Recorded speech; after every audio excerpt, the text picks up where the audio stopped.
Lin Bai is reborn into a fantastical and extraordinary realm. In this world, every individual possesses a unique spiritual aptitude, which can be stimulated to awaken at a certain age. Lin Bai, in accordance with his spiritual talent, has become a beast tamer warrior, while others regard this profession as a resource-draining gamble of fate and lament his talent. Lin Bai glances at the awakened abilities he possesses. Cocoon breaking, the ability to perceive the most suitable evolutionary path for spiritual beasts. Synergy, the capacity to amalgamate the attributes of spiritual beasts with his own. Lin Bai, you're all correct, but cocoon breaking and synergy activate. Chapter 1. This Life. In the year 91 of the Tianbao era, in the Daxiao Empire, located in the northwestern region of Yunzhou, Anning County of Yunmeng Prefecture. Although the summer solstice has passed, the three suns in the sky continue to blaze like red-hot iron orbs, scorching the earth and causing it to emit steam. Lin Bai, nestled beneath an old locust tree, fervently fans himself with a straw hat while gazing up at the three suns, feeling an increasing heat within. He cannot help but grumble. Having been in this world for 15 years, I still cannot contain myself at the sight of these three suns. Am I truly the genuine three-body person? Moreover, the suns are of different colors, one white and two yellow. Could it be that the Pangu deity who created this world possesses heterochromia? Just as Lin Bai is lost in his musings, a hand strikes the back of his neck. You little rascal, what are you daydreaming about? Haven't you heard me call you? Lin Bai leaps up in pain, turning to see a tall man behind him, his father, Lin Yi. Lin Yi's skin bears the bronze hue of years spent under the sun and wind, marked with numerous fierce scars. Though tall, he is not rugged in appearance. One could even describe him as handsome. Lin Bai approaches Lin Yi, and together they head toward their family's spiritual field, muttering, "Father, next time you call me, please refrain from such affectionate methods. You little rascal, all you do is laze around here every day. I am merely conserving my energy to contribute to socialism. Ah, no, to illuminate our family's spiritual field." Lin Bai defends himself. Speaking of which, Lin Bai's family can be considered affluent, owning a small shop in the city and a manor outside of it. These assets are all part of his mother's dowry, while the 3 acres of spiritual fields in the manor were a reward for Lin Yi's military service. The so-called spiritual field of Lin Bai's family is merely soil imbued with spiritual energy. After Lin Yi and Lin Bai's mother wed, Lin Yi excavated the spiritual field into the manor. Before long, the father and son had completed their inspection and returned. The spiritual field showed no issues and the spiritual rice was thriving. Everything seems fine. Let's head home. Following his father outside, Lin Yi intends to instruct the individuals responsible for managing the manor, referred to as the steward.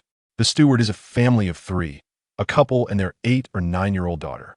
During the harvest season, there is concern about potential troublemakers, though safety in this area is not overly worrisome. There's a joke that says if one shouts for help here, the constables will arrive faster than in the impoverished districts of Anning County. In a moment of ennui behind the forestry, Lin Bai discovered a little girl from the Zhuang family peeking at him from behind her mother, which incited within him a playful desire to tease her, prompting him to wink at her. In an instant, the little girl swiftly retreated, and Lin Bai felt a surge of joy at this sight. Lin Bai has resided in this world for 15 years. Unlike many of his predecessor travelers who were born with inherent knowledge, he began to gradually absorb fragmented memories from the age of 3, gaining more as he matured. Only a few days prior did he acquire his complete memories, which Lin Bai speculated was linked to his mental prowess, growing stronger with age, allowing him to receive more information. Thus, Lin Bai possesses the mindset of a child coupled with the wisdom of an adult, occasionally exhibiting behaviors befitting a youthful spirit. Eventually, Lin Yi concluded his tasks and escorted Lin Bai out of the manor's entrance. There, he spotted a donkey leisurely grazing beside the gate, which he harnessed to the cart, taking the reins while Lin Bai settled in the back. As Lin Bai gazed at the scenery along the way, he noticed clusters of villages resembling dumplings, while others were scattered among the mountains, with tendrils of smoke wafting upwards. "Father, are we returning home so early today? Your sister is coming back today. We need to purchase some items at the market. Is my sister really returning?" Upon hearing this, Lin Bai was filled with exuberant delight, for Lin Yi had 2 children, and Lin Bai was the younger of the 2. His elder sister, Lin Su, awakened her spiritual talent at the age of 15, and with the help of their parents' connections, and her remarkable abilities, she became an apprentice pharmacist at the Benevolent Heart Hall in the county city. Now 18, Lin Su only had a 5-day break every 6 months to reunite with the family, and Lin Bai had been raised by her since childhood, making their bond particularly close. After his initial joy, Lin Bai felt a pang of confusion. Logically, it hadn't been 6 months since her last visit, so how could she return? Sensing Lin Bai's puzzlement, Lin Yi continued, "Your sister has become a junior alchemist, allowing her to take leave and come home. Moreover, in a couple of days, it will be your awakening day. Have you forgotten? Hence, it is certain that she would return." Upon hearing this, Lin Bai understood. If his sister Lin Su could return for his awakening day, she would undoubtedly choose to do so. However, her becoming a junior alchemist was beyond his expectations. Normally, for an ordinary person to become a junior alchemist, it would require at least 7 to 8 years of accumulation. Yet his sister achieved this in roughly 3 years. Nevertheless, given her innate talent and high spiritual affinity, it was not entirely surprising. This brings to mind the extraordinary phenomena of this world, where spiritual prowess is indeed remarkable. Supernatural forces exist here, akin to the cultivation of qi in the immortal novels of his previous world. Just as dragons and phoenixes are born with divine abilities, the human race in this realm possesses similar wonders. The potential for spiritual gifts, with every individual having the chance to awaken such talents upon reaching the age of 15. While some succeed in their awakening, many do not, as failures are more common. However, Lin Bai's era is a golden age, where potions exist to enhance the success rate of awakenings and to provide second chances for those who fail. Moreover, these potions, having undergone multiple enhancements and innovations, are now quite affordable, even within Lin Bai's family's means. In contrast, during the ancient times over 300,000 years ago, the awakening of talents was akin to gambling. Either one succeeded or they did not. It is important to note that awakening does not equate to invincibility. One must accumulate experience and strengthen their essence to potentially reach a divine-like state. With this thought, Lin Bai's attention shifted from the scenery beside the road to contemplating his own spiritual talent. Would it be a physical gift suited for the path of a warrior, or perhaps a soul-connected talent akin to that of a qi practitioner, or even the foresight of a diviner who perceives the entirety from a single leaf? These common paths of cultivation have been introduced to Lin Bai during his foundational studies. Time spent immersed in such daydreams always passes swiftly. When he next raised his gaze, he beheld the distant city wall, Anning County's fortifications. In certain aspects, the productivity of this world is remarkably advanced. Anning County, a modest city, boasts walls nearly 10 zhang high, adorned with what appear to be magical symbols flitting across their surface. Anning County features 2 grand gates aligned along the north-south axis, with the overall structure of the city designated as Eastern Governance, Southern Commerce, Western Common Folk, and Northern Markets. These names are quite descriptive. The eastern side serves as the location of the government and residences for officials. The southern part is where affluent merchants conduct their business. The western area is inhabited by commoners, while the northern side is home to the marketplace. However, aside from the stringent prohibition against mingling in the eastern region, the other areas are generally characterized by a blend of coexistence. In the southern part of Anning County, there exists a modestly sized area where common folk congregate to conduct trade, conveniently accessible from the southern gate, with a similar establishment located to the west. Wealthy merchants and nobility typically procure fresh vegetables and fruits from nearby sources. The northern marketplace is designated for the regulation of extraordinary commodities. For instance, the spirit rice from the Lin family cannot be sold in their own shop, as any item imbued with spiritual energy may only be traded here. It was previously rumored that a consortium of affluent merchants approached the local authorities with a proposal seeking privileges akin to operational rights to establish submarkets unbound by the constraints of the original marketplace. However, it is said that the very next day, the entire families of these merchants were found hanged, and when the local constables conducted an investigation, it was ruled a case of suicide, swiftly closed and sealed, leaving even the forces behind these merchants in a state of fearful silence. Observing such outcomes, everyone understood that this topic was one to be avoided at all costs.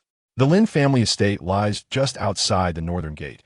Upon entering through the northern city gate and walking to the side, one arrives at the marketplace, while the Lin family shop is situated in the southern part of the city. After purchasing some goods at the marketplace, the father and son realized that time was of the essence and hurried home.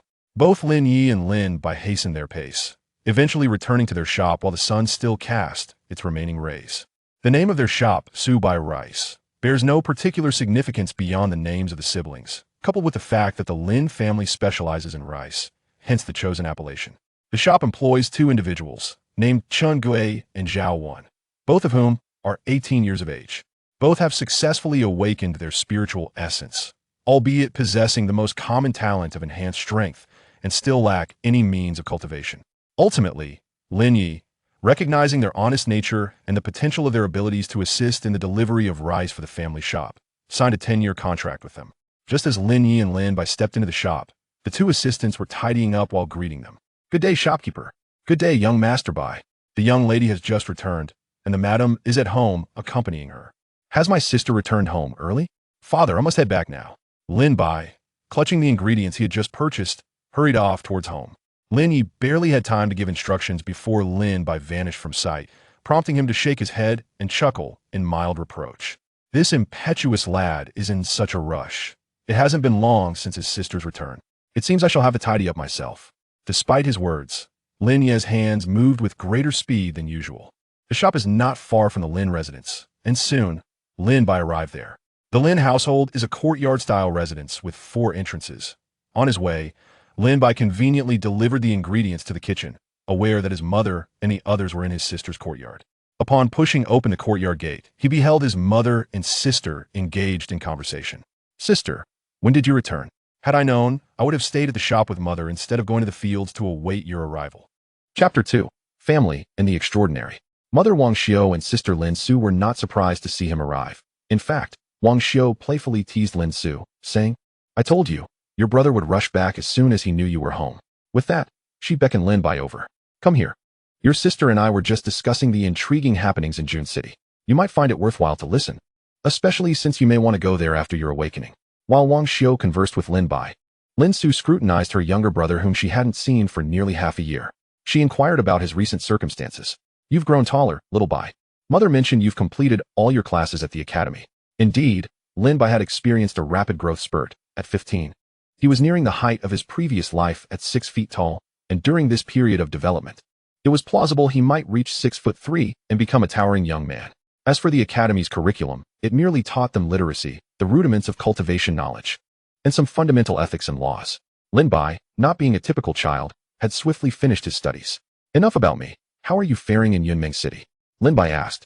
"Your sister is quite remarkable. She became a junior alchemist in just 3 years and even found a formidable mentor," Wang Xiao interjected, her pride evident in her daughter's accomplishments. After all, she was no ignorant woman. Her family was established in Yunmeng City, which was why she had permitted her 15-year-old daughter to venture to June City. "Mother, please don't exaggerate. It's all thanks to my teacher's guidance. And even my progress is rather slow. Some prodigies complete their training in a single year." "A year? That's astonishing," Lin Bai mused, realizing that being an alchemist was akin to being a physician in his previous life, requiring not just theoretical knowledge, but also practical skills.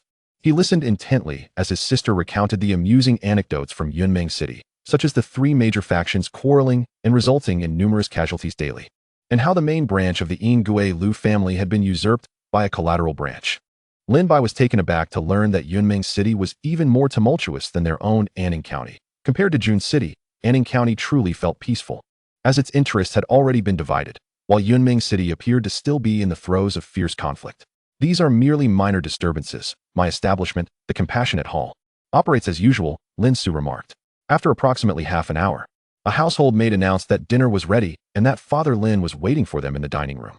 Following their meal, the family retreated to a small courtyard to enjoy the evening air, as the indoors had become somewhat stifling, and the courtyard offered a gentle breeze. After signaling for the servants to prepare tea and pastries, Father Lin initiated a conversation, focusing on Lin Bai. In just 2 days, Lin Bai would celebrate his 15th birthday, coinciding with his awakening day, which was precisely why Lin Su had hurried back. The necessary preparations had been made by their parents. They had acquired a spirit awakening stone and a Gu Yuan Dan, the combined cost of which amounted to approximately 50 taels of gold.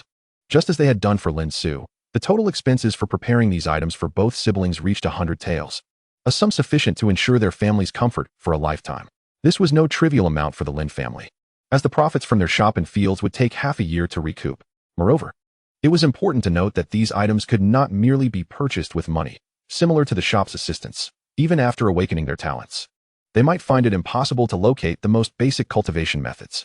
The Guyuan Dan was relatively easy to procure, primarily requiring financial resources. But the Spirit Awakening Stone was obtained through connections of Father Lin's comrades. At that moment, the four were deliberating over the item Lin Su had brought back, a Yunshin Dan, a pill capable of enhancing one's spiritual affinity during awakening.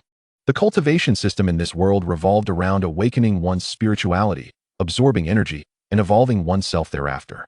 The essence of cultivation lies in spirituality, which permeates the body, soul, and true spirit. It remains dormant until awakening.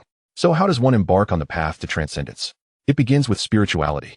The initial awakening of spirituality acts like a sponge, absorbing energy to fundamentally transform and strengthen one's life. Therefore, the abundance or scarcity of spirituality signifies the speed of a person's cultivation progress, the difficulty of breaking through barriers, and even their potential limits. The Yunshin Dan can enhance one's spirituality during awakening. Even a slight increase, though it may not lead to a high-level qualitative change, comes with various restrictions, such as the potential rejection of other spirituality-enhancing pills during awakening, which can drive individuals to madness. The Guyuan Dan, costing dozens of gold, merely shortens the time needed to solidify one's talent anchor, while the Spirit Awakening Stone reduces the time required for spirituality to awaken from its slumber. Both pills serve to increase the probability of awakening, and while both can be acquired with money, the Yunshin Dan is said to be more mythical than tangible. Even selling the entire Lin family estate would not suffice to procure one. Upon hearing the mention of the Yunshin Dan, both Lin Yi and Wang Xiu were left utterly astounded. The Yunshin Dan was not merely a sixth-grade pill. Its main ingredient was rumored to be a rare flower that blooms for just one night after 100 years of waiting. As such, the pill inherits this characteristic, losing its efficacy within 3 months of refinement. Recently, a friend of Lin Su's teacher, whose descendant had recently awakened, had brought herbs to the teacher in hopes of obtaining a Yunshin Dan. After the teacher refined the materials, 5 pills were produced. But only one was deemed of high quality, while the others were merely acceptable. Apart from the high-grade pill, the remaining ones were distributed among Lin Su and her fellow disciples, with the eldest brother receiving 2, while Lin Su and the second sister each received 1. Upon receiving it, Lin Su thought of her younger brother's awakening day approaching in a month. By then, the pill would still be effective as it would only have been 1.5 months since its refinement. As Lin Su shared her tale of acquiring the Yunshin Dan, both Lin Yi and Wang Xiu nodded in agreement, and Lin Bai felt an exhilarating joy knowing the pill was intended for him. After Lin Su finished, Wang Xiu turned to Lin Bai, looking at him seriously, and said, "All of this is your sister's kindness. I hope you never forget it. If you are endowed with exceptional talents in the future, remember to repay your sister." "I shall never forget the kindness you have shown me today," Lin Bai vowed resolutely, for it was only right. Lin Yi, having confirmed the sentiment, broke the serious atmosphere by leaning closer to Lin Bai and ruffling his hair. "You lucky boy, you've always been clever and spirited. Your spiritual affinity should be quite high." What Lin Yi expressed was a form of inductive reasoning. Those who are clever and physically adept as children often awaken with commendable spiritual affinities. Following the acquisition of the Yunshin Dan, the Lin family felt much lighter. Many arrangements could only be made once Lin Bai's talent and spirituality were confirmed. Otherwise, if his awakening revealed unsuitable talents or low spirituality, it would all be in vain. As the silver disk of the moon rose to its zenith, the family concluded their leisurely conversation. Lin Bai and Lin Su walked along the moonlit stone path, and Lin Bai softly spoke, "Sister, I will not let you down." Lin Su glanced back at her prematurely mature brother and shook her head. "You need not burden yourself with excessive pressure." She then turned to face Lin Bai. "As siblings, we need not discuss these matters. I naturally wish for your success. Would you truly withhold something more suitable for me or our parents in the future?" "I will certainly think of you," Lin Bai assured. "Then that's settled. Go back and rest well. You need to be well prepared." Upon returning indoors, Lin Bai reclined, tossing and turning restlessly, ultimately directing his gaze toward the window. For some inexplicable reason, the stars seemed to shine more brightly than usual this night. His mind wandered, reflecting on the events of the day, interlaced with a yearning for the extraordinary. As he gazed at the celestial bodies outside, his thoughts meandered, and before long, his eyelids began to droop as he drifted into slumber, enveloped in dreams of the future. Chapter 3: Awakening and the Golden Finger. August 20th dawned as a day of gentle breezes and radiant sunshine, marking Lin Bai's arrival into this world. Lin Su stood by his side, repeatedly imparting the critical points of awakening. Despite having recited these details countless times before, the youth, however, remained attentive, head bowed in concentration. Unconsciously, Lin Bai's fingers tightened around the cuff of his sleeve, The prospect of accessing extraordinary powers was a daunting one. In truth, he felt a surge of anxiety. For once he learned of the existence of such powers, it was impossible for him to remain a mere ordinary person. The process of awakening had always been unpredictable. Akin to casting a net for fish, no matter how well-equipped one might be, success was never guaranteed. After bidding farewell to his family, Lin Bai entered the quiet chamber. The duration of the awakening could vary significantly. It could be as brief as a few minutes or extend to an entire day and night. A common occurrence in this world. At the age of 15, the spiritual essence within a human would transition from a dormant state to one of awakening. Should one fail to awaken during this crucial period, even the finest treasures of heaven and earth would be of little consequence in achieving a subsequent awakening. A failed first awakening not only meant missing the opportunity for cultivation, but could also lead to a depletion of spiritual essence. Once in the quiet chamber, Lin Bai centered himself, grasping the awakening stone in his hand, with 2 pills nestled in his mouth, each coated in a thick layer of honey. The first step to awakening was to sense the spiritual essence within him stirring from its slumber. As he held his breath and focused, Lin Bai was granted a glimpse into the changes occurring within him. This was the spiritual essence. The dormant essence resembled a gray meteorite, while the awakening essence, with its shell cracking open, emitted a star-like radiance. These points of light danced across the dimensions of his physical body, soul, and true spirit, unfurling in his consciousness as a flowing star map.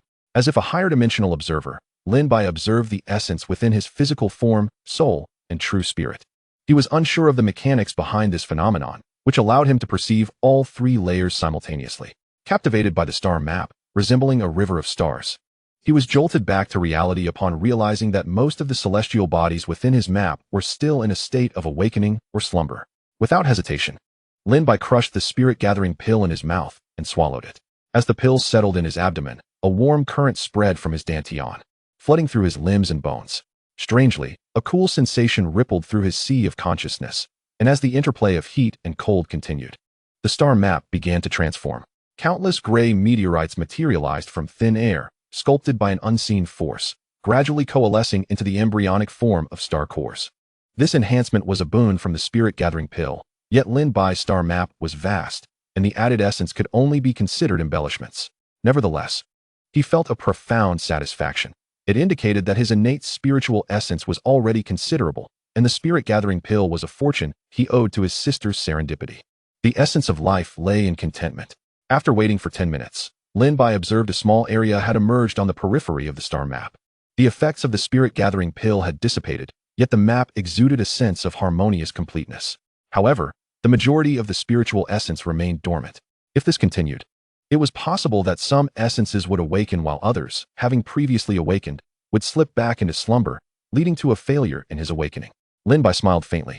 Having invested significantly in this endeavor, he began to apply pressure to the awakening stone, causing fissures to appear on its surface, from which tendrils of emerald green energy emanated, coalescing around him before being absorbed through his pores. The shells of the dormant spiritual essence within the star map melted away with the swiftness of cold oil meeting a hot knife. Once all the essences had awakened, Lin Bai's pores ceased to draw in energy. Only the residual energy could enter through his nostrils, invigorating his mind. Lin Bai observed the multitude of awakened essences swirling within the star map, which was now fully illuminated. The first step had been accomplished. Gazing upon the expansive star map, he resolutely initiated the final step, anchoring his innate talent to solidify the essence. Despite all essences being awakened, without anchoring his talent, they would soon succumb to slumber or dissipate. Lin Bai rolled the final pill, the solidifying essence pill, onto his tongue. This time, he felt little. But the essences within the star map began to radiate brilliantly, each one emitting tendrils of light that converged at the center. A wave of relief washed over Lin Bai. He had done all that was required of him, and now he awaited the fate that destiny would bestow upon his talent. His mind momentarily blank, he pondered how others, lacking such advantages, managed to awaken. Most ordinary individuals awaited their 15th year, when their spiritual essence began to wane, before awakening. Indeed, after the age of 15, regardless of whether one awakened or not, the essence would begin to dissipate. A failed awakening would lead to a loss of essence, even resulting in severe depletion. The best course for ordinary individuals was to let time wear away the shells of their essence, though this too would lead to loss. The consequence was a talented individual reduced to mediocrity, similar to the 2 apprentices in Lin Bai's family shop, who only awakened at 18, possessing merely elementary essence. Had they awakened earlier, they might have achieved intermediate essence. Lin Bai shook his head, casting aside unnecessary thoughts, and began to scrutinize the mass of essence converging at the center of his star map. Suddenly, his expression shifted as he realized that his essence cluster appeared to possess two cores. In this realm, awakening talent had been validated countless times to yield but one. How could he possess two like a double yoke? Was this an indication of dual talent or a sign of failure? Drawing a deep breath, Lin Bai began to pray. Old Lord, Jade Emperor, Buddha, God, and all divine beings, please do not forsake me. I do not wish to tread the path of mediocrity. As he prayed, the essence cluster transformed, the two cores, as if sensing each other, began to draw closer and intertwine, ultimately merging into a sphere of red and blue. Lin Bai exhaled, relieved. This matter pertained to his future, and he preferred to play it safe. The essence sphere coalesced and grew, culminating in the formation of a radiant red and blue star at the center of the star map. Countless essences, having found their core, commenced a rhythmic orbit around the star. A surge of information flooded into Lin Bai's mind, and he was momentarily stunned before erupting into joy. It was indeed a dual talent. His conjecture had proven true. Was this a consequence of his transmigration? Simultaneously, the ambient spiritual energy in the air began to be absorbed through Lin Bai's pores, initiating a transformation of his physical body, soul, and true spirit. The palpable sense of progress was exhilarating. No wonder so many were enamored with the path of cultivation. Lin Bai had successfully completed his awakening and could now contemplate what set him apart from others in this process. First and foremost was the spiritual star map. Previously, during his awakening, Lin Bai had not paid attention, but now, upon careful examination, he noticed an abundance of spiritual essence within him. According to what he had learned in school, possessing fewer than 100 essences was classified as elementary, from 100 to 500 as intermediate, from 500 to 3,000 as advanced, and exceeding 3,000 as extraordinary. Previously, Lin Bai had heard that the youngest daughter of King Qi, who governs Yinzhou, awakened last year with merely 9,000 spiritual essences, a feat already deemed extraordinary. Such news had even reached the small town where he resided. Lin Bai patiently counted his own star chart, which totaled an impressive 129,600 essences. Gazing at his resplendent star chart, he stroked his chin in bewilderment. Is this what they call a cheat? Then there was his talent, which was even more remarkable, being an unheard-of dual talent in the outside world. He summarized the information he had received, realizing that his two talents had already merged and complemented each other. Cocoon Break, the ability to discern the most suitable evolutionary path for spirit beasts. Coaction, the capacity to amalgamate the attributes of spirit beasts into himself. To begin with, the Cocoon Break talent, quite literally named, comes with a passive ability to probe the talent values of spirit beasts, making it a supreme gift for a beast tamer. The Coaction talent, too, is self-explanatory, but it bears two limitations. First, the spirit beast must be his destined companion, and second, he can only draw the maximum value from the spirit beast. With Cocoon Break paired with Coaction, not to mention this vast reservoir of spiritual essence, Lin Bai could not help but smile wryly. Isn't this simply a numerical anomaly? This time, he confidently declared, it's fine, it's a cheat. Observing his spiritual essence and talents, Lin Bai felt an overwhelming urge to shout, I don't eat beef. He shook his head, casting aside his distractions, and began contemplating how to present this to the outside world. After all, with 129,600 essences coupled with dual talents, alongside his family background, did this not equate to a child brandishing gold through a bustling market? It would take a divine being to resist the temptation to seize it. One cannot fault Lin Bai's paranoia. Consider how people could possibly define the potential levels of spiritual essence. Such attributes are not inscribed upon the foreheads of those who awaken. Only a wealth of data could measure it. But where does such vast data originate? How perplexing. First and foremost is the potential of spiritual essence. Lin Bai believed he could not conceal his extraordinary talent. After all, only exceptional gifts would allow the ethereal energies to enter one's body like a haughty goddess, aiding in transformation and evolution. If one possessed only a primary talent, even perceiving the spiritual energies would be a Herculean task. Even if he could conceal his talents with spells, where would Lin Bai procure his resources? Where would high-tier spirit beasts come from? Nevertheless, exceptional talents also have their hierarchies. 3,001 essences signify an extraordinary talent. 9,000 also qualifies, and his own 129,600 certainly does as well. Lin Bai estimated that claiming a mere 4,000 essences to the outside would suffice, as he based this standard on the youngest daughter of King Qi. He was not even half of her.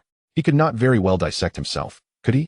As for his talents, he would only showcase a fragment of the Coaction talent, while the Cocoon Break talent he would not mention at all. Lin Bai felt that if he merely revealed this talent in the morning, he might vanish by nightfall.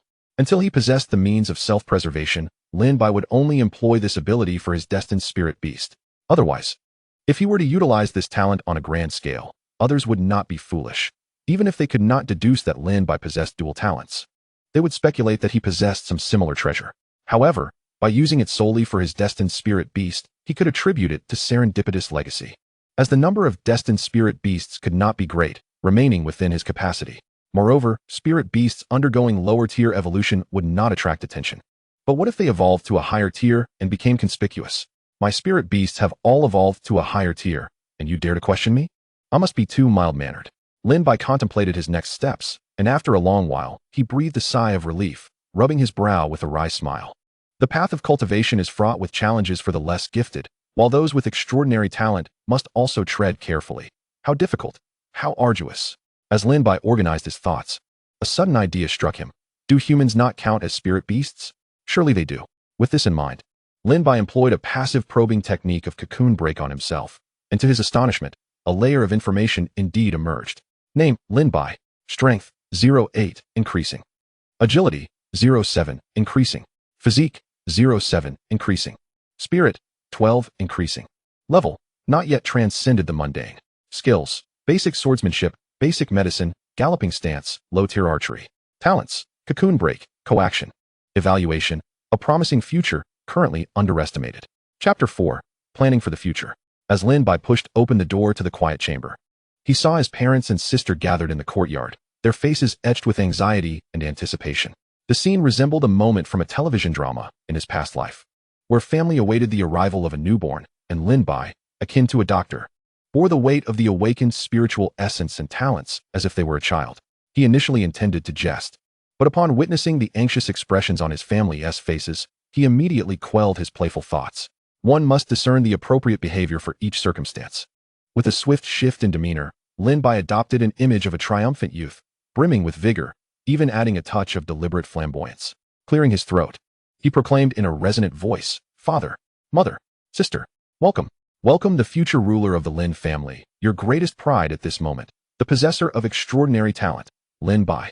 As Lin Yi rushed over, seeing Lin Bai's flamboyant posture and hearing his proclamation, he initially intended to reprimand Lin Bai, his palm poised for a strike.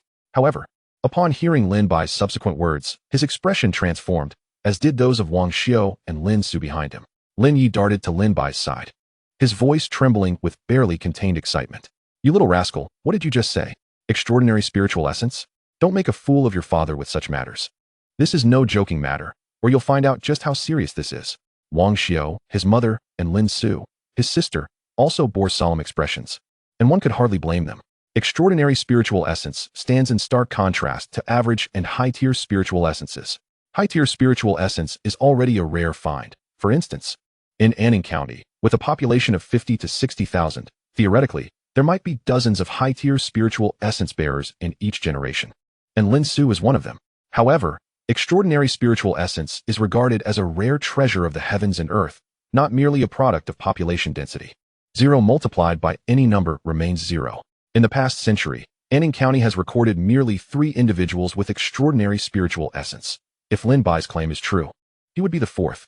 While larger cities or regions might possess higher-grade pills than the spirit-nourishing pill to assist young scions of noble families in breaking through from high-tier to extraordinary. In the small locales of Anning County, coupled with Lin Bai's family background, acquiring such pills would be the utmost limit. In fact, they might not even aid in breaking the extraordinary threshold. Humph, you actually doubt me? Look around me. With that, Lin Yi and the others, already possessing their own cultivation, immediately focused their senses, and what they felt within their hearts was nothing short of tumultuous. The ethereal energies around Lin Bai's body were inexplicably drawn towards him, slowly gathering into his being. Although they had prepared for this revelation, witnessing the spectacle still sent waves of exhilaration through them.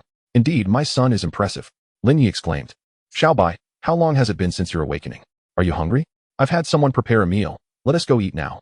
Lin Su, relatively composed, seized the opportunity to ask, "Little brother, how many essences do you possess? What is the inclination of your talents?" Lin Bai quickly grasped the crux of the matter. "Let us eat first. We can discuss it after the meal."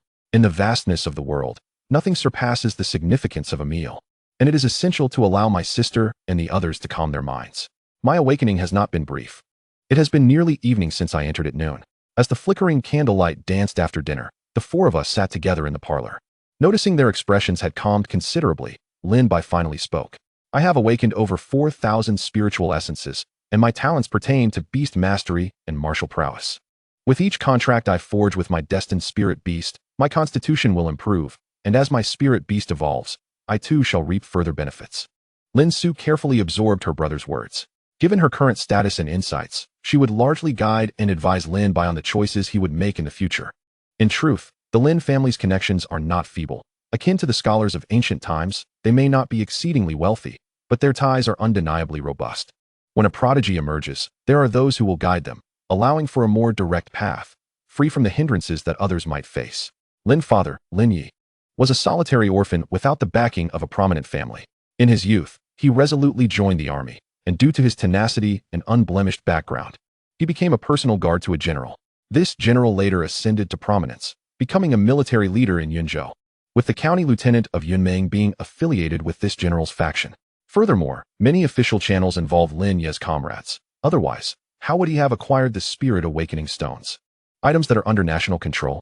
Of course, it is not to say that Lin's father shares a personal bond with that general. Rather, it is the camaraderie with former comrades and the perception of one's faction and support that holds paramount importance. Lin's mother, Wang Xiao, boasts an even more illustrious background. Hailing from the Wang family of Yunmeng, which itself is a branch of the esteemed Xinxiu Wang family, thus possessing significant standing, akin to a minor force rising to prominence, and then to greater heights. Were it not for Wang Xiao being a side branch and a concubine daughter lacking in extraordinary gifts, alongside her determination to marry Lin's father, one cannot imagine a mere soldier aspiring to such heights. Even Lin Su's initial opportunity to become an apprentice at the county's Benevolent Heart Hall was facilitated by Lin's mother's family connections. Otherwise, competing for a position in the county's Benevolent Heart Hall, let alone in Anning County, would be a formidable challenge, especially in this golden age where even the helpers in Lin Bai's family shop are among the awakened. As for Lin Su, does anyone truly believe that a disciple of an alchemist capable of refining spirit essence pills is an ordinary individual?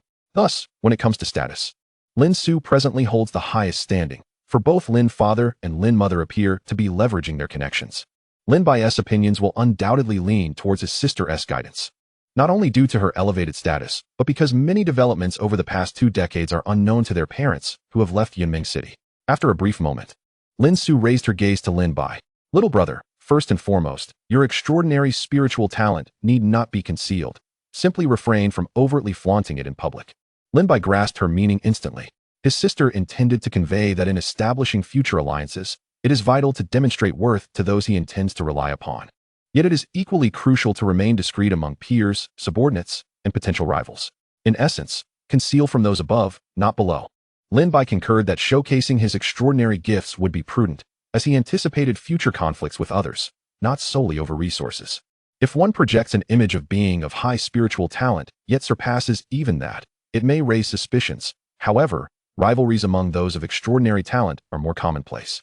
While having secrets is natural, Lin Bai's secrets loom large, necessitating strategic concealment to ensure that the revealed truths do not outweigh the costs of confronting him.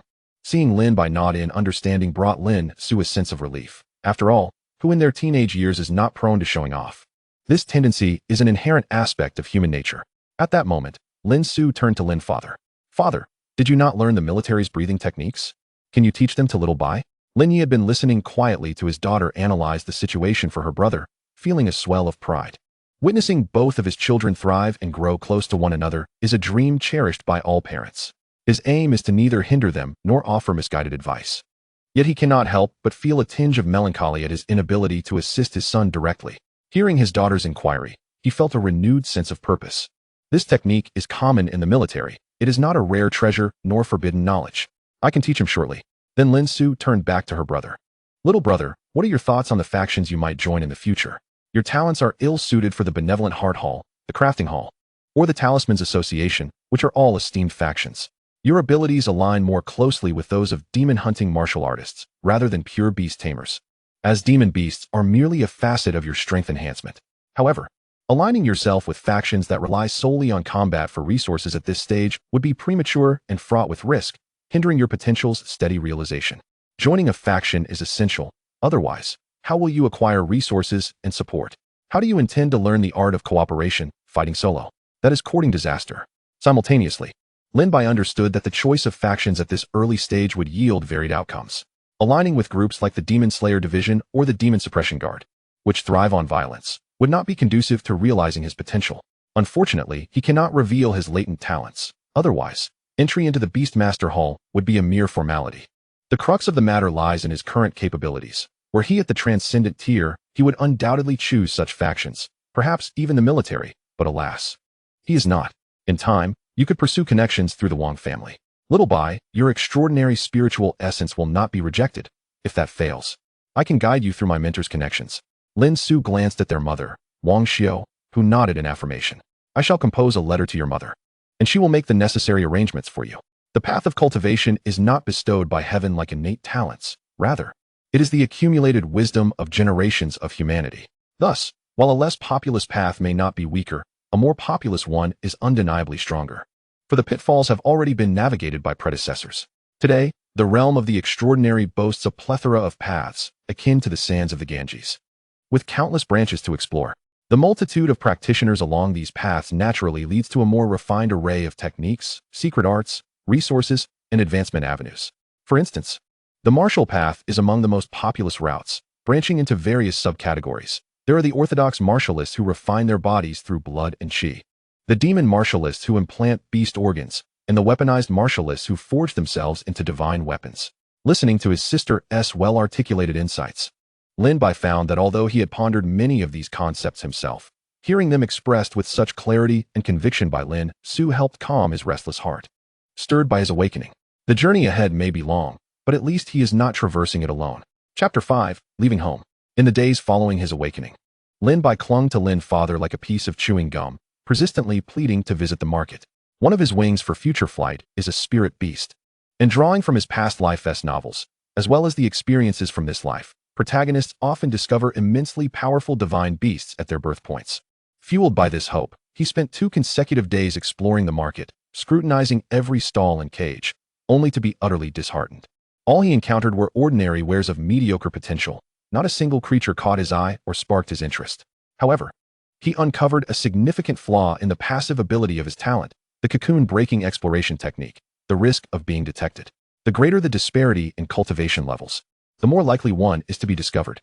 Lin Bai had experimented with this while wandering through the market, and fortunately, he was quick on his feet. Moreover, each instance of exploration yielded information that correlated with his own cultivation level in relation to the target, and the consumption of mental energy followed suit. This is quite reasonable.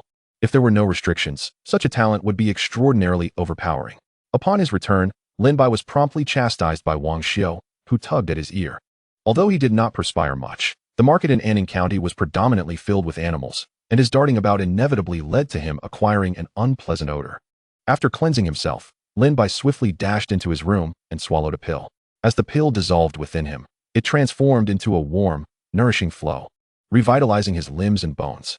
Soon, the energy deficit in his body would be nearly replenished. Once spiritual awareness awakens, even without formal cultivation, a minor transformation occurs, akin to a sponge autonomously absorbing seawater. However, if one relies solely on the natural transformation from regular grains, the completion of such a metamorphosis could take an indefinite amount of time. Thankfully, Lin Bai had indulged in another pill, a luxury afforded by having a sister who was an alchemist. After a while, Lin Bai slowly opened his eyes, and a fleeting glimmer of brilliance illuminated the room, causing the corners of his mouth to curve into a satisfied smile. It was accomplished. He cast an exploration spell upon himself. Name, Lin Bai. Strength, 25. Agility, 27. Constitution, 26.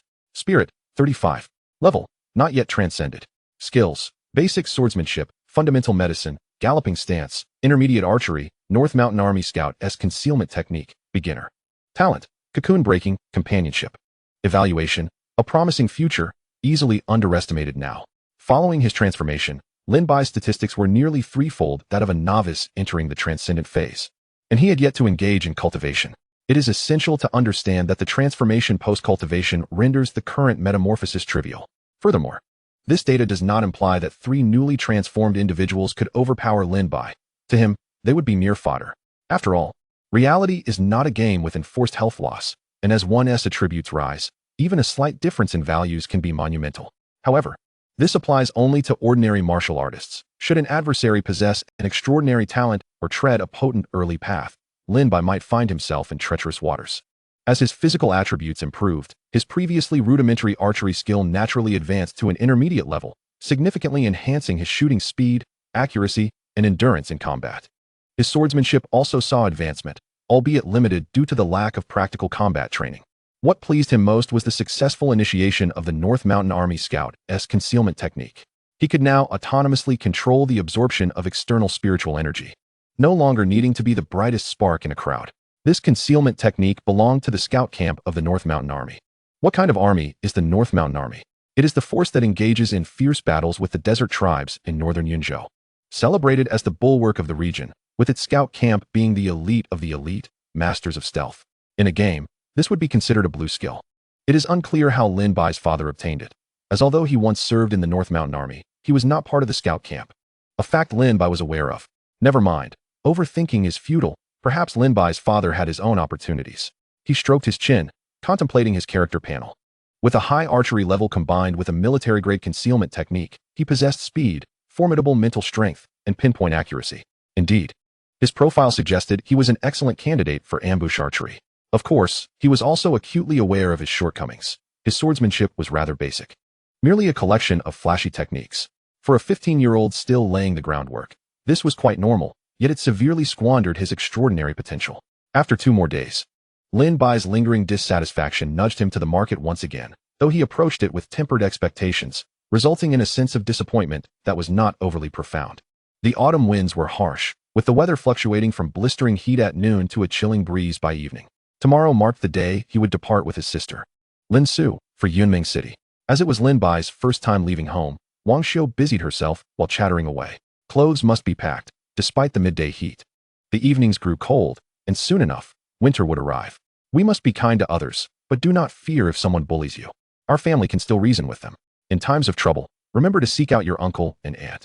Lin Bai sat quietly by, responding obediently, I understand. In both his previous life and this one, Lin Bai had never ventured far. In his past life, he was merely a destitute university student, and the beautiful landscapes he longed for were confined to the internet. In this life, he was still young, and his range of activities was limited. With a blend of anticipation and uncertainty about the unfamiliar county city, he was bound to feel a degree of confusion. After a night's rest, the following morning, Wang Xiu and Lin Yi accompanied Lin Su and Lin Bai to the Kind Heart Hall in Anning County.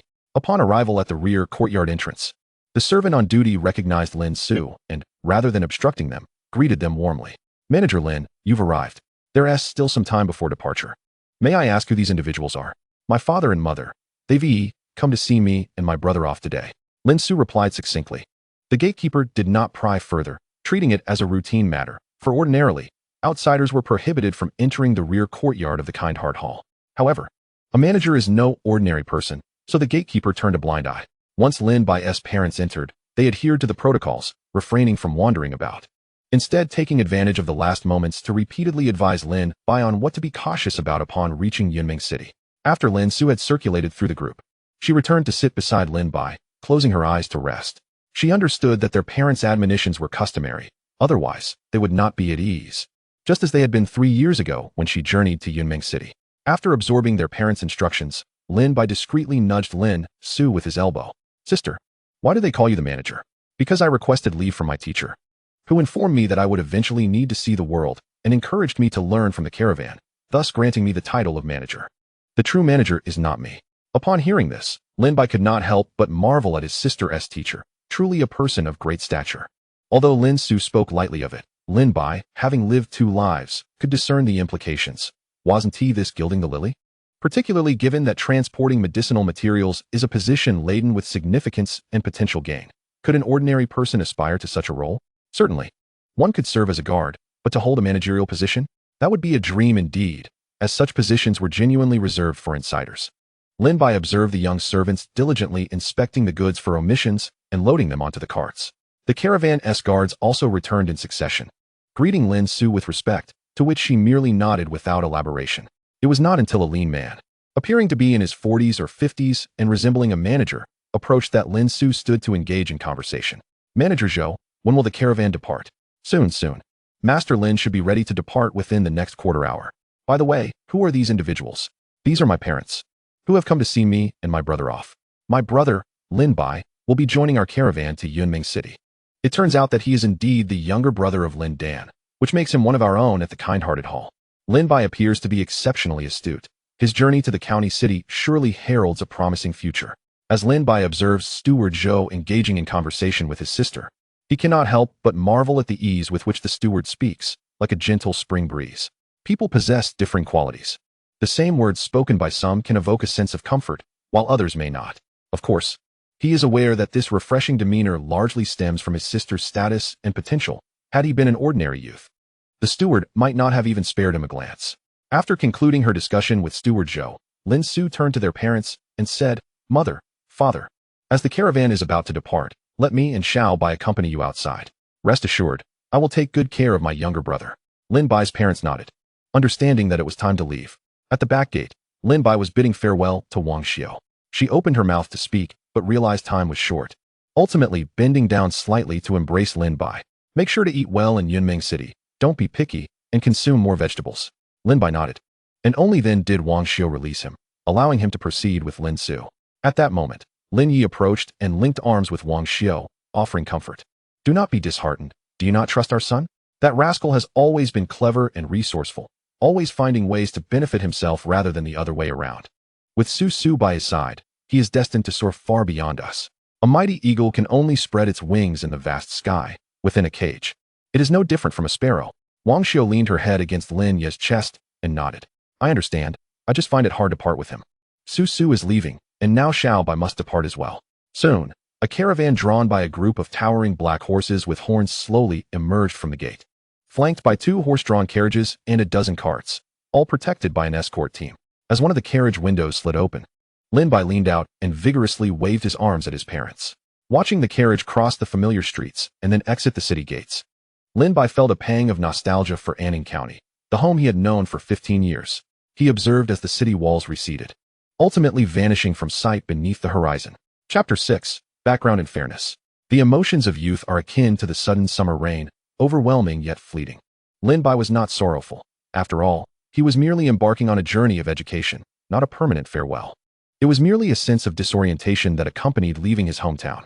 He leaned against the carriage window, curiously surveying the scenery outside as the caravan departed from Anning County's south gate, a route he seldom traveled, filled with the freshness of novelty. Surrounding Anning County were numerous villages. This was hardly surprising. In this world, the presence of demons and monsters is no mere legend. Humanity must gather and reside together, harnessing the brilliant energy of human civilization and the protective powers of city fortifications to fend off external evils in pursuit of peace. Regrettably, fortified cities with comprehensive defensive mechanisms remain few, leaving the majority of villages to rely on their own means for survival. This has fostered a prevailing martial spirit in this realm, where villages that endure in the wilderness often possess unique skills essential for their survival. Before long, the road became rugged, a point Lin Bai found particularly irksome. In a realm blessed with extraordinary powers, one would expect better-maintained roads. Thankfully, the horses used by the kind-hearted hall were no ordinary beasts. They were true mythical creatures, the blackhorn horses. These majestic steeds, entirely black with a single horn, were extraordinary beings in their own right, said to possess a trace of dragon blood within them. Not only could they travel vast distances, but their stamina, load-bearing capacity, and defensive abilities were exceptional. Moreover, the blackhorn horse was the officially designated military mount of the Great Xia dynasty, boasting a complete and mature training and evolution system. It was exceedingly rare for an ordinary person to acquire one, so it was quite remarkable that the kind-hearted hall employed them for transport. Oh, one of the powers backing the kind-hearted hall is the imperial family. No wonder. Lin Su regarded her foolish younger brother with exasperation as he continued to gaze at the blackhorn horses. "Little brother, are you quite taken with the blackhorn horses? Do you wish to form a bond with them? If you desire one, I can ask my teacher to procure a horse with even better bloodlines for you." "No, sister," Lin Bai replied. "I was merely pondering how wealthy the kind-hearted hall must be to use blackhorn horses for transport. These are all horses that barely qualify as extraordinary, having been eliminated from the military." Lin Bai then inquired, "Sister, how does the kind-hearted hall fare among the factions in Yunming City?" Upon hearing her brother broach a serious topic, Lin Su's demeanor shifted to one of earnestness. In the past, During family visits, she often shared amusing anecdotes. But now it was time for her brother to gain a clearer understanding of Yunming City. Clearing her throat, Lin Su began.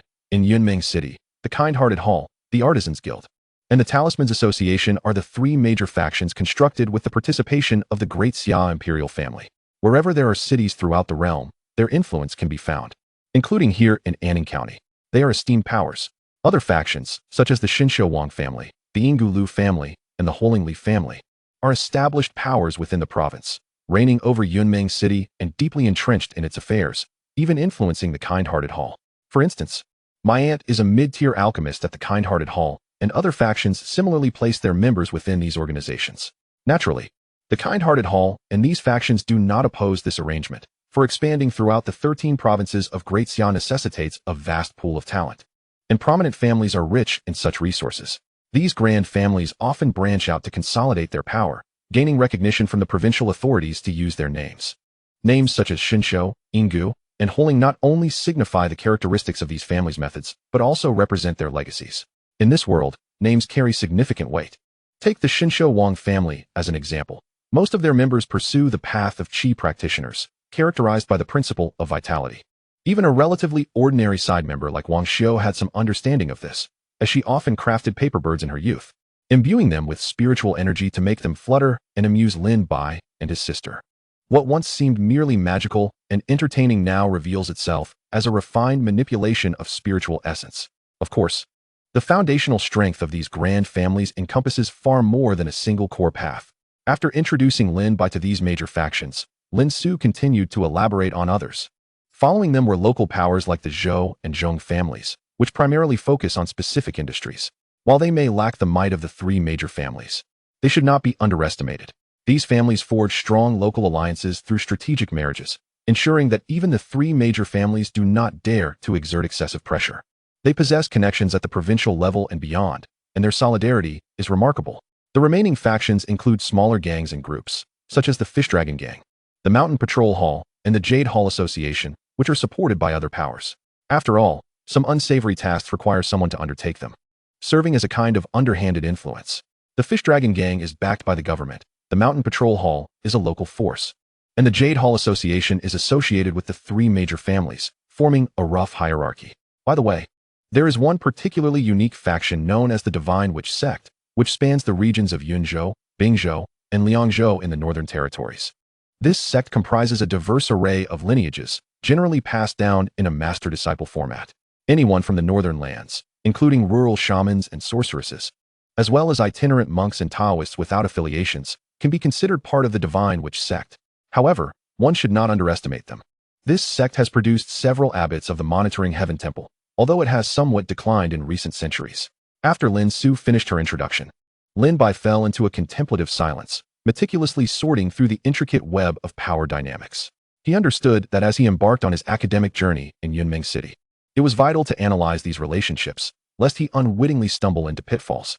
After listening to his sister's exposition, Lin Bai remained quiet, mentally untangling the convoluted connections. After a long while, he rubbed his temples and sighed. In this entangled mutual existence, it seems that beneath the seemingly tranquil surface of Yunming City, turbulent undercurrents are surely at play. Noticing the troubled expression on Lin Bai's face, Lin Su inquired about his distress. Upon hearing his response, she could not help but chuckle, reaching out to tousle his hair. You must understand, dear brother, that I am a disciple of a master alchemist. In our Yun province, there are merely over 30 recognized alchemists, and yet you harbor such doubts about your own talents? You possess extraordinary gifts, even in the Grand Realm. Such talents mark you as a prodigy, not to mention your 4,000 spirit points, which is far from insignificant among the extraordinary. Lin Bai was momentarily taken aback, realizing that he indeed hailed from a substantial background, and that the beneficiary of such ties was none other than himself. He had not anticipated the significant stature of his sister's mentor. No wonder their parents had been so elated. Cautiously, Lin Bai remarked, "So, I am the second-generation heir. Am I? Does this mean I can dominate in Yunming City?" However, Lin Su shook her head. "I am not my teacher's sole disciple, and he has other kin. My youth means they are leveraging my potential for their future benefits. Nonetheless, these connections can only guarantee a semblance of fairness, which, for you, is the utmost degree of equity. Ultimately, we must rely on our own abilities. All brightness emanates from within ourselves. Thus, You must strive and grow stronger to seize greater opportunities for fairness. Anticipating that her brother might feel somewhat disheartened, she was surprised to see Lin Bai grin broadly. Sister, isn't the assurance of fairness the greatest privilege we could hope for, given our circumstances? Moreover, I am quite adept at fighting for what I deserve. Perhaps it will be I who provides protection for you in the future. Lin Su paused, slightly taken aback, before breaking into a smile. Then I shall eagerly await the brilliance of our little warrior to illuminate my path.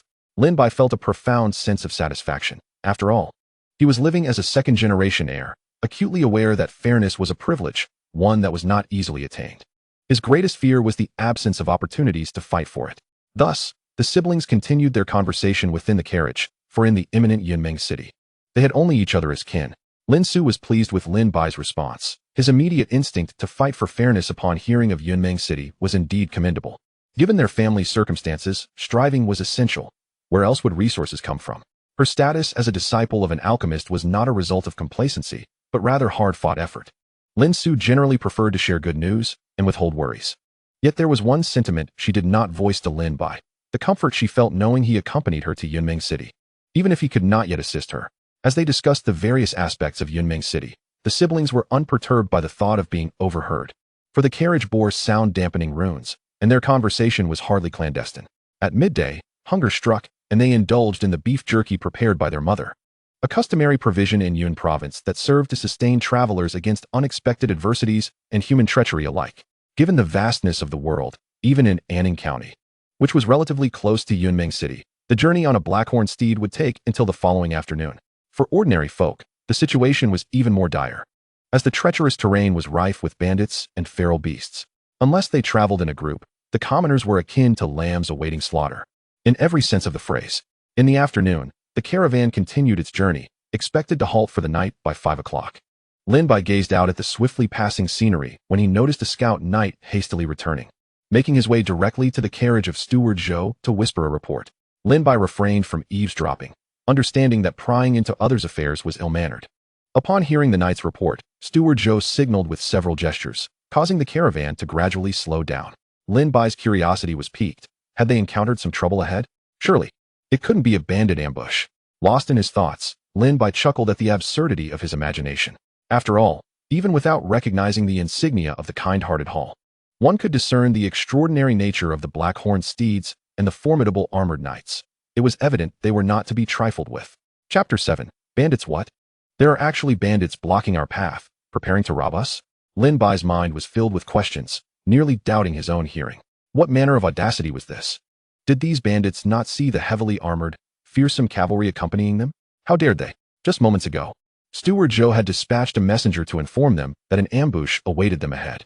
Unlike Lin Bai's astonishment, Lin Su remained as serene as still water. She merely nodded slightly in acknowledgement and dismissed the messenger. Then, turning to Lin Bai with an even tone, she stated, regardless of the intentions of those ahead, whether they are malicious or simply unimaginably foolish, our course of action remains clear. We must crush them and interrogate them for their motives. Pausing for a moment to regard her brother, her gaze held a hint of admonition. Little Bai, remember, the world is replete with fools. They often conjure what they believe to be brilliant ideas and act upon them. Lin Bai understood this principle, yet he mused that bandits typically possessed some degree of awareness. Otherwise, they would have long been eradicated. In truth, significant bandit factions were either under the influence of powerful patrons or were allowed to flourish by large merchant caravans, who could easily eliminate them for a mere pittance, thus monopolizing trade routes, a most advantageous arrangement.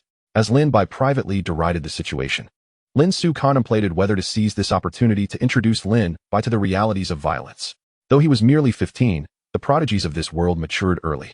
Yet, Lin Su was also concerned that Lin Bai might be frightened, potentially leaving a lasting psychological scar. After much deliberation, she ultimately decided to leave the choice to Lin Bai. Killing bandits? No problem at all, sister. Lin Bai's decisive response surprised Lin Su. In truth, Lin Bai had mentally prepared himself for violence before their departure. Whether the targets were innocent or deserving, he would not hesitate to cleave through anyone obstructing his path. It was a matter detached from morality, ideology, or allegiance. He merely sought to advance, seize control of his destiny, and glimpse the vistas from the heights of this world. Nothing more, nothing less. Of course, Lin Bai was not a bloodthirsty monster or an antithetical character, as long as the situation did not pertain to him or his loved ones. He was a person who cherished life deeply. Having made his decision, Lin Su no longer hesitated, leading Lin Bai off the carriage. Lin Bai prepared his gear, a traditional 3-foot-long feather blade, a 5-stone bow, and a quiver containing 30 arrows. These were the items he had brought from home. He secured the blade at his waist, slung the quiver over his shoulder, and readied the bow. The caravan's guards consisted of 20 knights divided into 2 groups. Half would advance to clear the way ahead, while the other half remained to guard the caravan. The expedition prepared to set forth to eradicate the bandit faction radiated an air of exuberance, while the remaining team lamented in despair. This was due to a stipulation within the Goodwill Hall, which permitted members to retain half of the spoils acquired in such situations. The notion that a mere 10 individuals might encounter difficulties was laughable. The members of the party were all in the transcendence phase, while the bandits likely had yet to awaken any innate talents. After all, securing a legitimate position within the city post-awakening was not an arduous task. Unless one was truly driven to desperation or had ulterior motives, who would willingly engage in the perilous and treacherous life of a bandit? Only the leader could reap any substantial rewards. Upon Lin Su disembarking, she conferred briefly with Manager Zhou. Although Lin Su held a managerial title, her authority was largely nominal, and it would be inappropriate for her to depart the team without prior notice. Manager Zhou readily acquiesced, recognizing that it was a trivial matter. Mutual respect was vital in such exchanges. Lin Su borrowed 2 horses from the stationary convoy, and, alongside Lin Bai, mounted their steeds, joining the expedition. Both siblings from the Lin family were adept equestrians, thanks to their father Lin Ye's instruction. While they were not masters of mounted combat, they could gallop with ease. Not long after setting out, they encountered returning scouts, who guided the party into a dense forest. Soon, they discovered a retreating band of approximately 100 bandits, who appeared to have realized they had kicked a hornet's nest. Wang Matzi, the leader of Qingfeng village, was cursing under his breath. Having been hastily informed by his subordinates of a plump target, he had exuberantly led his men down the mountain, only to confront a pack of ferocious tigers. Recognizing the Goodwill Hall's contingent, he fled in a panic, bellowing, "Esteemed members of the Goodwill Hall, it appears I, Wang Matzi, have misidentified my targets. I beg your forgiveness." Internally seething, he vowed to skin the messenger alive once he escaped. However, as the distance between them diminished, he realized that 2 legs could never outrun 4.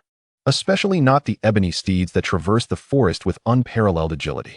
"Esteemed lords, my allies hail from the Ma family of Pingchuan. Surely, you must know them." Wang Matzi attempted to plead, invoking the name of his clan, but the knights of the Goodwill Hall paid him no heed, pressing onward. Had he mentioned a prominent family from Yunmeng City, it might have garnered some consideration. Pingchuan, a mere small county akin to Anning County. The Goodwill Hall's members could only smirk at such an association, especially considering their own formidable background. As Wang Matzi felt the noose tightening, he steeled himself and shouted, "Brothers, halt! These damned guards refuse to let us go. Let us fight them to the death." It must be said, Wang Matzi possessed a modicum of cunning. Realizing that the cavalry would not relent, he resolved that they might as well band together and fight for survival. It was common knowledge among the people of Yunzhou that turning one's back on cavalry was tantamount to courting death. Wang Matzi seemed to hold a certain sway among his band, for despite their terror, they gradually halted and prepared for battle. This surprised Captain Wang, leading the cavalry. But he quickly dismissed it. After all, they were merely a disorganized rabble. "Draw your swords. Prepare to charge," Captain Wang commanded, directing the cavalry to charge like a spearhead towards the center where Wang Matzi stood. Meanwhile, Lin Bai and Lin Su lingered behind, awaiting the moment the cavalry would disrupt the bandit ranks, allowing them to identify a suitable target for their trial. Lin Su sought to cultivate Lin Bai's courage, rather than his martial skills. At last, the cavalry collided with the bandits. The knights' sabers, akin to the scythes of death, effortlessly reaped the lives of the frontline bandits, who fell like wheat stalks in a tempest. Although the initial bandits served as a temporary buffer, slowing the cavalry's advance, they soon realized that their weapons were futile against the knights' armor, leaving only faint crimson marks, even when striking unprotected areas. The knights, perceiving this, skillfully dismounted to commence a swift and efficient purge, while the sentient ebony steeds charged and collided, further fracturing the bandit ranks. Within moments, as 30 or so bandits fell, panic began to spread among them. Not even Wang Matzi's exhortations could halt their disintegration, and even his own attempts to slay fleeing bandits could not stem the tide of chaos. Wang Matzi contemplated fleeing himself, yet he understood that he was the primary target. Captain Wang had already closed in on him, forcing him to grit his teeth and confront the inevitable. The moment they clashed, Captain Wang was taken aback. He had not anticipated that Wang Matzi, too, was in the transcendence phase and possessed formidable prowess. "Dehei, Lao Niu, come lend a hand. This fellow is quite the handful." Captain Wang called out, grinning without a hint of trepidation. He had no intention of engaging in a one-on-one duel. Wang Mozi's eyes widened in fury as he roared. What sort of hero are you to bully the weak with numbers? He was taken aback that this formidable man would summon assistance in the midst of battle. Captain Wang scoffed, with scum like you. What need is there for honor or fairness? As Captain Wang and Wang Mozi clashed, Lin Su had identified a target for Lin Bai, a flustered bandit who appeared to be a minor leader. She signaled to Lin Bai, directing him, "This is your mark. Lin Bai, this time, do not use your bow, but rather your sword techniques. I shall provide support." Lin Bai hesitated, unsure of his sister's intentions, but did not question her further. Both Lin Su and Lin Bai dismounted and dashed towards their target, unperturbed by the possibility of bandits fleeing on horseback. For the ebony steeds were imbued with a measure of sentience. As they sprinted, Lin Su felt increasingly astonished. She was exerting herself to the fullest. Yet Lin Bai kept pace with her effortlessly. It was noteworthy that, despite her path as an alchemist, which did not favor direct confrontation, she had already traversed halfway into the transcendence phase, and her physical prowess was commendable. Moreover, the essence of the transcendence realm focused on shedding the mundane and evolving the physical form. A few minutes later, the two siblings had caught up with the bandit who had strayed from the main group. This bandit, known as Hu Yi, silently rejoiced in his narrow escape. He had witnessed his leader, Wang Mazai, being cornered and kicked by 3 guards during his flight. It seemed he would soon meet his end. Fortunately, he had fled swiftly. Damn it! It appeared that the pack of hounds would raid the mountain stronghold. Returning to find a place to hide for a few days until the storm passed was imperative. However, he chuckled to himself, for his leader would soon perish. Perhaps in a few days, he could return and claim a position for himself, becoming Humazai. Just then, a voice interrupted his musings. "Hey, bandit brother, you're drooling." Startled, Hui turned to see a boy who appeared to be no more than 15 or 16 years old. Although the child was somewhat robust, his youthful visage betrayed his age. Enraged by the surprise, Hui immediately swung his knife at Lin Bai. "Ah, so you're just a petty mountain bandit." Unaware that one should never provoke the elderly or children in the Jianghu, Lin Bai remarked with an air of wisdom, his hand steady as he wielded a 3-foot Yinling knife. With a swift flick, he parried the incoming blade, and with a resounding clang, he knocked Hui's large knife from his hand. Before the bandit could utter a word of surrender, Lin Bai struck, his blade slicing cleanly through the throat. Hui could not comprehend why it was him, for he had believed himself to have escaped. Lin Bai recognized the confusion etched on the bandit's face, and with a kind heart, he could not bear to see someone so foolish. "Brother, your physique is far too conspicuous. It practically advertises to others, 'Come and chop me down.'" Upon hearing Lin Bai's words, Hui felt his last breath escape him. "I'm done for," he lamented. In truth, this enemy posed no challenge whatsoever. To Lin Bai, even a true novice in the transformational stage would be nothing more than a mere handful of strikes.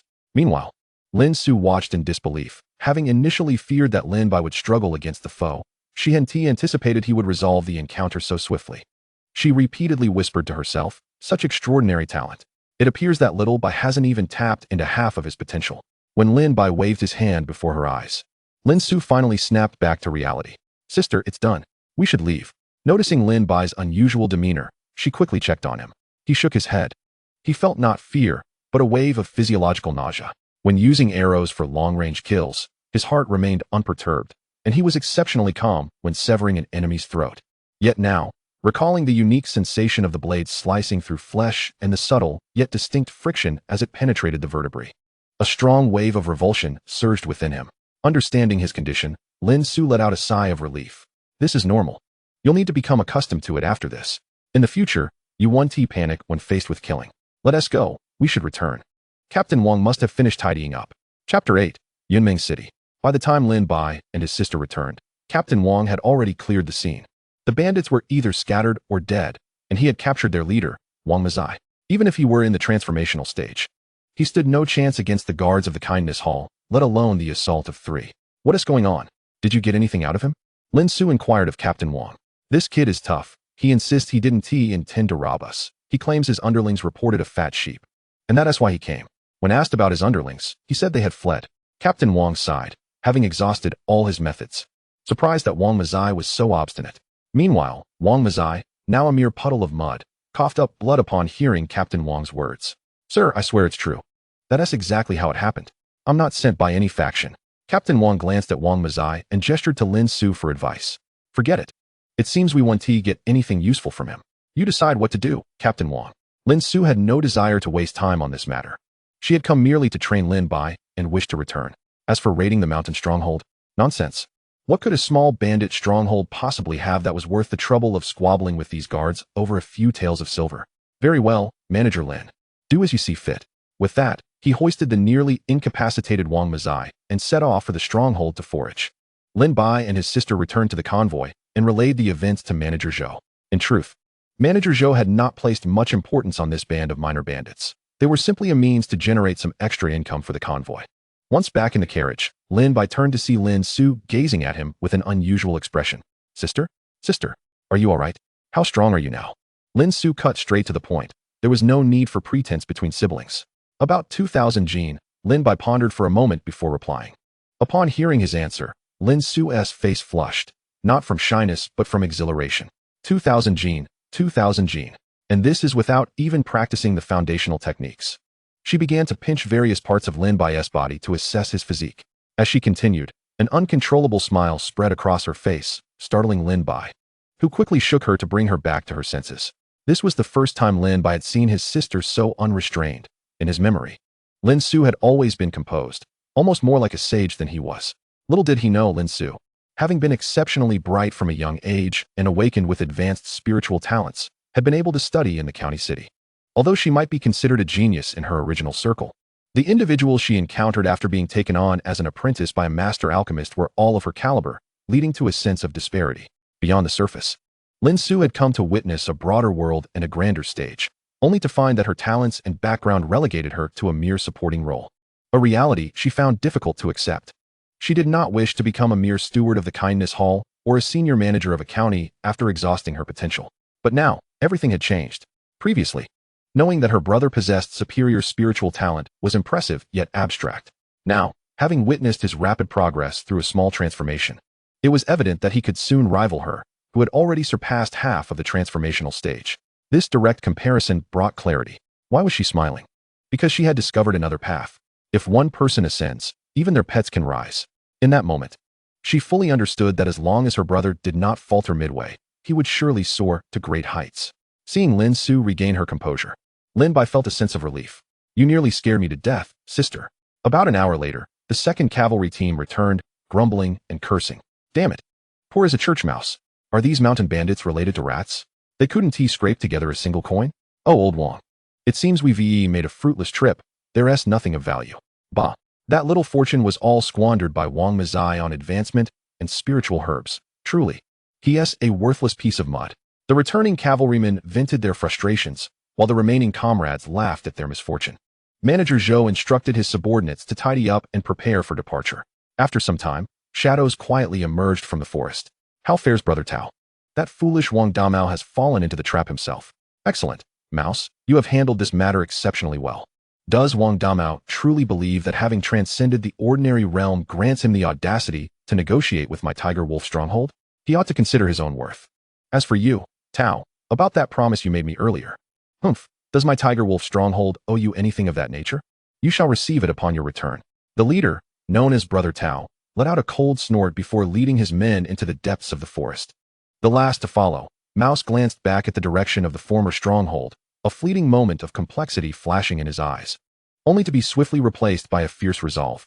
Do not blame me, great chief. My yearning to become a practitioner is overwhelming, and I refuse to live my life as a mere mouse.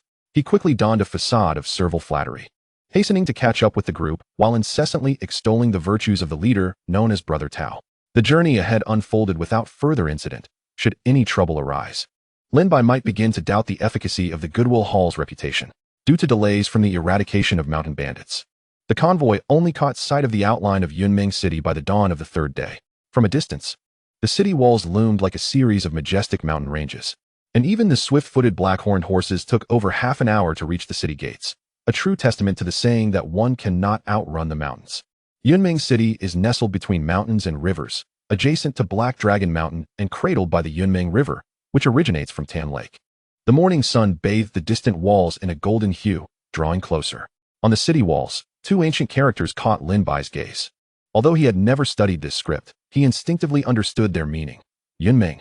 As Anning County lies to the north of Yunming City, the convoy entered through the northern gate. The bustling north gate was alive with activity. Farmers carried vegetable baskets out of the city, merchant caravans laden with goods entered, and young gentlemen and ladies in azure robes ventured forth to enjoy the autumn scenery, all brimming with vitality. Curiously, since Lin Bai had truly awakened his innate wisdom, he had yet to hear accounts of individuals struggling to survive due to exorbitant taxes. Such despair usually stemmed only from natural disasters or demonic threats. This piqued Lin Bai's curiosity regarding the reasons behind this phenomenon. Subsequently, he delved into literature and discerned several factors. First, the vastness of this world. Second, and most crucially, the presence of the extraordinary. And third, the disdain of noble families towards the produce of common folk, deeming it vulgar and unworthy of occupying their storages. Thus, a peculiar situation arose where the imperial courts and noble families of this world refrained from collecting agricultural taxes. As for corvée labor, it was levied solely upon those possessing extraordinary prowess.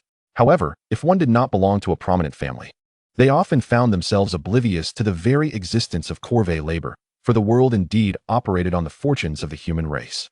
Performing corvée labor would yield merit, enhancing both family and individual fortunes. Consequently, a scenario emerged where those in power ruled with indifference while the common people thrived. Additionally, due to various circumstances, the era of prosperity for humanity had endured for nearly 100 millennia. Of course, this condition applied to mere mortals. Any connection to the realm of cultivation would invariably draw scrutiny, as evidenced by the 3 acres of spiritual farmland being the most valuable asset in Lin Bai's family. There is a tale of a minister's wife from the central court of the Great Xia, who traveled in an ox cart, collecting the dung of the spiritual ox to nourish her own spiritual fields. This practice was lauded as a model for household management and widely disseminated, even included in the literature from which Lin Bai learned. In essence, ordinary people lead relatively comfortable lives, yet resources for cultivation remain severely monopolized. Observing the vibrant demeanor of the passers-by, listening to the lively sounds at the city gates, and inhaling the fragrant aromas wafting from breakfast stalls blended with the morning's earthy scent, Lin Bai found his spirits lifting unconsciously. He silently uttered, "Yunming City, I have arrived." As they neared the city gate, the pace of the horses slowed. Steward Zhou leaned out, addressing the guards with a hearty laugh. "Brothers, this task is nearing completion. Once we settle everything, the feast is on me at the Drunken Fragrance Tower." Wow, the steward is generous indeed. The Drunken Fragrance Tower is no cheap establishment. Hee. This brother is here for the first time, right? Who doesn't know that our steward Zhou is the most magnanimous? Exactly. Every time a task concludes well, he treats us at the Drunken Fragrance Tower. Amidst the guards' lively discussions, they entered the city. Once inside, Lin Bai widened his eyes, eager to discern the differences between Yunming City and his hometown of Anning County. To his surprise, it appeared quite similar, with perhaps just a few more practitioners visible. Lin Su noticed her brother's foolish expression and knew without question what he was contemplating. The outer districts. It's quite similar to our Anning City. But wait until we reach the inner districts.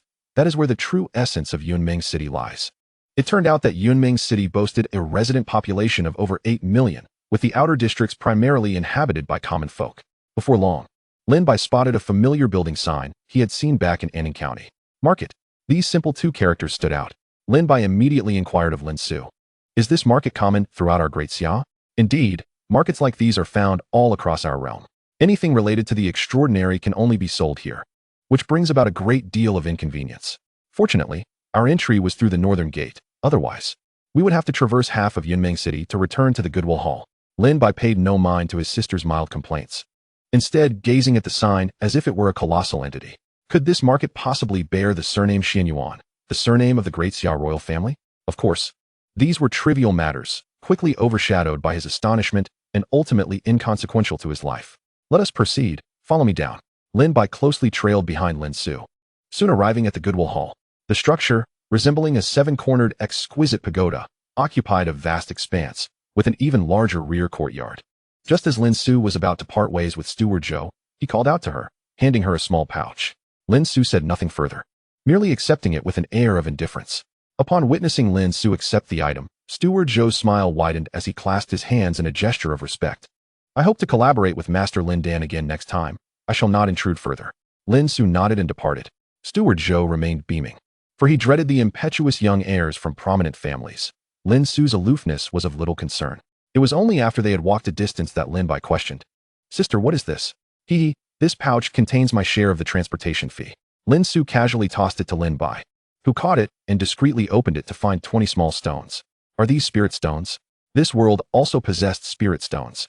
defined as units of energy sufficient for a practitioner of moderate talent in the transcendent phase to cultivate for 10 days.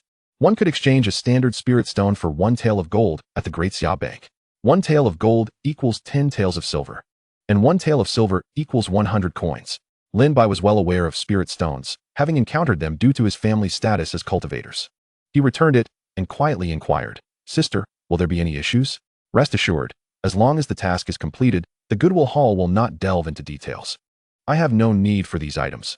I merely wish to avoid any entanglements with the individuals behind it, lest it lead to trouble. Now, what matters most is your path. It is still early. You shall accompany me to pay respects to the master." Chapter 9, The Beast Tamer. Upon hearing this, Lin Bai immediately quelled his curiosity, refraining from further inquiries and quietly following in Lin Su's wake.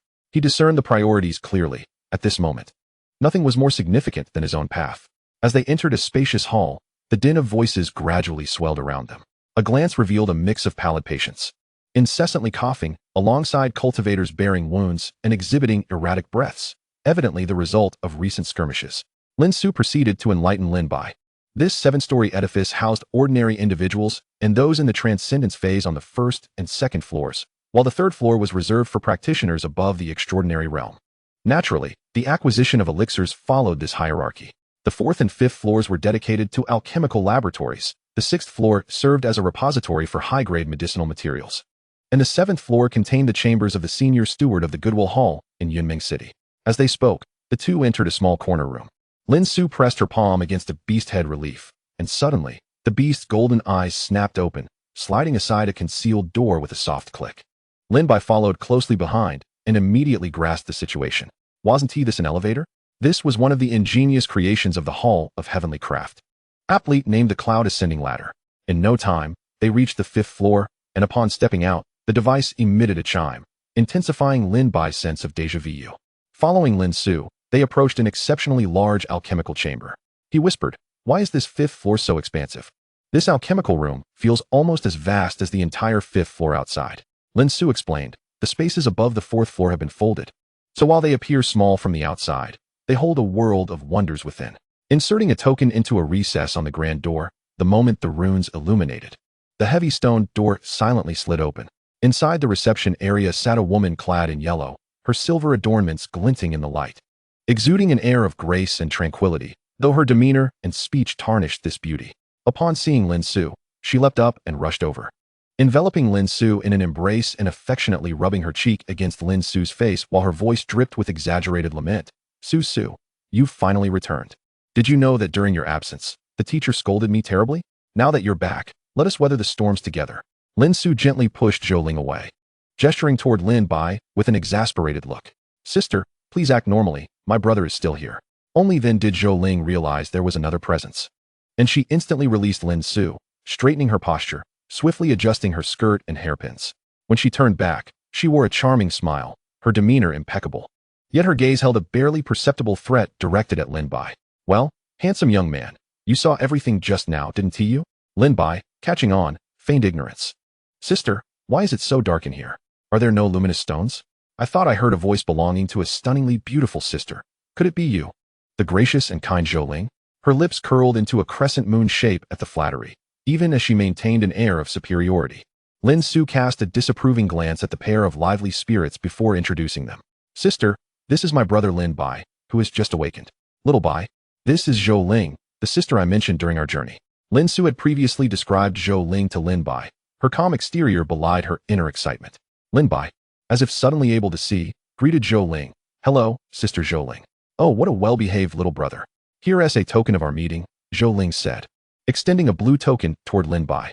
Following the unspoken cues from his sister, Lin Bai accepted it without examining its value, deeming it inappropriate to scrutinize the worth of a gift in front of its giver. After this introduction, Lin Su inquired about her teacher and senior brother. The teacher is still engaged in alchemy, but should emerge in a couple of days. As for the senior brother, he is currently breaking through the limits from the extraordinary to the transcendent realm. Zhou Ling paused momentarily when mentioning her senior brother. He has begun breaking through to the transcendent realm? So soon? Lin Su was equally astonished, as her senior brother Li Jun was merely 12 years her elder. Lin Bai, however, felt little surprise, having already heard about her teacher and her disciples on the way. Lin Su's teacher, known as Master Jinhua, was a female practitioner at the rebirth realm and had 3 disciples. The senior brother, Li Jun, was only 30 years old and was already attempting to reach the transcendent realm. The second disciple, Zhou Ling, was 23 and was still in the transcendence phase, but was close to breaking through to the extraordinary. As for the third disciple, that was Lin Su herself, aged 18 and just past the halfway mark of the transcendence phase. Li Jun was the true heir of Master Jinhua. Whereas Lin Su and Zhou Ling shared a student-teacher relationship with her, Li Jun and Master Jinhua had a master-disciple bond. To draw a somewhat inappropriate analogy, if Master Jinhua had a son or daughter and there was a conflict, she would likely side with Li Jun. The reasons for Li Jun's elevated status were threefold. He had been with Master Jinhua the longest, possessed the highest talent, and unlike Lin Su and Zhou Ling, he hailed from no family background, having lost his parents at a young age.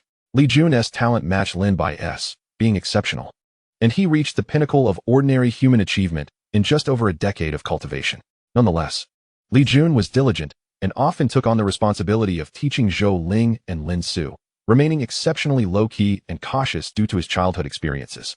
Thus, when Lin Bai heard that Li Jun was breaking through to the transcendent realm, he felt no astonishment. With such talent, a good teacher, and abundant resources, coupled with his humility and diligence, success seemed inevitable. However, it was unfortunate that Master Jinhua was currently sequestered in alchemical pursuits, and it remained uncertain when she would emerge. Yet, having arrived, they would simply wait. Lin Su arranged for Lin Bai to stay in a room in the Goodwill Hall, while she and Zhou Ling needed to continue refining elixirs, a task not only mandated by the Goodwill Hall, but also required by their teacher. It was akin to graduate students in a past life, where a good teacher often made one busier. Upon their return, Lin Bai, feeling bored, began to fiddle with the token Zhou Ling had given him. Lin Su explained that this was a unique calmness token from the Zhou family in Yunming City. Possessing tranquilizing properties, it was a low-tier item, effective primarily for ordinary people and those in the transcendence phase, lasting approximately 5 years. Nevertheless, it was a fine gift, as one would struggle to procure such a token for less than 20 spirit stones outside. Life in the Goodwill Hall was rather monotonous. Lin Su forbade him from venturing out alone, and Lin Bai, fearing unforeseen circumstances, remained confined within their quarters. Even their meals were delivered by the hall's servants. Fortunately, after 2 days, Master Jinhua emerged from her seclusion. Lin Su came to inform Lin Bai, since the teacher has just successfully refined elixirs and is in high spirits, you should accompany me to pay your respects. Lin Su felt a twinge of anxiety, uncertain whether her teacher would have a suitable path for Lin Bai. Yet, she knew she must prepare accordingly. She tidied Lin Bai up, ensuring he appeared presentable before they set off. Lin Bai reviewed the procedure with his sister once more, arriving once again at the alchemical chamber they had visited earlier. Upon entering the alchemical room, Lin Su led him into a quiet chamber, which was modest in size but filled with a faint fragrance of sandalwood. At last, Lin Bai laid eyes on the legendary Master Jinhua. She appeared to be a woman in her 40s, her hair meticulously styled, adorned in a brocade robe intricately embroidered with golden threads, exuding an air of authority from her long-standing position. Her gaze was calm, yet profound. After the siblings entered the room, Master Jinhua gestured for them to take their seats, taking a moment to scrutinize Lin Bai.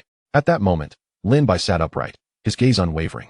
After a prolonged silence, Master Jinhua finally spoke. You are Lin Bai, the younger brother of my little disciple, are you not? Is your talent of superior spiritual quality? At that instant, Lin Bai dispelled his concealing aura, returning to a state of naturalness, and the ambient spiritual energy seemed to recognize its master, swirling around him like swallows returning to their nests. Master Jinhua nodded, evidently acknowledging Lin Bai's exceptional talent. She closed her eyes, her fingers unconsciously intertwining as if weighing and calculating possibilities. After a moment, she opened her eyes, her gaze clear and focused on Lin Bai. Indeed, I possess a legacy that you seek, a reward from a declining local sect in Yunzhou for my alchemical services. This is a complete inheritance known as the Beast Tamer Warrior, a path imbued with unique significance. It falls under the category of warrior, and while it endows one with certain beast-taming skills, fundamentally, it remains a martial discipline, crafted by the sect's ancestors who fused 2 traditions together. Perhaps my explanation lacks clarity. You may examine it for yourself. With that, Master Jinhua tossed a bamboo slip to Lin Bai. Upon receiving it, Lin Bai sensed that the material was neither bamboo, jade, nor iron, and he reverently placed the slip against his forehead to absorb its knowledge. In the next moment, his expression changed dramatically, gripping the slip tightly as if reluctant to part with it. Yet ultimately, he returned it respectfully to Master Jinhua. With sincere eyes, Lin Bai addressed Master Jinhua. This inheritance is immensely satisfying. I wonder how the master can bear to part with it. Master Jinhua chuckled softly. To be honest, given her status, there was little about Lin Bai that she required. As for talent, exceptional as it may be, she possessed similar gifts. Yet, she found Lin Bai's character appealing. To gain something, one must invariably make sacrifices. Thus, she stated, it seems you are quite pleased with this inheritance. However, you currently possess nothing and lack cultivation. All I ask is that you promise to assist me with a matter within reasonable bounds when you are able. Master, I shall never forget the grace of your teachings today. Should I require assistance in the future, I will do my utmost, Lin Bai replied with respect. Owing a favor to a great figure is not merely a matter of gratitude. It is a connection. Moreover, was Master Jinhua's request excessive? It was tantamount to a gift. Were it not for Lin Su's connection, Lin Bai, akin to a protagonist in a tale, would have had to face countless adversaries and traverse numerous realms to meet Master Jinhua. Pleased with Lin Bai's response, Master Jinhua understood that, as an alchemist, forming benevolent connections was paramount. Additionally, since Lin Bai was Lin Su's brother, how could she disregard his plea for wisdom? She handed back the bamboo slip she had just received. Lin Bai accepted it with a bow, as did Lin Su behind him. After all, Lin Bai's words were not merely flattery. He genuinely believed in the weight of this inheritance. Then, as if recalling something, Master Jinhua inquired, "What are your plans moving forward?" "Our mother has written a letter to our grandmother, hoping to enlist the Wang family's aid in helping my younger brother learn a path of assistance," Lin Su responded. To her surprise, Master Jinhua frowned slightly. The Wang family? They possess resources and capabilities, but for Lin Bai, who does not even belong to a branch of the Wang family, substantial help may be elusive. "I do have a qualification for the Daxiao Martial Hall. It commences 1 month from now. With this token, you may enter directly." Hearing the words Martial Hall, Lin Su's face flushed with excitement. "The Martial Hall? Thank you, Master. Lin Bai will forever remember your assistance." Afterward, Master Jinhua produced a smooth jade token inscribed with arcane patterns and presented it to Lin Bai. Although he was unaware of the significance of the Martial Hall, Lin Bai recognized its importance from his sister's elation. He accepted the jade token and promptly bowed in gratitude to Master Jinhua. With a wave of her hand, Master Jinhua signaled for them to depart. Since she had an unused qualification, she might as well bestow it upon Lin Bai, considering him a quasi-family member. Upon receiving her signal, the siblings expressed their gratitude once more before gently closing the door of the secluded chamber. Master Jinhua gazed at the now-closed door, muttering to herself, "A lucky boy." Indeed, based on the information she possessed, Lin Bai had awakened with a spirit-nourishing pill, a boon he could never have obtained given his lineage. Following his awakening, he had secured a path and a qualification for the Martial Hall. She firmly believed that everyone has their own fortune, and Lin Bai, in her eyes, was undoubtedly a person of great destiny. On the other side, Lin Su and Lin Bai were both exhilarated. And it wasn't until they returned to their room that Lin Bai questioned Lin Su, "Sister, what is the Martial Hall that has you so thrilled?" Lin Su eagerly explained. The Martial Hall is an institution established by the Central Imperial Court, aimed at selecting talented commoners without noble lineage. However, due to local cooperation, they also allocate spots to various sects and families.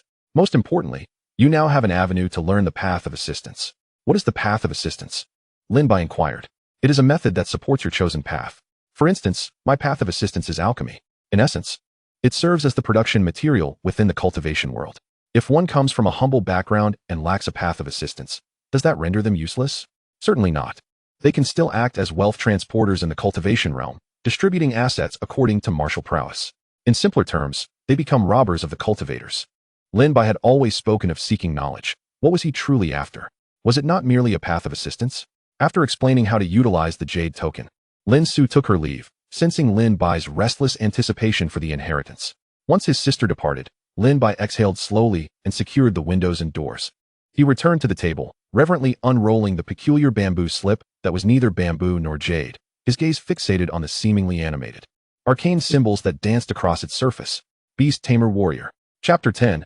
Accepting the Inheritance. It is no wonder he was restless with impatience. This path was perfectly suited to Lin Bai. One might even say it was tailor-made for him. Setting aside the myriad of profound techniques documented in the inheritance, the most exhilarating core tenet lay in the fact that upon contracting a spirit beast, should one achieve sufficient cultivation, they could acquire the characteristics of that beast, and eventually even its innate divine abilities. Indeed, in this world, spirit beasts possess various traits and divine powers akin to the spiritual qualities and talents of humanity.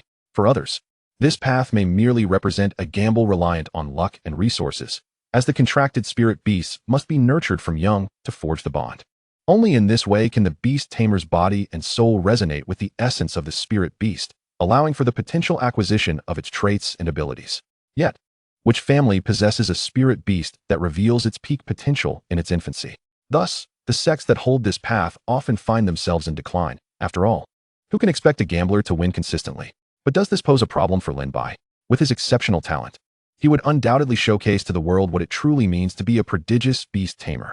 If the star map and the accompanying celestial talents bestowed upon Lin Bai are absolute values, then the path of the beast tamer, coupled with the cocoon breaking talent, represents a supreme mechanism. Now that Lin Bai has acquired this path's method, he truly lacks for nothing. He gazes at the bamboo scroll with a sense of exhilaration. Values and mechanisms must be grasped with both hands, and both must be firm. Taking a sip of cool water to calm the tumult within, Lin Bai begins to formally accept the inheritance. Placing the bamboo scroll against his forehead and silently reciting the incantation within his heart. With a resounding howl, a phantom beast accompanies him, ensuring that a brute does not squander his strength. The bamboo scroll in his hand begins to radiate brilliance, detaching from Lin Bai and floating into the air, where it emits a golden beam that penetrates his body. Having fulfilled its purpose, the scroll loses its luster and plummets to the ground, disintegrating into powder. However, Lin Bai's focus is no longer on the scroll. Within his sea of consciousness, he is undergoing an information tempest as countless ancient scriptures, visualization diagrams, cultivation paths, and secret techniques surge forth like a tide, converging into the complete inheritance of the beast tamer. Ultimately, he organizes this inheritance into 3 sections: the Transcendence chapter, the Extraordinary chapter, and the Ascendancy chapter. Lin Bai slowly opens his eyes, rubbing his slightly swollen forehead. The forced infusion of knowledge imposes a considerable burden on the mind. This is a complete inheritance, and should Lin Bai achieve fame in the future, he may well bear the title of the Beast Taming Lin clan. In this world, the paths to enlightenment can only lead to the Ascendancy realm. Further cultivation requires practitioners to forge their own paths. Just as the names of the realms suggest, the Transcendence realm, which absorbs spiritual energy to evolve the body and shed its mortal form. The Extraordinary realm, where various paths diverge and distinct abilities manifest, and the Ascendancy realm, where one reaches the pinnacle of their chosen path, transcending into the sacred. These constitute the first 3 major realms of the path. The Transcendence realm requires no elaboration. In the Extraordinary realm, individual paths begin to differentiate, revealing true capabilities. And the Ascendancy realm is, to be precise, a continuation of the Extraordinary realm, representing the zenith of a given path. The 4th major realm, the Rebirth realm, demands that practitioners combine their unique traits to create a new chapter upon the existing path, thereby forging their future path. The Rebirth realm marks a new beginning for practitioners, signifying their transformation from mere students of the Great Way into pioneers. Many path inheritances arise in this manner, while others may not utilize the Rebirth realm. The preceding aspects remain accessible. The more practitioners there are, the more paths will be created, leading to a positive cycle. This is one of the reasons for the emergence of the Golden Age of humanity. After organizing these thoughts, Lin Bai envisions the Transcendence chapter of the Beast Tamer. Bear skin, tiger bone, dragon sinew, and vital organs. These are the 4 trials of this method's Transcendence chapter. Completing them leads to what is commonly referred to as the pinnacle of transcendence. Of course, Lin Bai's primary concern now is to enter the bear skin trial and genuinely step into the Transcendence realm. The bear skin trial does not merely involve training the skin, but encompasses the entire flesh. The bear in question is no ordinary creature, but the earthly bear. Its hide is coarse and its flesh thick, reputedly impervious to conventional siege bolts, requiring arrows crafted from spiritual materials to breach its defenses. Entering this realm necessitates the aid of medicinal materials, which are not inexpensive. The most costly ingredient is a certain quantity of earthly bear's heart. Lin Bai calculates that a portion of the materials will cost around 3 taels of gold or 3 spirit stones. The Transcendence realm has always been a significant financial expenditure. Or rather, cultivation has always been the domain of those willing to invest heavily. Per folks, begone. Lin Bai does not possess great wealth. He plans to consult his sister to see if there are any internal channels for discounted medicinal materials. After acquiring the path, Lin Bai has 3 immediate goals. First, to formally enter the Transcendence realm. Second, to obtain his first spirit beast. And third, to attend the martial hall to learn auxiliary techniques and several skills. Being a person who plans before acting, Lin Bai resolves to proceed without hesitation. The allure of extraordinary power is too great. Upon stepping outside, he finds Lin Su, who has remained by his side, providing protection. Surprised, Lin Bai notes that such inheritances typically proceed without incident, especially within the confines of the kind-hearted hall. Sister, you're here. What about Master Jinhua? Do not worry.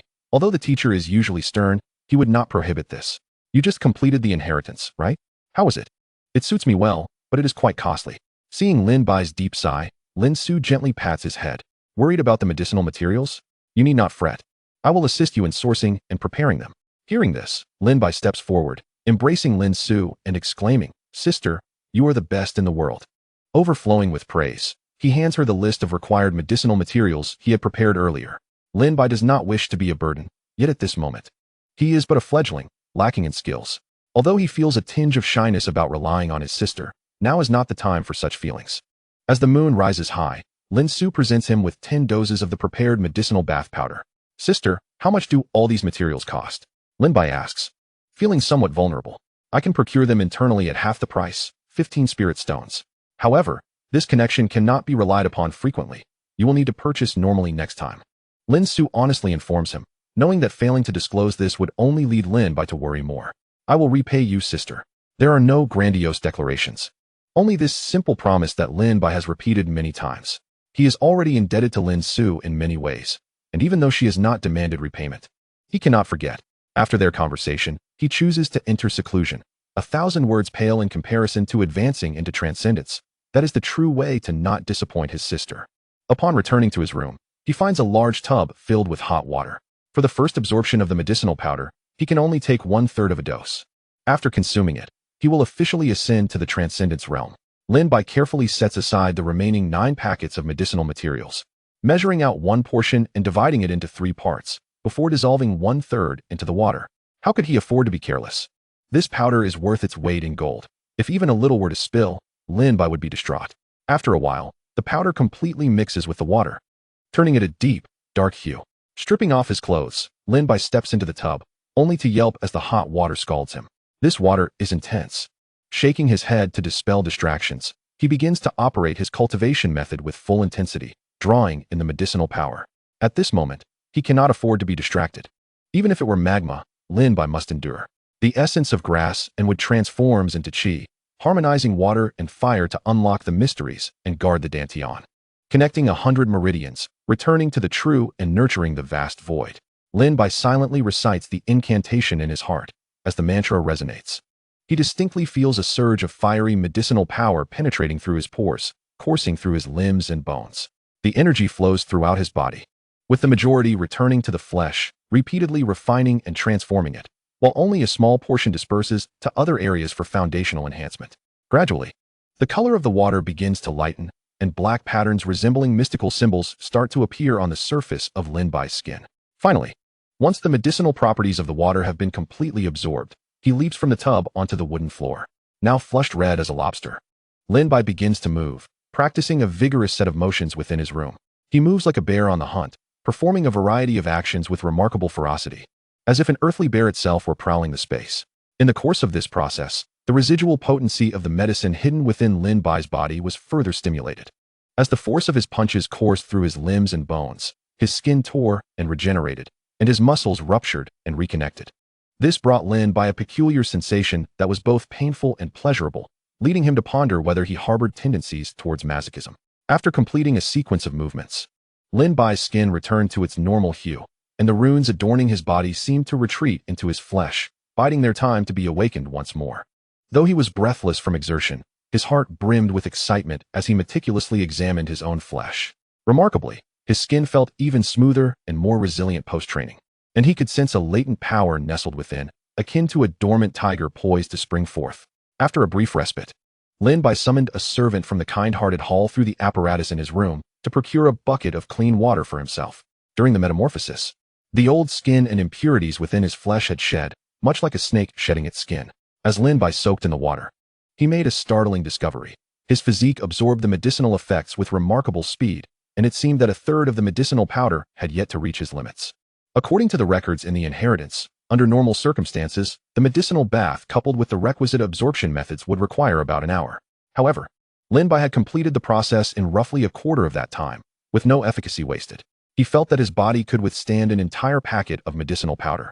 rendering the prescribed method of consuming a third daily over 3 days before entering the transcendence phase unnecessary. Lin Bai speculated that this was likely influenced by his spiritual star map. Thus, he resolved to adhere to the prescribed procedures, for he, Lin Bai, was inherently cautious. It would be unwise to take risks so early in his cultivation journey, and to deviate from the teachings of the inheritance would be akin to wandering without a path. Was it merely to save a bit of time? Lin Bai was not foolish. Therefore, he decided to venture outside to admire the moon.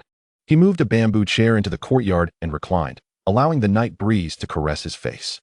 As he basked in the evening wind and gazed at the celestial moon palace, he wondered if there were any ethereal beings dwelling in this realm of the moon. He mused about the beauty of the moon goddess, concluding that she must indeed be stunning, for in this world, those who could cultivate were seldom lacking in allure. Enveloped in moonlight, Lin Bai relaxed and drifted into slumber. Chapter 11. The spirit beast of one's destiny. 2 days slipped away in the blink of an eye. Splash. Lin Bai, his entire body crimson as if seared by iron, erupted from the water's surface, having completed yet another set of movements, his final sequence. As he stood, an extraordinary sheen of bluish-white radiance enveloped his skin, reminiscent of exquisite jade, with black markings subtly emerging beneath the surface, akin to natural inscriptions of celestial runes in perpetual motion. Rather than appearing grotesque, these markings exuded an enigmatic beauty. Lin Bai gazed into the mirror, softly exclaiming in admiration. Alas, he had just entered the transcendence phase and was unable to summon his armor, rendering the divine runes mere superficial adornments. Given his esteemed lineage, it was inconceivable that he lacked unique attributes. Typically, a practitioner of demon taming at the transcendent stage could form their own armor, akin to the formidable exoskeletons of beastly creatures, thereby gaining substantial enhancements. Regrettably, Lin Bai had only just begun his journey into the transcendence realm, and both his physique and strength still required refinement before he could manifest such abilities. After admiring his transformation, he turned to the teacup on the desk, attempting to channel the newfound, flowing vigor within him. After several minutes of concentration, Lin Bai gained a clearer understanding of his current strength. Overall, his capabilities were commendable. He could project his strength up to approximately 6 meters away, yet he noted a shortcoming. His power lacked cohesion and needed further refinement. After all, a martial artist's strength was fundamentally rooted in their physical constitution, and having successfully advanced into transcendence, Lin Bai's physique had undergone a significant enhancement. With a subtle shift in focus, he cast a probing spell upon himself. Name: Lin Bai. Strength: 2595. Agility: 2792. Constitution: 26105. Spirit: 3591. Level: Transcendence. Bearskin Stage Skills: Beginner Swordsmanship, Basic Medicine, Proficient Archery, Northern Mountain Scouts Concealment Technique, Proficient, Demon Tamer, Talents: Breaking the Cocoon, Harmonious Journey. Evaluation: Future prospects are bright. A potential dragon lies in the depths. Lin Bai felt that even as a newly initiated transcendent, his attributes positioned him among the pinnacle of the transcendent stage. Though he lamented his limited combat techniques, however, he could easily dispatch dozens of adversaries like Wang Matzi within mere minutes. They were hardly a challenge. As a practitioner at the bearskin stage, his greatest enhancement was his constitution. Additionally, he experienced a pleasant surprise, having maintained the concealment technique during his non-training hours. Coupled with an enhanced control over his physical form, his mastery of the technique had progressed. The levels of technique mastery were classified as beginner, basic, proficient, intermediate, minor achievement, major achievement, perfection, and beyond limits. After the initial exhilaration, Lin Bai composed himself to contemplate his next steps. After all, while indulging in self-aggrandizement within the confines of his room posed little risk, doing so outside could lead to dire consequences. His first task, completing the transition into transcendence, had been accomplished, and now he could only rely on diligent effort moving forward. Thus, the most pressing task ahead was to forge a contract with his destined spirit beast. Failing to do so would squander his talents of breaking the cocoon and harmonious journey.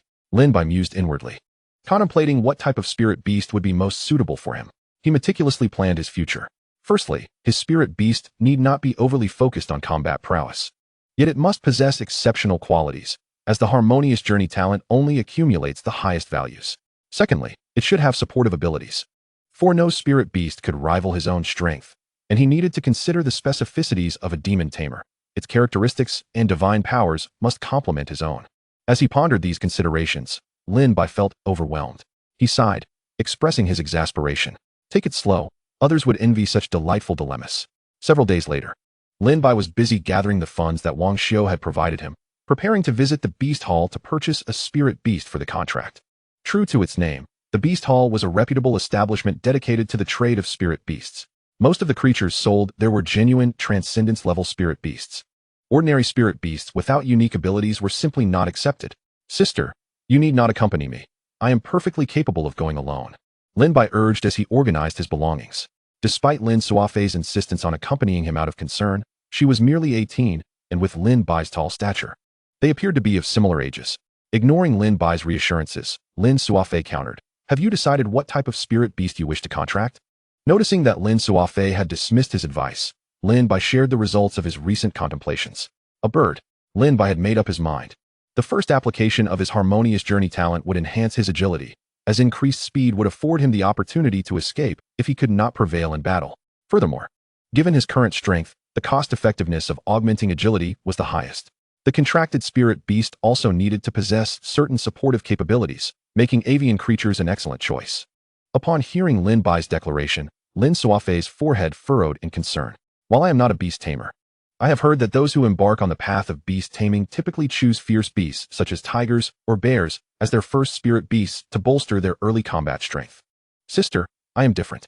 My path as a demon tamer is merely a means. The true essence lies in being a martial artist. I find myself in need of a companion endowed with considerable auxiliary abilities and a bird of prey with formidable offensive power, complemented by my inherent talent to enhance my swiftness." Lin Bai and his sister engaged in a thoughtful analysis of their ideas over the past few days. Aside from the genuine reasons pertaining to innate talent, he shared everything with Lin Su. As she listened to his coherent analysis, the furrow in her brow gradually relaxed. "You possess your own plan. That reassures me." While Lin Su appreciated the specificity of her brother's reasoning, she was even more delighted to see that Lin Bai had formulated his own ideas. In the perilous realm of cultivation, those devoid of independent thought are akin to marionettes. Once they had gathered their belongings, the siblings ventured forth. The Compassion Hall occupies an expansive area, and fortunately, the Beast Hall is not too distant within the market district. This market resembles a colossal shopping center designed specifically for cultivators, replete with an array of shops. The Compassion Hall and Beast Hall are merely among the more renowned establishments. As they traversed the bustling streets, Lin Bai observed that most passers-by possessed some degree of cultivation, primarily at the Transcendence realm, which illustrated the profound heritage of Yunmeng City. Having long felt confined, this was Lin Bai's first excursion beyond the backyard of the Compassion Hall since arriving in Yunmeng City. He felt like a bird released from its cage, eagerly scanning his surroundings. Suddenly, Lin Bai's eyes lit up at the sight of a confectionery vendor. He hurried over, finding a shop named Bai's Delicacies. How outrageous it was that 2 pieces of sweets cost 5 taels of silver, albeit discounted by 1 tael today. After purchasing them, Lin Bai, somewhat irate, complained to Lin Su, having bought 1 piece for himself and 1 for her. Lin Su couldn't help but smile at his reaction. These pastries were crafted using medicinal ingredients, and the shop was a long-time esteemed customer of the Compassion Hall. Their confections possessed nourishing and spirit-enhancing properties, setting them apart from mere sweets. Though Lin Bai failed to perceive any significant effects, he found the taste agreeable, albeit a tad too sugary. The dessert was small, and he finished it in a few bites. Fortunately, the hygiene standards in this world were commendable, with trash bins placed along the streets. According to Lin Su, the refuse was managed by the Yulong Gang, one of the 3 major factions in Yunmeng City. This was quite a lucrative endeavor, as it encompassed not only Lin Bai's ordinary waste, but also the refuse from the entire market, including the Compassion Hall's discarded elixirs, Tiangong Hall's shattered crystals and scraps, and the remnants of talismans crafted by apprentices, all classified as refuse. Rumor has it that the annual spectacle in Yunmeng City, where the 3 major gangs clash, is partly due to the coveted nature of this task, as the Yutong Society and the Xuanshan Hall covet it. Yunmeng City is vast, and naturally, the market occupying a significant portion of the northern city is no small affair. However, Lin Bai remained unhurried, treating the outing as an opportunity to accompany his sister on a leisurely stroll. Both being cultivators, their pace was swift. Even without running, they arrived quickly. Chapter 12. Selecting from the Beast Hall. Before long, Lin Bai spotted the iconic structure of the Beast Hall, a 3-tiered floating plaza. In stark contrast to the rudimentary beast pens of the branch in Anning County, this edifice in Yunmeng City was nothing short of a marvel.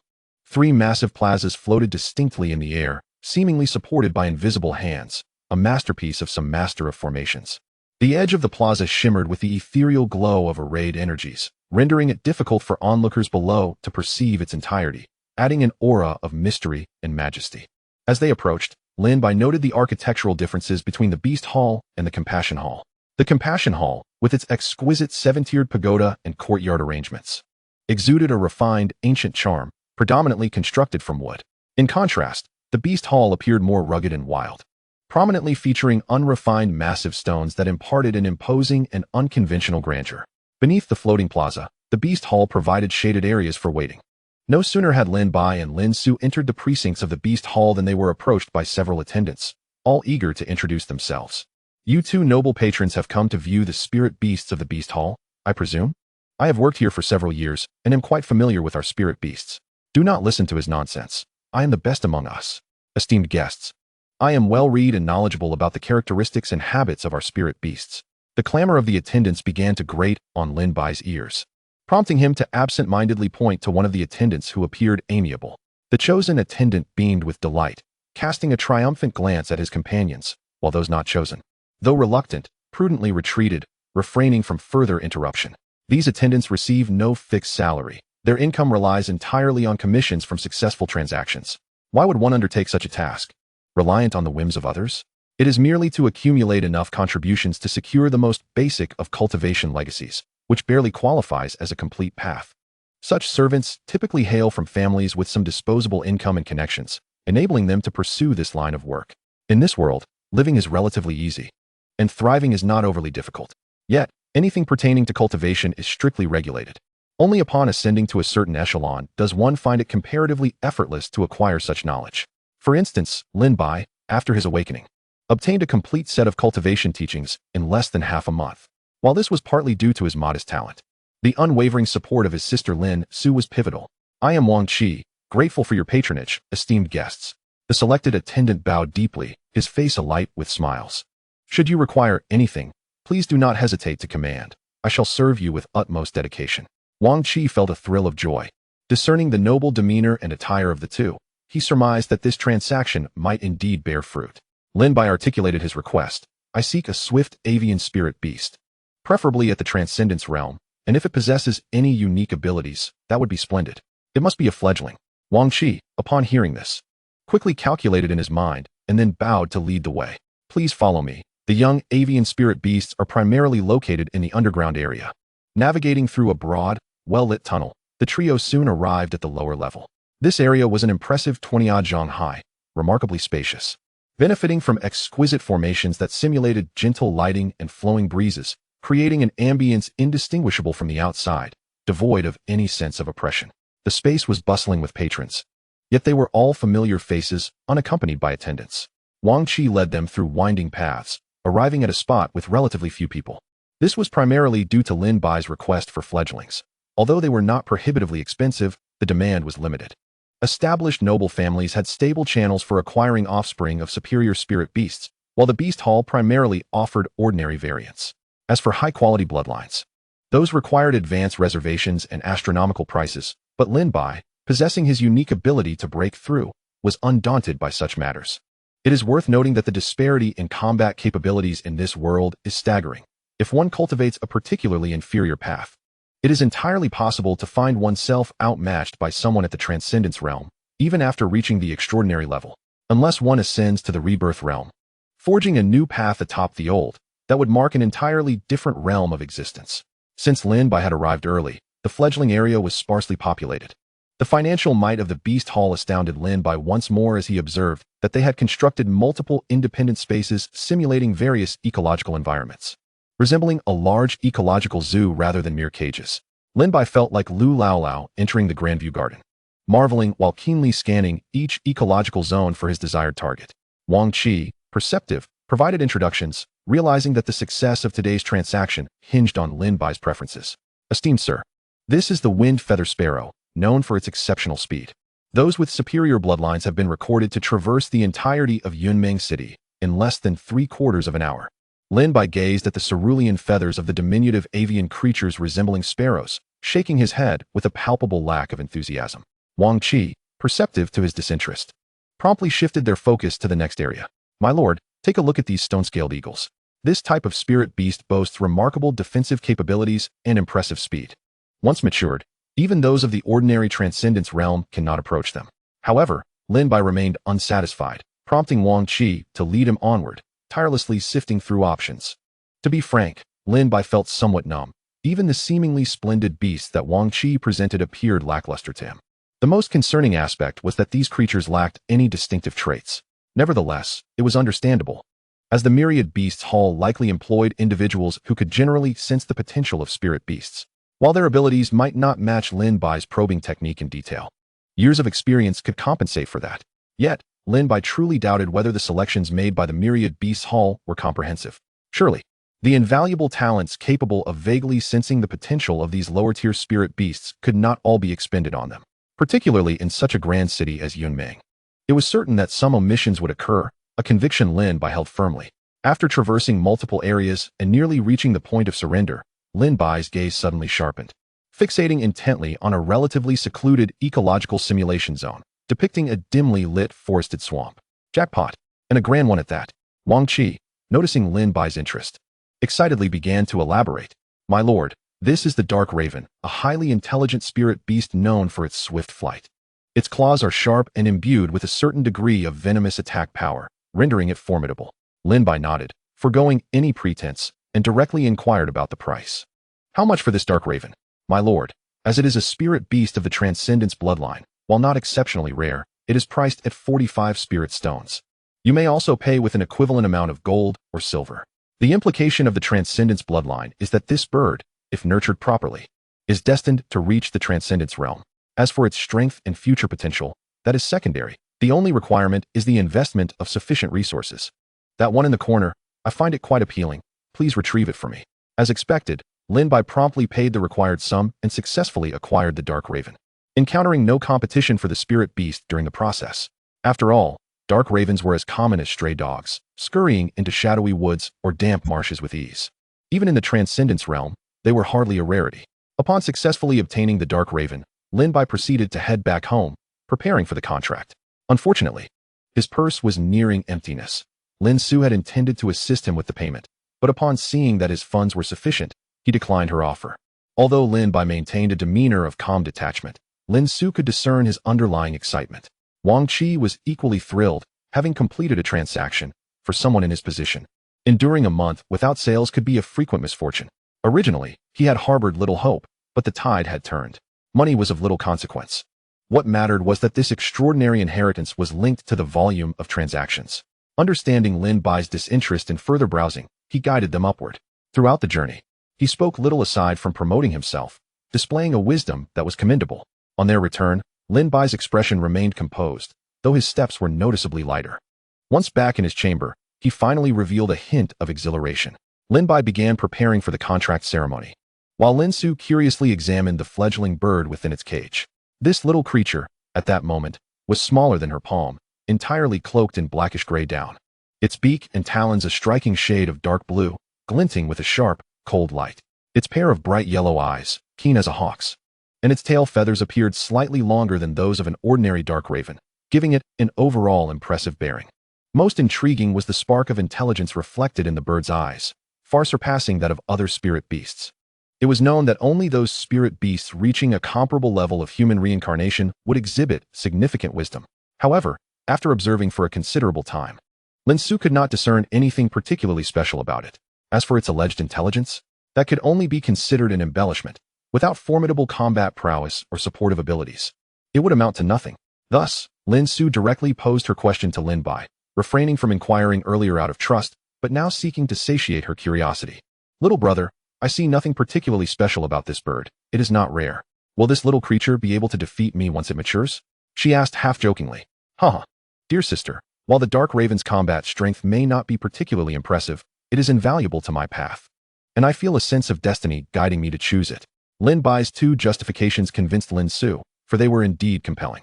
The path he referred to was essentially his foundational cultivation method. Anything beneficial to it could not be overstated. Moreover, the notion of destiny was widely believed in this world, as it genuinely existed. Thus do I align with the celestial will. Chapter 13, The Contract. These two reasons were indeed valid, particularly the first regarding its utility for his path. However, the latter, claiming to sense the celestial will, was a fabrication. Lin Bai could sense a mere egg. Surely, He could not attribute the probing technique inherent in breaking the cocoon to celestial guidance, could he? Yet, to provide a plausible rationale for the future extraordinary evolution of his spirit beast, he had to incorporate that reasoning. What makes my dark raven so unique? The celestial will has guided me to this choice. Doesn't that make sense? As for why the celestial will did not reveal this to others, it was undoubtedly due to their insufficient talent and shallow fortune. Lin Bai, possessing extraordinary talent, was the epitome of benevolence, always helping the elderly cross streets. Both talent and fortune were of the highest caliber. What? You don't believe it? It seems I have been too gentle. Here I am, kindly crafting a decent rationale for you, and you dare to doubt it? To be honest, the decision to contract this dark raven stemmed primarily from the probing technique. Upon witnessing the attributes displayed by the dark raven, Lin Bai was astounded. Race, dark raven, mutation. Strength, 03. Agility, 07. Constitution, 05. Spirit, 05. Level, not yet in transcendence. Traits, shadow affinity, stealth, swift. Skills, shadow morphing, shadow perception, venomous. Evaluation, a prime investment among potential stocks. Acquiring it now is a gain. If not now, then when? Currently, the dark raven's four-dimensional attributes were rather ordinary. Even its outstanding speed fell significantly short of that of the wind feather sparrow, which boasted an average agility of 09. However, its skills and traits compensated for this shortcoming. Typically, a regular dark raven would possess only the venomous skill, yet this one possessed two additional shadow-related skills. What ultimately solidified Lin Bai's resolve was its traits, as traits indicated potential for future development. For instance, despite the dark raven currently having an agility of only 07, its swiftness trait suggested it would undoubtedly surpass its peers and could even reach the pinnacle of the transcendence realm. While ordinary spirit beasts might lack any traits, this one possessed an astonishing 3. Had this dark raven been born in the wilderness, it would likely ascend to the title of Dark Raven King in that domain. Moreover, Lin Bai's Beast Tamer class could inherit its traits, making this dark raven the most suitable companion for him at present. Coupled with the breaking the cocoon talent, the dark raven would not fall behind in the future. Lin Bai intended to cultivate it into his primary beast, enhancing his speed. After considerable effort, Lin Bai finally comprehended the specifics of the contract ceremony with the dark raven. Patience is required, for the dark crow serves as the sentinel of the night, emerging predominantly under the cloak of darkness, thus rendering the probability of successfully forging a pact highest during these nocturnal hours. Upon discerning this, Lin Bai glanced at the time, estimating that 6 hours remained. There was no need for haste. While feeding the astute fledgling, he contemplated seeking its counsel. Little crow, he uttered softly, as if engaging in a discussion with a peer. I wish to establish a bond of destiny with you. I vow to treat you with kindness, and one day, I shall ensure you outshine even the phoenix of the 9 heavens. He extended both hands, each holding a morsel of meat paste. If you are willing to trust me, consume the food from my right hand. If not, take from the left. After speaking, Lin Bai deliberately waved his hands to illustrate his offer. There was no other choice. This bird appeared exceedingly intelligent, and the creature he sought to bond with was no trifling matter. What constitutes a creature of destiny? It denotes a profound connection of souls, an unbreakable bond. Such a relationship is even more significant than that of a partner on the path of enlightenment. For a partner may merely be a companion traversing a segment of the great Tao, whereas a creature of destiny is a companion in the pursuit of truth. A beast master may endure beatings or scoldings, and it might pose little concern, but should one mistreat their creature of destiny, one might witness the beast master's wrath. Should the dark crow decline, Lin Bai would have no choice but to release it back into the wild, allowing it to return to its rightful home. He would consider this encounter a fortuitous fate, and the money spent a means to accrue merit. Lin Bai's heart was light in this regard. Having arrived in this world, he had begun to believe in destiny. The little dark crow tilted its head, seemingly pondering the words of the human before it, and ultimately pecked at Lin Bai's right hand in agreement. Upon witnessing this, a heavy stone lifted from Lin Bai's heart, joy illuminating his countenance. For just moments ago, his anxious heartbeat had quickened. In truth, Lin Bai was still somewhat unfamiliar with this world. Spiritual beasts did not possess the myriad thoughts of humans. They would only follow the path that empowered them. In the worldview of spiritual beasts, forging a contract with a human was indeed a favorable occurrence. Seeing the little dark crow acquiesce, Lin Bai fed it with renewed fervor, his fingers gently stroking its back feathers, akin to those pet owners from a past life who reveled in the companionship of their cats, until the little dark crow, overwhelmed by the attention, raised its claw to push his fingers away, as if to warn him to cease. Unfazed, Lin Bai found delight in the interaction. Contemplating further, he realized it was time to bestow a name upon it. for addressing it simply as Little Crow was rather lackluster. Little Dark Crow? What do you think of the name Mo Ling? After considerable thought, he looked at the Little Dark Crow with anticipation. The dark crow's plumage was deep black. Thus Mo for ink, being a female crow, Ling for feather. This name resonated with the essence of flight and bore a phonetic resemblance to spirit, which Lin Bai deemed quite fitting. After naming it, Lin Bai felt a swell of pride, as if his cultural refinement had ascended. Unexpectedly, the Little Dark Crow remained motionless, seemingly oblivious to the honor bestowed upon it. Undeterred, Lin Bai persisted, coaxing it for a response. Thus, when Lin Bai's sister Lin Su arrived to deliver his meal, she found her earnest brother engaging in what appeared to be a significant task of teaching the bird. The Little Dark Crow, on the other hand, bore an expression of existential despair, struggling to comprehend how this human could possess such boundless energy. "What are you doing, Xiao Bai?" she inquired. "Sister, you've arrived. I'm instructing Xiao Ling. We are making tremendous progress, and it is nearly on the verge of recognizing its own name." Xiao Ling. "Oh, that's the name I've given to the Little Dark Crow, Mo Ling. What do you think? It sounds lovely, doesn't it? As long as you're happy." Lin Su replied, exasperation evident in her tone. Observing her sister's skepticism, Lin Bai was determined to demonstrate his progress. He began calling out Mo Ling's name. And this time, the Little Dark Crow responded, granting him the validation he sought. With a triumphant posture, Lin Bai placed his hands on his hips, exuding an air of self-satisfaction. Lin Su hesitated, sensing that perhaps the Dark Crow had merely acquiesced out of sheer exhaustion from his relentless coaxing. But seeing her brother's joy, she chose to suppress her thoughts. With 2 hours remaining until the most auspicious moment for the pact, Lin Bai ceased his playful antics with Mo Ling and began to conserve his energy. The previous teaching, aside from being playful, served to foster familiarity and mutual understanding. In truth, Lin Bai could have postponed the contract for several days, yet he believed that the optimal moment was now. Thus he resolved to heed his instincts. As the night descended and the luminous moon ascended into the heavens, Lin Bai sat in meditation, counting the passing time, feeling that it was nearly time. He adjusted the table to a spot bathed in moonlight within the courtyard and placed the birdcage at the center of the table. As the night deepened, the ritual commenced. Lin Bai pricked his finger, commencing to trace an intricate formation around the birdcage. It resembled a pentagram, but at each point, 5 distinct symbols adorned it. These symbols were designed to enhance the communion of hearts and minds when Lin Bai and Mo Ling entered into their pact. He began reciting a peculiar incantation, drawn from the ancient rites of the witch intertwined with a modern interpretation regarding contracts with avian creatures. "Heaven and earth bear witness, the moonlight as my witness. I, Lin Bai, summon with my soul as a guide, binding with my spirit. You shall convey the whispers of the abyss, yielding to me as your master. With no betrayal or defiance, I shall provide you with moonlight and nourishing dew, safeguarding your form, unyielding and unwavering. The contract is forged, we shall coexist. Should the pact be broken, divine retribution awaits." As Lin Bai proclaimed the final words of the incantation, his path as a beast tamer surged to life. A fragment of his soul detached from its original pathway, soaring forth from his sea of consciousness. Concurrently, as Lin Bai completed the incantation, the formation on the table began to activate, gathering the moonlight within a half-zhang radius towards the center of the formation. Ultimately, the moonlight coalesced into a dense stream. Surging toward Mo Ling instinctively, the Little Dark Crow sensed a threat, emitting a sharp cry and flapping its wings against the cage. It was not a retreat from the contract, but rather, the essence of moonlight felt like a blade poised at its throat, a grave menace. At last, the moonlight enveloped Mo Ling, causing its body to stiffen as if its very lifeline had been grasped, the moonlight seemingly stripping away something from within. The fragment of Lin Bai's soul found its intended destination, entering Mo Ling's being. This essence acted as a catalyst, drawing forth a wisp of ethereal light from Mo Ling, which shot toward Lin Bai's head. In this state, Lin Bai felt neither joy nor sorrow, patiently awaiting the light's arrival into his sea of consciousness. Meanwhile, Lin Su, who stood guard for Lin Bai, recognized the significance of this moment and held her breath, afraid to even exhale. The light entered Lin Bai's sea of consciousness, where it swirled and coalesced, ultimately transforming into a simple emblem of the Dark Crow.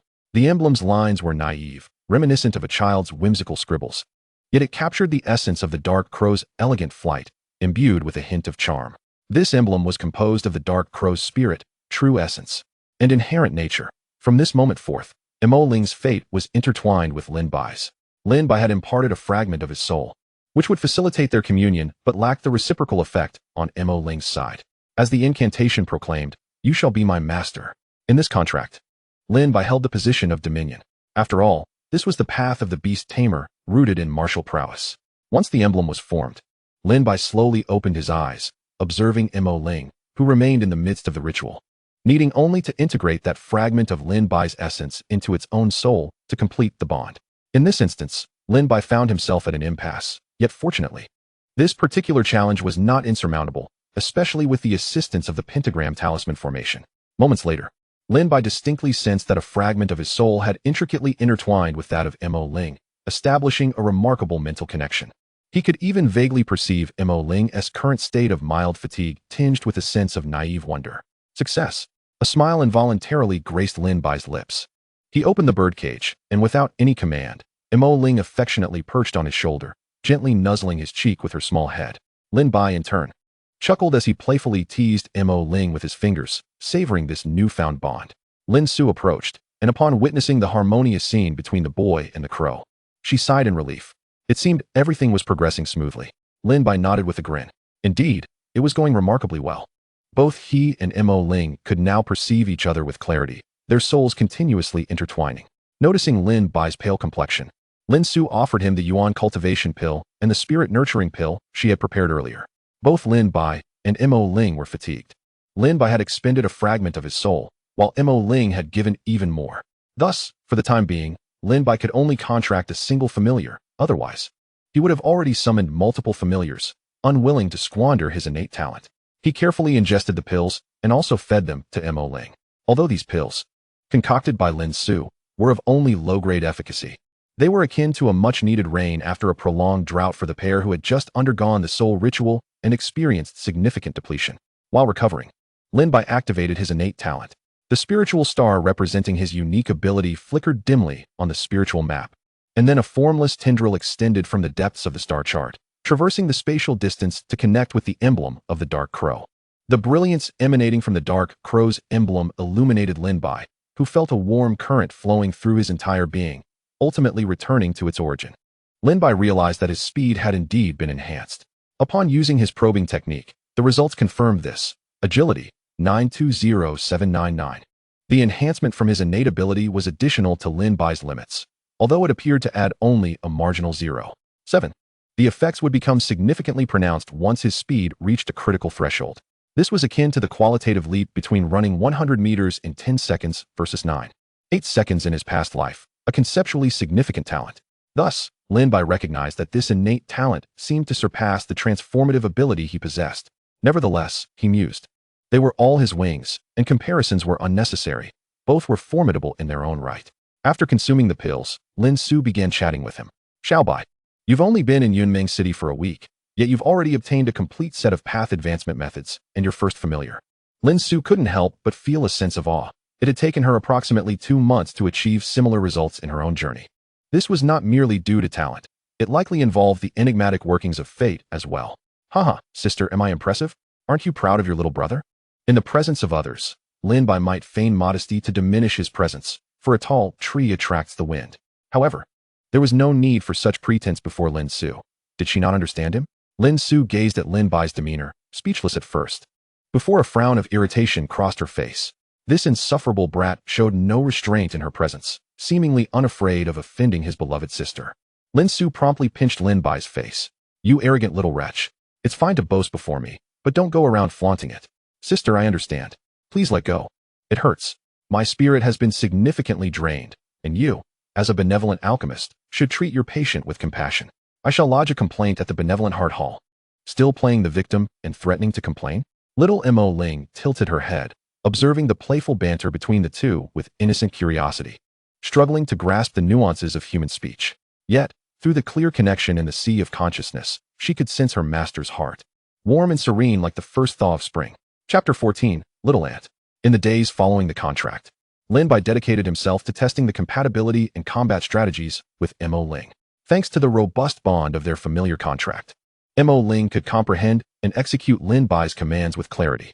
Similarly, Lin Bai could glean Mo Ling's intended expressions through their spiritual connection. What delighted Lin Bai the most was the astonishing realization that he could share Mo Ling's perspective. Although the current range was limited to about 5 miles, he sensed that this distance would expand as their spiritual and soulful compatibility deepened. This revelation ignited Lin Bai's creativity, prompting him to craft a tailored tactical system for his current stage, aptly named eye-piercing archery style. Just imagine, once Mo Ling matures, flying high and fast while possessing stealth capabilities, she would essentially become an all-weather, all-terrain, undetectable reconnaissance machine. Coupled with Lin Bai's enhanced strength and exceptional archery skills, he could crouch in a safe location and utilize Mo Ling's sight to locate enemies, subsequently drawing his bow for long-range strikes. In complex terrains, this strategy would be a nightmare for foes. Even in open spaces, the effectiveness may wane slightly, but Lin Bai's prowess in close combat was equally formidable. He was simply cautious, fully aware of the wisdom in striking from the shadows rather than engaging in a frontal confrontation. In addition to training with Mo Ling, Lin Bai's own cultivation steadily progressed. He gradually increased the dosage and frequency of the bear heart powder based on his physical constitution. The benefits were evident. His cultivation pace was remarkably rapid, but the downside was equally clear. He was depleting the powder at an alarming rate. Lin Bai estimated that by the time he reached the martial hall, he might run out of it. Of course, this was a shortcoming of his own, not of an extraordinary talent. However, such a terrifying rate of resource consumption even led Lin Bai to fleetingly entertain the notion of finding a wealthy benefactor to alleviate his struggles, especially since many prominent families in Yunmeng City were willing to invest in high-grade talents. Nonetheless, this thought was merely a passing whim, not a reflection of any lack of masculinity. It stemmed from Lin Bai's skepticism regarding the idea that such families would bestow fortune without ulterior motives. Nevertheless, his path as a beast tamer, combined with his transformative talent, meant that the evolution of his familiar could not stall. However, the evolution of a familiar was another financial abyss, one that only deepened over time. For instance, Lin Bai, through his transformative talent, had discerned the necessary steps for Mo Ling's upcoming evolution and the required items. Name, Mo Ling species, Dark Crow, variant. Evolution requirements. At a site where the dark energy gathers in the Cemetery of Chaos, inscribe the gathering in formation and place the Dark Crow within. Additionally, feed it firefly larvae for 7 consecutive days, culminating in a corresponding ritual on the 7th day. The Evolution Formation PDF. The Mysterious Ritual PDF. This transformative talent was surprisingly considerate, as it anticipated that Lin Bai might struggle to comprehend the materials for the formation and ritual, presenting him with 2 lists in the format he was most familiar with. Lin Bai examined the specific requirements. Overall, since this was the first evolution and a low-level one at that, the materials needed were somewhat numerous, but individually affordable. For instance, the black cloud ink for the formation, the soul stones serving as the core, and the feathers of luminous birds required for the ritual were all relatively inexpensive and abundant items. Compared to the exorbitantly priced resources for spirit beast evolution on the market, these were practically a bargain. The issue lies with Lin Bai, who is currently unable to scrape together even this meager sum, as his little treasury has been entirely depleted on the purchase of ink feathers. However, Lin Bai can still turn to his sister for assistance. As a disciple of a master alchemist, Lin Su possesses a modest fortune.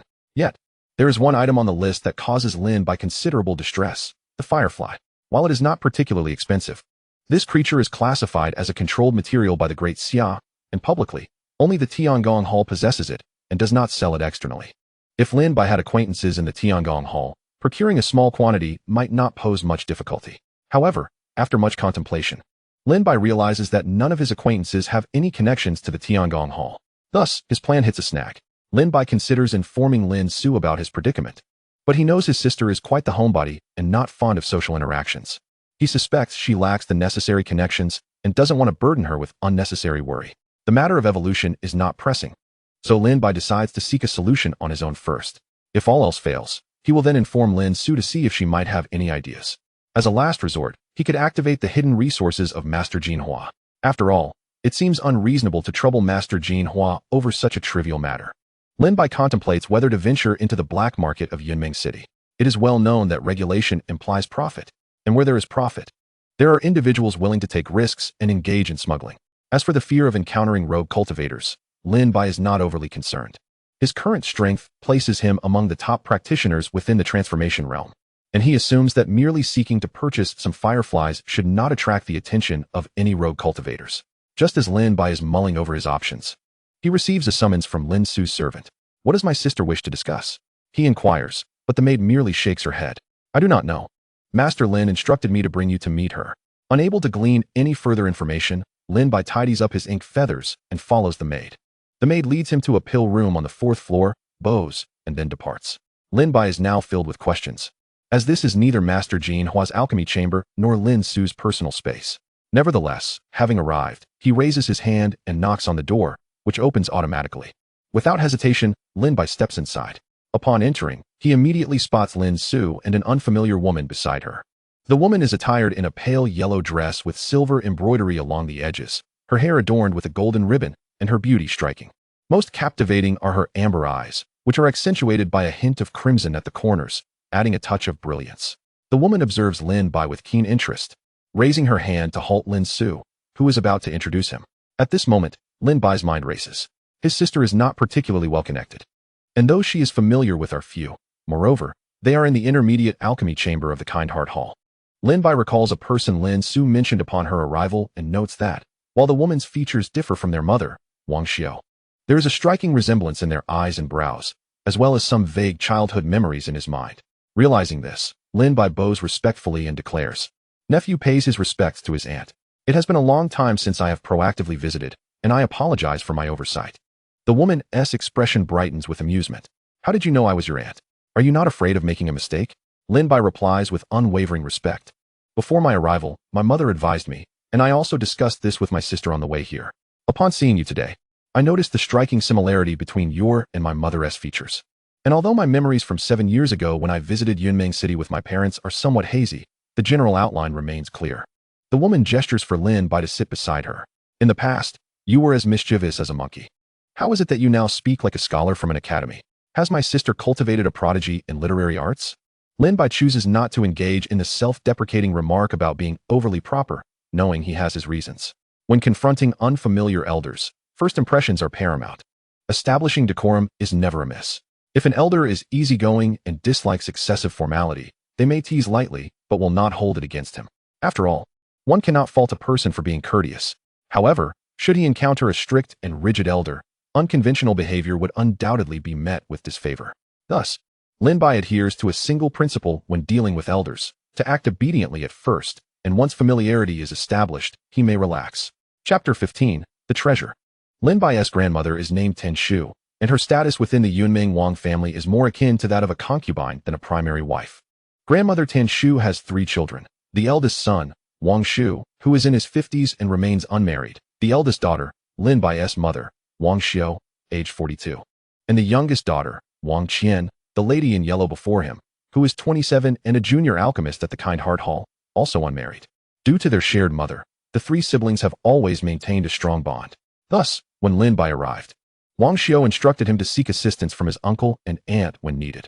However, after Wang Xiao followed the family's arrangements to move to Anning County to manage the Wang family's business, their interactions dwindled. The last time she returned to Yunming City was 3 years ago when Lin Su first arrived, and Wang Xiao was concerned enough to accompany her. Lin Bai complies and takes a seat beside Wang Qian. Their conversation revolves around inquiries about his mother's well-being and his life since arriving in Yunming City. Lin Bai surmises that Lin Su has already conveyed much of this information, so he selects only the most stable and positive aspects to share, glossing over specific details about himself. During their exchange, Wang Qian proposes to take Lin Bai back to their residence to pay respects to their grandmother. Lin Bai feels this is only proper. As a younger generation, how could he neglect to visit his closest elder? He initially considers preparing gifts, but Wang Qian waves her hand dismissively. "You little rascal, what is with all this unnecessary formality? You are going to see your own grandmother." A 15-year-old child bringing gifts would only sadden her heart. Hearing Wang Qian's words, Lin Bai promptly discards the notion. It makes sense. This is his grandmother, and being overly polite might inadvertently hurt her feelings. After their conversation, Lin Bai feels that the distance between him and his aunt has significantly diminished. He notices that Wang Qian's personality bears some resemblance to his sister Lin Su's mentor, Zhou Ling, albeit Zhou Ling is more lively and spirited, while Wang Qian is carefree and casual. As they continue chatting, Wang Qian realizes that she and her little nephew get along quite well. Lin Bai is respectful, yet not overly stiff. "By the way, I have yet to present you with a gift since your arrival. And I hear from your sister that you are skilled with a blade?" Before Lin Bai can respond, Wang Qian energetically rushes to her storage room and retrieves a black knife. "Here, take this. A couple of years ago, someone offered to pay for my alchemical services but couldn't afford it, so they left me this knife as collateral. That person later fell victim to rogue cultivators and has not been heard from since. This knife now belongs to me. See if you like it. If not, You can take it to the Tiangong Hall to melt it down for material. Wang Qian hands the black knife to him. Lin Bai accepts it without adopting any childlike demeanor, grasping the hilt and drawing it out for a careful inspection. The scabbard conceals a Yinjing knife, a favored weapon of northern warriors, entirely black with gold and silver inlays on the hilt, its embellishments understated yet exquisite. The blade is thicker than an ordinary Yinjing knife, featuring a long blood groove that runs through it, and the edge glimmers coldly, sending chills down one's skin. It is evident that this is a deadly weapon. And as a northern warrior, Lin Bai cannot resist its allure. His preference for a knife as his weapon stems from his admiration for its formidable presence. Wang Qian, seeing Lin Bai so entranced by the blade, smiles mysteriously. This blade is not merely a sight to behold. During its forging, it was infused with the mystical materials of Xian iron and weight stone. The Xian iron enhances the blade's resilience, while the weight stone, well, you should try channeling your energy into its core. Lin Bai was familiar with Xian iron, but the weight stone was a novel concept to him. Following the advice given, he gradually directed his internal energy into the blade. As Lin Bai did so, he felt the weight of the weapon steadily increase in his hand. Eventually, it reached a heft that was perfectly suited to him, approximately over 800 pounds, a formidable weight indeed. For reference, typical swords used by novices in the art of combat weigh merely between 400 to 500 pounds, while the blades themselves are a mere 10 pounds. With this 800-pound sword, Lin Bai could easily crush an average warrior of the Transcendence realm. Moreover, he sensed that the weight could increase further. Noticing the astonishment etched on Lin Bai's face, Wang Qian proudly remarked, "How do you find it? The energy you infuse will maintain this weight for about an hour before it gradually reverts. Should you wish to restore it to its original heft, simply withdraw your energy." Lin Bai swung the black blade a few times before. With a mere thought, he retracted his energy. As expected, the weight in his hand diminished drastically, becoming indistinguishable from an ordinary sword. This reminded him of the legendary Rui Jinggu Bang, though the latter adjusts in size at will. While this blade offers a whimsical balance of weight. After another glance at the blade, Lin Bai found himself genuinely enamored. However, having just met his aunt, he hesitated to accept such a valuable gift. At that moment, Lin Su, observing Lin Bai's expression, interjected, "Aren't you going to graciously accept this from aunt? Surely you know that one must not refuse the gifts of elders." Hearing Lin Su's words, Wang Qian feigned seriousness, stating, "Once I give something, it is not to be taken back.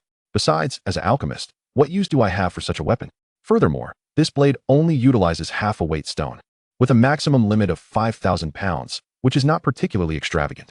Upon hearing this, Lin Bai no longer hesitated. With utmost sincerity, he secured the blade, etching this act of kindness into his heart. He understood that while Wang Qian downplayed its significance, a weapon with such whimsical weight could indeed be considered a family heirloom.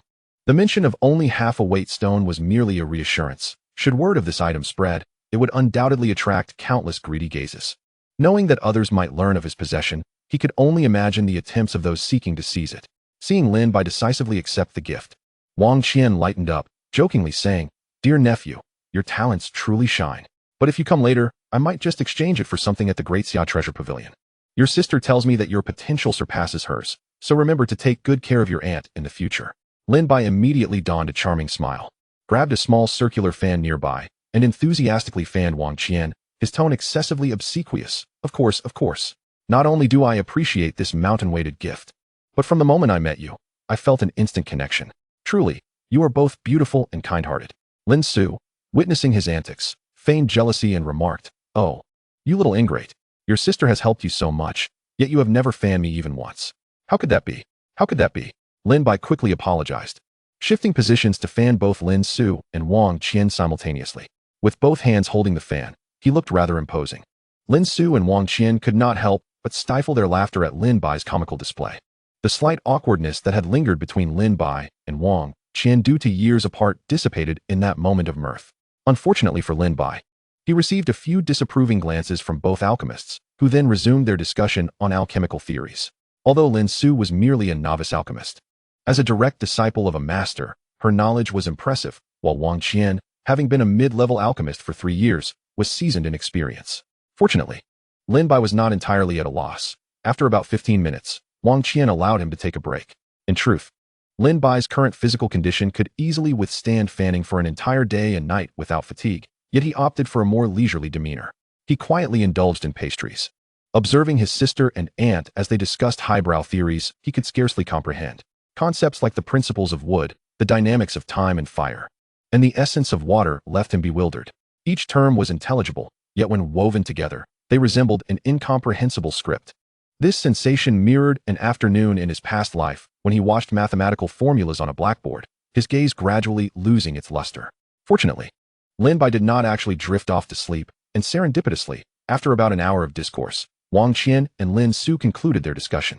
It wasn't that they had exhausted all alchemical insights. Rather, it was time to pay a visit to their grandmother. The trio exited the kindness hall, traversing several bustling streets until they arrived at a unique area on the market's periphery. Upon glancing around, Lin Bai was momentarily taken aback. Before him stood a row of sleek vehicles, gleaming with a metallic sheen, their design evoking memories of steam locomotives and internal combustion engines from his past life.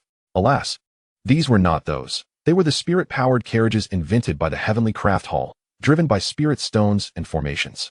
Riding one would cost at least 1 spirit stone, and for distances beyond a certain limit, if less than half a spirit stone was consumed, it would still be charged as half. According to the Heavenly Craft Hall's advertisement, this pricing was intended to safeguard the livelihoods of human-powered and horse-drawn carriage drivers by setting a high price. They ensured that these new contraptions would not encroach upon the traditional driver's income. However, Lin Bai suspected that the Heavenly Craft Hall merely sought to exploit the unwary, and that the rhetoric was merely embellishment. Nevertheless, he appreciated their approach. After all, a gentleman judges the heart, not the actions. When questioned about the high cost, one might wonder if anyone would still ride these carriages. The answer is a resounding yes, and in droves. The Heavenly Craft Hall had mastered the art of marketing, strictly controlling the number of vehicles sold to the public. In Yunmeng City, only a select few high-ranking officials and the 3 prominent families possessed such carriages, while local families typically rented them under strict limitations. Would anyone dare to replicate them? Indeed, some reckless souls have attempted, but any counterfeit would be swiftly quashed by the Heavenly Craft Hall under the pretext of intellectual property theft, with the authorities turning a blind eye. Moreover, those purchasing these spirit-powered carriages are typically affluent. Should one be caught with a counterfeit, their reputation would be irreparably tarnished. Esteemed individuals place immense value on their image, with status dictating even more so. In certain circles, lineage outweighs the value of spirit stones. Thus, at every gathering, young nobles travel in spirit-powered carriages, even if it means feigning wealth they do not possess.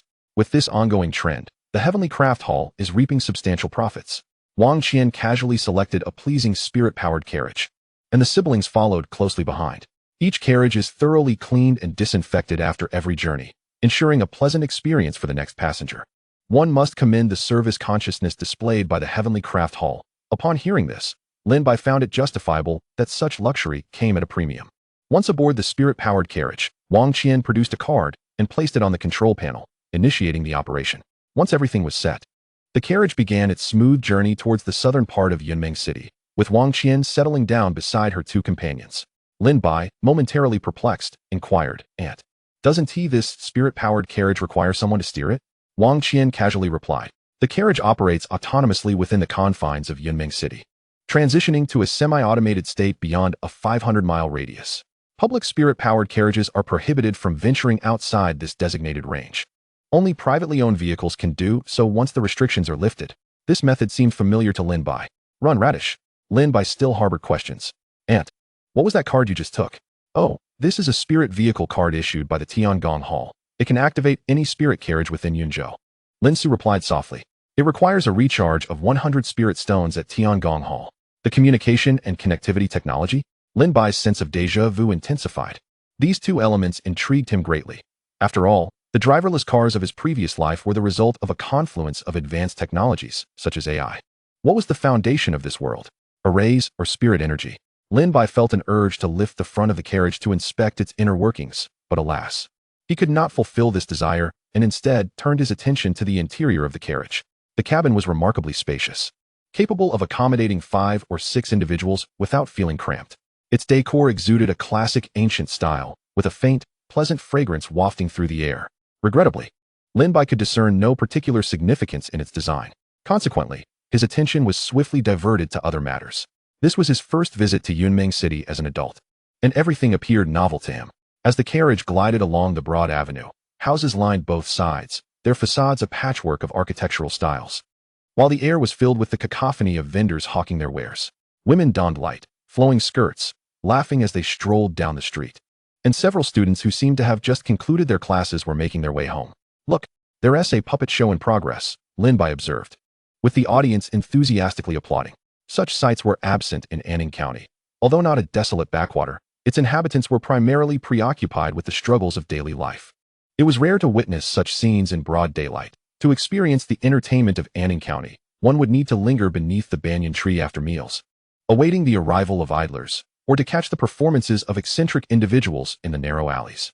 These two experiences offered contrasting vistas. Lin Bai found it difficult to express a preference for one over the other, yet he was captivated by the novelty of the latter, having never encountered it before. As the Compassion Hall was located in the market, which resided in the northern part of the city, Lin Bai's grandmother lived in the southern quarter, necessitating a traverse across much of Yunmeng City. Lin Bai meticulously observed the changing streetscape. The vicinity of the market was bustling with shops, regardless of whether they sold extraordinary items, teeming with people. The further south they ventured, the more palpable the vitality of life became. The bustling atmosphere of the mortal realm feeling exceptionally vivid. Wang Qian began to elaborate on the details concerning Lin Bai's grandmother. His grandmother, Ten Shu, was no ordinary woman. Her choice to become Lin Bai's grandfather's concubine was not born of romantic inclination, but rather a pursuit of transcendence. Initially a simple peasant girl, she had fortuitously acquired a fragmented inheritance.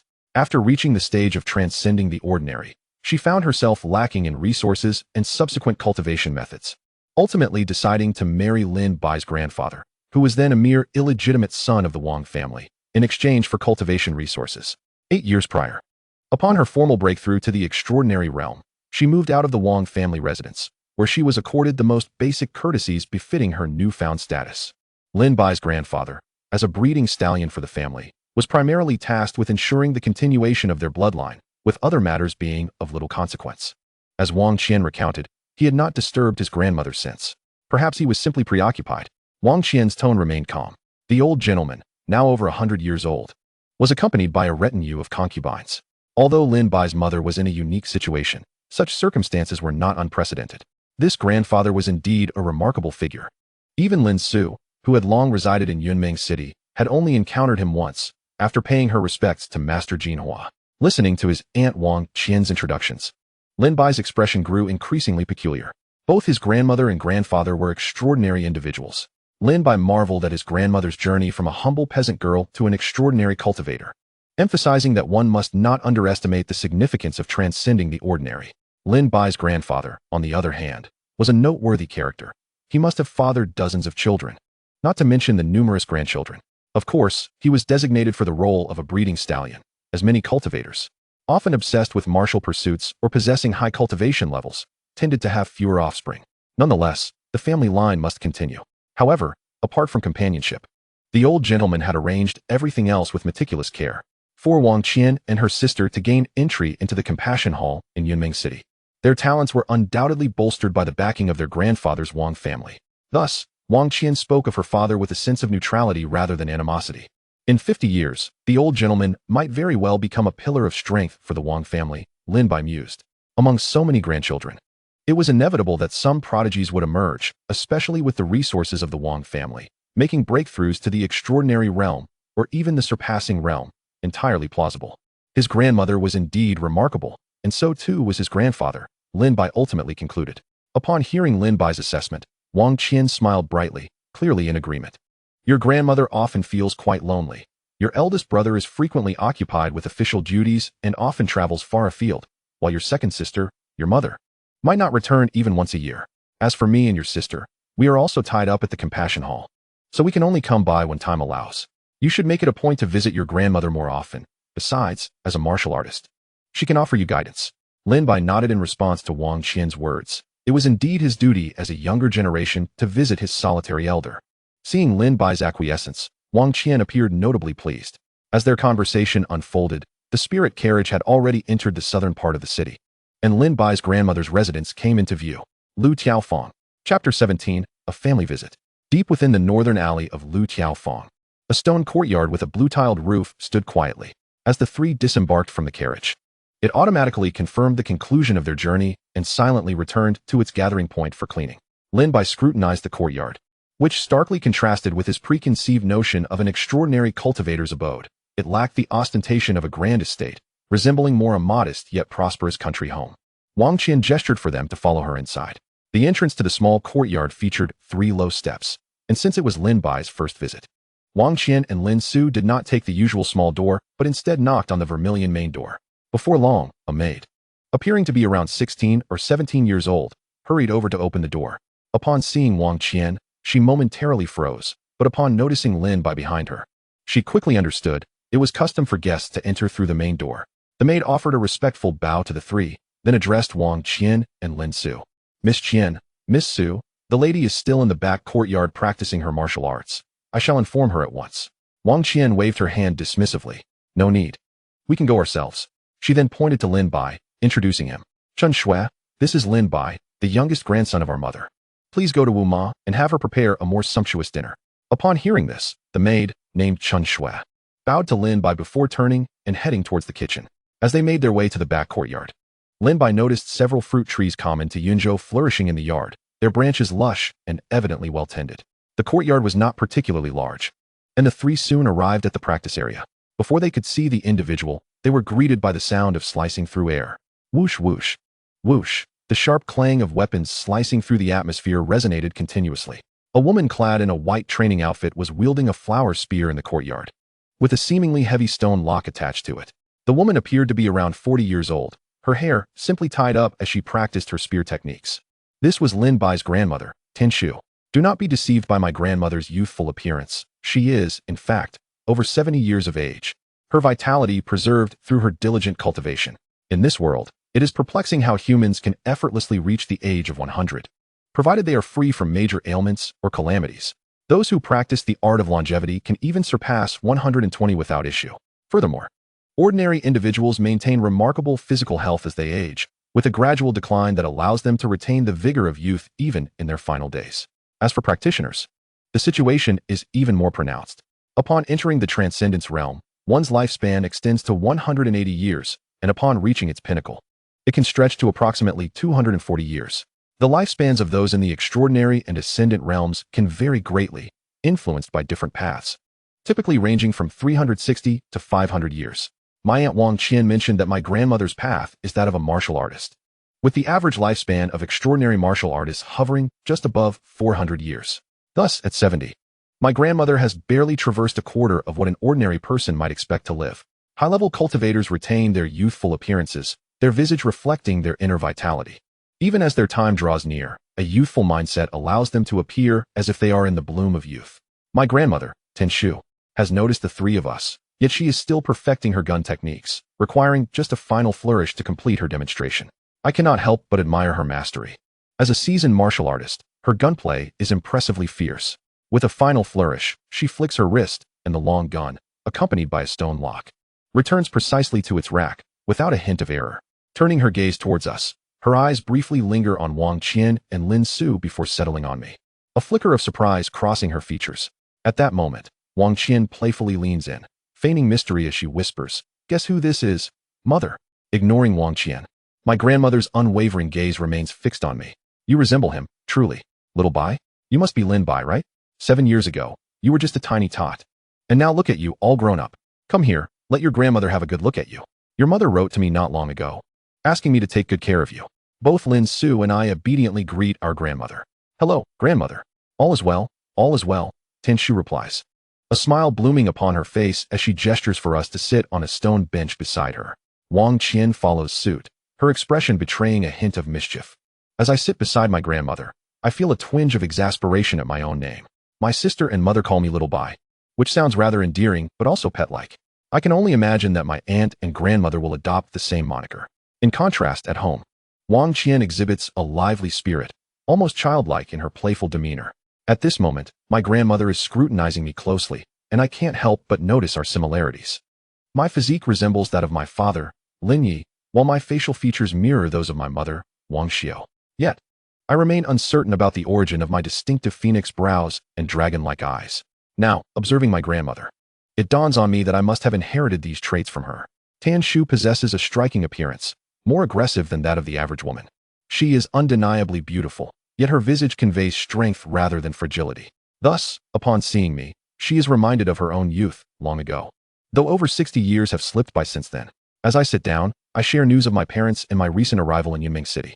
Lin Su and Wang Qian engage in light-hearted conversation about the charitable events at the Kindness Hall, while Tanshu listens to her grandchildren's chatter, a smile gradually softening her once sharp demeanor.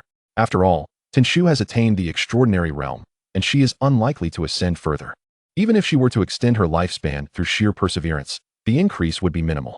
The prospect of reaching the rebirth realm has become but a distant dream for her. With her talent, such an achievement is virtually impossible without extraordinary luck. Thus, as an elder, her foremost concern now lies with her descendants. Reflecting on this, she feels a sense of relief, blessed with a son and 2 daughters. Her eldest son, a martial enthusiast, is unlikely to settle down, and her youngest daughter, Wang Qian, seems similarly disinclined. Were it not for her eldest daughter, Wang Xiao, who has already found her ideal partner and started a family, Tanshu might have feared never seeing her grandchildren. As the youngest in the family, I am quite cherished. For instance, I find myself earnestly advising my grandmother, "Grandmother, there is truly no need to purchase meat from extraordinary beasts." Wang Qian, ever the instigator, interjects, "Mother, it's my cousin's first time visiting for dinner. Surely, we must prepare something special." Upon hearing this, my grandmother can no longer remain seated. I attempt to reason with her. "Grandmother, it's already afternoon. The meat from extraordinary beasts has surely been picked over by others. Next time, I will come earlier, and then you may buy it." My grandmother, finding my argument reasonable, calls for a maid and instructs her to make our dinner even more sumptuous. Seeing her abandon the idea of purchasing extraordinary beast meat, Wang Qian's mischievous eyes light up with new schemes. However, I quickly catch on to her intentions and can only plead silently with my gaze. Wang Qian responds with a knowing look, signaling her reluctant agreement. I return her a gesture of thanks, grateful for her forbearance. In truth, Wang Qian does not seek to torment me. She simply believes that playful antics will foster a closer bond within the family. Thus, as we reminisce, the 3 sons begin their descent, and soon it is time for dinner. Chapter 18, The Black Market. I must say, my grandmother's cooking is nothing short of delightful. This seems to be a universal truth. I relish every bite, though I cannot ascertain if it is simply a welcome change from the bland meals at the Kindness Hall. While the food there is not unappetizing, it is rather too subtle for my liking. After nearly 10 days in Yunming City, facing those insipid dishes daily has left my palate yearning for something more flavorful. I steal a glance at my sister, who is quietly enjoying her meal across the table, and I find it hard to fathom how Lin Su tolerates such bland fare. We share similar tastes, and I am certain that what I find unappetizing, she too would not relish. Yet, tonight's feast is undeniably lavish, featuring rare seafood from Yunzhou, whose price here rivals that of the flesh of transcendence beasts. Ordinary folk cannot procure it even with money. It requires special channels. Noticing my enjoyment, my grandmother's smile widens as she continues to serve us both. Wang Qian, observing this, appears slightly envious. After the meal, we retreat to the courtyard to enjoy the evening breeze under a starlit sky, where my grandmother shares amusing anecdotes from years gone by. In the midst of her tales, she suddenly seems to remember something, and with a flick of her hand, she produces a small pouch and hands it to me. "Your aunt has given you a gift for your visit, and I shall provide you with a little pocket money. Here are 100 spirit stones." I accept the gift without hesitation, recognizing that it would be insincere to decline, especially since I have already received that precious lightweight blade. However, I cannot help but reflect on the stark disparities of wealth in this extraordinary realm. Previously, I had thought my family in Anning County to be relatively well off. Now, I see how narrow my perspective was. My grandmother's casual gift of pocket money amounts to 100 spirit stones. Moreover, this sum alleviates my immediate dilemma, allowing me to bypass the need to rely on my sister and instead purchase fireflies directly from the black market. That night, the 3 of us stayed at my grandmother's home, where Lin Su and Wang Qian each had their own rooms, and to my surprise, I also had a room prepared for me. My grandmother had arranged this in advance, having received a letter from Wang Xiu a few days prior. Reclining upon the soft embrace of his bed, Lin Bai commenced his customary reflection and planning. Having ascended to the transcendence realm and forged a pact with his soul beast, he now awaited the imminent fortnight before embarking on his studies at the martial arts hall, where he would delve into the arts and techniques of the Zhao Dao. This ample period would afford him the opportunity to evolve Mo Ling, and he intended to procure the necessary materials from the black market in the coming days. He meticulously reviewed his preparations, ensuring that everything was in order before his departure to the martial arts hall. The following day, the trio enjoyed breakfast at their grandmother's home before returning to the Kindness Hall. However, upon arriving in his room, Lin Bai found himself restless. Initially, he had planned to discreetly visit the black market without informing Lin Su, fearing it might cause her undue worry. Yet, reflecting on their sibling bond and Lin Su's nature. He realized that if she were to discover his secret later, it would undoubtedly sadden her. Ultimately, Lin Bai chose to be forthright and awaited Lin Su's return from her alchemical endeavors at the Kindness Hall to discuss the matter with her. Thus, during dinner that evening, Lin Bai cautiously observed Lin Su, leaving her bewildered by his peculiar demeanor. As they progressed through the meal, he carefully broached the subject. Sister, after I formed the pact with Mo Ling, it seems I once again sensed the will of heaven during my slumber. Some vague notions have manifested in my mind. He opted once more for the universal explanation of divine intention, for he believed in its existence, making it the most fitting rationale. You have sensed the will of heaven again, Lin Su exclaimed, astonished. Many spend their lives striving to grasp the heart and intent of the heavens. Yet her brother had managed to perceive it twice within so short a time. Could it be that Lin Bai was indeed favored by the heavens? Lin Bai quietly retrieved a list he had drafted, detailing the materials and rituals he would require. Lin Su took a glance and, with a hint of confusion, remarked, "This appears to be a diagram of a ritual along with the necessary materials?" "Indeed, dear sister," Lin Bai affirmed. "The divine will I perceived seems to pertain to the evolution ritual for Mo Ling." He looked over the list and then at Mo Ling, who was dining nearby. Will these items truly facilitate the evolution of Mo Ling's bloodline? Lin Su recognized many of the materials listed. They were not exorbitantly priced, but rather surprisingly affordable. This was a transformation of bloodlines, akin to a fish leaping over the dragon gate. Seizing the opportunity, Lin Bai articulated his goal. "Sister, acquiring these materials is manageable, save for the phosphorescent firefly. I am at a loss regarding that. Do you have any solutions?" Hearing this, Lin Su furrowed her brow. Acknowledging her lack of connections with the artisans of the heavenly work hall, "Perhaps I should consult with my instructor," she proposed. At this, Lin Bai hastily presented his true intent. "Oh, sister, do not trouble Master Jinhua for such a trivial matter. What would she think? I have heard whispers of a black market located between South City and West City. Perhaps I should address this there." This black market was a notion Lin Bai had gleaned through inquiry, resembling certain obscure websites from his previous life, seemingly clandestine, yet widely known. The black market, after all, is a marketplace. Where there is trade, there must be substantial foot traffic to generate profit, and they even engage in self-promotion. Thus, within the bustling marketplace filled with cultivators, Lin Bai had managed to ascertain the location with just a few spirit stones and casual inquiries. Lin Su pondered this for a moment, deeming it a viable plan, one that spared her instructor while also resolving the issue. Yet, a lingering suspicion nagged at her, and she gazed at Lin Bai with a wry smile. "Little brother, you didn't concoct this scheme in advance and subtly guide me along, did you? You've even procured the address. It appears you were well prepared." Lin Bai, startled, felt a cold sweat trickle down his back. He had known he could not deceive Lin Su. A small slip in his words had betrayed his true intentions. Yet, how could he admit to such a thing? He quickly donned a facade of deep grievance. "Sister, how could you think so? I merely learned the address during idle chatter at the Kindness Hall." Observing Lin Bai's demeanor, Lin Su became even more convinced of his premeditated plan. With a huff, she remarked, "At least you possess some conscience by not sneaking off without informing me. Otherwise, had I discovered it, you would not have escaped my scrutiny so easily.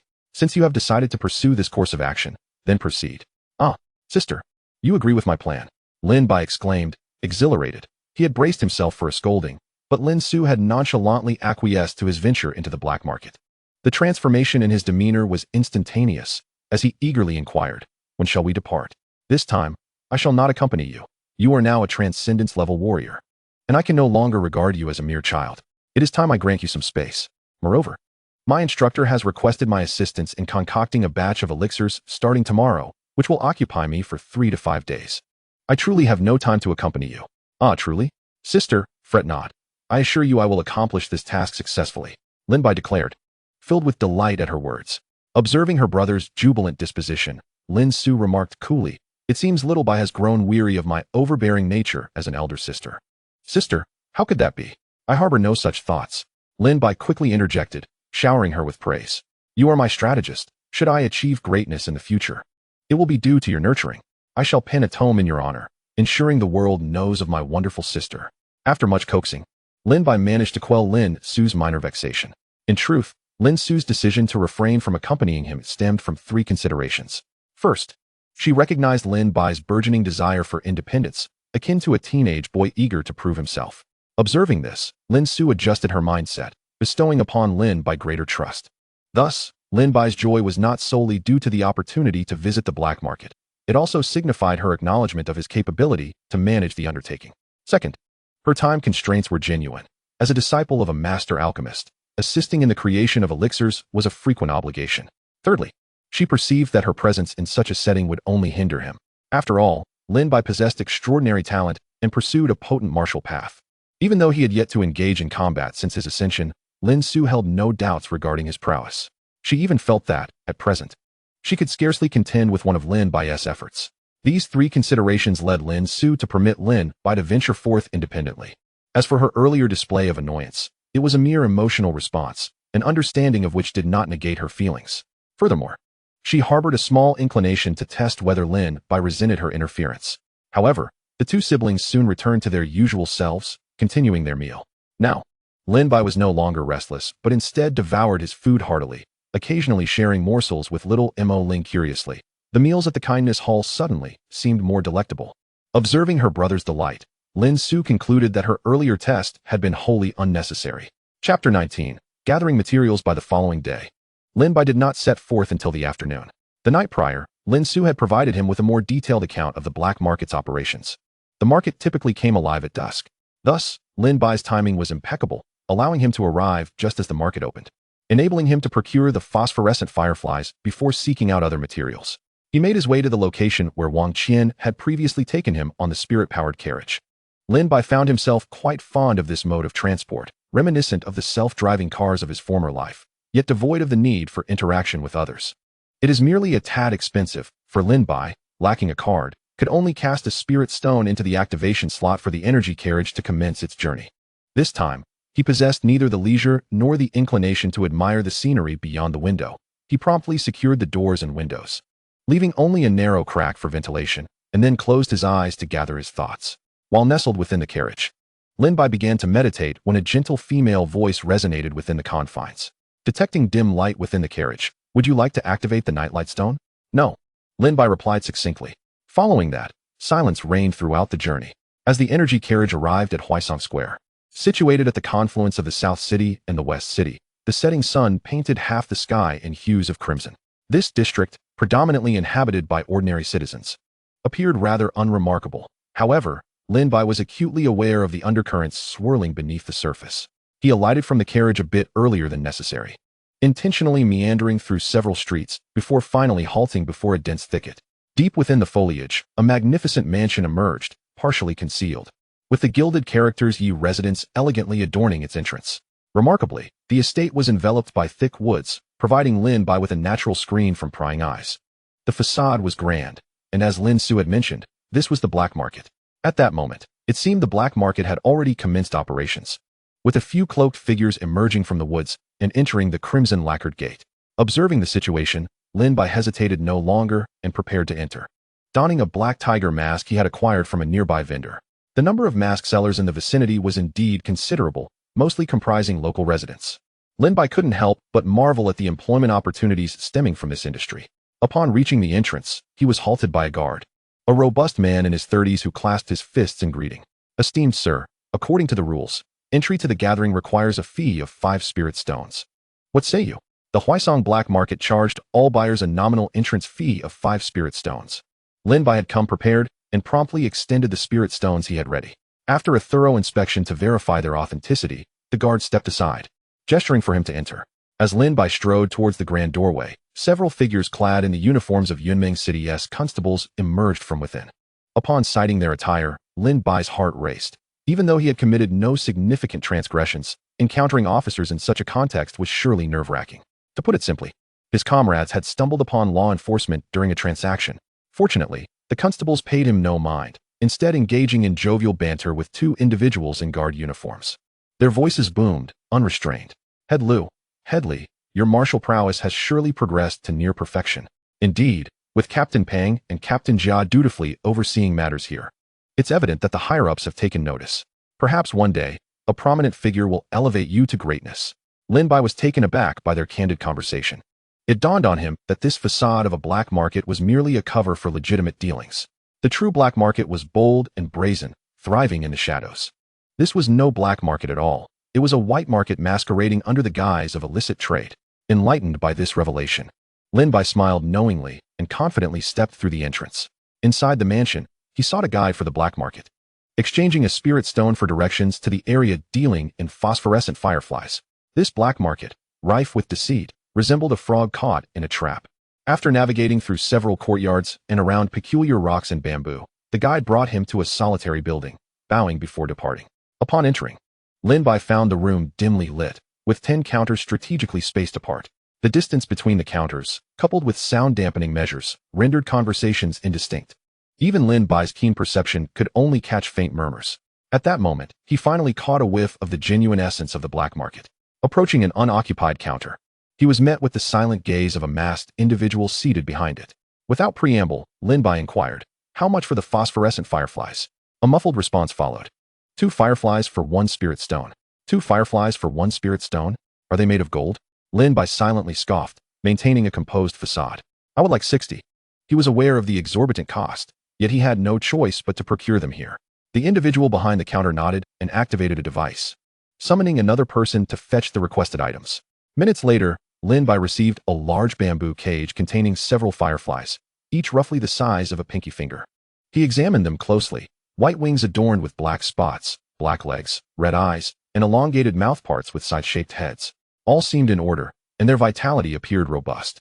Just as he was about to settle the payment, he heard another voice from within. "Sir, the cage also requires 1 spirit stone, and if you wish to keep them alive, you must feed the fireflies a specific elixir daily." Lin Bai's eyes widened in disbelief as he stared at the speaker, who met his gaze with equal silence. Taking a deep breath to suppress his urge to curse, he calmly asked, "How much will it cost to sustain these fireflies for a week?" "Approximately 3 spirit stones should suffice." Lin Bai produced 4 spirit stones, and this time, the masked vendor did not call for assistance, but instead retrieved 2 bottles, one large and one small, from the side. It seemed these had been prepared in advance, anticipating his purchase. "A drop daily will suffice. The larger bottle lasts 5 days, while the smaller one lasts 3. Taking the bamboo cage and the bottles, Lin Bai turned to leave, showing no inclination to linger further in the black market. As he walked, he silently lamented the nature of this so-called black market. Black market? More like a heartless market. Hadn't I heard that phosphorescent fireflies required special elixirs? Even the ordinary bamboo cage costs spirit stones, and they dare to bundle sales. Thankfully, I only need to sustain them for about a week. After all, phosphorescent fireflies could be found in the wild. They were not some artificially created entities, and they were merely ordinary insects, not even classified as transcendent beings. If they required specialized elixirs, he couldn't fathom how the wild fireflies managed to survive. They were undoubtedly a unique breed cultivated in this black market. Lin Bai exited swiftly, having spent barely a quarter of an hour from entry to exit. Arriving early meant the black market was still sparsely populated. He made his way into the woods, removed his mask, and found a donkey cart driver, offering double the fare to entice him to travel such a distance at night. The journey unfolded without incident. It seemed Murphy's Law did not apply to him. Once back in his room, Lin Bai finally relaxed, beckoning for Mo Ling to come closer. "Little one, this is vital for your future. You must take good care of it." Ga. Mo Ling chirped a few times, signaling a commitment to fulfill the task. In truth, there would be no trouble.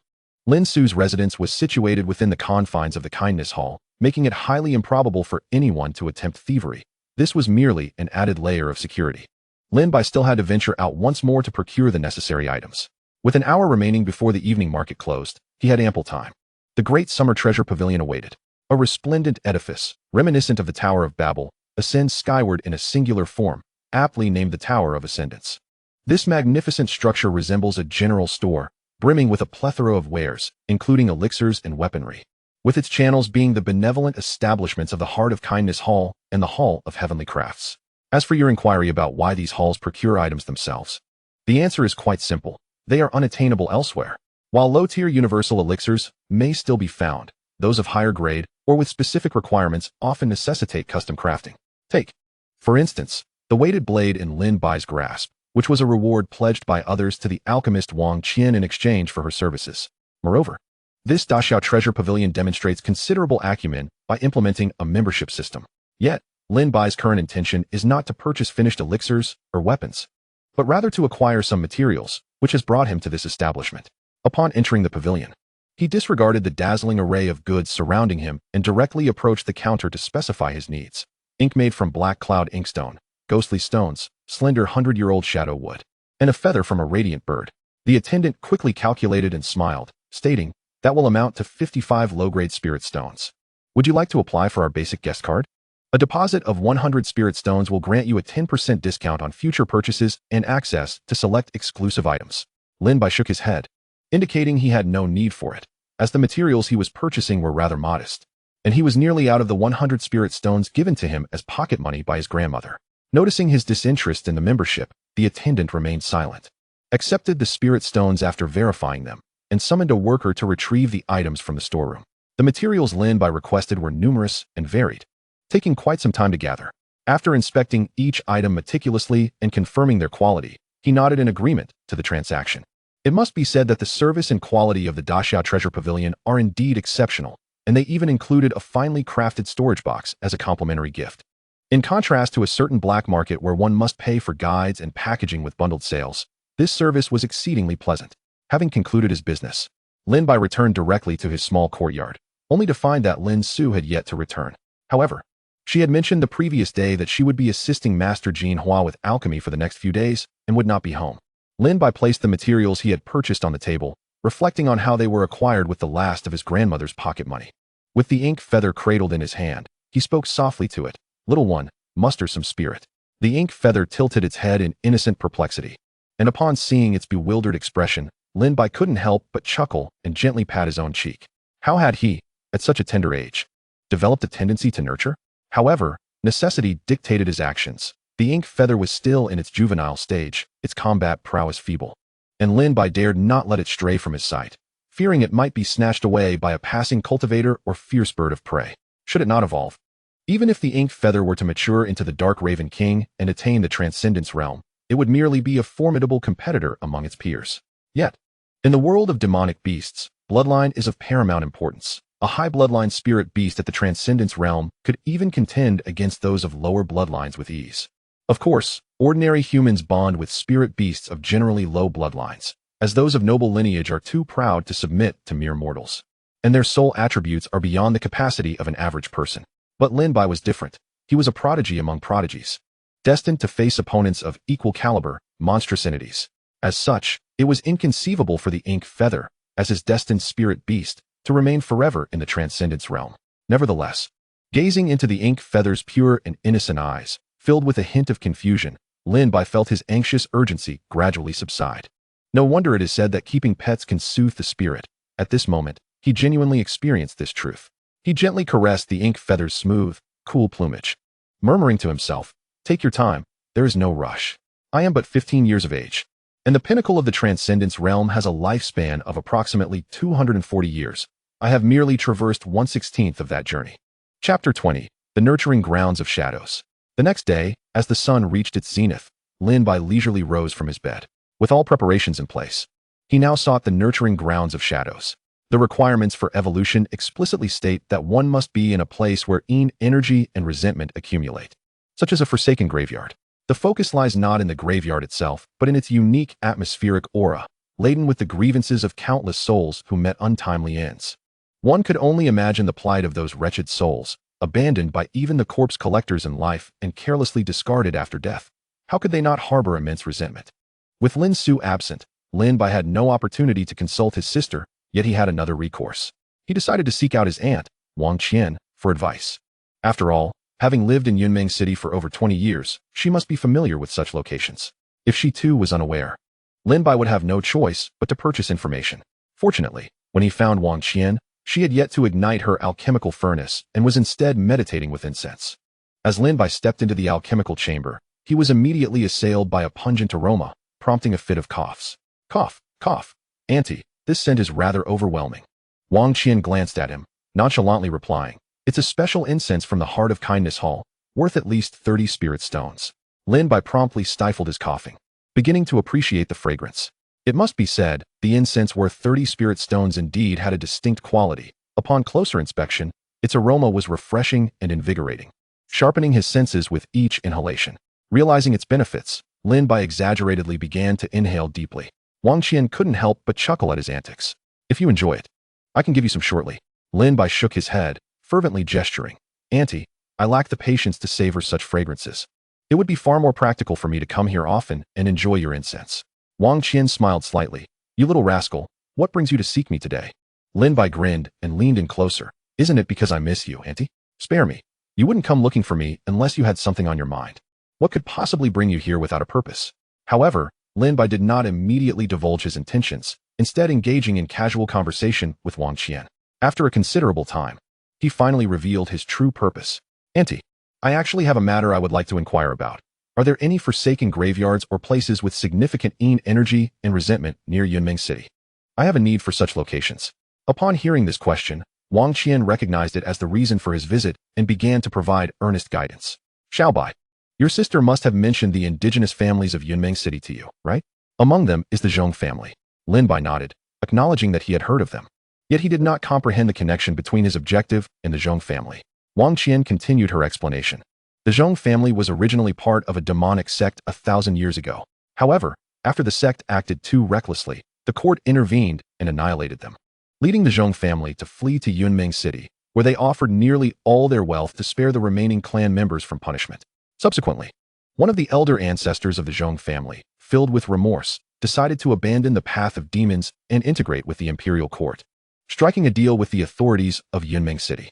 The terms of this arrangement were that the Zhong family would station their members in perilous positions, such as corpse examination, collection, and ghost hunting, while assisting in the establishment of genuine nurturing grounds for shadows in exchange for a portion of unclaimed corpses as compensation.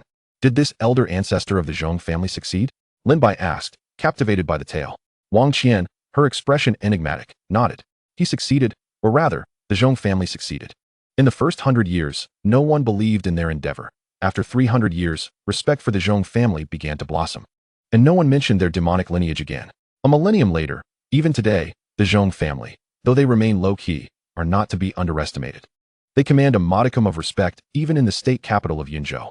The Zhong family truly is willing to sacrifice and possesses considerable wealth.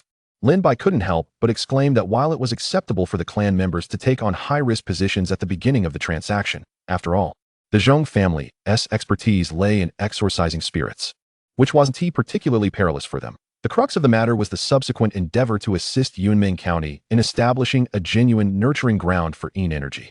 Such a locale, akin to a paradise, cannot simply be formed by discarding corpses and inscribing a few formations.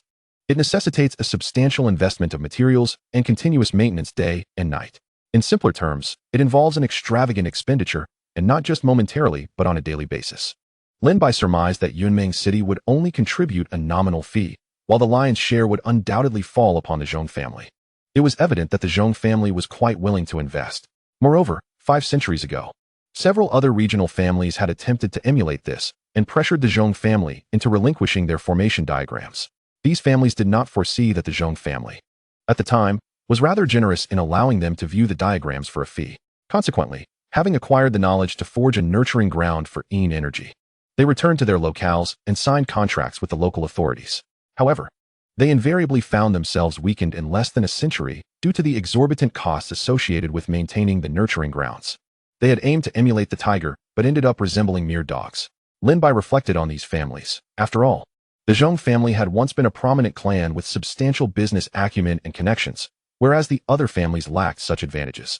Although the tale of the Zhong family was captivating, Lin Bai's immediate priority was to locate a site akin to the chaotic graveyards. Thus, he queried his aunt, "Am I relying on the Zhong family for my needs?"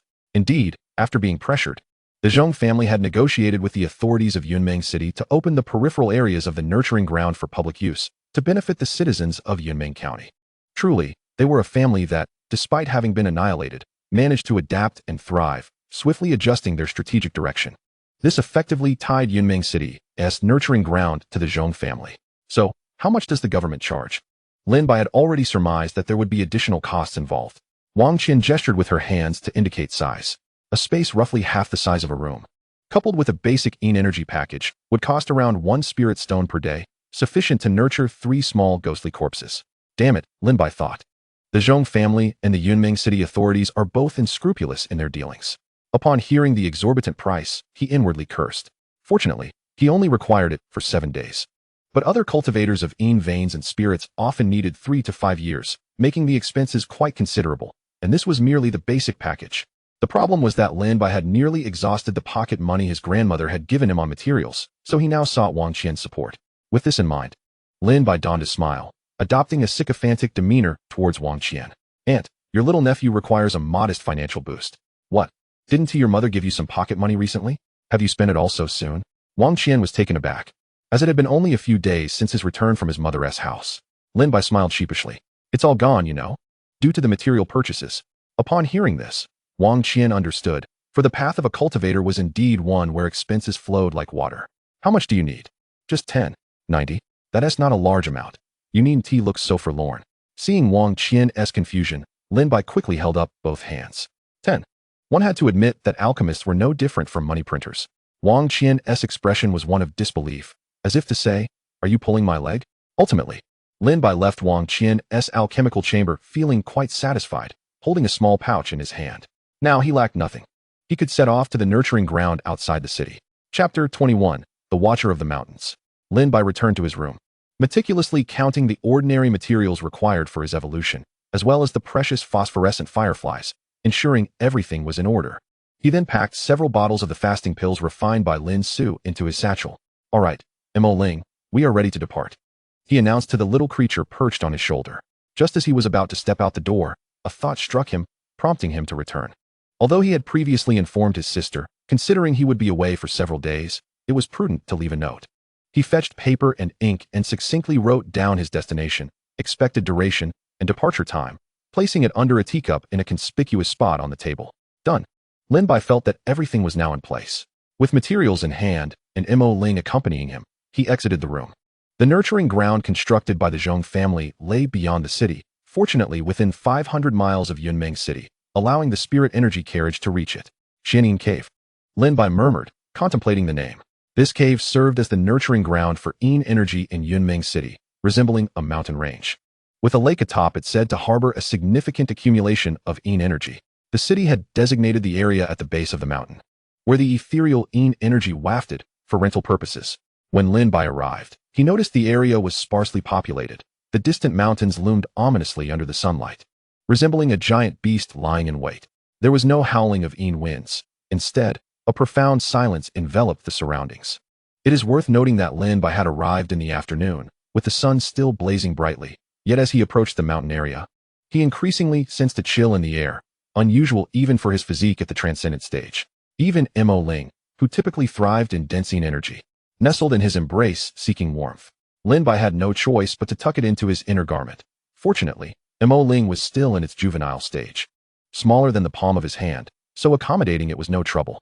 Approaching the entrance at the foot of the Xianyin Cave, Lin Bai found the surroundings nearly deserted, save for a few small houses. In this region of Yunmeng County, practitioners of Yin veins were at least from minor families or shamans. They possessed their own territories for nurturing ghosts and corpses, only occasionally venturing here to utilize the Xianyin Cave when they experienced breakthroughs. As the costs were prohibitively high, nurturing a corpse would cost hundreds or even thousands of spirit stones, and families often had more than one member. Lin Bai approached one of the small houses and knocked on the door, hoping someone was inside. These small houses resembled dilapidated adobe structures in an abandoned village. Fortunately, Lin Bai was in luck. The occupant had not yet ventured into the Xianyin Cave for inspection. The door creaked open, revealing a short, old man with disheveled hair and a blank expression, limping as he walked, a true cripple. He was likely the watcher of the Xianyin Cave, a person of unique fate. Lin Bai, not daring to be negligent, quickly bowed and inquired, "Elder, I wish to enter the Xianyin Cave. Are there any taboos I should be aware of?" The old man nodded, mechanically replying, "How long do you wish to rent it? Long-term or short-term?" 8 days will suffice." Lin Bai reached into his pocket to retrieve 8 spirit stones and handed them to the watcher. Although he only required it for 7 days, he felt it prudent to pay for an extra day just in case of unforeseen circumstances. He never quibbled over financial matters in this regard. The watcher accepted the spirit stones and returned to his room to produce a plaque, which he handed to Lin Bai. District Ding, number 56. After Lin Bai received the plaque, the watcher beckoned him to follow. "You asked me earlier about any taboos. The Xianyin Cave has been suppressed, so there are no significant prohibitions. However, if you harbor gratitude or compassion for the souls buried here, perhaps you could join me in burning some paper for them." Hearing this, Lin Bai quickly followed suit. The interior of the watcher's abode resembled that of a rustic farmer, lacking agricultural tools, but adorned with several indistinct idols on the walls, incense smoke wafting gently, and a furnace burning paper money. The room was filled with the scents of medicinal herbs and fragrant candles. Upon witnessing Lin Bai's entrance, The mountain guardian presented him with 3 incense sticks. Gesturing for him to step forward, Lin Bai, holding the incense with reverence, performed 3 bows and murmured softly, "Esteemed seniors, I, Lin Bai, pay my respects here. Should I err upon the mountain, I hope the venerable ones will forgive me." After completing his bows, he solemnly inserted the 3 incense sticks into the incense burner. Subsequently, the old man handed him a stack of yellow paper, which Lin Bai diligently fed into the furnace, watching as they transformed into ashes. After bidding farewell to the mountain guardian, Lin Bai prepared to enter the mysterious cave. Just as he was about to step out the door, the guardian cautioned him. "Do not venture outside at night. Should you hear knocking, pay it no heed. If any little spirits intrude, feel free to dispatch them." Upon hearing these words, Lin Bai turned to glance at the guardian, who was still beside the burning paper money furnace, seemingly as if the warning was but a figment of his imagination. He respectfully bowed to the old man's back before turning to leave. As he walked, he pondered the old man's warning, formulating plans in his mind. When he inquired about any taboos, the guardian replied that there were no significant prohibitions, only minor ones. The intrusion of little spirits seemed to be one of these minor taboos. The cave was no benign locale. It was a place that nurtured veins and spirits.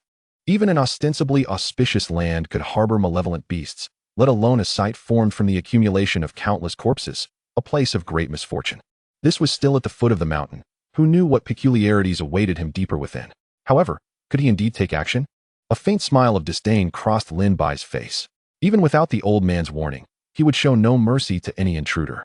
Yet, he was grateful for the forewarning that allowed him to prepare. As he considered this, he navigated according to the sign in his hand. The Ding district lay to the east of the cave's front mountain. Before long, Lin Bai arrived at his destination.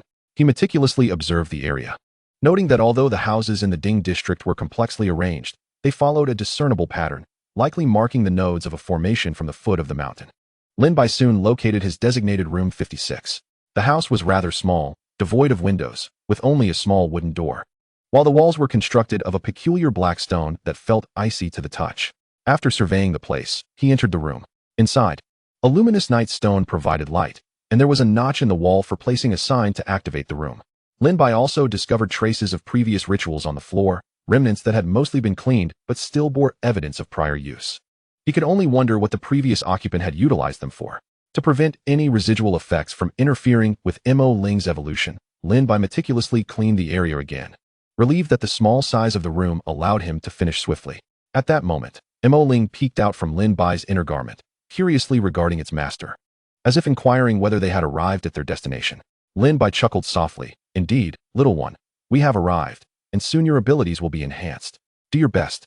Lin Bai began to organize his belongings into 2 piles, one containing materials for the gathering formation to be used over the next 7 days, and the other for ritual materials needed later. He first combined black cloud mineral ink with other materials like 100-year-old wood and decayed swamp mud to create a substance that was neither water nor mud, a sticky gray-black mixture. He then proceeded to inscribe various talismanic patterns on the floor and only needed one final talisman to complete the formation. After determining the appropriate position, he placed the core of the gathering formation in its designated spot. Lin Bai then retrieved Mo Ling from his clothing and lifted it before him, reiterating, "Little one, I am nearly finished with my part. The next step is yours." Mo Ling, aware of the importance of this moment through their spiritual connection, understood that this was a significant opportunity. It nodded earnestly. Lin Bai wasted no more words and began inscribing the final part of the talisman on Mo Ling.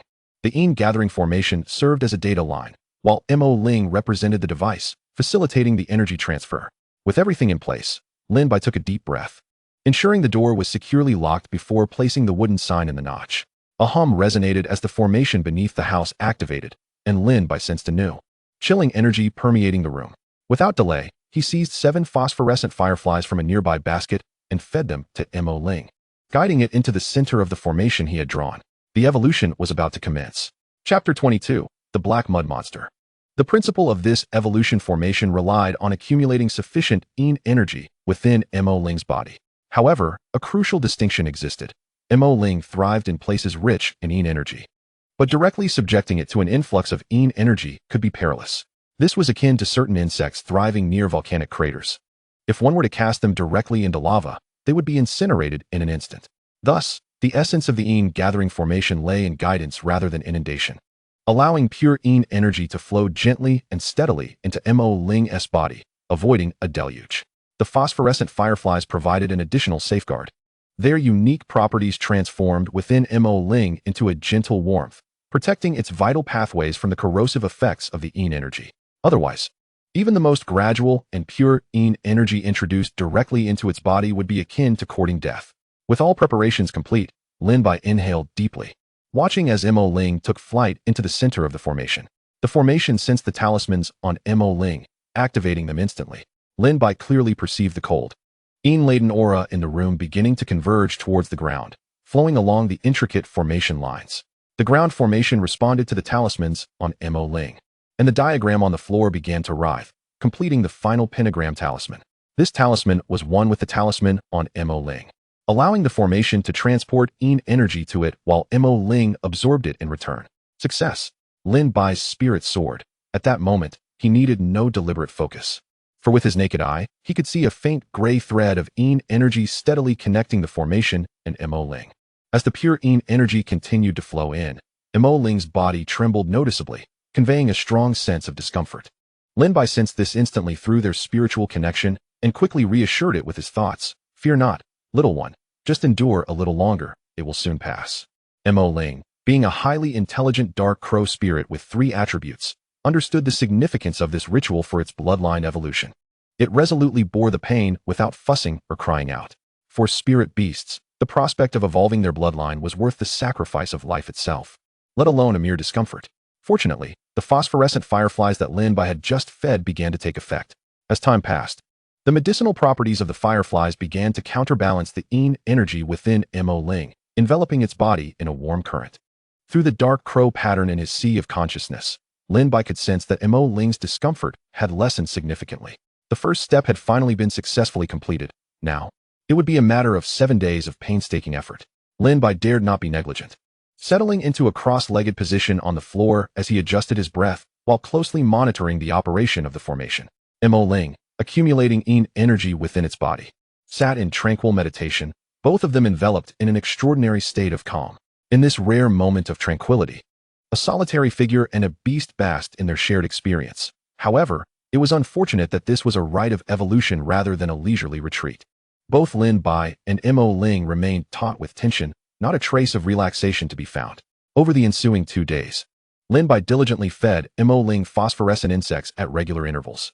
Fortunately, with Lin Bai's current physical condition, staying awake for 7 consecutive days was but a trifle. During this period, there were no knocks or disturbances at the door, leading Lin Bai to believe he was fortunate.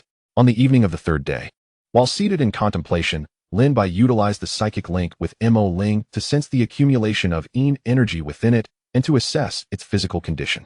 Suddenly, he noticed fluctuations in the Yin energy, accompanied by a whisper of wind that caused him to furrow his brow. His room was entirely sealed and fortified with basic formations, including a sound-dampening array. How could there be a sound of wind? Such anomalies often herald unseen dangers. It was likely that something unclean had approached the vicinity of his dwelling, yet it had not yet breached the threshold of his awareness. As Lin Bai opened his eyes to scrutinize his surroundings, a sudden knock echoed at the door. Thud, bang, bang. The knocking grew increasingly forceful and soon escalated into a violent pounding. Lin Bai gestured for Mo Ling to remain calm within the array and stealthily approached the door to investigate. The seemingly ordinary wooden door remained utterly still, as if the cacophony of knocking were merely a figment of his imagination. Yet Lin Bai was resolute that the sound emanated from this very place. Strange, he murmured softly. Though he maintained a facade of composure, the prospect of confronting apparitions for the first time in 2 lifetimes stirred a primal fear within him, a natural trepidation towards the unknown. However, the mere knocking was bearable for both Lin Bai and Mo Ling. Moreover, the mountain sage had advised against venturing out at night, and Lin Bai was one to heed counsel. Thus, he found himself facing the entity from behind the door, and after what felt like an eternity of relentless pounding, it appeared to lose interest and gradually receded into the darkness. On the 4th night, the insistent knocking returned as expected, persisting for an extended period. This time, Lin Bai's fear had significantly diminished, replaced by a rising ire. After all, even a mud statue retains a modicum of earthy stubbornness. Did this relentless knocker truly believe him to be a soft target? Moreover, Lin Bai had a nagging instinct that this entity had fixated on him. Tomorrow, the disturbances might escalate beyond mere knocking. He pondered whether his misfortune was unique or if all visitors to this place were destined to endure a similar ordeal. Lin Bai leaned towards the latter possibility, for the sage's warning suggested a history of such encounters. Yet, it mattered little, should the entity dare to intrude. Lin Bai would resort to using his fists to impart some lessons. True to form, on the 5th day, the knocking resumed. However, this time the situation was markedly different. A mass of black, mud-like substance began to ooze through the crevice of the wooden door, attempting to invade his sanctuary. Lin Bai could not afford to be passive. Allowing it entry could disrupt or even ruin the evolution array, rendering his hard work over the past few days futile. Fortunately, Lin Bai was brimming with strength, capable of unleashing his energy. Without hesitation, he unleashed a series of powerful strikes at the intruding entity from a distance of about a meter. Thud, thud, thud. Each strike reverberated with a muffled sound as the black mud creature recoiled slightly, only to stubbornly continue its slow advance into the room. It exhibited no other actions, nor did it utter a sound, resembling a mindless entity devoid of emotion. Lin Bai, witnessing this, furrowed his brow. While his energy was effective, its impact seemed minimal. Reluctantly, he continued to rain blows upon it, one after another. Thus unfolded a peculiar scene. A stubborn mass of black, emanating Yin energy persisted in its attempt to crawl into Lin Bai's abode, while a young man nearby acted like a tireless artillery, relentlessly bombarding it from afar. After some time, Lin Bai's arms began to ache, and his patience waned. He decided to attempt communication with the entity. Esteemed predecessor, I offered incense and monetary tribute upon entering the Xianyin cave. One must uphold integrity, even in the afterlife. Surely, you cannot accept payment without delivering service. There is nothing of value within. I implore you to spare me and refrain from entering. Alternatively, upon my departure, I shall burn a substantial offering of gold and silver for you. Please, do inform me of your preferences, male or female. What styles do you favor? I will ensure to send you exquisite paper figures from the prestigious Zhong family of Yunmeng City, guaranteed quality. Lin Bai spoke earnestly for an extended period. Yet to no avail. The mass continued its relentless pursuit of entry, ignoring his entreaties. A surge of frustration ignited within Lin Bai. Very well. If you wish to engage in a battle of endurance, let us see who prevails. He continued to unleash his energy, bolstered by his robust vitality and quick recovery, with medicinal pills at the ready. In this war of attrition, he felt unperturbed. The black mud creature proved surprisingly resilient. A typical peak stage of the transformation realm would have been reduced to pulp long ago under such relentless assault. Thus, a stalemate ensued, with one side persistently attempting to invade while the other resolutely defended. This tug-of-war persisted throughout the night, until the first light of dawn began to break, at which point the mass of black mud retreated silently like a receding tide. Calculating the passage of time, Lin Bai deduced that the sun was on the verge of rising. After a night spent striking the creature, he was left utterly exhausted, relieved that the black mud had finally withdrawn. As he settled down to rest, he mused, is this a minor ghost? Perhaps not. While it has exhibited no aggression, it is exceedingly tenacious. Regrettably, my probing technique revealed nothing. It appears to be devoid of life. If it were a ghost, it might not withstand such energy. It must be something more sinister. The Xianyin cave is indeed a true breeding ground for Yin energy, with such entities lurking even at the periphery. Lin Bai chose to view the situation optimistically. At least this entity lacked aggression and was merely a target, albeit a rather resilient one. Fortunately, he had managed to keep it at bay, preventing it from disrupting Mo Ling inside the array. Mo Ling sensed Lin Bai's fatigue and conveyed a sense of concern through their psychic bond. I am fine, I assure you, just exceedingly weary. Focus on absorbing the accumulated Yin energy. I will handle the matters outside. Mo Ling understood the importance of strengthening itself to better assist its master. Vowing to shred any adversaries that dared to bully Lin Bai felt a surge of warmth at the protective sentiment transmitted by the little creature, eliciting a soft chuckle and lifting his spirits considerably, rendering his exhaustion somewhat less burdensome. Chapter 23. Mo Ling's initial evolution, however, to Lin Bai's surprise. The relentless black mud creature did not reappear over the next 2 days. Its absence was welcome. Engaging with such a tenacious adversary was quite taxing, especially given that it was an inanimate entity offering little reward. Lin Bai continued his routine of feeding Mo Ling phosphorescent insects and monitoring its condition. Finally, on the evening of the 7th day, the accumulation of Yin energy within Mo Ling reached a near completion. Lin Bai opened his eyes, contemplating for a moment before deciding to wait until the following morning to conduct the ritual. After all, what if the black mud creature returned during the ceremony? This particular ritual required Lin Bai to preside over it. It was not a semi-automated affair. The preparations for the phosphorescent fireflies were ample, and the rent for this gloomy single room had already been paid for 8 days, so there was no urgency at this moment. Fortunately, The night remained tranquil, and the black mud creature did not make an appearance until the first light of dawn. Lin Bai finally resolved to commence the final step of the ritualistic diagram for evolution. This time, only 2 materials were required: ink from the black cloud ink mine and feathers from the luminous bird. The ink for the formation was unremarkable, but the significance of the feathers was noteworthy.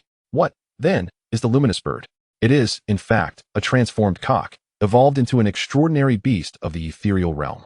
Since roosters greet the sun daily, people believe that the evolved luminous bird embodies the essence of extreme yang, making it a herald of the sun in the mortal realm. In this world, a name carries inherent power. Thus, this spirit bird, endowed with the title of luminous, possesses the extraordinary ability to dispel evil and ward off darkness. It is often summoned by affluent households to bless their homes, making its feathers quite valuable. Once the formation was drawn, Lin Bai began to carefully affix the feathers, imbued with a faint aura of sunlight, onto his robe. After a moment's contemplation, he summoned the ink feather to his side and delicately placed a few among its dark plumage. Presently, the ink feather was saturated with negative energy, and allowing some to dissipate would not be detrimental. Rather, it would provide an additional layer of protection. With everything prepared, he held his breath and focused, silently attuning himself to the changes in the external environment until he confirmed that a sliver of dawn had pierced the darkness and truly descended upon the earth. The ritual was about to commence. Lin Bai's expression turned solemn as he cradled the ink feather against his chest and began to recite the ancient and convoluted incantation. The harsh, discordant syllables seemed to carry a weighty force, laboriously penetrating the barriers of the material world and reverberating within the stone chamber. As the incantation progressed, the formation on the ground began to emit a soft glow, its function not to summon, but rather to meticulously wear down the spatial barrier like sandpaper. In the next moment, a wisp of energy, deeper and purer than the negative aura, seeped in silently, carrying an icy essence seemingly from the depths of the underworld. This was the ethereal energy of the netherworld. When Lin Bai first discovered that one could summon such an exalted essence merely by chanting an incantation, he had thought it a deception, yet, experiencing it firsthand revealed the wonders of the world. Of course, the purpose of summoning this ethereal energy was not for immediate absorption, but rather to utilize the luminous bird feathers to gradually diminish its energy, leaving only the higher grade essence. Those daring enough to absorb netherworld energy directly earned Lin Bai's respect as true men. With utmost caution, Lin Bai channeled the netherworld energy into the luminous bird feathers on his person. Failure. That feather turned to ash. He had attempted to guide too great a quantity, overwhelming the feather's capacity to withstand such an influx of netherworld energy. Lin Bai remained unperturbed, knowing that he needed to experiment to find the precise measure. It was merely a matter of finding the right range, a process with which he was well acquainted. After several attempts, another feather succumbed to ash. Yet, Lin Bai felt confident. He had sensed that just a fraction less would suffice. As expected, after the next feather was consumed by flames, Lin Bai detected an extraordinary coldness within himself, a chill that seemed to threaten to freeze him in place. This essence was of a high grade, imbued with a conceptual coldness that felt capable of freezing thought itself. Fortunately, this was merely a sensation, as the netherworld energy he had guided into his body was minuscule, having been filtered through the luminous bird feathers, leaving only the high-grade essence behind. Having identified the appropriate quantity, he was ready to replicate the process. With sufficient netherworld energy amassed within him, it was time for the final step. Lin Bai's body, devoid of negative energy, posed no threat to him. But the ink feather was another matter. It contained a significant amount of negative energy. Directly introducing netherworld energy would be detrimental to it. Thus, the final step involved imprinting this tamed netherworld energy with Lin Bai's unique aura before transferring it into the ink feather. Through the close connection afforded by his path as a beast tamer, once the netherworld energy bore Lin Bai's essence, it would integrate with the negative energy within the ink feather, leading to true evolution. But how to imprint this netherworld energy with Lin Bai's signature? Patience. Indeed, it was a matter of endurance. The netherworld energy within him, now devoid of power, would gradually become tainted by his essence. However, this process was not without discomfort. The cold was pervasive, a chill that resonated with his very soul. Finally, after a prolonged period of meditation, Lin Bai succeeded in marking the netherworld energy. Were it not for his exertion, it would have already melded into his being. Witnessing the completion of the most challenging aspect, Lin Bai felt no exhilaration. Instead, he informed the ink feather to prepare itself, for he was about to guide the netherworld energy. Lin Bai understood well that celebrating prematurely was ill-advised. One must see the journey through to its end. Once he confirmed that the ink feather was prepared, Lin Bai transmitted the netherworld energy through the luminous bird feathers adorning it. Though this method would incur significant loss, it was the most reliable and least prone to mishaps. He had deliberately prepared a larger quantity to account for this very moment. Upon entering the ink feather's body, the netherworld energy seamlessly integrated, drawing along the negative energy already accumulated within. As Lin Bai transferred all the netherworld energy to the ink feather, it gradually began to emanate a dark, ethereal glow, becoming increasingly substantial until it enveloped the ink feather entirely, forming a black egg. Yet, upon witnessing this scene, Lin Bai could not help but smile. Success! The ink feather was now in a state akin to that of an egg, reminiscent of a return to one's primordial form. The ink feather needed time to reform its bloodline. As it was of a lower grade, this transformation would not take long. 3 days would suffice. Lin Bai reached out to touch the egg, finding it as hard as iron and as cold as ice. Satisfied, he realized it was time to depart from this avian abode. His spirits lifted, not only because of the ink feather's successful evolution, but also because he could finally bid farewell to this dim, oppressive stone chamber. This place resembled a confinement cell, which was uncomfortable for someone like Lin Bai, who cherished tranquility. Yet, the outcome was joyous. The ink feather had evolved successfully. Lin Bai opened the door, noting that the sun was now around 3 or 4 in the afternoon. The sun above the Xian'in cave still lacked warmth, but in Lin Bai's eyes, it appeared particularly bright, even rendering the oppressive, dark mountains somewhat more agreeable. He returned to the chamber to dismantle the 2 formations. Although others would come to tidy up, he preferred to ensure nothing was left amiss. He withdrew the sign and carefully stored the ink feather's egg in a specially designed box. He had arrived burdened with materials and heavy thoughts, but now he departed with just himself and the egg, feeling light and at ease. As he descended the mountain, the sun was blazing, and Lin Bai encountered no peculiarities, with the original lookout absent. He handed the sign to another guardian of the mountain and departed without mentioning the black mud creature. In this world, people possess a heightened awareness regarding the uncanny. They study it but do not disseminate information, and ghost stories are seldom shared, for names carry weight, and a falsehood could lead to dire consequences. Moreover, who could fathom the nature of these strange phenomena? Ultimately, this was of little concern to Lin Bai. The issues at hand belonged to the Zhong family and Yunmeng City, not to someone as unassuming as Lin Bai. However, Lin Bai felt that these peculiarities might not be entirely resolvable, for the Xian'in cave itself was a veritable factory of anomalies. As he distanced himself from the cave, he gazed upon the resplendent green scenery that re-emerged, his spirits lifting considerably. What Xian'in cave? What black mud monsters? Irrelevant. Unfamiliar. The young lord is thriving. Collecting his thoughts, Lin Bai grasped the box and set forth towards the direction of Yunmeng City at a brisk pace. Chapter 24. The Martial Arts Hall. As night began to descend, around 7 or 8 o'clock in the evening, Lin Bai finally arrived in Yunmeng City, grumbling under his breath. Blasted. The 3 main roads outside the city looked so alike that I ended up taking a wrong turn. Indeed, Lin Bai spent an additional half-hour on his journey. What should have taken an hour and a half turned into a tedious delay. In this ancient-like world, lacking map-reading skills was quite the inconvenience. Fortunately, the city gates would not close until around 9 o'clock, allowing Lin Bai to enter without having to endure another night outside.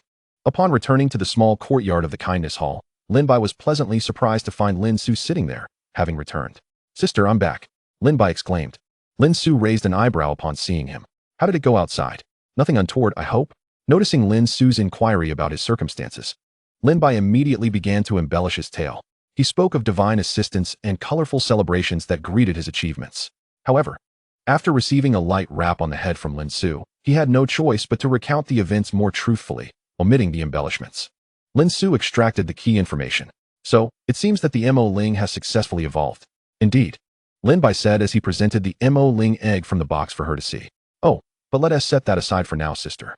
My mouth has nearly turned dry from consuming those fasting pills daily." Upon hearing Lin Bai's complaint, Lin Su stepped out to summon a servant to procure a feast from the nearby tavern, including Lin Bai's favorite roast chicken. As Lin Bai indulged in the sumptuous meal, Lin Su occasionally inquired about the Mo Ling's development. "How many days until it completes its evolution?" "Not long, just 3 days," he replied. "That's manageable. It won't interfere with your time at the martial arts hall. For the next few days, refrain from wandering about. The martial arts hall is set to commence in about a week." Lin Bai mumbled indistinctly while gnawing on a chicken leg. "I understand." The martial arts hall, organized by the Central Imperial Court by prefecture, resembled a military academy. The imperial court and local aristocracy provided both funding and personnel to select talents. The schedule was irregular, occurring roughly every 10 to 20 years, with each session lasting 3 to 5 years. Some individuals, unfortunate in their timing, might never have the chance. Lin Bai, however, was fortunate. He arrived in Yunming City a month prior to the opening of this session and fortuitously secured a martial order from Master Jinhua, thanks to Lin Su's connections and his own talent. Typically, the martial arts hall offered 3 specializations: literary path, military path, and assisting path. Those like Lin Bai, possessing a martial order, generally pursued the assisting path, for everything is ultimately in service to the way, while the literary and military paths had fewer attendees. This did not imply inferiority. On the contrary, their scarcity meant less fierce competition for resources. Generally, those who pursued these paths were future civil and military officials. Notably, the governor of Yunming Prefecture, the county captain, and the county vice captain had all studied at the martial arts hall, and over 50% of the county-level officials shared this educational background. If you lacked this, others might even look down upon you. Of course, entry was not without its challenges. One had to possess either exceptional talent or a substantial background. What? You possess neither? Then it's best for you to humbly choose the assisting path and serve as a higher-grade beast of burden. In truth, Lin Bai could have opted for the literary or military paths, for although he lacked a powerful background, his talent was exceptional. With superior innate abilities, he would thrive anywhere. However, Lin Bai currently preferred not to enter the bureaucratic system, as he cherished freedom and the thrill of exploration. He still needed to gather evolution materials for his future companion beast. If he were to be tethered by bureaucracy, how long would it take before he could amass his own resources? It was far more prudent to adopt a cause-and-effect approach, acquiring lower-grade materials through the study of assisting path techniques. As for the higher-grade materials, once he became powerful, acquiring them would be considerably easier. Moreover, while Lin Bai had no fondness for the rigid constraints of bureaucratic life, he would willingly join organizations that valued individual ability, such as the Kindness Hall, the Craft Hall, or the Talisman's Guild. After a hearty meal, Lin Bai spent the evening with Lin Su, enjoying the moonlight and engaging in light-hearted conversation, discovering that no significant events had transpired during his absence. Eventually, he retired to his room to rest, having gone 7 days without sleep, his mind taut with tension. While his body fared well, his spirit was genuinely fatigued. In the days leading up to Mo Ling's hatching, Lin Bai refrained from training, instead indulging in food and drink, occasionally venturing out to explore the markets of Yunming City and witness its myriad wonders. He was astonished by the wealth of knowledge he gained. Indeed, one could not deny the vibrancy of a bustling metropolis and the abundance of information circulating within. For instance, he learned that nearby Highling Mountain was rich in a herb that nourished both yin and yang, and that herb gatherers had recently struck a small fortune. He also heard tales of encounters with a peculiar creature, a white-faced, serpent-like being that, upon spotting a human, would leap about while exclaiming, "I am tall. I am tall. I am tall." Naturally, people had discovered a method to drive off this beast, by holding a long stick above their heads and shouting, "I am tall. I am tall," causing the creature to flee in disarray. However, on the 3rd day, Lin Bai chose to remain indoors, patiently awaiting the hatching of Mo Ling. At last, in the afternoon, cracks began to appear in the eggshell, multiplying and intensifying. With a resounding crack, a small black-red bird forced its way out of the shell, flapping its wings. Observing closely, Lin Bai noted significant changes in the appearance of the young Mo Ling. Firstly, its size had increased from barely fitting in the palm of his hand to now being 1.5 times that size. Furthermore, its feathers had transformed from a dark gray to a deep black, interspersed with crimson patterns, while its tail feathers had lengthened and multiplied, taking on a sharper appearance characteristic of a juvenile. Its claws remained a striking green, though the tips turned dark and sharp, and its eyes had shifted from yellow to red, with shadowy talismans swirling within, obscuring the clarity of its gaze. In essence, it retained the general frame of a dark crow, yet underwent a significant system upgrade. As for the specific statistics, Lin Bai promptly employed a probing technique. Name, Mo Ling Juvenile. Species, Shadowy Owl Shao. Strength, 0317. Agility, 0730. Constitution, 0520. Spirit, 0524. Level, Transcendent. Traits, Shadow Affinity, Concealment, Swift. Skills, Shadow Escape, Shadow Perception, Venom. Murky Bone Cry.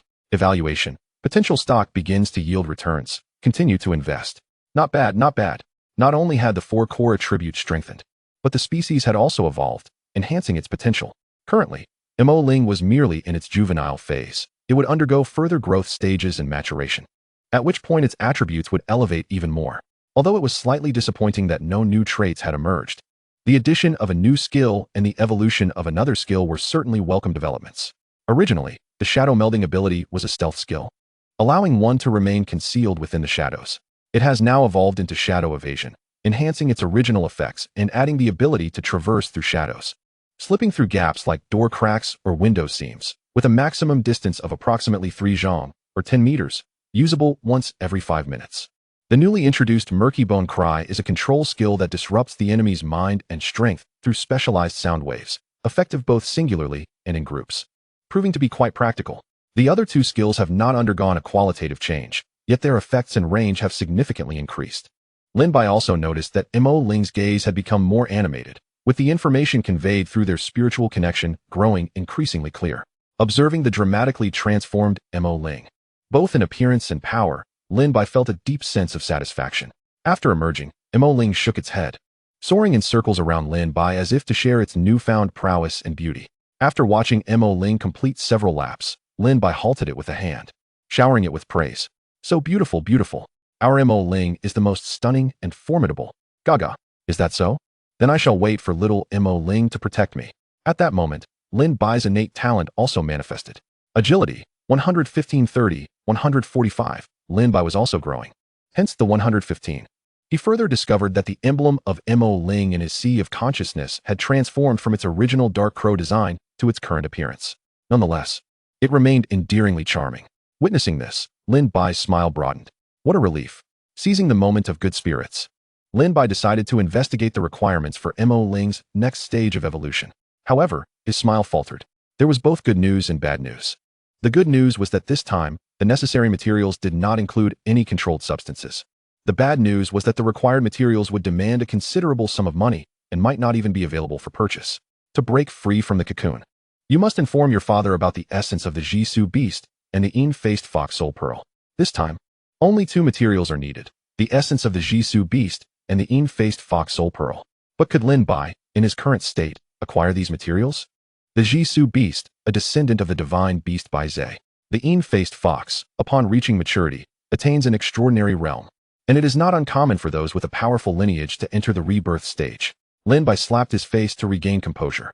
Calming down, he began to analyze the situation.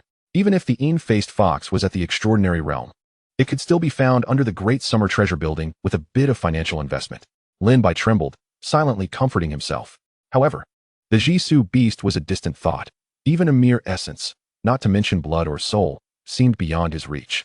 Taking a deep breath, he reminded himself to remain calm. I am still young. What seems difficult now will, in hindsight, appear as mere pebbles.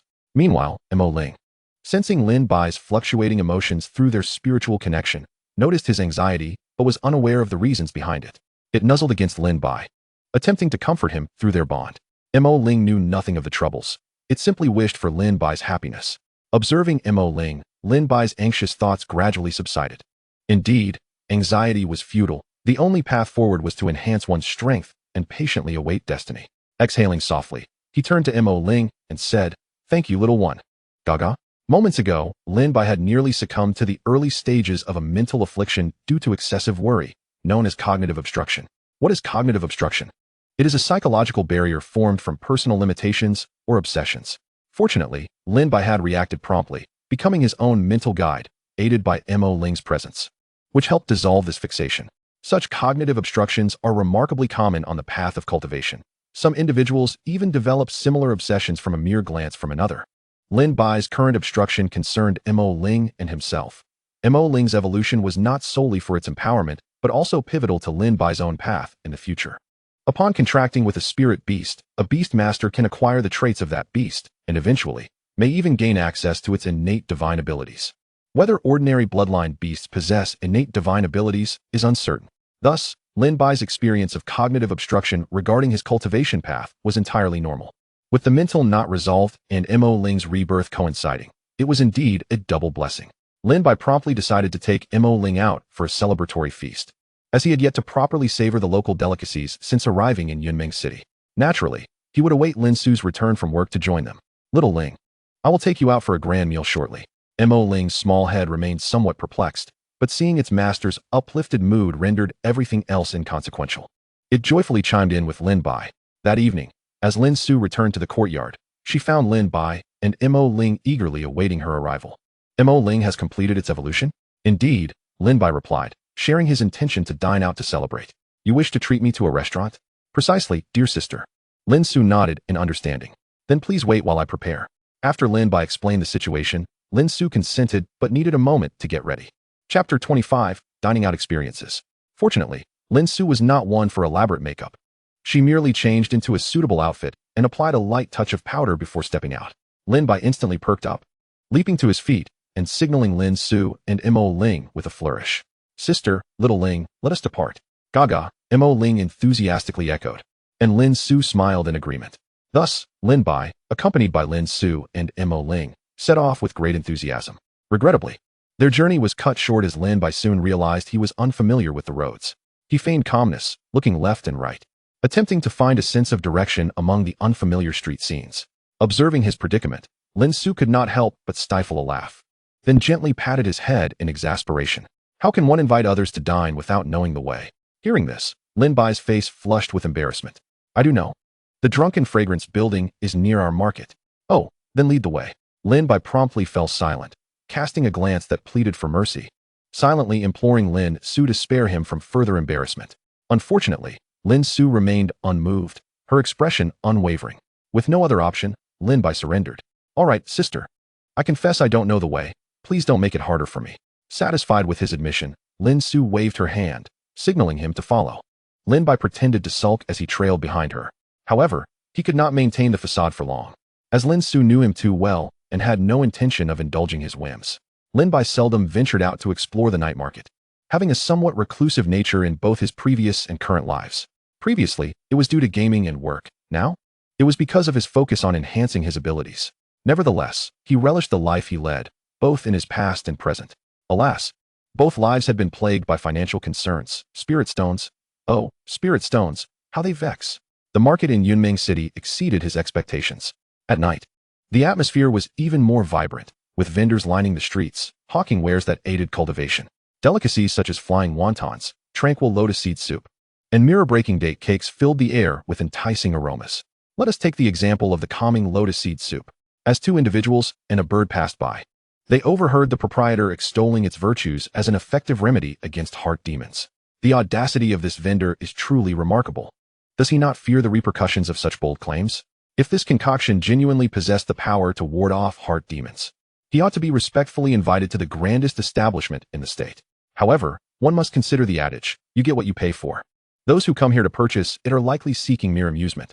On another day, Lin Bai might have been inclined to linger and sample it, but he had a grand feast awaiting him. Allow me to introduce the Zui Xiang Lu, managed by the Yutang Hui, one of the three prominent gangs of Yunming City, backed by the support of three influential families.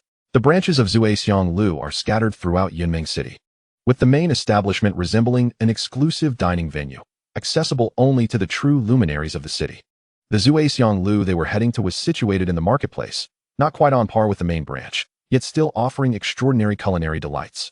Before long, they arrived at Zui Xiang Lu, a 5-story edifice adorned in ancient style, its expansive grounds featuring red walls and golden roofs, with entrances on all sides. Upon entering the grand hall, they were greeted by a cacophony of voices, common folk dining together, returning warriors discussing their exploits, and young scholars reciting poetry over wine, all mingling in a vibrant tapestry of life. The atmosphere was an eclectic blend of sounds and conversations. Oldforth, still alive, are you? How much can one earn as a guard? You might as well join me in business, remarked one patron. Hey, Brother Wu. I wonder how our academy evaluations will fare this year. Everyone, eat and drink well. It was no small feat to complete this deal. Tomorrow, I shall continue to host you all. Heh, dear parents, I trust you are pleased today. Your son has successfully awakened. Did I not bring you honor today? As Lin Bai absorbed the myriad of human experiences, he felt a profound sense of reflection. Just as he entered the grand hall, a perceptive waiter approached them. Esteemed guests, may I inquire which floor you prefer? Lin Bai, intrigued by the query, asked, is there a distinction? The waiter elaborated, indeed. Our Zui Xiang Lu boasts 5 levels. The first 3 are communal dining areas, while the 4th and 5th are private booths that require prior reservation. What differentiates the first 3 floors? Lin Bai inquired, curious about the options available. The first floor is the grand hall, the second is slightly more secluded, and the third offers screens for privacy. However, the second floor incurs an additional fee of 1 or 2 gold coins, while the third costs 3. After some contemplation, Lin Bai opted for the second floor, as they had come to savor the flavors of the establishment. If they wished for a quieter meal, they could have simply dined in the courtyard. Sister, what do you think of the second floor? We might catch wind of the latest news in Yunmeng City, Lin Bai suggested. Lin Su nodded in agreement, her curiosity piqued, though she favored tranquility and was not fond of venturing outdoors. Her 18 years had not dulled her interest in the vibrant world around her. Seeing her approval, Lin Bai decisively stated, then it shall be the second floor. And let us find a nice, elegant corner. Very well, esteemed guests, please follow me, the waiter replied. The staircase featured a rare spiral design, allowing them to overlook the lively first floor. The din had been softened by a sound-dampening array, for one does not part with gold lightly. The attentive waiter led them to a prime spot near the window, affording them a view of the bustling activities below. After guiding them, he prepared to depart. As he was primarily a servant of the first floor, Lin Bai, appreciating the waiter's service and the excellent location, slipped him a few silver coins as a gratuity. Thank you, esteemed guest. Thank you, the waiter exclaimed, departing with a pleased heart. He recognized the nobility of his patrons, discerning that they were either wealthy or of high status, for Lin Bai and Lin Su, despite their youth, exuded an air of distinction. The waiter was astute enough to offer them attentive service, knowing that his efforts might yield generous rewards. Now seated, Lin Bai perused the menu alongside Lin Su and Mo Ling, who was, unfortunately, illiterate. Ultimately, they ordered an impressive array of dishes, while Mo Ling haphazardly pointed at a stir-fried meat dish. The prices were steep, with several items crafted from extraordinary beasts.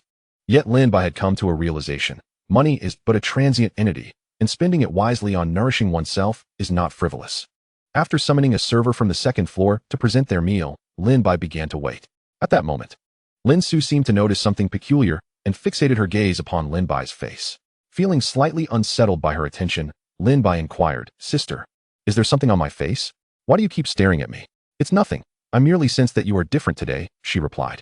Given her deep understanding of Lin Bai, she had detected the subtle shift in his demeanor, a reflection of his recent breakthrough. Oh, that. I have come to grasp certain matters, Lin Bai admitted.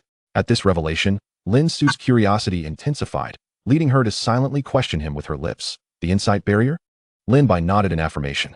Seeing her brother confirm her suspicions left Lin Su astonished.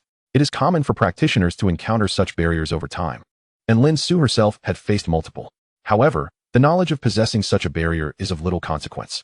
What truly matters is the ability to overcome it. The distinction between knowing and letting go is profound. Furthermore, there is a rumor that addressing the insight barrier prior to reaching the transcendent realm facilitates a smoother breakthrough. Her brother, having practiced for less than a month, not only ascended rapidly in cultivation, but also resolved an insight barrier in his heart. Lin Su felt a swell of joy, recognizing Lin Bai's exceptional talent in both his cultivation and mental fortitude.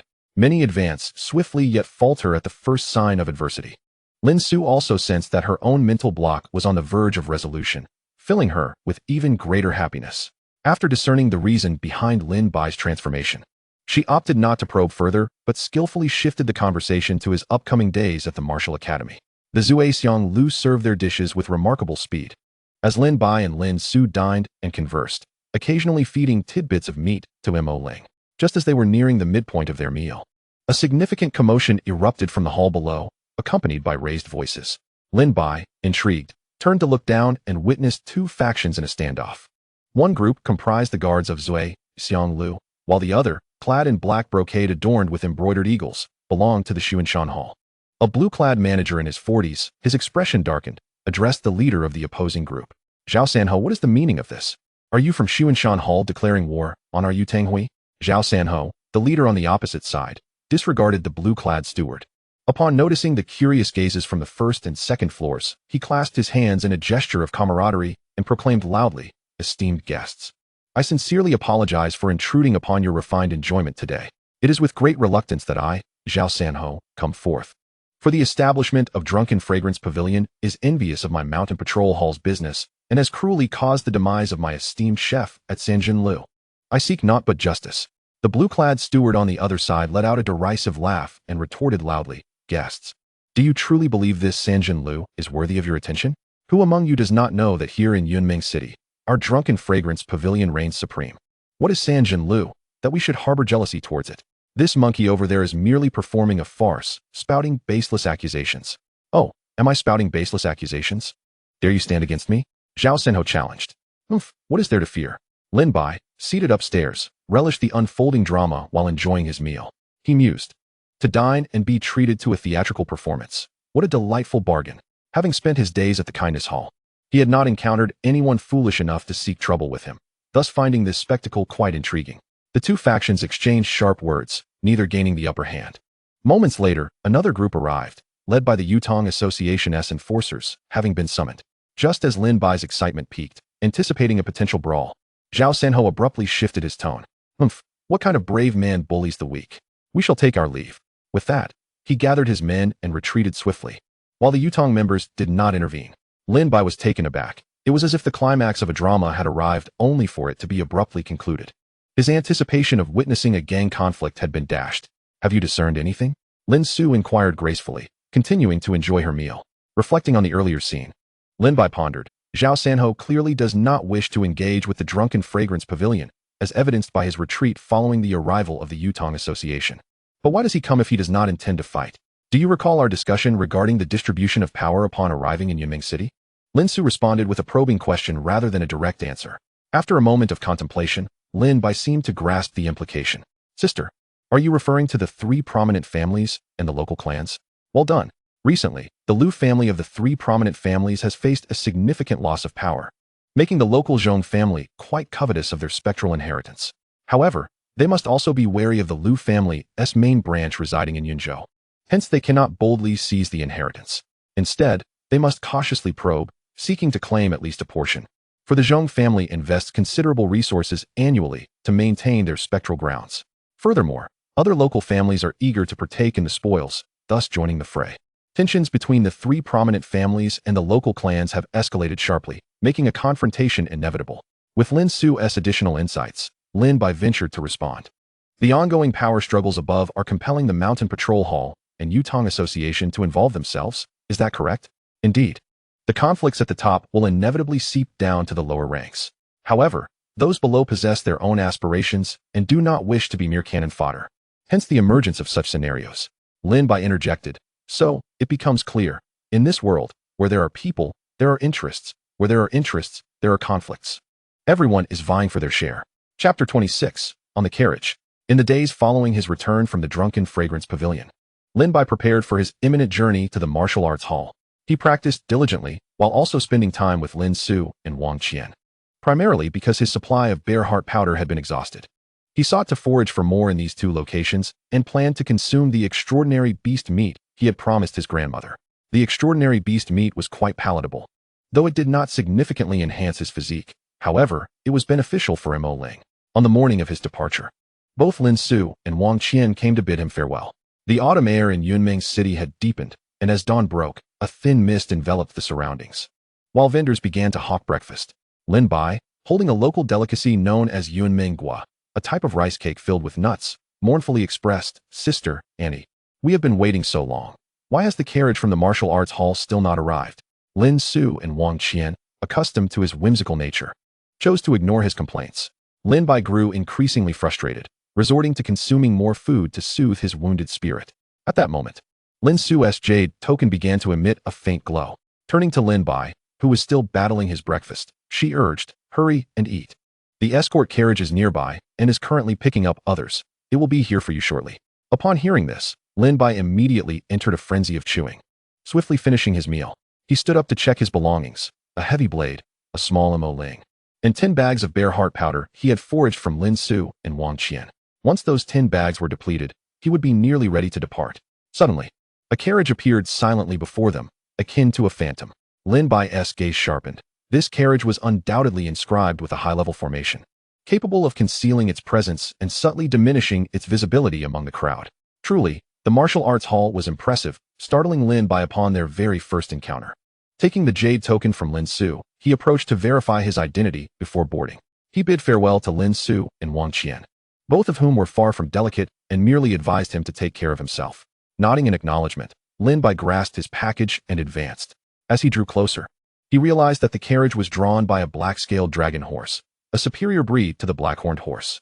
The driver, clad in a broad-brimmed straw hat, sat silently in a poncho, his features obscured in shadow, exuding an aura of stoicism. Lin Bai stepped forward and presented his jade token, signaling his status as a student of the martial arts hall. The man in black glanced at him. Lin Bai? He nodded slightly, gesturing for Lin Bai to board. Master Jinhua had already registered Lin Bai, along with all pertinent information regarding his intended studies in the art of assistance. As Lin Bai entered the carriage, he noticed two young men inside, both appearing to be in their 20s. One of the black-clad men, with a sword in his embrace, was meditating with his eyes closed, his handsome features striking. Upon noticing Lin Bai's entrance, he opened his eyes briefly to appraise the newcomer before resuming his meditative state. The other man, dressed in blue, wore a gentle smile, exuding warmth and approachability. As Lin Bai assessed the two young men, they too returned their scrutiny upon him. A youthful lad, approximately 15 or 16 years of age, possessed an extraordinary handsomeness, with sharp, piercing eyes that were artfully softened by the gentle contours of his face. Perched upon his shoulder was a dark raven. Its true nature as his contract beast remained uncertain, and he bore a bundle upon his back. This observation was made by Zhao Rang, a man clad in blue, who, upon gathering his thoughts, decided to introduce himself to Lin Bai. Greetings, young brother. I am Zhao Rang, a member of the Yulong gang. Acknowledging the customary decorum of introductions, Lin Bai replied, I am Lin Bai, associated with the Shanshan. At this revelation, Zhao Rang raised an eyebrow. Shanshan, but are they not primarily engaged in the study of talismans? The implication was clear. Lin Bai's pursuit of talisman studies suggested a lack of talent in alchemy, indicating that he was likely there due to his adequate spiritual prowess. This deduction led Zhao Rang to conclude that Lin Bai's affiliation with Shanshan was tenuous, possibly due to the backing of influential figures within the organization that granted him a martial arts token. If Lin Bai were to learn that Zhao Rang had discerned so much about him from a mere exchange of words, he would undoubtedly be astounded. In contrast, Lin Bai's assessment of Zhao Rang was rather straightforward. A member of the Yulong gang possessing a martial arts token implied substantial support from higher echelons within the gang. As Lin Bai and Zhao Rang engaged in mutual speculation, a man in black also introduced himself. I am Feng Ming, a disciple of the Talisman Master Association. A disciple of the Talisman Master Association? It was commonplace for their disciples to pursue further studies in talismans at the martial arts hall, akin to an advanced course. However, it also suggested that his mentor was not of master-level caliber. Otherwise, the guidance of a Zhaodao master would be far more beneficial than the teachings at the martial arts hall, especially when considering the future selection of foundational texts in Zhaodao. What is Zhaodao foundational scripture, you might ask? Simply consider it a lineage akin to a path of enlightenment. Just as Master Jinhua bestowed the martial arts token upon Lin Bai instead of Zhou Ling or Lin Su, it was due to their prior selection of foundational scriptures. Of course, there were also factors related to Zhou Ling and Lin Su's insufficient talent. After the trio had made their introductions, the atmosphere settled into a tranquil silence, each person taking the opportunity to rest and recuperate. There was no awkwardness, as none were acquainted with one another. Lin Bai closed his eyes, reflecting on the past month since his arrival in Yunmeng City, contemplating his gains and planning for the near future. First and foremost was the path he had embarked upon. He had acquired a complete set of techniques for the Demon Tamer warrior, alleviating any concerns regarding martial arts training. Progressing through half of the Xiongpi Pass, he had devoted at least 10 days of the past month preparing for the evolution of his spirit beast, Mo Ling, which meant that, barring any distractions, he would reach the peak of Xiongpi Pass within the next fortnight. His weapon, a dual-edged sword generously sponsored by his aunt, was adequate for his current level of cultivation. His contract beast, Mo Ling, had activated the talent of synergy, enhancing his speed, and Mo Ling's bloodline had undergone a transformation. As Lin Bai pondered, he realized that during his month in Yunmeng City, he had amassed nearly all the foundational resources of a cultivator, with only the Zhaodao techniques remaining for him to learn. Yet, he also recognized that apart from Mo Ling, which he had purchased, all his other possessions had been granted by others, a prime example of the communal nature of cultivation. Having contemplated what he possessed, he turned his thoughts to what lay ahead. First and foremost was his cultivation, the cornerstone of his existence. He must continue to advance steadily. Next was his contract beast. While Mo Ling could not evolve in the short term, his soul should be nearly restored in 3 months, allowing him to form a contract with a new beast. Lastly, he needed to study Zhaodao techniques to generate income. Lin Bai had already inquired at the Daxia Treasure Pavilion, where he learned that acquiring the soul pearl of an elite-level in-faced fox would cost approximately 8,000 spirit stones. Among these, 3,000 would be required to upgrade to an intermediate membership at the Daxia Treasure Pavilion, an amount not to be trifled with. As the journey continued, 2 more individuals boarded the carriage, both female disciples of noble families. Zhong Yuha, hailing from the Zhong family, appeared to be around 20, adorned in a pale white robe with captivating fox-like eyes. The other newcomer, Wang Yu, looked to be about 16 or 17, her black dress accentuating her graceful figure. Her fair complexion highlighted by a beauty mark beneath her left eye, lending her an air of elegance. Notably, she was from the illustrious Wang family. The Wang family? Indeed. It was the same Wang family to which Lin Bai's mother belonged. Lin Bai was unperturbed. It was only natural for the Wang family to possess martial arts tokens, and likely they had several. This carriage was filled with striking individuals, Lin Bai mused, grateful that he too was not lacking in appearance. He touched his face, feeling a sense of pride. After mutual introductions, the carriage fell silent once more, save for Zhao Rang's attempts to engage the two women, which were met with Zhong Yuha's perfunctory responses and Wang Yu's outright indifference, leaving Zhao Rang to retreat to his seat in embarrassment. Thus, the carriage was enveloped in complete silence. Lin Bai estimated that the five of them comprised the entire group of students. And soon the carriage would transport them to the teleportation array in Yunming County. With the strength of the Black Flood Dragon horse, they would surely arrive within half a day's time. Chapter 27. Making friends inside the quiet carriage. Lin Bai remained with his eyes closed, resting. However, as time wore on, distracting thoughts began to surface uncontrollably, akin to spring bamboo shoots emerging after rain. He was, after all, merely a fledgling on the path, lacking the life experience to quell his distractions. What would the food at the martial arts hall be like? Surely it wouldn't be bland and insipid. Merely an exercise in willpower? Would he have a single room in the dormitory? How rigorous would the courses be? Various thoughts about the upcoming experiences at the martial arts hall flooded his mind. Fortunately, Lin Bai did not have to wait long. After approximately an hour, the carriage gradually slowed, and though he could not see outside, he surmised they were nearing their destination. Sure enough, moments later, the carriage came to a complete stop, and a voice called out from outside. Esteemed students, we have arrived at the martial arts hall's base in Yunming County. You may alight now. Upon hearing this, the occupants wasted no time in disembarking. Lin Bai, seated further from the exit, was the last to step down. Once outside, the sound-absorbing array dissipated, and the ambient noise filled the air. He took a deep breath, the crisp, sweet aroma of the morning mountain air, imbued with the essence of the surrounding flora, instantly revitalized him, banishing any lingering irritability. As he surveyed his surroundings, he found himself in a serene valley, encircled by trees, with the morning light filtering through the leaves, casting dappled patterns upon the ground. The architectural complex before him, of indeterminate age, harmoniously blended with the surrounding landscape. With his mood lifted, Lin Bai began to take stock of those around him. A dozen or so carriages were parked nearby, likely belonging to those who had arrived before them. Approximately 70 or 80 individuals gathered, instinctively forming three distinct groups: the literary path, the martial path, and the Zhaodao path. The martial arts hall prioritized martial prowess above all else. The rest merely embellished their offerings. Even the literary path was grounded in the spirit of martial cultivation. Lin Bai, not wishing to draw attention to himself, quietly followed Wang Yu and the others into the Zhaodao group. Within each cluster, familiar faces had already formed small circles.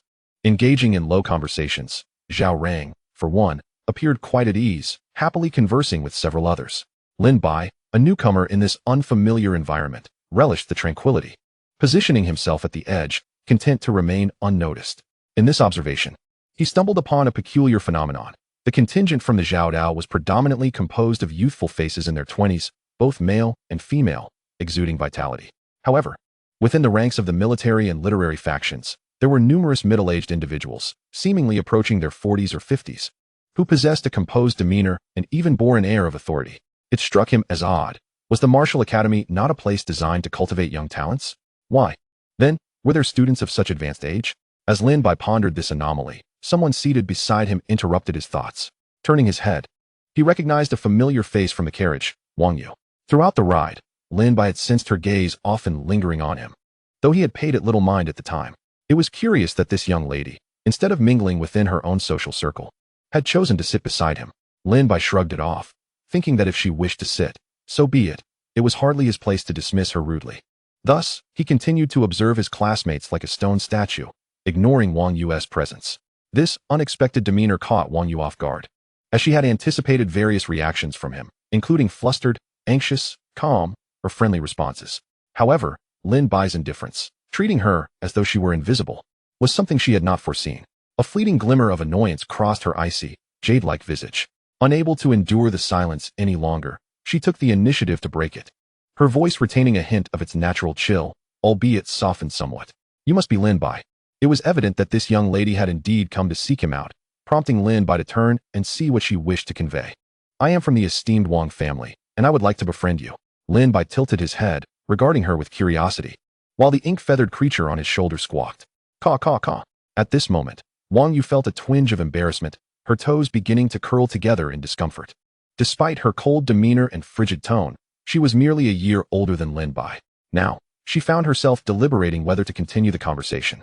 Fearing rejection might lead to humiliation, the family had advised her to befriend him, citing his exceptional talent and connections through his mother. Yet what if he chose to ignore her? As she spiraled into a tumult of anxious thoughts, Lin Bai appeared to regain his composure.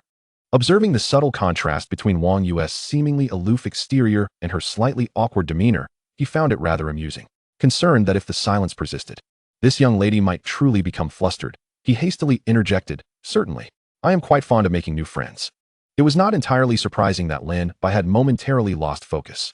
His instincts alerted him to the presence of a latent danger emanating from this girl. Such instincts were one of the abilities of a demon tamer, a blend of a warrior's intuition and a beast's instinctual awareness of threats in the wild, particularly attuned to external dangers. Even if someone wielded powerful talismans or other formidable items, as long as they were not sentient artifacts, they could not harm Lin Bai. For his speed and reflexes surpassed theirs, allowing him to evade or counterattack in an instant. Upon hearing Lin Bai's response, Wang Yu felt a wave of relief wash over her. At least she was not being rejected. However, she soon found herself at a loss for words, as she had never before taken the initiative to seek out someone for friendship, which left her feeling rather troubled. Why had her family assigned her this task? Knowing full well her lack of social finesse, was it not sufficient to quietly focus on her cultivation?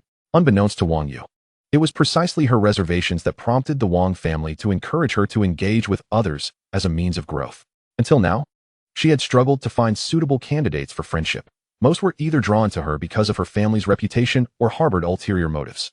Yet when the Wang family acquired the roster from the Yunming County Martial Academy, they identified Lin Bai. After conducting their inquiries, they found that Lin Bai, in terms of background, talent, and the character he had previously exhibited, was quite suitable, leading them to settle on him as a potential friend for Wang Yu.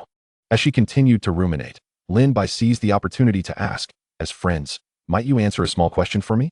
"Of course, go ahead." Wang Yu replied eagerly at the prospect of conversation. "Why are there so many older classmates in both the literary and military factions?" "Ah, you wish to know about that?"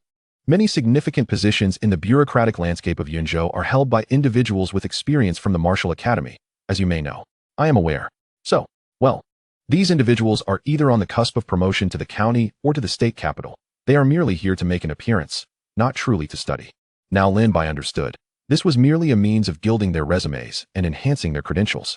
Yet he remained curious whether this was a customary practice or had evolved into a faction of sorts. Regardless, it held little relevance to him at present. He was simply intrigued and indulging his habit of gathering information. As Lin Bai continued to engage with Wang Yu in conversation, he noted that despite her cold exterior, she possessed a certain endearing naivety. Were it not for his knowledge of the potential dangers that lurked in certain topics, he felt he could easily draw her out. However, he was keen to discern why this young lady had chosen to approach him for friendship. Surely it could not be merely his looks. Through piecing together snippets of information, Lin Bai began to grasp the intentions of the Wang family, realizing that this young lady was somewhat clumsy in matters of social interaction. For instance, having only just met him, she was already considering him a promising friend, which facilitated their exchange of information. Yet Lin Bai was mistaken. The Wang family had thoroughly investigated his background in advance and informed Wang Yu, and her unique perceptive abilities allowed her to blur the lines between goodwill and ulterior motives. In her perception, Lin Bai harbored no malice or ulterior motives. He was simply indifferent, and the underlying sense of physical danger intrigued her. After all, being one of the Wang family's prodigies, even if she had declined this task, the family would not have penalized her. At most, they would assign the task to someone else, as the identity of the liaison mattered little. Yet now, Wang Yu found herself intrigued by the task of building rapport. She did not resent it. Thus, a somewhat intentional exchange of words and a half-hearted inclination to share trivial information in exchange for trust led to a surprisingly harmonious dialogue between them. In Wang Yu's perception, Lin Bai's goodwill towards her seemed to be steadily increasing. It appeared that although he initially seemed aloof, he was quite easy to converse with, albeit a bit naive in his readiness to trust others. Wang Yu mused to herself. Meanwhile, Lin Bai, observing the seemingly cold yet somewhat simple-minded young lady beside him, could not suppress a smile. This Wang family heiress seemed unexpectedly easy to deceive. At this moment, both parties regarded each other as somewhat innocent and endearingly naive. Chapter 28, Registration in the Cave of Heaven. While Lin Bai and Wang Yu engaged in their casual banter, he keenly sensed a few subtle gazes drifting toward their corner. More specifically, they were directed at the young lady beside him. Lin Bai quickly deduced the implications. Wang Yu's status was even higher than he had initially surmised, and some individuals recognized her. Indeed, being close to a central figure made one an easy target for the crowd's attention. Lin Bai silently scoffed to himself. Fortunately, it seemed they were merely observing for the time being, without any audacious souls stepping forth to enact the classic scenes of provocation or humiliation. Well, at least not yet. As the sun ascended higher in the sky, the number of people gradually increased. Suddenly, several ethereal figures clad in white robes appeared aloft, embodying the essence of celestial beings. They were the true authorities of the Yunmeng Martial Arts Hall. Lin Bai could scarcely recall when he first perceived their presence. As if they had been standing there all along, only now becoming visible to him. Their cultivation levels were at least extraordinary, if not transcendent. Among them was a relatively youthful practitioner who, upon noticing that all the students of the martial arts hall had gathered below and recognized their presence, spoke up. All students of the Yunmeng Martial Arts Hall have now arrived. We will commence the registration. Registration entailed formally entering the information of Lin Bai and his peers into the true legacy of the martial arts hall's teachings. Housed within a realm akin to a military academy, which, in this fantastical world, could not operate like an ordinary martial arts school. Instead, it took place within the confines of a celestial domain. What is a celestial domain? It is a stable, alternate dimensional space tethered to the grand world. The disciples were commanded to heed the call, stepping forward in order as their names were announced. As the words fell, the white-robed practitioners swiftly dispersed, taking their positions to form an intricate and profound formation. Instantly, pure vital energy surged from beneath their feet, weaving and coiling like ethereal serpents upon the ground, crafting layers of intricate and resplendent array patterns. Buzz, buzz. The surrounding space rippled as if stones had been cast into a tranquil pond, creating invisible waves. During the formation of the array, the majority of onlookers engaged in animated discussions, for this was their inaugural encounter with the legendary celestial domain. Lin Bai watched in rapt attention, his heart brimming with a sense of wonder. The manipulation of spatial forces is a phenomenon that commands respect in any realm. Beside him, Wang Yu appeared far less affected, perhaps due to her greater familiarity with such sights. Finally, the teleportation array completed its formation, revealing a golden gate adorned with various enigmatic symbols, as well as a humble jade archway that exuded a sense of simplicity and authenticity. A free-roaming practitioner began the recitation. Yunmeng Martial Arts Hall, martial lineage disciple, Wang Chu. Upon hearing this, a young man appearing to be in his 20s calmly stepped forward. As he approached the jade archway, a mysterious light enveloped him, seemingly confirming something. Ultimately, his name appeared on the archway, yet the golden gate did not draw him in. The man named Wang Chu, seemingly already anticipating this outcome, offered a respectful bow and withdrew. The practitioner remained unfazed, continuing to announce the names of others. Yunmeng Martial Arts Hall, martial lineage disciple, Wang Xiao. Yunmeng Martial Arts Hall, martial lineage disciple, Zhou Yu. Yunmeng Martial Arts Hall, literary lineage disciple, Li Boming. Lin Bai observed these disciples, noting that they were all older individuals, all registered yet not entering the celestial domain. Their ages and talents did not align, rendering them ineligible to partake in the resources of the domain. Wang Yu explained this to Lin Bai with a hint of regret, lamenting Wang Chu's situation, as his talent was sufficient, but the threshold for entry into the celestial domain was capped at under 30 years of age. Lin Bai regarded Wang Chu, who also appeared to be in his 20s, recording his name with an air of acceptance. Yet, he sensed a lingering discontent within this group, a grievance against the whims of fate. Opportunities had presented themselves, yet fortune had eluded them. Lin Bai felt a stir of realizations within him. Akin to viewing flowers through a fog or gazing at the moon reflected in water, his insights remained shrouded and deeply buried, awaiting the nurturing touch of time. Wang Yu cast a curious glance at Lin Bai, having detected a fleeting aura of maturity emanating from him. Were it not for their proximity and her own path as a chi practitioner, she might not have noticed. Even now, she hesitated to confirm her perception. Surely, one could not gain enlightenment simply by witnessing others register. It was implausible. How could anyone possess such extraordinary talent? Even if Lin Bai had exceptional abilities, his current experiences could not possibly yield such profound insights. Wang Yu dismissed her thoughts as mere misperceptions. Soon, the 20 or so older students completed their registration, exchanging bittersweet smiles before quietly boarding the carriage that had brought them, departing in silence. For them, this journey was merely a formality, a ritual confirming their divergence from the path of the Great Way. Next came Lin Bai and the other true disciples of this session. They began anew with the martial lineage. Yunming Martial Arts Hall, martial lineage disciple, Lu Jiao. A young man, likely in his early 20s, stepped out from the martial group, nervously approaching the registration archway. Upon having his name inscribed, the Golden Gate finally reacted, generating a pulling force that drew Lu Jiao into its depths. The registration continued. After the martial lineage came the literary lineage, and finally, the assisting path. Yunming Martial Arts Hall, assisting path disciple, Lin Bai. By the time Lin Bai's name was called, more than half an hour had elapsed, with Wang Yu having entered a good 10 minutes prior. Lin Bai stepped forward with steady resolve, watching as the archway emitted a mysterious light that recorded his information. He soon felt a gentle tug emanating from the Golden Gate. Initially weak, the pull intensified, and without resistance, he was drawn into its embrace. Within the depths of the mountains and forests, as Lin Bai vanished, the ceremony continued. However, as he was among the later registrants, it took approximately another quarter of an hour for all the students of this session at the Yunming Martial Arts Hall to enter. The white-robed practitioners, their energies waning and faces pale, found sustaining such a high-energy spatial teleportation array to be quite taxing. Yet, they had completed their task, and with a collective sigh of relief, they began to converse. A young practitioner turned to his elder companion, expressing his fatigue. "I'm utterly exhausted. You never mentioned that maintaining this array would be so draining. Haha, did you think this human virtue was easily earned? Since you're tired, let me take on the responsibility next time. Get lost. You're far too old to be trying to take advantage of our junior." Exactly. Brother Changwu speaks the truth. I still wish to accumulate some human virtue to ascend to the transcendent realm. While the practitioners bantered among themselves, Lin Bai, having been drawn through the portal, found himself in a corridor of sorts.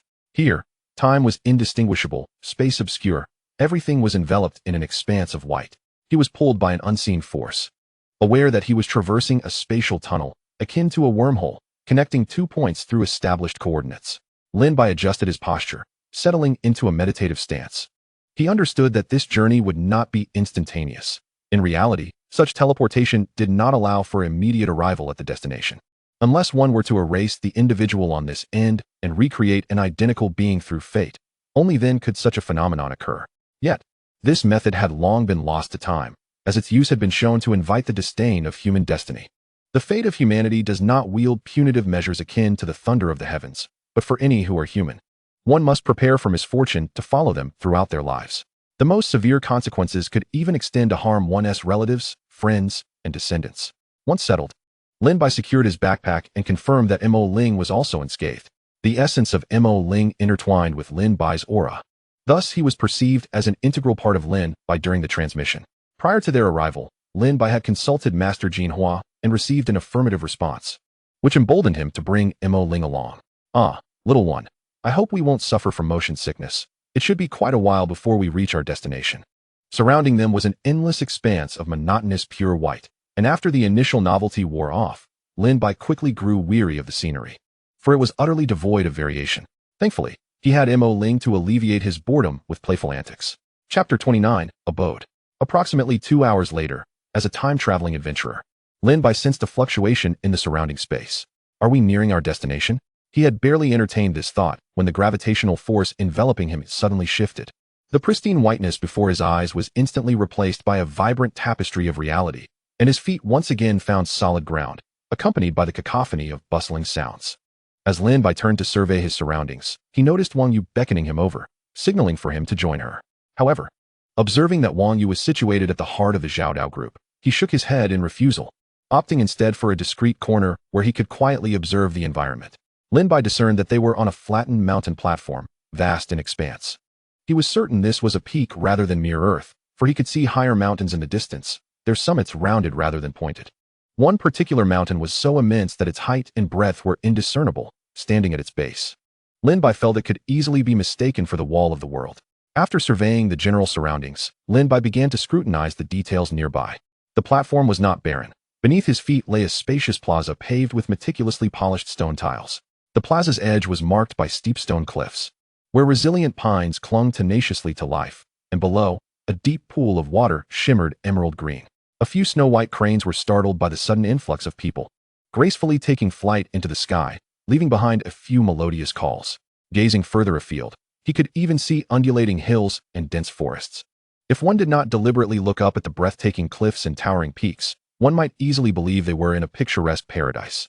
Above, Only a solitary yellow sun shone in the sky, accompanied by white clouds, and the air felt no different from before, perhaps even more invigorating. Lin Bai could hardly believe this was a heavenly realm, merely a miniature dimension rather than a vast world. Just as he marveled at the wonders around him, a figure silently approached. It was Wang Yu returning to him. Isn't it marvelous? This is the Fire Cloud celestial realm, nurtured by the fortune of the human race. And we of the Great Xia occupy this place amidst 1,000 peaks and seas of clouds. Lin Bai nodded in acknowledgement. As he prepared to inquire further about the details, the disciples of the Yunming County Martial Arts Hall finally gathered. The entire mountain trembled, and beams of light shot forth from the void, soaring towards the crowd. Lin Bai reached out to catch one of the luminous streams as it approached him. Opening his hand, he found a jade token. What is this? He wondered. This is our signaling token within the celestial realm, came the voice nearby, dispelling his confusion without the need to ask Wang Yu. Lin Bai examined the jade token, roughly the size of half his palm, its surface exquisitely smooth, akin to a glazed mirror, reflecting his curious visage. Once everyone had received their tokens, a chime resonated. Please proceed promptly to your designated courtyard. Over 100 tokens echoed the same message, a collective sound that spared Lin Bai from the cacophony of individual announcements. Our courtyard? Where did we acquire a courtyard? It must refer to our residence here on Yunming Peak. See, the token displays our location. Indeed, Brother Zhao, our positions align in the same direction. If not, we should set off immediately, Zhang Xiong affirmed. Listening to the bustling chatter around him, Lin Bai scrutinized his token to ascertain his location, which pointed towards the northwest, in the direction of the bamboo grove by the pool. At that moment, Lin Bai noticed that Wang Yu's south position was quite close to his. So he raised his token and waved it towards her, suggesting they travel together. Miss Wang Yu, we are headed to the same place. Shall we go together? Wang Yu nodded. Then let us depart. Though they were both heading northwest, Lin Bai observed that their paths could be further delineated into 3 distinct directions: military, literary, and Zhaodao. As people gradually dispersed to their respective paths, Lin Bai and Wang Yu remained side by side. They soon separated from the Zhaodao group, making their way toward a serene bamboo grove. Before long, they discovered their respective courtyards. They were neighbors. Was this mere coincidence or fate? Within this bamboo grove, there were approximately 5 courtyards, and Lin Bai and Wang Yu's were adjacent. Wang Yu, we have arrived. Let us bid farewell here. Very well. If you require assistance in the future, do not hesitate to seek me out. After parting ways with Wang Yu, Lin Bai pressed his token against the entrance. The bamboo door before him swung open. Upon entering, he had yet to thoroughly inspect his new abode when the token chimed again, alerting him to a new message. Would you like to activate the protective and concealment formations within your courtyard? Lin Bai was not surprised. After all, given the existence of the celestial realm, it was hardly unusual for a courtyard to possess formations as well. Activate them, please. As the words left his lips, a nearly transparent silver barrier rippled outward from the token like water, swiftly enveloping the entire courtyard before fading away. Yet Lin Bai could sense an invisible barrier had formed. From within the courtyard, he could clearly see the swaying bamboo shadows outside, while from the outside, the courtyard appeared shrouded in a hazy veil. A commendable measure of privacy and physical protection, Lin Bai mused, nodding in satisfaction, finally having the time to carefully examine his new home. The front yard was modestly sized, paved with bluestone slabs, with 2 tea trees in the corners, their branches lush and exuding a delicate fragrance. Beneath the trees sat a smooth stone table and chairs. Along the courtyard wall stood an ancient well. Peering in, he found the water crystal clear. Drawing up a small bucket, he took a sip and was pleasantly surprised by the sweet, pure taste, which sent a gentle warmth spreading through him, dissipating the last remnants of fatigue from the spatial transition. This well water seemed to possess the ability to relax the mind and alleviate weariness. After inspecting the front yard, Lin Bai entered the interior of the house to assess its layout. The house was spacious, featuring a reception area and 3 rooms, a bedroom, a quiet room, and a bathroom. To his astonishment, the bathroom also contained water, although it appeared to be ordinary. He wondered where the water had come from, as he could see no pipes. The quiet room was empty, yet upon stepping inside, he felt his mind naturally settle, an ideal space for cultivation and talisman crafting. Lastly, Lin Bai discovered a back courtyard that was quite vast and devoid of any furnishings. Lin Bai stroked his chin, contemplating his next course of action. Ultimately, he arrived at an exceedingly wise decision: to indulge in tea. One cannot rush the path of cultivation. It was prudent to acclimate before delving into the practice. So he resolved to begin anew the following day. Upon returning to the courtyard, Lin Bai set about gathering materials. He utilized the tea tree and well water, and on the stone table lay a complete set of tea utensils. He brewed a cup for himself and another for Mo Ling, comfortably reclining on the stone chair. Savoring the tea and gently caressing a crow, he began to scrutinize the jade tablet, which seemed to possess an array of functions. After examining it from various angles, Lin Bai concluded it was merely an ordinary jade tablet. Yet, a sudden whim struck him. Clearing his throat, he posed a question to the tablet. "Greetings, jade tablet. Do you possess self-awareness?" Lin Bai asked, driven by a sudden burst of curiosity. To his astonishment, the jade tablet responded. "Greetings, Lin Bai the student. I am indeed conscious." The moment he heard the tablet speak, Lin Bai nearly dropped it in shock. By the heavens, it truly possesses awareness. Has the jade transformed into a spirit? Or is it a tool spirit? Realizing that his purpose was to study it, he inquired, "Could you enlighten me about yourself and this realm?" "Certainly," the tablet replied. It introduced itself as the consciousness avatar of the Fire Cloud Cave. "Is the entire tablet composed of this consciousness?" Lin Bai inquired, somewhat taken aback. "Indeed it is." The revelation left Lin Bai astounded. This was akin to the consciousness of the Tao itself.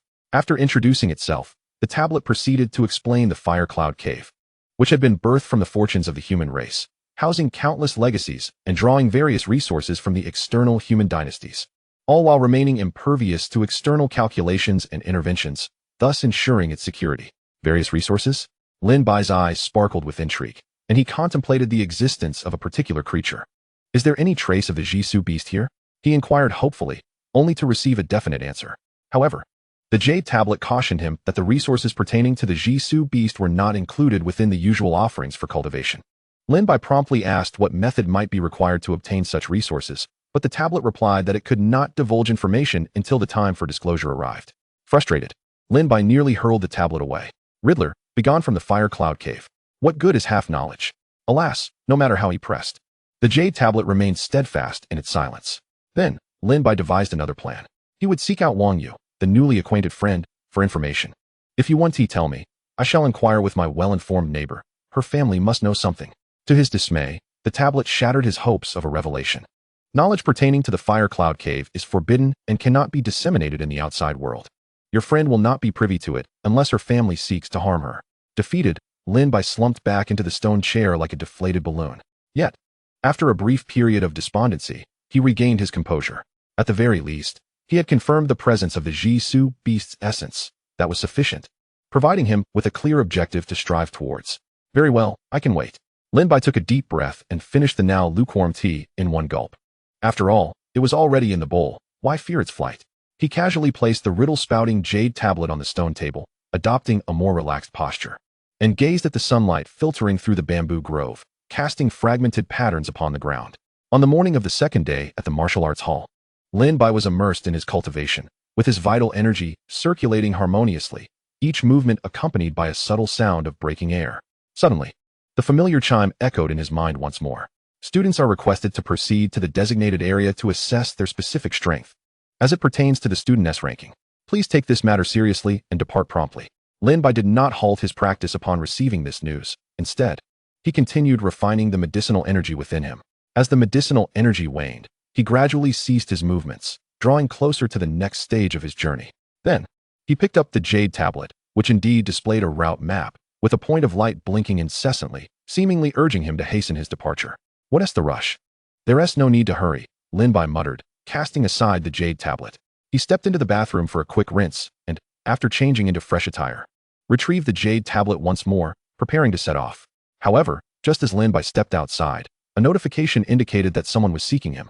As expected, upon his exit, he found Wang Yu waiting outside, her demeanor lively and bright. Upon spotting Lin Bai, a smile graced Wang Yu's previously stoic face as she said, "You've arrived. Let us go together." Lin Bai was momentarily taken aback, but quickly returned her smile. "Very well, let us proceed together." As Lin Bai and Wang Yu journeyed toward their destination, the surroundings were relatively sparse, likely due to everyone having dispersed.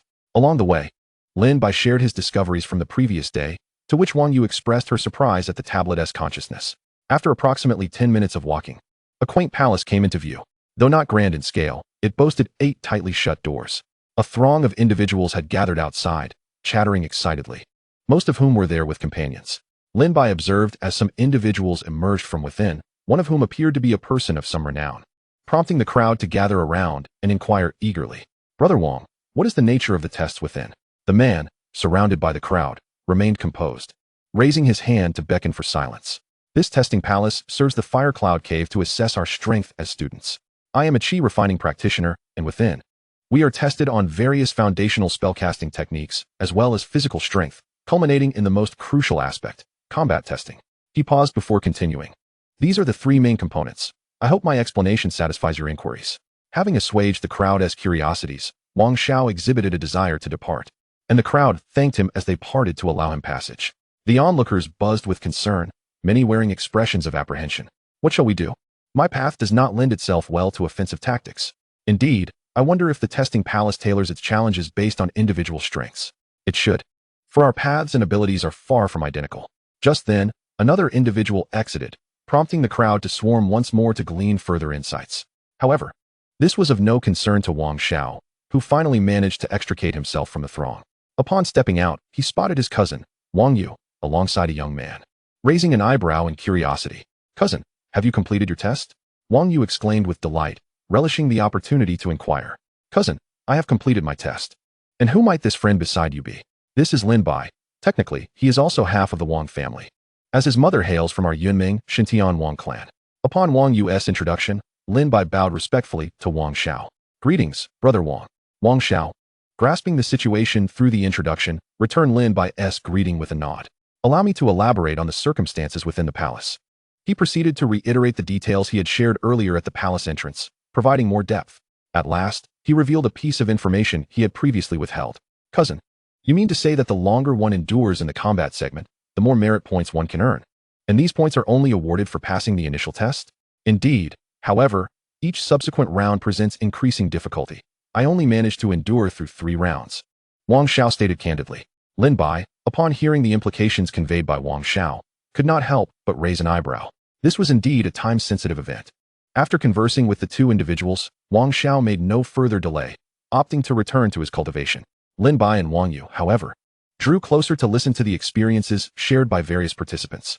Some were reluctant to divulge their insights, while others relished the attention of the crowd. Yet, all were taciturn regarding the specifics of the final practical assessments.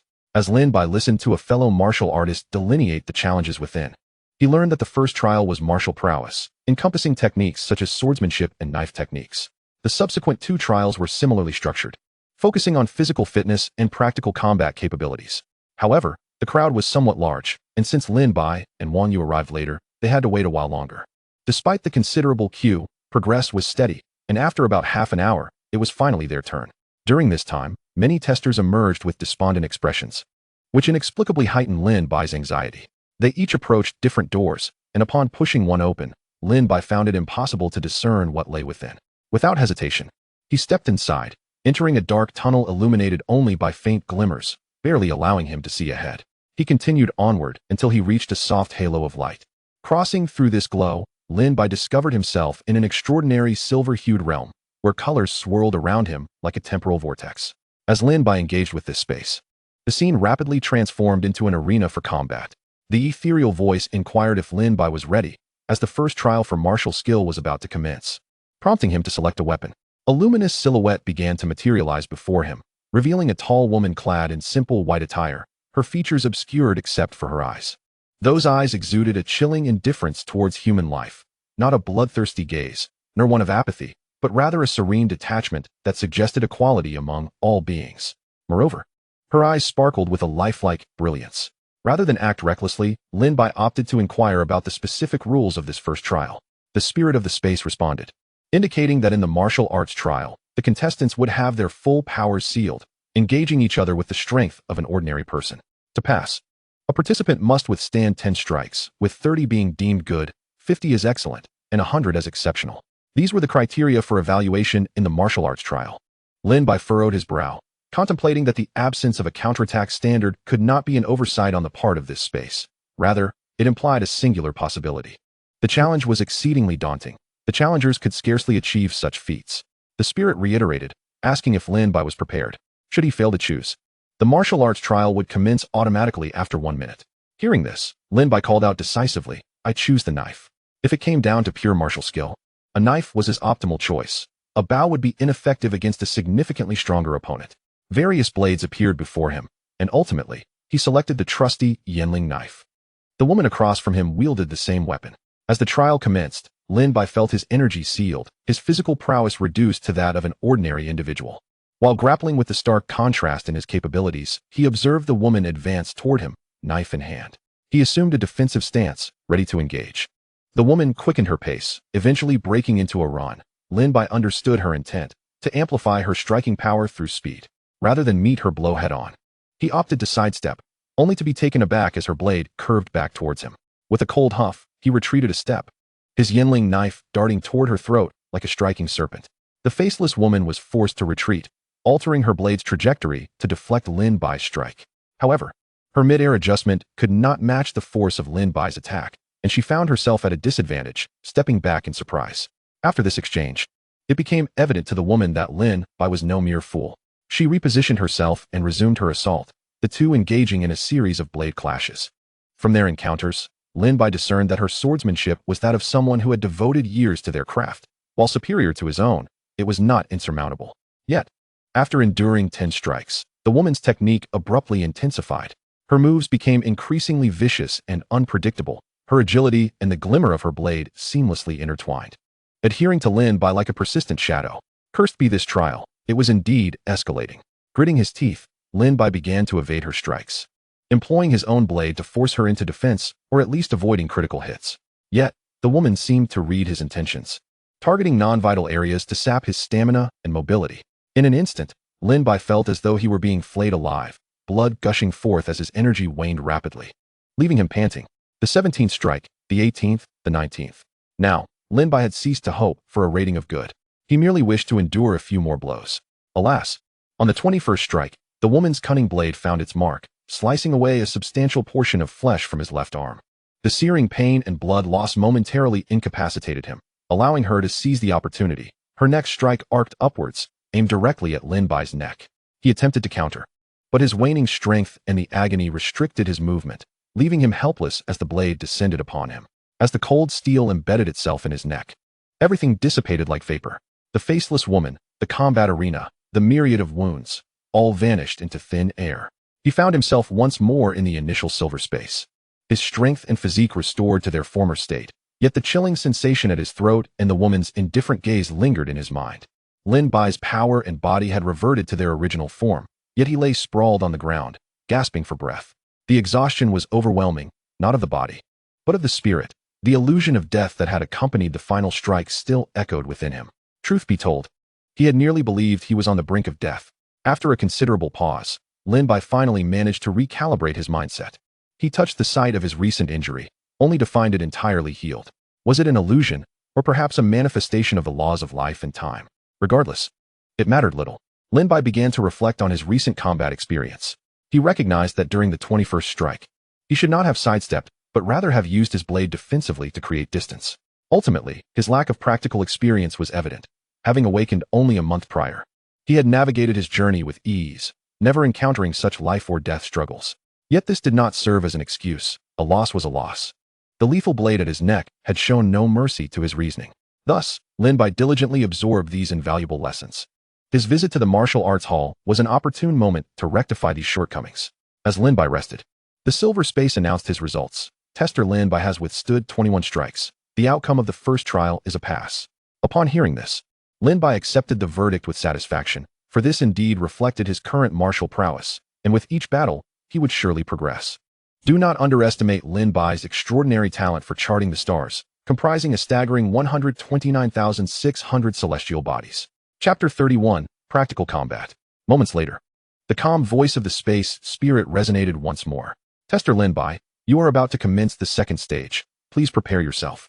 Rising to his feet and brushing off non-existent dust, Lin Bai inquired, what is the nature of the second stage's assessment?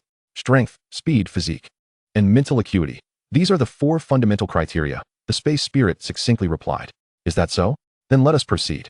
Upon hearing this, Lin Bai felt a surge of confidence and unhesitatingly chose to begin. The method for testing strength was decidedly archaic. A familiar stone grinding disc slowly materialized, reminiscent of the large stone he had used for physical training prior to his awakening. The strength test involves lifting the stone mill and maintaining it for 1 minute. Challenger Lin Bai, what weight do you wish to commence with? What weight will secure the highest rating? Lin Bai cut to the chase, At your current level of the transformation realm, lifting 10,000 pounds will suffice. Then let it be 10,000 pounds, he declared. The testing apparatus has been adjusted. Please begin. The stone mill appeared unchanged, yet Lin Bai's keen intuition distinctly sensed the heavy pressure it exuded. With a grin, he approached, gripping the waist of the mill with ease, effortlessly hoisting the 10,000-pound stone above his head, his expression radiating comfort and contentment. The martial arts segment had been encumbered, yet physical prowess was Lin Bai's forte. Having approached the pinnacle of the transformation realm attributes upon entering it, and after a month of dedicated training, he felt more than prepared. The subsequent speed test would assess both his short-term explosive power and long-distance sprinting abilities. The physique test required him to perform intricate maneuvers under 50 times normal gravity. The mental test involved breaking through illusions. Without a doubt, Lin Bai passed all these assessments with flying colors. He couldn't help but grumble about the mental test being excessively loud. The cacophony prevented him from being ensnared in any illusions, as he could only hear a jarring melody. Ultimately, the second stage concluded successfully. Challenger Lin Bai. Your score for the second stage is Radiant Sunday. The third stage test is about to commence. Please prepare yourself. Lin Bai began to adjust his stance, ensuring he would achieve an optimal performance in the final combat segment. However, he suddenly recalled something and called out to the space spirit. I am accustomed to using a bow and arrow as well as a blade. Without weapons, I cannot unleash my full potential. As anticipated, a plethora of weapons appeared before him for selection. While choosing, Lin Bai couldn't resist voicing his thoughts. I knew you wouldn't mention it unless I asked. The Jade Tablet was the same. During his 2 days here, Lin Bai gradually discerned certain rules. One must inquire, if one does not ask. The Fire Cloud Cave will remain silent. This applied equally to both the Jade Tablet and the Space Spirit. In the end, Lin Bai selected a goose feather blade, a sturdy bow, and a quiver containing 30 arrows. This blade is rather light, inferior to my heavier blade, but it will suffice. He then continued to inquire. What are the evaluation criteria for the third stage challenge? There are no specific criteria. It will be judged at my discretion. With this understanding, Lin Bai realized it would be based on performance metrics. The third stage of practical combat is about to begin. Please cooperate with the testing to ensure no discrepancies arise during the challenge. With that, a beam of white light coursed through Lin Bai's body, leaving him with the sensation of being thoroughly scrutinized. Challenger Lin Bai. You practice the path of demon tamers and are on the verge of achieving perfection in the bearskin realm. Is this information accurate? I have been granted access, was Lin Bai's immediate impression upon hearing this. However, he swiftly dismissed any distracting thoughts and confirmed, yes, indeed. Lin Bai noticed the surrounding scenery began to morph once again. When the environment stabilized, he focused his gaze to find a cold-faced youth dressed in black standing opposite him. Goodness, is that not myself? He mused. The age-old adage of battling one's own self for ultimate strength was clearly at play here. The black-clad doppelganger did not heed Lin Bai's contemplations. Upon seeing the original Lin Bai had officially arrived, he charged forward with his blade drawn. Lin Bai braced himself. After all, overcoming oneself sounded like a formidable challenge. In no time, the black-clad youth stood before Lin Bai, unleashing his first strike. Lin Bai frowned, not due to the opponent's strength, but rather their apparent weakness. The power, speed, and displayed physique of the black-clad youth were woefully inadequate, revealing countless vulnerabilities to Lin Bai's discerning eye. Was it an illusion, or was he intentionally leaving openings? Lin Bai was uncertain, so he opted for the most secure approach, to clash blades with him. As their blades met, the black-clad youth's weapon slipped from his grasp due to Lin Bai's overwhelming strength, and then was cleaved asunder. Lin Bai nimbly leaped back to avoid any splatters of his own blood. At that moment, Lin Bai's mind remained somewhat disordered. He had anticipated the space spirit would employ some tactic of defeating oneself as the ultimate form of strength. Yet, he had scarcely engaged with his opponent when it was over. Was this merely a ruse? Did the black-clad youth possess any hidden tricks? Such thoughts raced through Lin Bai's mind, for he felt the opponent's strength barely reached even 1/10 of his own. However, these musings dissipated once the space spirit announced his successful passage through the challenge. Challenger Lin Bai has successfully completed the third stage. Your score for this stage is Radiant Sunday. Would you like to continue challenging? Continuing will yield a certain number of merit points, and this opportunity is exclusively available during this assessment. Lin Bai did not rush to respond. Instead, he reflected on the battle, and a notion gradually crystallized in his mind. He directly inquired, Space Spirit, what was the spiritual talent of the opponent I just faced? The Guardian's spiritual talent is rated at 1,800 stars, classifying it as a high-level spiritual talent. Upon hearing this, Lin Bai's doubts were assuaged. The strength of an individual is generally comprised of 3 primary elements: realm, path, and spiritual talent. While factors such as combat experience and environmental advantages also play a role, this foundational formula remains accurate. The current test had replicated his realm and path.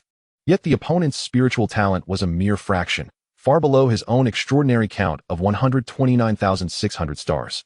As Lin Bai's realm progressed, the disparity in strength would only widen. However, Lin Bai had conceived an idea. Space Spirit, what is the spiritual talent of the next challenger, and what is their realm? 2,500 stars, with a realm equivalent to that of the tester. Upon hearing the Space Spirit's response, a smile broke across Lin Bai's face, and he felt an exhilarating surge of joy. Indeed, it is a fortuitous windfall. I wonder if the Guardian's realm will elevate in subsequent encounters. Let the challenge commence. Another black-clad youth appeared on the field. Without hesitation, Lin Bai launched an assault, cleaving him into fragments with a single stroke. He did not pause, but continued his onslaught. Next, 3 more black-clad youths entered the fray, each possessing a path and realm identical to Lin Bai's. Their spiritual talents were measured at 3,000 stars, 3,001 stars, and 4,500 stars, respectively. Yet, none could withstand Lin Bai's 3 strikes. A radiant smile adorned Lin Bai's face, growing ever brighter. For he was now truly reaping rewards. Though he remained unaware of the exact purpose of these merit points, he had certainly witnessed the benefits of seizing opportunities. Lin Bai speculated that this must be the currency used within the martial hall, and the materials he required for the Jisoo beast might indeed be exchanged for this item. Just as Lin Bai completed the additional 4 challenges, the spirit of the space spoke. Challenger Lin Bai, you have successfully passed the 4 basic tests and earned 1,900 merit points. The next challenge will unlock the Martial Tower. Do you choose to continue? Chapter 32, The Martial Tower, Humanitarian Merit. Upon hearing the spirit's words, Lin Bai understood that he had triggered a hidden level and hastily inquired, what is the Martial Tower? Unfortunately, this time the spirit did not respond, but silently awaited Lin Bai's answer. Realizing that the benefits had concluded, Lin Bai was momentarily disappointed. However, the prospect of the 1,900 merit points he had acquired alleviated his regrets. Let us proceed. Lin Bai chuckled nonchalantly. Having come this far, how could he possibly refrain from trying? The challenger has agreed to unlock the Martial Tower. You are now prepared to enter the first level. The surrounding scenery began to shift, and in the blink of an eye, Lin Bai found himself in a vast grassland. Beneath a familiar sky where 1 yellow sun and 2 white moons hung high, while sheep leisurely roamed in the distance. A solid light and shadow began to materialize a few hundred meters ahead of him. It was a young man in a blue shirt, his facial features still obscured. Seizing the initiative, Lin Bai unhesitatingly drew his bow and nocked an arrow, swiftly releasing a trio of arrows in a triangular formation aimed at the opponent's vital points. The young man in blue remained composed, raising his hand to grasp. In an instant, the grass and trees at his feet surged forth, forming entangling nets that nullified the force of Lin Bai's arrows, ultimately redirecting them harmlessly away. Observing the opponent's tactics, Lin Bai's mind raced to assess the information. The overwhelming sense of pressure suggested that his opponent was at the pinnacle of the Transcendence realm, likely traversing the path of sorcery and specializing in the control of flora. Yet, he remained uncertain about the opponent's innate talents, though they were likely formidable. Realizing that his ranged attacks would have limited efficacy against a prepared adversary, Lin Bai discarded his bow, brandished his blade, and dashed towards the enemy with the agility of a cheetah. As a martial artist facing a sorcerer, he knew that engaging in close combat would be to his advantage. In the realm of gaming, a warrior who does not approach a mage is simply inviting demise by kiting. Regrettably, the young man was no fool. As he retreated from Lin Bai's advance, he summoned countless vines to encircle and besiege him. These vines were not only remarkably resilient, but also adorned with sharp thorns, resembling a living thicket of brambles that closed in on Lin Bai from all sides. Nevertheless, Lin Bai's overall prowess surpassed that of his opponent. While the thorns left superficial wounds, they could not breach his defenses. Even though the young man was at the apex of the Transcendence realm and possessed a formidable path, he could not withstand Lin Bai's extraordinary spirit of 129,600. Observing that ordinary vines were ineffective against Lin Bai, the young man altered his strategy, launching 2 crimson seeds. These seeds sprouted instantaneously, and Lin Bai yearned to destroy them, yet the frenzied vines clung tightly to his ankles, thwarting his progress. Ultimately, the seeds matured, transforming into 2 fiery treants. Lin Bai, witnessing this turn of events, struggled to maintain his composure. Damn it, is this a group fight? Just wait. Once my Mo Ling matures, and I contract a few more of my innate beasts to evolve, I shall make those who revel in group battles rue the day.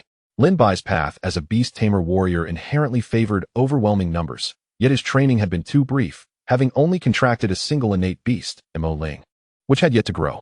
Now, this beast tamer warrior found himself outnumbered, a source of considerable frustration. To put it simply, it had somewhat breached his defenses. The fiery treants, indifferent to Lin Bai's feelings, swung their massive fists enveloped in flames, raining blows upon him.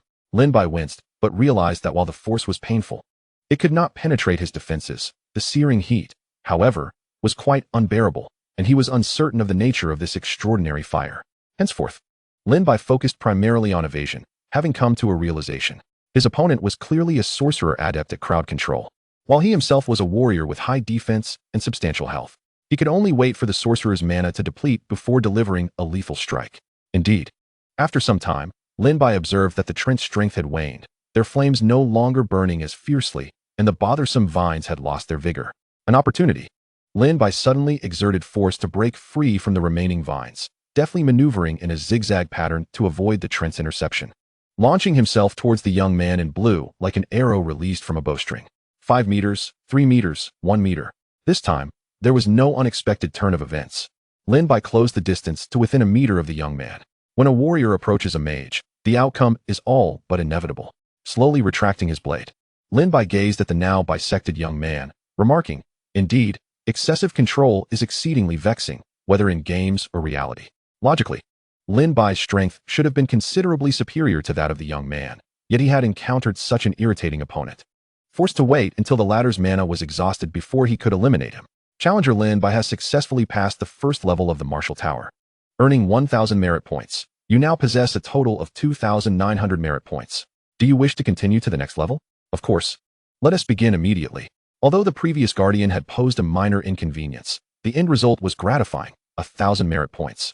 However, the rewards from the preceding benefits office had exceeded those of the martial tower, a testament to the limited time event that only activated during the first assessment. With renewed confidence, Lin Bai entered the second level of the martial tower. Approximately 10 minutes later, Lin Bai was teleported back, his face pale. Spirit of the space, come forth. Why are there two opponents in the second level, and why is it the assassin path in the dark forest, a home ground for them? Is this configuration even passable? Lin Bai questioned, recalling that upon entering the second level, he had faced a pair of twins. If their paths were similar to that of the previous sorcerer, it would have been manageable. The sorcerer's attack power was insufficient to breach Lin Bai's defenses. However, the twins were likely of the assassin class, and the battlefield being the dark forest favored them greatly.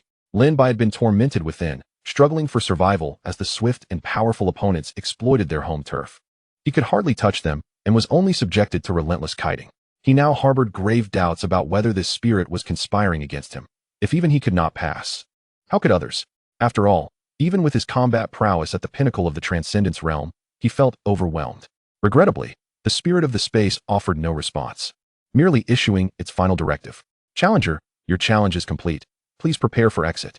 Lin Bai, momentarily dazed, found himself back in the tunnel where he had first entered. With no recourse, he resigned himself to retracing his steps homeward. As he exited the testing palace, he spotted Wang Yu waving at him from a distance, accompanied by several other waiting students who were grumbling. Damn it, why did this kid take so long? He is nearly monopolizing two people's time. Perhaps the practical segment was particularly challenging. If one's combat power is lacking, they would naturally progress slowly. Lin Bai paid no heed to the murmurs, knowing that soon they would forget all about him. Let us go? All right, I've been waiting for you for quite a while. Lin Bai and Wang Yu embarked on their journey home. On the journey back, the girl, who seemed aloof at first glance, chattered animatedly with Lin Bai, sharing her experiences in the challenge space. Lin Bai, you won't believe it. Our first trial involved a spell called Spirit Snatching, and I could hardly compete with my opponent. My only recourse was to protect my own spiritual energy. Nevertheless, I ultimately achieved a remarkable score of Brilliant Sunday. Isn't that impressive? Indeed, quite impressive, Lin Bai replied, recognizing that this score signified Wang Yu's solid foundation in Taoist arts. Subsequently, Wang Yu and Lin Bai discussed the final combat segment. Wang Yu mentioned that she had passed 3 trials, while Lin Bai revealed he had succeeded in 4. Upon learning of Lin Bai's 4 trials, Wang Yu was not overly astonished, for she was already aware of his exceptional spiritual aptitude through the Wang family's intelligence network. Thus, passing 4 trials was entirely understandable, and she even speculated on the reason for Lin Bai's comparatively slow exit. No wonder it took you so long. You completed 4 trials. How many merit points did you earn? A total of 1,900 points for passing 4 trials. Such a sum. I received only 900 points for completing 3. Wang Yu regarded Lin Bai's generous reward with envy, but held no jealousy, as she knew she simply couldn't surpass the 4th trial. It was akin to Lin Bai's martial prowess being merely sufficient to pass, while he could not withstand the opponent's 20-second strike. Soon, the small courtyard came into view, and after bidding farewell, they returned to their respective abodes. Upon entering his courtyard, Lin Bai raised an eyebrow, for he discovered a package resting on his desk. Logically, no one should have been able to access his courtyard. So he retrieved his jade token and inquired, "Is this by any chance my resources?" Indeed. Resources are delivered to students upon their successful completion of the foundational tests. Once utilized, they must be reported for replenishment, and wastage is strictly prohibited. Lin Bai opened the package to reveal 3 items. The first 2 were familiar to him: the bear heart powder used in the bear skin trial, and the third-tier tiger bone pill from the tiger bone trial. The third item was a box containing a swirling mass of yellow gas, exuding an aura of brilliance and grandeur. Adhering to the principle of inquiring when uncertain, Lin Bai continued to question, "What is this?" "This is a reward of 20 pounds of humanity merit, granted for achieving the brilliant sun score in 2 of the 3 tests." "Pardon? Could you repeat that?" 20 pounds of humanity merit. Lin Bai realized there must be additional rewards, for the distinction among the trials spanned several tiers. Yet he was genuinely astonished to receive such a valuable reward as humanity merit. To put it into perspective, those Taoists who were escorted in from outside typically garnered only 30 to 40 pounds of humanity merit for completing a grand martial assembly, while Lin Bai now possessed a full 20 pounds.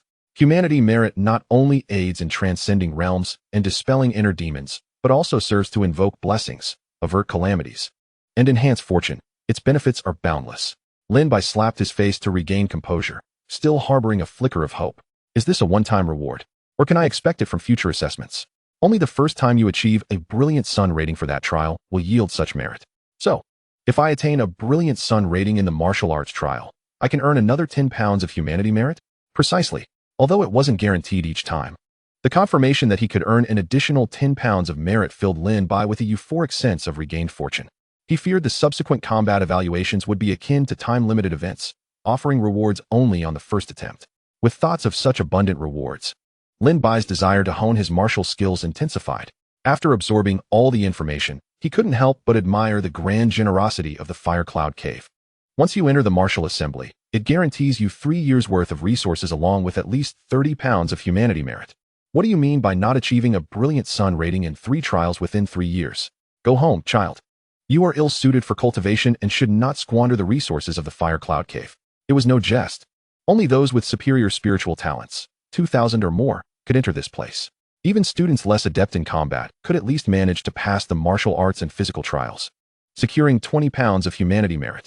Such a bounty of humanity merit was distributed as if it were free. One must realize that merely the martial assembly in Yunming County hosted over 100 individuals, not to mention the entire realm. "Oh, you mean the Fire Cloud Cave is birthed from the fortune of humanity? Then there's no issue." Lin Bai ceased his fanciful musings, instead choosing to absorb the 20 pounds of humanity merit into his being. Though he had no immediate need for it, integrating it into his fortune was exceedingly beneficial. At that moment, had there been an expert proficient in the art of divination present, they would have observed a faint yellow luminescence enveloping Lin Bai's fortune, rendering it both ethereal and noble. The cost to forcibly observe such a phenomenon would be incalculable. After calming his emotions, Lin Bai commenced his cultivation. The environment of the martial assembly was too rare to squander. In 3 years, he would assuredly achieve a transcendent realm. The better the environment, the more one must cherish the time and strive to elevate oneself.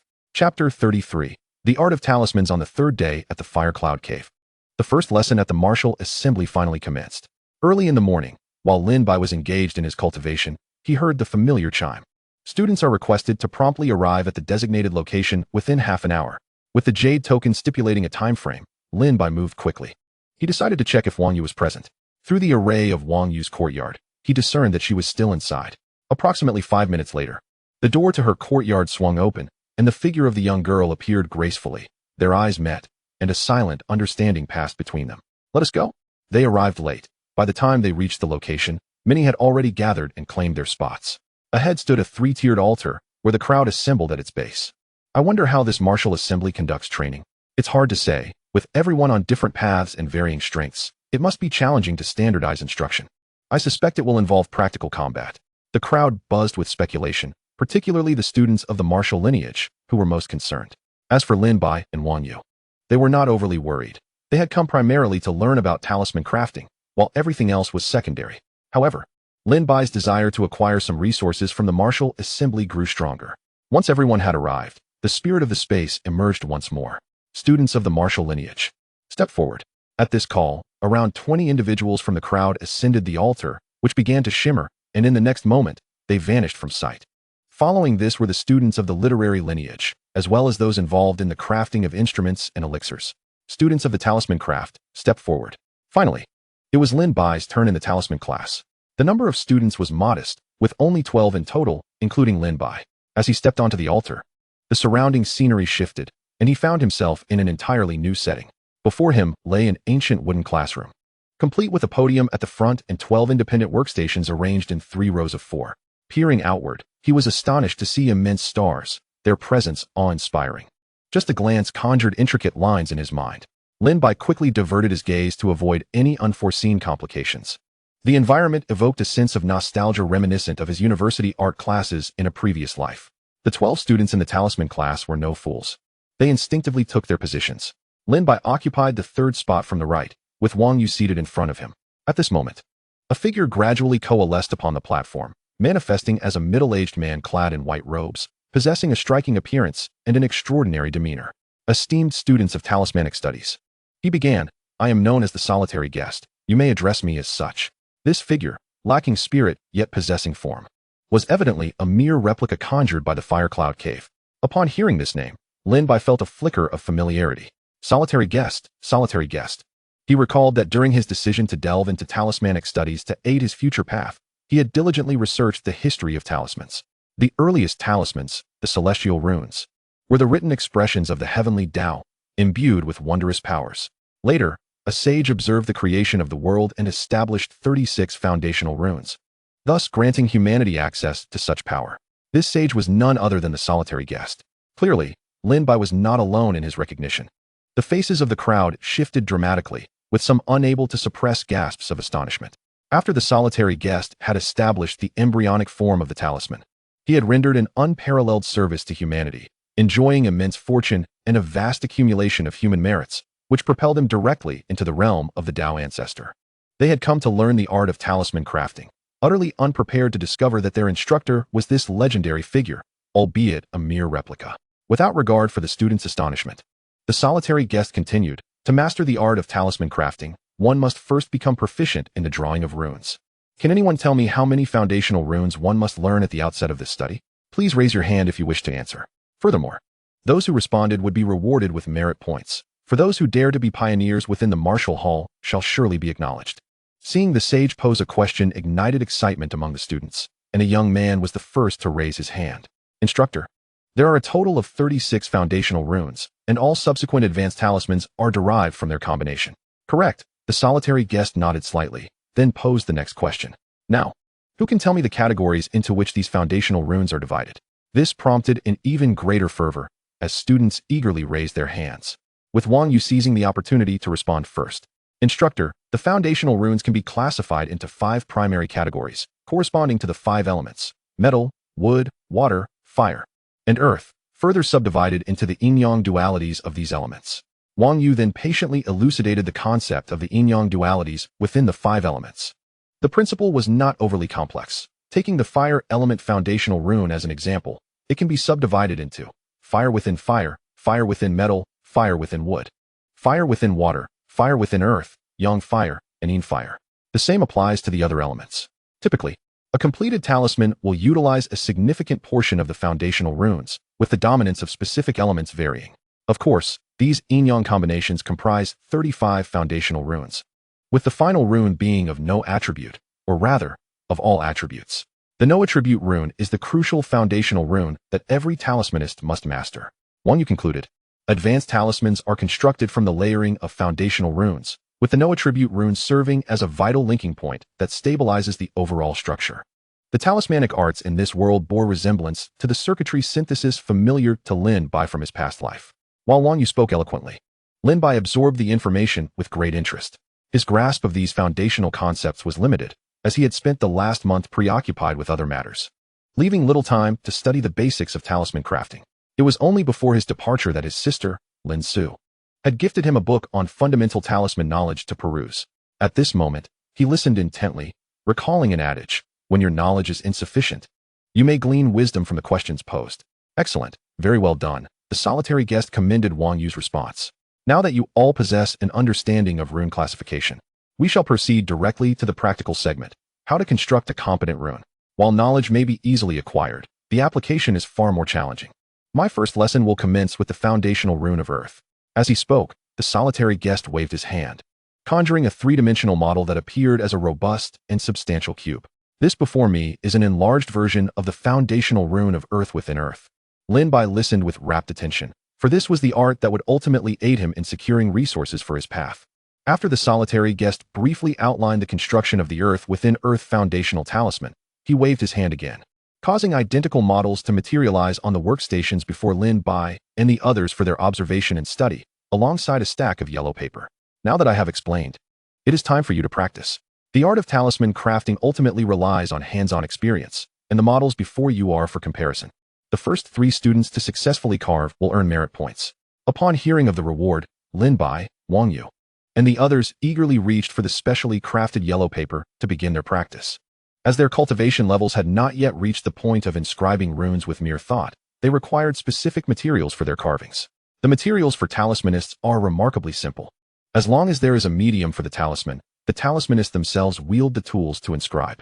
Thus, the quality and efficacy of the talisman are primarily determined by the skill of the talismanist. To illustrate, a novice talismanist might inscribe a fireball talisman that produces merely a flame the size of a head, whereas a master talismanist could conjure an effect akin to a meteor descending from the heavens. The yellow paper presented was one such medium for talismans. At this moment, Lin Bai held the yellow paper, beginning to sense its inner essence. Gradually, his heart grew tranquil, and his consciousness sank into a vast, nebulous space of ethereal hues. This was the spiritual internal space of the yellow paper. His awareness could expand and take form here, showcasing the inherent capabilities of the yellow paper talisman. Let us begin, Lin Bai silently encouraged himself. His consciousness, like a blade, commenced inscribing the nodes of the Earth within Earth foundational talisman in that dim spiritual space. The act of inscribing within the talisman arises from this very essence. Just as Lin Bai entered a meditative state, the solitary guest began to assess the current cohort of students. Too poor, he mused, noting that nearly half could not enter a meditative state within a quarter of an hour. For those lacking great fortune or profound realization, the prospect of becoming a talisman master seemed almost unattainable. It was not that he was being harsh. For a talismanist, failing to enter a meditative state within a quarter of an hour signified mediocrity. Talisman crafting is rooted in celestial runes, not merely dependent on one's mental prowess, but also on the connection one shares with the cosmos. While these students possessed considerable mental strength, their ties to the universe were tenuous, a deficiency that was challenging to rectify unless one transcended to a state of rebirth, anchoring oneself in the cosmos. These individuals would soon diverge from the true talents of the talisman path. It is typical for an ordinary person to take half a day to enter a meditative state during their first attempt, but within the confines of the martial hall, a quarter of an hour was the ultimate benchmark for genius. He then continued to observe the remaining half of the students. This disciple is promising. They've entered the state quite swiftly. Let me check. It appears they're being taught by a talisman master. I shall observe further. This student named Lin Bai has entered the meditative state remarkably quickly. The records from the Fire Cloud Cave indicate that he has only been formally cultivating for a little over a month and has never systematically studied any talisman knowledge prior. Chapter 34. A Genius. The solitary guest indeed felt a twinge of surprise. It was not merely the foundational runes that astonished him. As the architect of the talisman path, he was an unparalleled genius himself, and ordinary talismans seemed trivial in his eyes. What caught his attention was Lin Bai's astonishing speed in achieving a meditative state. Too swift. Almost as soon as his fingertips brushed the yellow paper, Lin Bai's spirit had plunged into that shadowy realm of spiritual essence, devoid of any hesitation. Much like a high school student effortlessly tackling the problems set for a middle schooler, one would not be astonished. Yet, what if it were an infant? Merely a few months old? Even the most brilliant among us would marvel at such a sight. The solitary guest began to scrutinize the yellow paper in Lin Bai's hands, and soon discerned the nodes he was meticulously sketching. These nodes were stable and robust. This disciple, named Lin Bai, possessed a 30% likelihood of transcending to the realm of mastery in the future. Unbeknownst to Lin Bai, who was wholly absorbed in crafting his maiden work, the solitary guest was observing him intently. With consciousness wielding the precision of a blade, he intricately connected the nodes, And within the dim space, a remarkably flawless square mound of earth materialized. Lin Bai gently prodded it with his consciousness, finding it soft and springy, akin to jelly. It was impeccable, growing more exquisite with each gaze. Exiting his introspection, the yellow willow paper in his hands appeared unchanged, its color and texture as usual. Yet, upon once more immersing himself in focus, the earth rune remained steadfastly suspended within the spiritual realm. A lingering sensation of incompleteness nagged at Lin Bai. His thoughts sparked anew. Manipulating the spiritual essence within the space, he endeavored to coalesce a second and third earth rune, seeking to ascertain if they could be interconnected. Yet again, he encountered failure. As if an invisible barrier obstructed him. Indeed, it was evident that he required a neutral linking rune to establish the connection. Observing the floating runes within the dusky void, some seemed to be interconnected, yet he recognized the vast chasm that lay between them. Despite this setback, he remained undaunted. Each attempt was a valuable accumulation of experience. Was this disciple truly so deeply intertwined with the cosmos? In such a short span, he could gather an abundance of runes. It is worth noting that runes are the written language of the universe. Some rune masters must even burn incense and worship deities to manifest them, let alone achieving such spontaneous assembly within a mere moment. Had Lin Bai been privy to the solitary guest's thoughts, he might have shared a knowing smile. The connection to the cosmos? In his 2 lifetimes, Lin Bai had never lacked in that regard.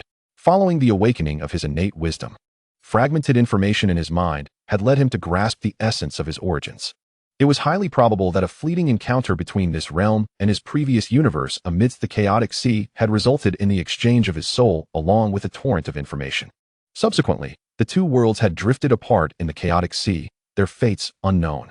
Nevertheless, as Lin Bai, a unique product of this world, it was inevitable that he would receive heightened attention from the very fabric of existence itself. Thus, before arriving at the martial hall, he had already discerned that his talents were best suited for the study of runes. Runes, with an extraordinary soul strength and an unparalleled connection to the cosmos. It would be remiss not to pursue the study of runes. After marking Lin Bai's profile for special attention in his mind, the solitary guest shifted his focus to other students. For someone of his stature to devote even a moment's notice to this rune disciple was indeed a rare occurrence. After all, these esteemed figures were inundated with responsibilities, and even though this was but a replica of the solitary guest's records, the original was well aware of the causal ties at play here. Upon completing the classroom assessment, Lin Bai meticulously arranged his yellow willow rune paper and then began to discreetly observe his peers. First, he glanced at Wang Yu, seated before him. Unable to see her face directly, he shifted slightly to catch sight of her still with closed eyes, presumably engrossed in sketching runes. Turning his gaze to his other classmates, he noted that only one male, like himself, remained awake, evidently having completed his work. The others were all with their eyes shut, likely immersed in rune crafting. With no other option, Lin Bai submerged himself once more into his rune paper, experimenting with substituting existing nodes to see if he could still form a coherent rune. Yet, he faced failure. Frowning at the shattered runes before him, he noted that they either collapsed midway through alteration or failed to take shape entirely. After approximately a quarter of an hour lost in his own world, the final student completed their rune. The solitary guest's voice resonated at the opportune moment, announcing the rankings of the top 3. As anticipated, Lin Bai secured second place. The outcome precisely matched his expectations. He ranked second, while the sole male who had remained awake claimed first, and Wang Yu took third. The second place finish earned him 5 merit points, a modest yet significant reward. Such accomplishments, though seemingly trivial, accumulate over time and require little effort. Following this, the solitary guest proceeded to teach the next rune, also of the earth element, named Earth Within Metal. This rune retained a roughly square shape, yet its surface bore not the smoothness of the earth rune, but rather a textured irregularity, indicative of the metal element within. The teaching method remained unchanged, and the rankings saw no fluctuations. This first class had imparted 2 foundational runes. Such instruction at the martial hall was unparalleled. Outside of its confines, one would be hard-pressed to find similar opportunities without pledging oneself to laborious oaths, even in benevolent factions like the Kind Heart Hall. Individuals such as Lin Su and Wang Qian were bound by contracts lasting at least 30 years, coupled with annual assessments. Such arrangements were considered quite favorable, as they imposed no excessive restrictions beyond the time limit. In the outside world, gaining entry into coveted positions often necessitated fierce competition. By comparing these circumstances, one could grasp the exceptional nature of the martial hall, which would instruct anyone eager to learn and possessing talent. Were it not for the age and talent restrictions, Lin Bai and Wang Yu would likely not be relegated to the ranks of the younger generation. As the class concluded, the solitary guest waved his hand decisively, transporting everyone back to their original locations without unnecessary words. Such esteemed figures were known for their brusque demeanor. Once more, they found themselves in the three-tiered altar they had entered that morning. One could not deny the remarkable prowess of the Fire Cloud Cave's spatial transport, as Lin Bai felt no alteration in the fabric of time and space upon returning to his prior location. Surrounding them were various individuals engaged in conversation, presumably fellow students, who upon returning, began to reminisce with familiar faces. The enclosed nature of the martial hall was ideal for forging alliances, as many factions entered seeking to maintain or establish connections. For instance, smaller families or the three major factions of Yunmeng City would have long since perished or fallen into decline without sufficient networks to access vital information. Zhao Rang, for example, now maneuvered adeptly among various small groups. Furthermore, exchanging resources or information is often more secure among those who share common experiences. However, Lin Bai was unfamiliar with anyone, the only recognizable figure being Wang Yu's cousin, Wang Xiao. Unfortunately, this gentleman was currently surrounded by admirers. Lin Bai, slender in stature, felt no inclination to push his way through the crowd. Wang Xiao, however, spotted them from a distance and waved an acknowledgement, to which Lin Bai returned the gesture graciously. The martial hall offered half a day of classes, leaving the remaining half for personal pursuits, providing a sense of freedom. Lin Bai's forthcoming plan was clear. He intended to hone his martial skills in the assessment area. He would return to practice in the evening. He had previously inquired about the testing palace, which was open at all times. The thought of the 10 pounds of human merit he had yet to claim sent a shiver of urgency through him. However, to his surprise, Wang Yu chose not to linger, but instead accompanied Lin Bai to the assessment palace. This piqued Lin Bai's curiosity. Yet he refrained from engaging in any guessing games and directly posed the question, "Wang Yu, aren't you supposed to stay there?" He gestured towards the lively crowd gathered around Wang Xiao. "Ah, I am merely an ordinary member of the Wang family. Few would take notice of me." Although Lin Bai maintained a demeanor of calm, he could not restrain himself. From their very first encounter, his instincts, bestowed by the Tao, had been sounding frantic alarms, a sensation he did not experience upon meeting Wang Xiao. He was certain that Wang Yu's status within the Wang family was anything but ordinary. She was likely of core lineage, if not higher. Turning to the serene young lady beside him, Lin Bai discovered that Wang Yu was also gazing at him with keen clarity in her eyes. Suddenly, feigning sorrow, Lin Bai sighed softly. "It appears my hopes have been dashed. I had wished to attract the attention of a young lady from the Wang family with my handsome visage." His expressions and gestures grew increasingly exaggerated. "How infuriating. My soft living. My resources." Wang Yu, observing Lin Bai's theatrical antics, allowed a slight smile to curl at the corners of her mouth, eager to continue teasing him. "Well, you might just be disappointed. What? You dare to sprinkle salt on my wounds? My heart aches." They exchanged playful banter, the atmosphere light and jovial. However, Lin Bai managed to extract a considerable amount of information. Learning that Wang Yu had also acquired 20 pounds of humanitarian merit and had not received the Blazing Sun's evaluation in the physical prowess trial of the second round. Watching Lin Bai's antics while he probed for her information, Wang Yu felt her intrigue deepen. For her instincts suggested that he had indeed discerned her identity, but remained largely indifferent towards her. This puzzled her, if he had truly surmised her background. His reaction seemed overly calm. Such tranquility was inconsistent with the values of this world, where martial prowess was held in high esteem. In simple terms, in this realm, one could do anything for the sake of cultivation. After all, if one was unafraid of being an ordinary person, what else could possibly instill fear? If Lin Bai were to marry into the Wang family, saying he would save 50 years of wandering would be an understatement. The resources available to him would be beyond his imagination. Unfortunately, her instincts did not grant her the ability to read minds, allowing her only a vague understanding of other sentiments towards her. Thus, Wang Yu could only speculate.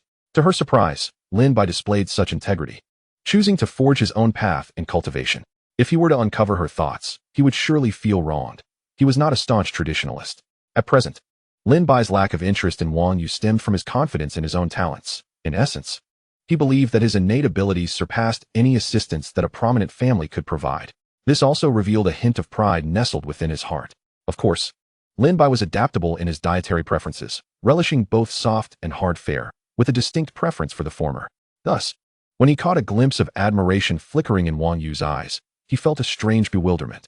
Yet, despite his confusion, his posture instinctively straightened. Regardless of what the young lady might be imagining, it seemed to bode well. Chapter 35, the challenge resumed.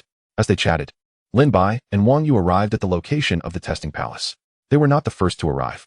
The 8 entrances to the testing chambers stood closed, exuding a faint glow that indicated other candidates were engaged in their challenges within. Lin Bai and Wang Yu exchanged glances, silently agreeing to choose an entrance without a queue. Fortuitously, only 2 remained.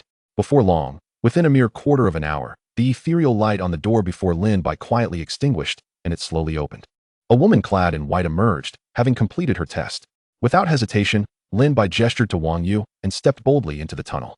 The tunnel felt familiar, as did the spatial dynamics at play. Lin Bai regained his senses to find himself within the well-known white space. The spirit of the space materialized once more. Challenger Lin Bai, which of the 3 trials do you wish to undertake? You have 3 attempts today.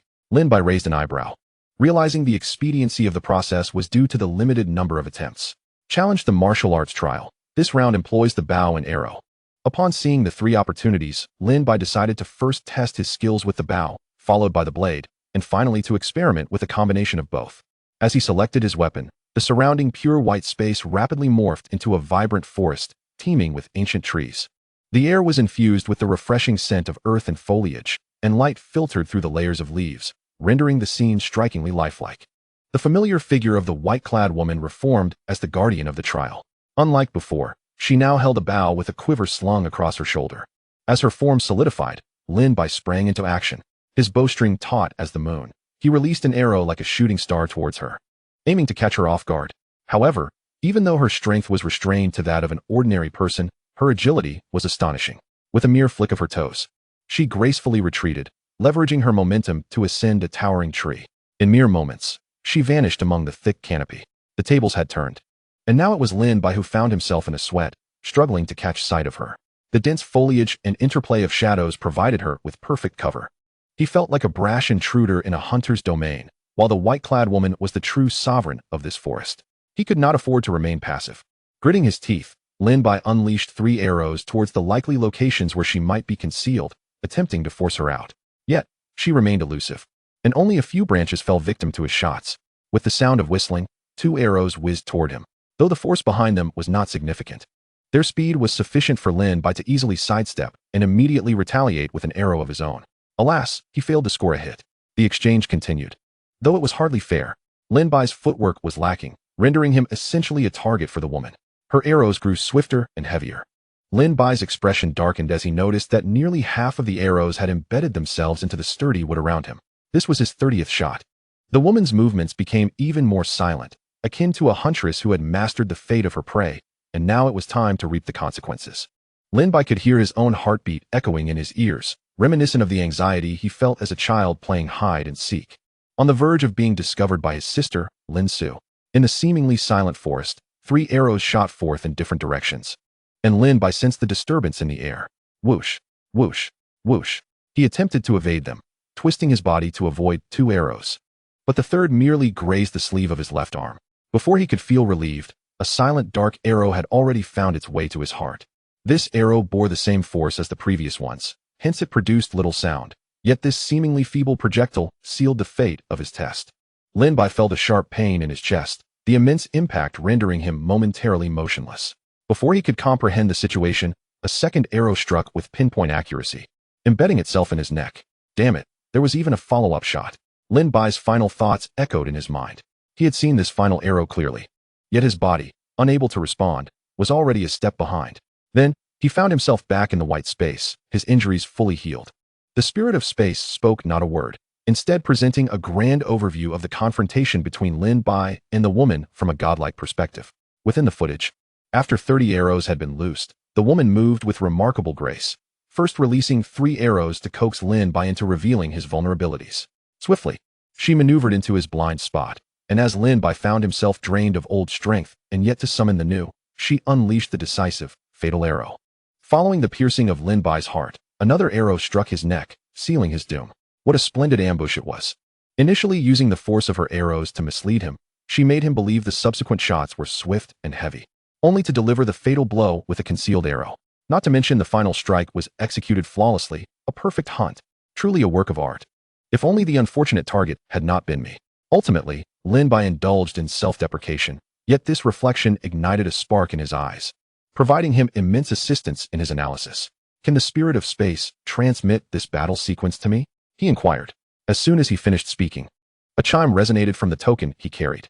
As anticipated, I knew it would require my initiative. Lin Bai had intended to experiment, and to his surprise, he succeeded. However, he had not anticipated that the token possessed a viewing function. Next came the practice of swordplay. Having absorbed the lessons from his previous trial, he no longer rushed, enduring until the 40th strike. Then came the combination of swordsmanship and archery, and this time, Lin Bai fell the fastest. In stark contrast to his opponent's fluid transitions between weapons, Lin Bai seemed to falter, succumbing after merely the 15th move. He grasped the essence of this martial engagement. It was purely a matter of experience. Setting aside all cultivation, it was a contest between mere mortals, reliant solely on accumulated combat awareness and skills. Patience was key. In gaming terms, Lin Bai had already amassed sufficient attributes, with his innate talents and the accumulation of 12,960 star maps, along with supreme mechanisms. If Lin Bai's operational skills could improve further, he would undoubtedly become invincible in the future. Thus, he viewed his failures not with dismay, but with an enthusiastic desire to analyze the reasons behind his defeats. Where he faltered, where he reacted sluggishly, all were points to be identified. Lin Bai was not a masochist. Rather, the visible progress was a source of joy. I should have discarded the bow and directly unleashed my sword techniques with ferocity. Hesitation leads to defeat. He mused while savoring the experience, before being transported out of the testing space. Upon his emergence, the next participant hastily entered through the door. Everyone was working diligently. Thankfully, I arrived early to avoid a lengthy queue, Lin Bai reflected. Having entered before Wang Yu, he noted that she had yet to emerge, and he would have to wait for her a while longer. However, it was not long before, roughly 10 minutes later, the door Wang Yu had entered swung open. As she stepped out and noticed the long line before her, she quickly slipped away. She scanned the surroundings for Lin Bai, who had initially intended to stealthily approach her for a surprise or a scare. Unexpectedly, as he drew near, Wang Yu seemed to possess a sixth sense, abruptly turning around and accurately detecting Lin Bai's mischievous intent. Gazing at Lin Bai, who had been caught in the act, she pursed her lips and said, "Let's go. It's time to return to our training." Chapter 36, The Pinnacle of Bear Skin. In the days that followed, Lin Bai's life adopted a remarkably structured routine. Mornings were devoted to attending talisman classes, afternoons to honing his martial skills in the testing palace, and evenings to refining his cultivation. Everything progressed in an orderly fashion. As the days of arduous training passed, 10 days swiftly elapsed, and Lin Bai finally approached the first threshold of his cultivation. One evening, the courtyard lay silent. Yet the bathroom within the house radiated with light. Lin Bai gazed at the bubbling hot water before him, taking out the last 3 packets of bear heart powder and pouring them into the bath. As the powder dissolved, the water transformed into a murky black hue. Lin Bai plunged his hand into the liquid, stirring it and feeling the scalding heat that could rend the flesh of an ordinary person. Yet, to him, it brought only soothing warmth. A smile crept across his lips, and his spirits soared. Am I not now in a realm impervious to fire and water? Clearing his mind, Lin Bai shed his final garments and stepped into the boiling water. This time, it was not the medicinal properties that spread through him. Instead, he absorbed the potency of the water as if it were being plundered, causing the liquid around him to transform back into its original clarity, only to be tainted again by other medicinal concoctions. If one were to observe, they would witness a continuous cycle of the tub's water lightening, replenishing, and then lightening again, ultimately returning to pristine clarity. At last, Lin Bai had accumulated enough medicinal essence within him and emerged from the water. His flesh was reddened and swollen, and he felt an unbearable itch that tempted him to claw at his own skin. Gradually, he inhaled deeply, suppressing the urge to relieve the itch. This was the crucial moment when the medicinal force penetrated deeply, inciting the metamorphosis of his flesh. He assumed a stance and began to practice the bear pounce technique. Initially, his movements were slow and deliberate, but as the medicinal essence within him began to be digested by his flesh, his actions quickened to an almost frenetic pace, limbs leaving behind traces like a frenzied bear. Yet, Lin Bai's mind was wholly detached from the movements themselves. He was immersed in the sensations coursing through his body. Compared to the previous unbearable itch, a profound sense of comfort and satisfaction now enveloped him, as if every cell within him rejoiced in ecstasy, soaring to the heavens. Now Lin Bai understood why so many martial enthusiasts endured great hardships. Regardless of the trials faced, at this moment, it was all worthwhile. This sensation was not merely happiness. It was a holistic joy that permeated his entire being. This was the allure of evolution for a living entity. For any life form, the paths of cultivation, immortality, energy refinement, and martial prowess were all avenues of elevating one's existence. How could one resist such an allure? However, Lin Bai retained a sliver of clarity amidst this overwhelming sensation, recognizing the potential for danger. He promptly bit down on his tongue to stimulate pain, awakening his consciousness. His movements gradually decelerated, allowing his awakened mind to regain the upper hand over instinct. Fortunately, he had not failed. Lin Bai silently rejoiced. Human consciousness can be divided into the awakened and the instinctual, the latter akin to the subconscious. Just moments ago, he had instinctively pursued evolution, leading to the current predicament. Lin Bai's innate talent and strong instincts nearly caused him to falter. It is not inherently negative to possess strong instincts. Such individuals can discern the arrival of autumn from a single falling leaf, sensing impending changes even before the cicadas stir. They can anticipate threats and navigate towards fortune while evading misfortune. Yet, under these circumstances, powerful instincts heighten the sensations of evolutionary pleasure, making it increasingly difficult to extricate oneself. Had Lin Bai not roused himself in time, not only would this advancement have been thwarted, but he might have also faced a backlash from the medicinal energy. In such a case, not only would his body be harmed, but he would likely spend the next 3 months in recovery, stagnating in his cultivation. Following this ordeal, Lin Bai's state of mind entered a peculiar tranquility. His execution of the bear pounce technique became increasingly fluid and harmonious, his spirit calm. At last, as he completed the final move, he relaxed completely, the fierce aura surrounding him receding, revealing a suave young man. If only there were a mirror. I would love to see my current appearance. He lowered his gaze, scrutinizing and caressing his skin, finding himself increasingly satisfied with his reflection. At first glance, his skin appeared no different from that of an ordinary person, perhaps just a shade whiter and more delicate. However, upon closer inspection and touch, it felt as smooth and warm as fine jade, akin to the most exquisite warm jade. Yet, Lin Bai quickly chastised himself. How could he, Lin Bai, concern himself with such superficialities? Coughing softly, he suddenly realized something and promptly suppressed the smile tugging at the corners of his mouth. Retracting the hand that had been exploring his own body, there were more pressing matters at hand. Time to test his defenses. He beckoned to Mo Ling, who was standing by to safeguard him, signaling for it to approach. All right, little Ling, unleash your full strength and claw at my back, just like that. After issuing the command, Lin Bai presented his back, inviting Mo Ling to attack. Quack, quack. Oh, don't worry, it's nothing serious. I just broke through and need to test my defenses. Although Mo Ling seemed somewhat perplexed, it complied after Lin Bai's repeated assurances and resolute gestures. Mo Ling soared into the air, diving down, its sharp claws slicing through the air as they made contact with Lin Bai's back. It was a silent yet futile attempt. The impact of Mo Ling's talons felt akin to a stick striking leather. Lin Bai distinctly sensed the claws touch upon his skin. Yet, his skin remained unbroken, devoid of even a faint bruise. Several more attempts yielded the same results. Quack. Mo Ling landed on the edge of the barrel, glancing from its claws to Lin Bai's back, utterly bewildered. Hee, let us keep it low-key. I'll become even stronger in the future. Lin Bai could sense Mo Ling's admiration. In the little crow's worldview, Lin Bai was akin to a beast king in the wild. As he basked in the praises from Mo Ling, Lin Bai couldn't help but smile wider. After all, Mo Ling was a little crow. It would never deceive him. Its compliments brought Lin Bai immense joy. However, elation aside, the testing must continue. Lin Bai adjusted the weight of the blade to a suitable force and began to glide it across his left arm. He exerted merely 10% of his strength. After all, humanity inherently harbors a fear of blades. Thus Lin Bai subconsciously held back. To his astonishment, the blade did not even graze his skin. With no other option, Lin Bai had to increase his strength, beginning to saw up and down as if using a saw. His power gradually escalated, 30%, 50%, 70%.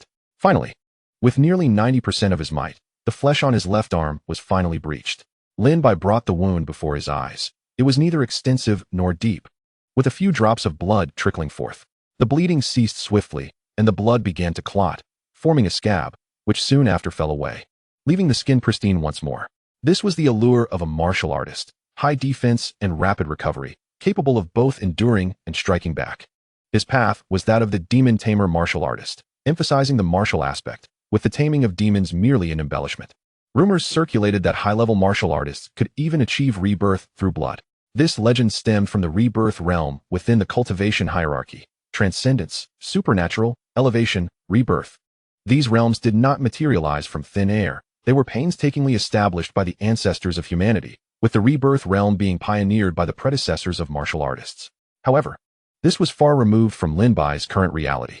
The phenomena he experienced were solely due to his extraordinary talent. Otherwise, It would be impossible for a neophyte barely stepping onto the path of cultivation to exhibit such defensive and recuperative capabilities. Of course, the remarkable path of the Demon Tamer martial artist played a significant role as well. The Demon Tamer martial artist was no commonplace path, otherwise, it wouldn't be a coveted collection of a seasoned alchemical master. Presently, Lin Bai had to exert 90% of his strength to breach his own defenses. Yet his recovery speed was astonishingly swift. He stroked his chin, analyzing this phenomenon.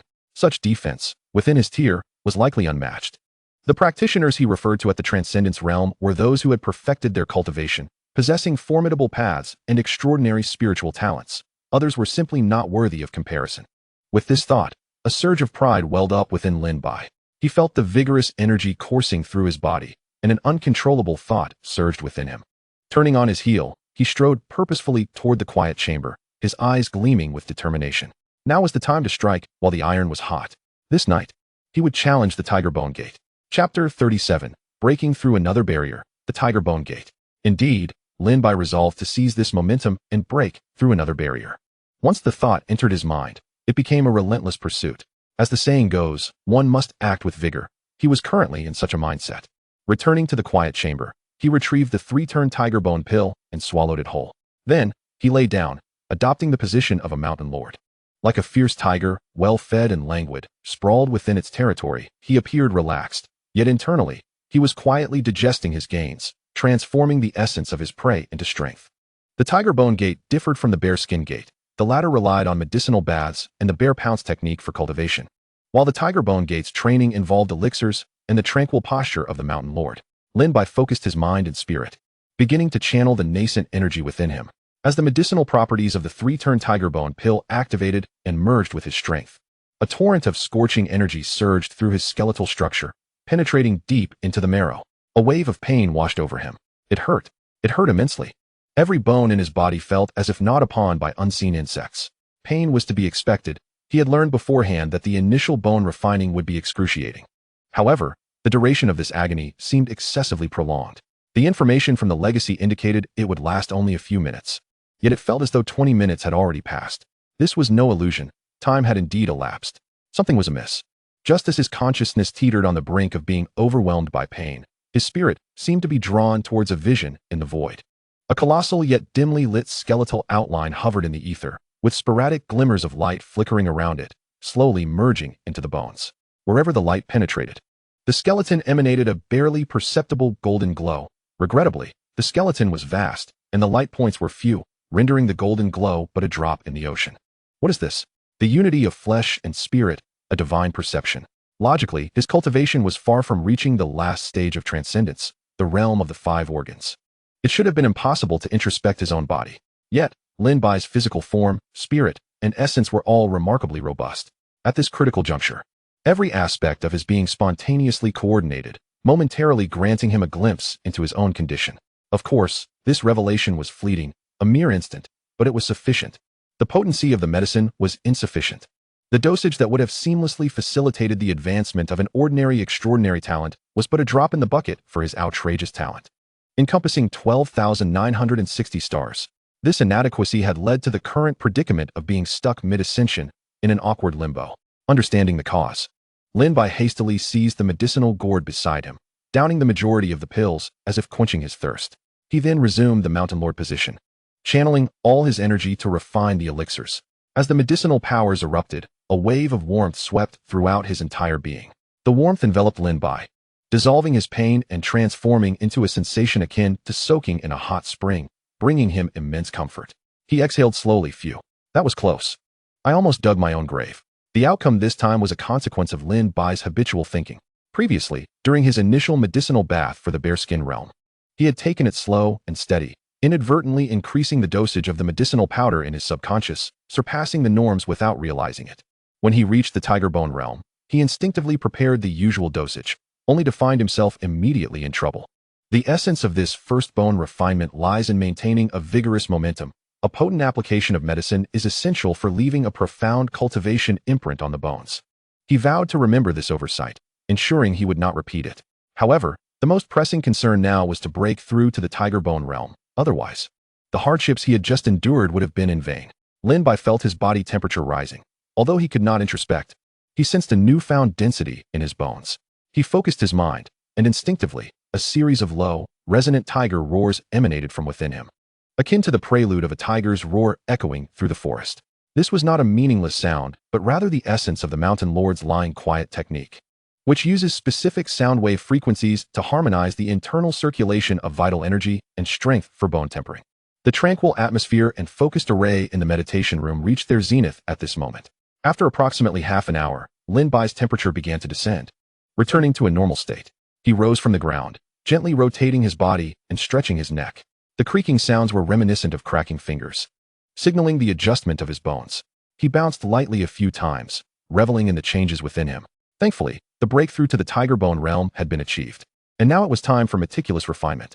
Although there had been a minor hiccup during this breakthrough, the outcome was ultimately favorable.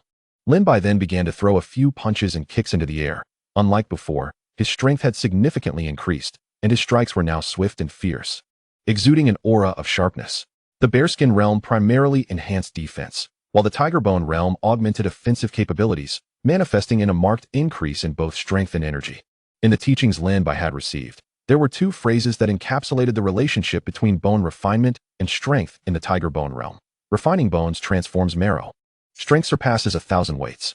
When the marrow is full, the bones are solid. Energy can shatter mountains and rivers. After stretching his body, Lin Bai even sensed himself growing a few inches taller.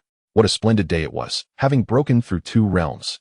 For others, every step on the path of cultivation is a bottleneck, often requiring extreme martial artists to fight desperately for breakthroughs. But for Lin Bai, he had his extraordinary innate talent of 129,600 exceptional spiritual endowments to rely on. Lin Bai cast a divination spell upon himself to assess his dimensional enhancements. Name, Lin Bai. Strength, 95,272. Agility, 115,180,52,235. Physique, 105,427. Spirit, 91,212. Level, Transcendent Tiger Bone Realm. Skills, Beginner Swordsmanship, Proficient Archery, Basic Medicine, North Mountain Army Scouts Breathing Technique, Minor Completion, Basic Talismans, Beast Tamer. Talents, Breaking Out of the Cocoon. Walking Together. Evaluation, a promising future awaits. A latent dragon lies in the abyss. Lin Bai noted that the 30 attribute points were approximately at the conventional level of a superlative spiritual talent after transcending. Having completed the training for the bearskin realm, his physique had seen tremendous enhancement, further accentuated by the essence of the transcendent realm, which is to shed the mortal coil, resulting in a physique that far exceeds the other dimensions. Excellent, excellent, truly excellent. Lin Bai hummed an off-key tune as he stepped outside the courtyard to brew himself a pot of tea. He had roughly grasped the timing of the dining hall's meal deliveries. Every morning at 6 and evening at 6, a food box would materialize on the table. Once the time passed, if the food box remained on the table, it would be collected without needing his intervention. Having broken through late into the night meant he had missed the evening delivery, leaving no hope for a late-night snack. Caw caw. Mo Ling flapped its wings and landed on his shoulder, eagerly leaning towards the teapot. Almost there, almost there. The water isn't boiling yet. Just be patient. I wonder why. As a crow, you enjoy drinking tea so much. Caw. Mo Ling protested, implying that crows should have the right to drink tea too. All right, my apologies. As a gesture of goodwill, the first cup of tea shall be yours. Lin Bai poured a cup for Mo Ling first. Unfazed by the heat, the crow, being a transcendent beast, began sipping eagerly. Lin Bai shook his head in disapproval. TSK, little Ling, your method of drinking tea is incorrect. It should be allowed to cool a little before savoring its flavor. Saying this, he placed his palm over his cup, channeling a gentle force to extract the heat from the tea. The martial artist's strength proved to be a versatile asset, practical for both combat and daily life. Once it reached an appropriate temperature, he nodded in satisfaction, dispersing the retained heat in his hand. However, Mo Ling rejected Lin Bai's suggestion. Being a tea-loving and intelligent bird, it had its own judgment. No bird drinks cold tea. Lin Bai raised his cup and took a sip, releasing a contented, lazy sigh as he sank into the stone chair. After finishing its share, Mo Ling gracefully nestled into Lin Bai's embrace, finding a comfortable spot to curl up. The twinkling stars and gentle night breeze enveloped them, as the soft rhythm of the little crow's breathing filled the air. Lin Bai lay back, cradling Mo Ling, gazing at the starry sky of the fire cloud cave, allowing himself to relax. Upon observing, he noted that the stars in this celestial realm moved in a rhythmic pattern, likely part of a special formation. However, he chose not to delve deeper into this, preferring to simply lie back and enjoy the moment. Chapter 38, Battle with Wang Yu. The following morning, Lin Bai emerged revitalized and brimming with vigor after breaking through to the Tiger Bone realm, his blood vitality surging as if he possessed boundless energy. Today, he had risen early, so it was his turn to wait for Wang Yu. They had never explicitly stated who would wait for whom, yet for some inexplicable reason, they had been waiting for each other over the past 10 days. Lin Bai felt reminiscent of his past school days, waiting for his childhood friends to go to school together. Each day, on their way to school, Wang Yu would share intriguing tales of cultivation in Yunmeng City, which captivated Lin Bai, who was still a novice, deepening his familiarity with the city. Their daily commutes fostered a growing closeness between them. Lin Bai and Wang Yu typically left for school around the same time, and after about 7 or 8 minutes, the creaking of Wang Yu's courtyard gate signaled her emergence. Today, she donned a light blue long dress that accentuated her ethereal grace. However, unlike usual, she did not speak immediately, but instead paused to scrutinize Lin Bai closely. Her delicate brows slightly furrowed. Lin Bai felt a bit perplexed under her gaze. The subtle frown on her serene face evoked a hint of the aloofness he had first encountered, prompting him to smile and inquire, "What's wrong? Is there something on my face?" Wang Yu did not engage in his jest, but stepped closer, tilting her head slightly to observe Lin Bai with undeniable certainty. "You've broken through. How did you know?" Lin Bai asked, astonished, for his breathing technique had reached a minor completion, which should have concealed such changes. "Humph. My protective talisman informed me." "Well, that explains it." Lin Bai swiftly embraced Wang Yu's explanation, silently acknowledging the undeniable advantages of being a player who invests in the game. To his astonishment, there were even exploration items available. His protective talisman informed him that Wang Yu was indeed more formidable and far more dangerous than many at the extraordinary realm. "It's nothing extraordinary. Last night, a celestial being entered my dreams and imparted martial insights, leading to my unexpected breakthrough," he replied. Upon noticing that Wang Yu had discerned his advancement, Lin Bai dropped the pretense and began to boast extravagantly about the process of his breakthrough. After listening to Lin Bai's little tale, Wang Yu tilted her head, seemingly at a loss, and suddenly made a request. "Lin Bai, let us engage in a duel." This time, Lin Bai was not surprised. Given the proclivity for martial enthusiasm in this world, such a request was entirely reasonable. "I have no objections, but alas, time is scarce. Let us reconvene after class," he agreed, understanding the importance of accommodating his informant's modest request. Moreover, he was curious to gauge the extent of his combat prowess, as he had seldom participated in real-world battles. Wang Yu's eyes sparkled upon hearing Lin Bai's acquiescence, and she promptly confirmed, "Excellent. Then we shall conduct our test upon returning from the palace today." However, their agreement to duel did not disrupt the day's activities. They proceeded to their talisman class as usual. The martial hall's instruction on the fundamental runes of talismans progressed swiftly, having recently covered the earth and water attributes. They were now delving into the wood attribute, with the expectation that in about a month, they would complete the foundational runes and be able to study genuine talismans. Each day, Lin Bai engaged in practice and testing, akin to completing daily quests, accumulating merit points as a safeguard. As he gazed at the intricate vine-shaped wood runes inscribed on the yellow willow talisman paper, he marveled at the wonders of talismans. Despite his efforts, he remained in second place. The top rank was still held by a disciple of the talisman master attending the martial hall. The subsequent testing at the palace continued as usual, yet the two of them returned with noticeably quicker steps than before. Their conversation was sparse, the seriousness of the impending duel weighing heavily upon them. This time, they did not part ways. It was Lin Bai's first entrance into Wang Yu's courtyard. Wang Yu's courtyard featured a blue-tiled front yard with 2 green saplings bearing fruits, while Lin Bai's yard boasted green tea trees. Aside from that, there were no significant differences. They positioned themselves in the open space of the backyard, standing apart as a gentle breeze tousled their hair, and the atmosphere grew tense. Lin Bai's spirit ignited with fiery anticipation. As a martial artist, how could he not yearn for battle, especially when there had been no challengers previously? Wang Yu spoke first. "Lin Bai, my path lies in the realm of Qi practitioners. Prepare yourself, for I shall launch my attack. I am of the martial path."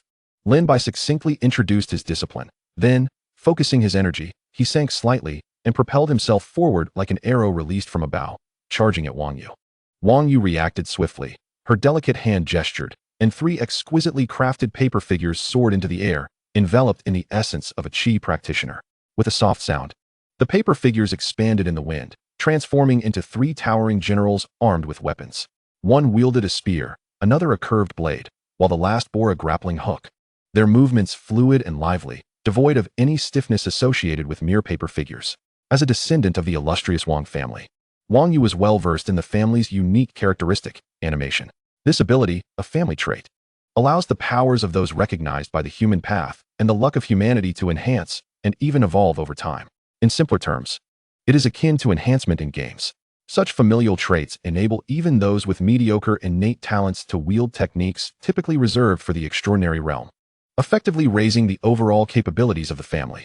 The Wang family of Yunming City has thrived for nearly 5 millennia, not to mention the prominent lineage in the state, Yunzhou's Wang family. Their fundamental path and characteristics, nurtured by the human path and the fortune of humanity, have undoubtedly multiplied their potency.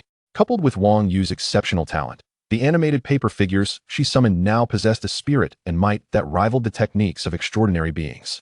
As the 3 paper figures advanced in a triangular formation surrounding Lin Bai, he did not shy away. He had come to measure the prowess of this talented young lady from the Wang family. The paper figure wielding the grappling hook initiated the assault, its claws slicing through the air toward Lin Bai's limbs.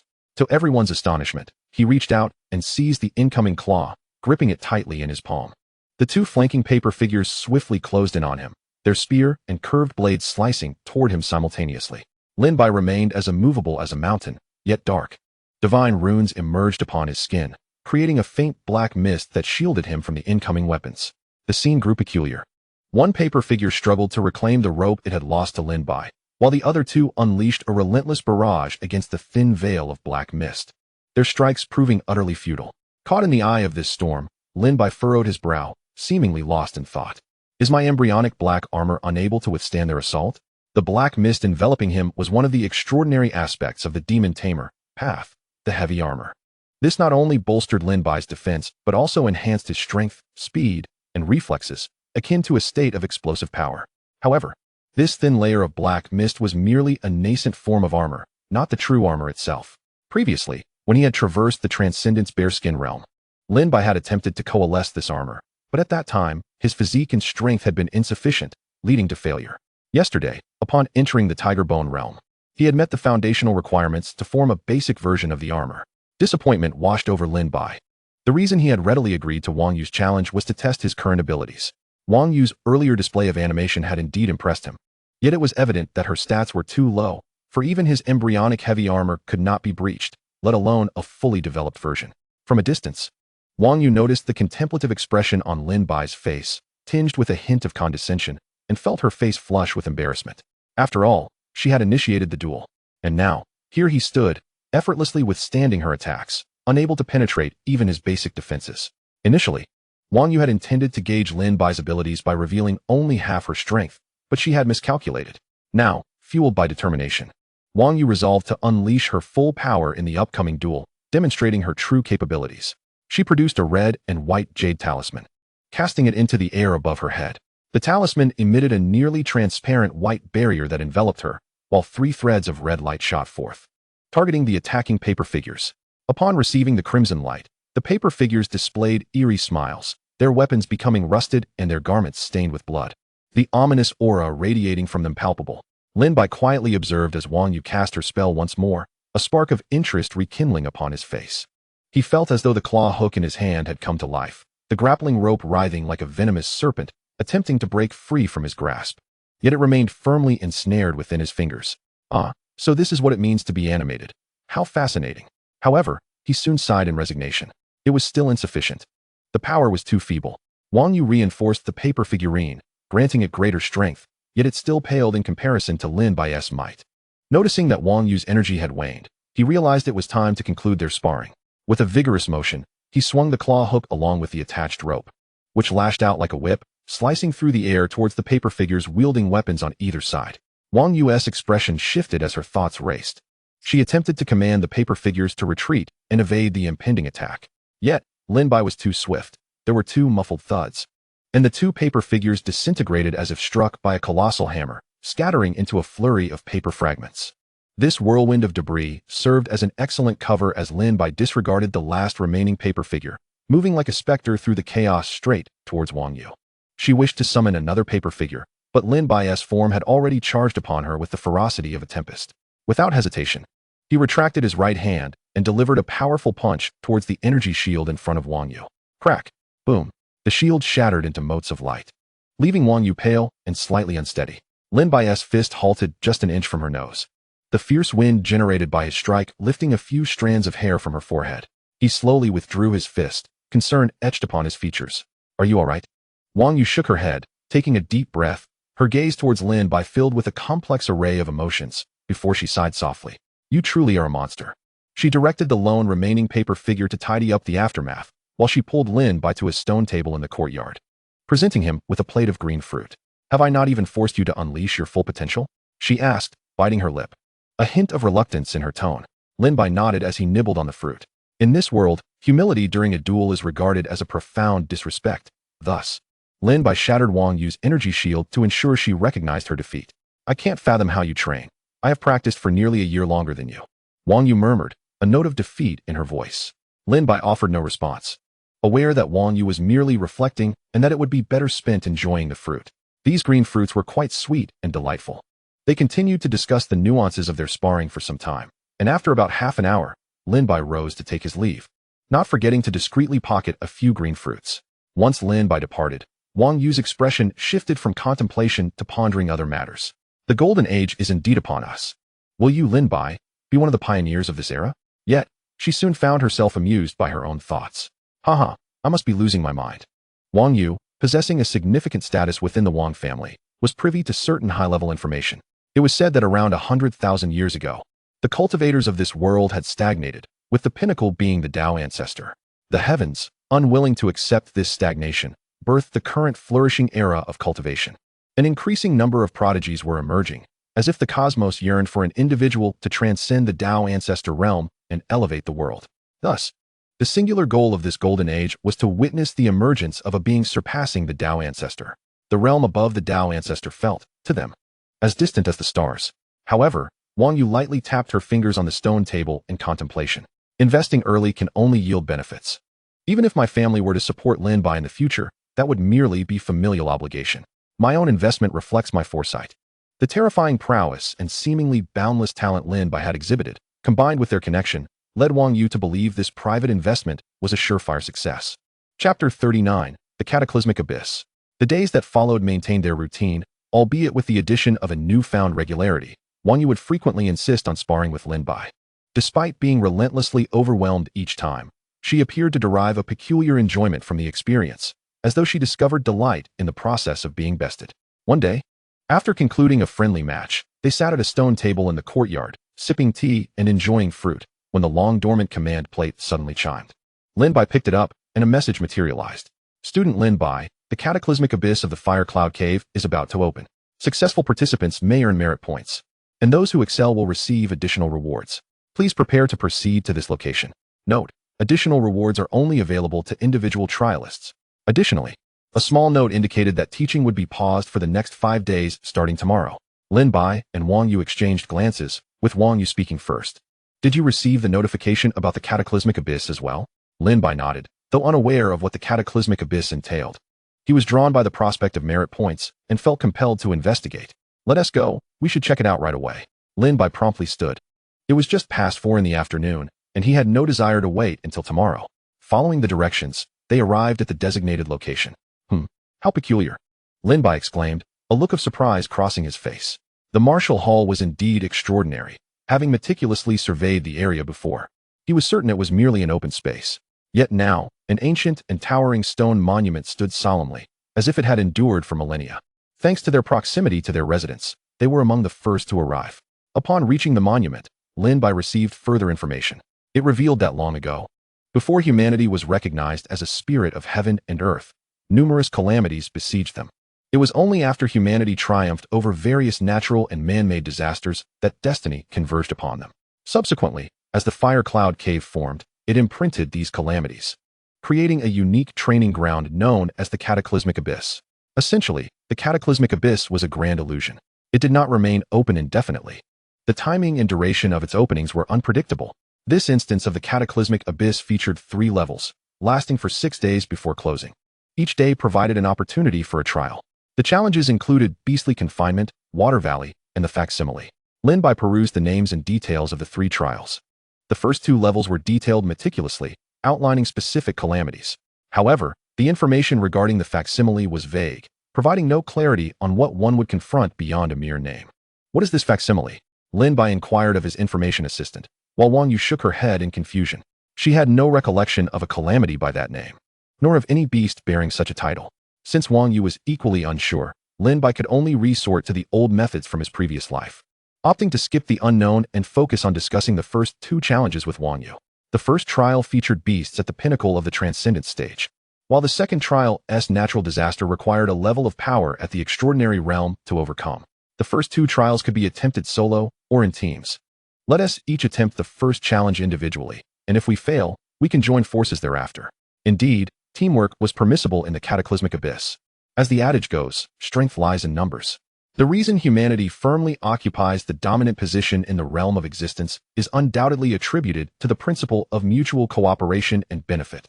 However, to prevent students from endlessly accumulating merit points, the Disaster Cave has imposed certain restrictions. In contrast, for the valiant, the Disaster Cave has also instituted rewards, with exclusive bonuses available only through individual challenges.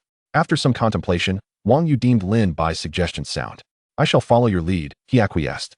Given that there is only one opportunity each day, foregoing today's challenge would be akin to squandering a chance. Resolute in their decision, the two promptly set out to embark on their training. As they deliberated their strategy, an increasing number of individuals gathered around them. Upon realizing that the first level required peak transformation prowess, many students who had not yet reached this pinnacle turned pale. Not everyone possessed Lin Bai's extraordinary talent, nor did every path lead to combat proficiency. What shall we do? Are we to forego this training session? One lamented. Fool, did you not hear that we can form teams? Are your eyes merely for decoration? Another retorted. Who are you calling a fool? He who fits the description. The escalating crowd led to rising tensions, with tempers flaring and even a hint of physical confrontation looming. Fortunately, bystanders intervened before matters escalated further. Nonetheless, this commotion had little to do with Lin Bai and Wang Yu, who were now focused on preparing their weapons and gear. Having spent considerable time at the martial arts hall, Lin Bai was now familiar with its regulations. While the hall might provide weapons, they were seldom of high quality. Thus, Lin Bai graciously declined the standard issue and resolved to retrieve his own dual blades. Wang Yu, on the other hand, needed to gather materials for her magical practices. Excuse me, coming through, Lin Bai politely announced, though his strength propelled those in his path aside. Upon returning to his courtyard, he picked up his blades and prepared to await Wang Yu next door. As a practitioner of chi refinement, Wang Yu had quite a few items to prepare. Just as Lin Bai was about to depart, he noticed Mo Ling, who had been diligently practicing within the courtyard, always present and industriously refining medicinal powers. Do you wish to assist me? He inquired. Mo Ling puffed up its chest, responding with a decisive GA. Acknowledging Mo Ling's intent, Lin Bai contemplated whether to bring the creature along for the challenge. Mo Ling was nearing maturity, and its strength at the transformation stage was no longer insignificant. While it posed little threat to Lin Bai, he had to consider its combat experience and future development. After much deliberation, Lin Bai concluded that bringing Mo Ling along would be immensely beneficial. The training ground within the Disaster Cave posed no true danger to its life, a luxury not found elsewhere. Thus, he swiftly beckoned Mo Ling, proclaiming, "Let us venture forth together, little one. Side by side, we shall fight." Lin Bai entered Wang Yu's courtyard, having been granted access, which allowed him to enter freely except when she had explicitly stated otherwise. Upon entering, he found Wang Yu engrossed in organizing her supplies. Although she heard his footsteps, she did not turn around. "Are you ready so soon?" he inquired. "What supplies do I have?" She replied. "Fair point. As a martial artist, you only need your weapons prepared," he remarked, casually taking a seat opposite her and helping himself to a fruit, feeling remarkably at home after over a month of familiarity with her. "Is this your little dark crow?"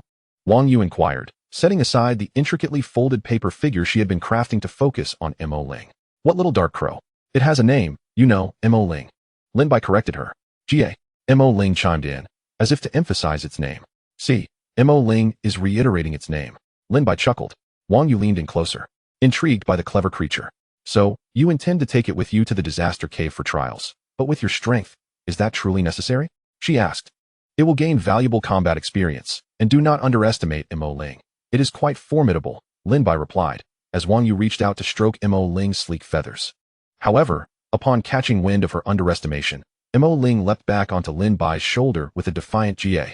Wang Yu, far from offended, only grew more interested. "This little one is quite intelligent," she remarked. This playful interaction only fueled her desire to pet Mo Ling, but it evaded her grasp, hopping mischievously. Ultimately, Lin Bai had to intervene to prevent the impending bird-and-girl tussle. Enough games. How is your preparation coming along? He prompted. Almost done. Just a little more, she replied. A hint of frustration in her voice as she retracted her hand.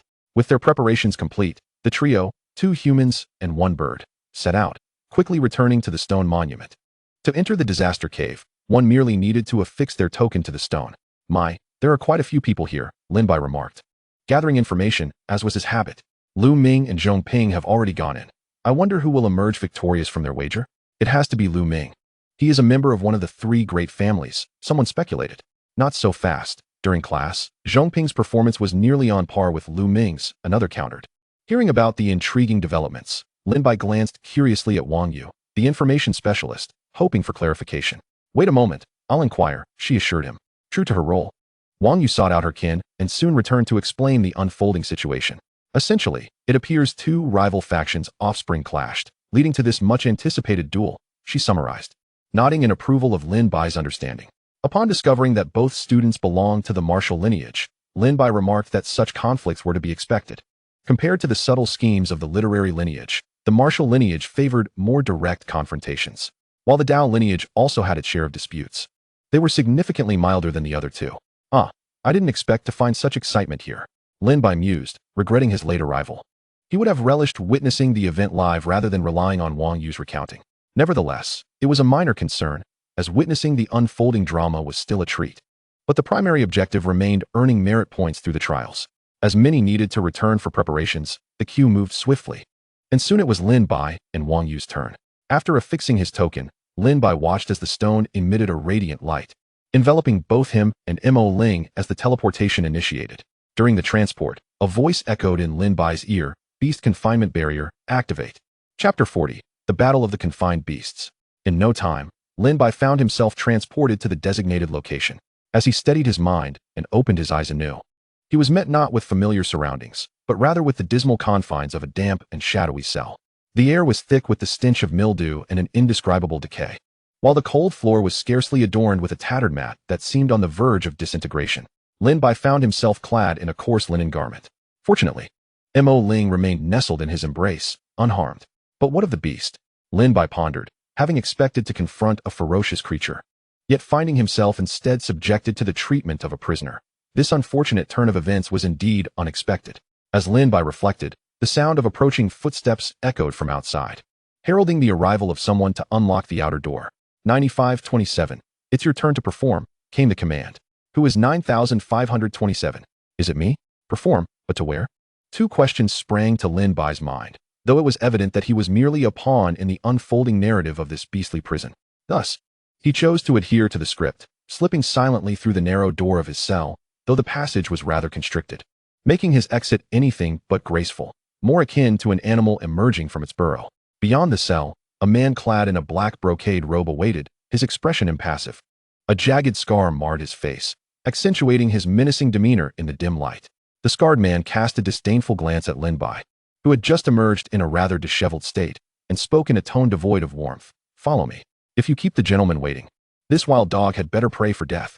Lin Bai trailed behind obediently, seemingly devoid of thought, though his eyes remained vigilant, scanning his surroundings. First, he noted that this black-clad man possessed a surprisingly weak cultivation. Even within the extraordinary realm, he was feeble, comparable to Lin Bai when he had just entered the transformation stage. This peculiarity nearly led Lin Bai to doubt his instincts. Secondly, the environment itself resembled not a prison, but rather a cage.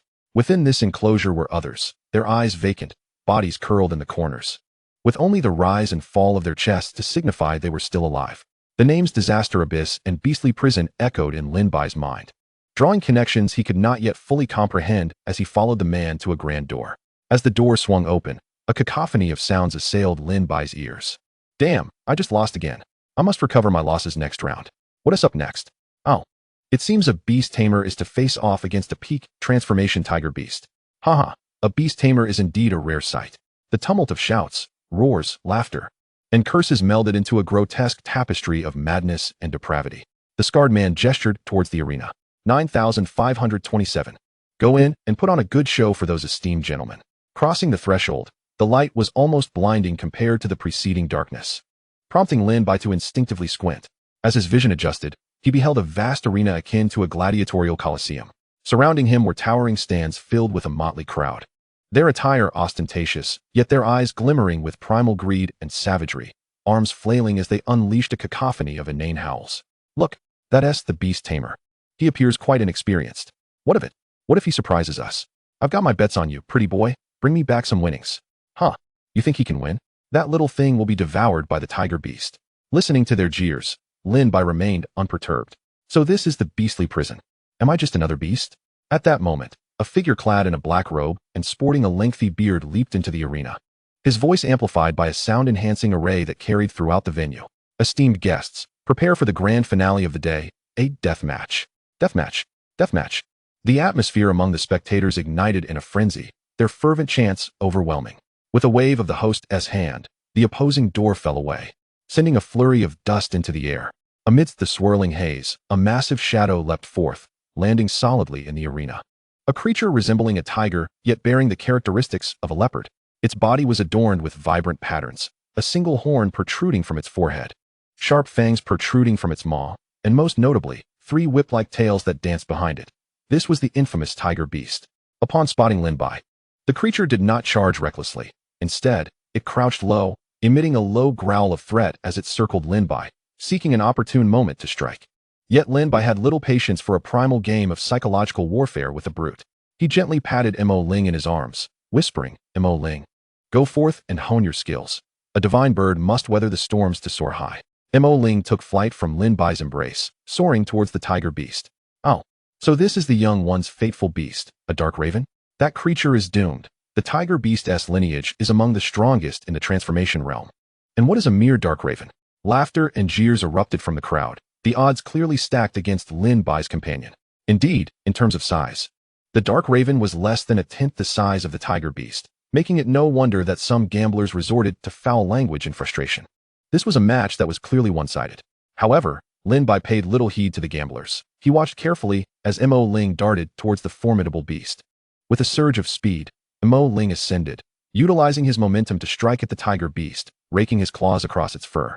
A deep gash appeared on the beast's back. Had it not been for the tiger beast's swift reflexes, that wound would have been on its neck. Roaring in fury, the tiger beast attempted to lash out with its tail.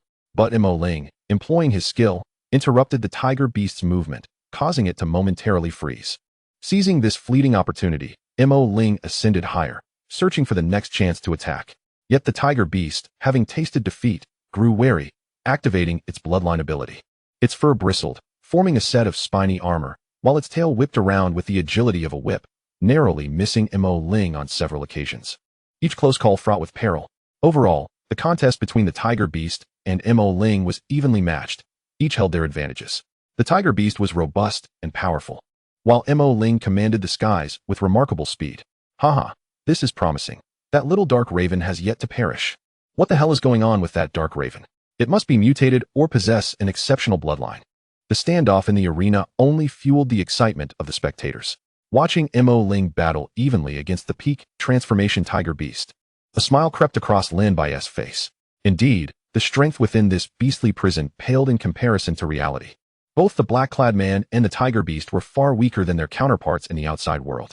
Lin Bai understood that while Mo Ling had undergone a transformation to become a stronger shadowy owl, it still existed in its juvenile form. Were this a confrontation in the real world, the current Mo Ling would have been utterly overpowered by an adult tiger beast at the peak of transformation. Lin Bai's mind was abuzz with speculation.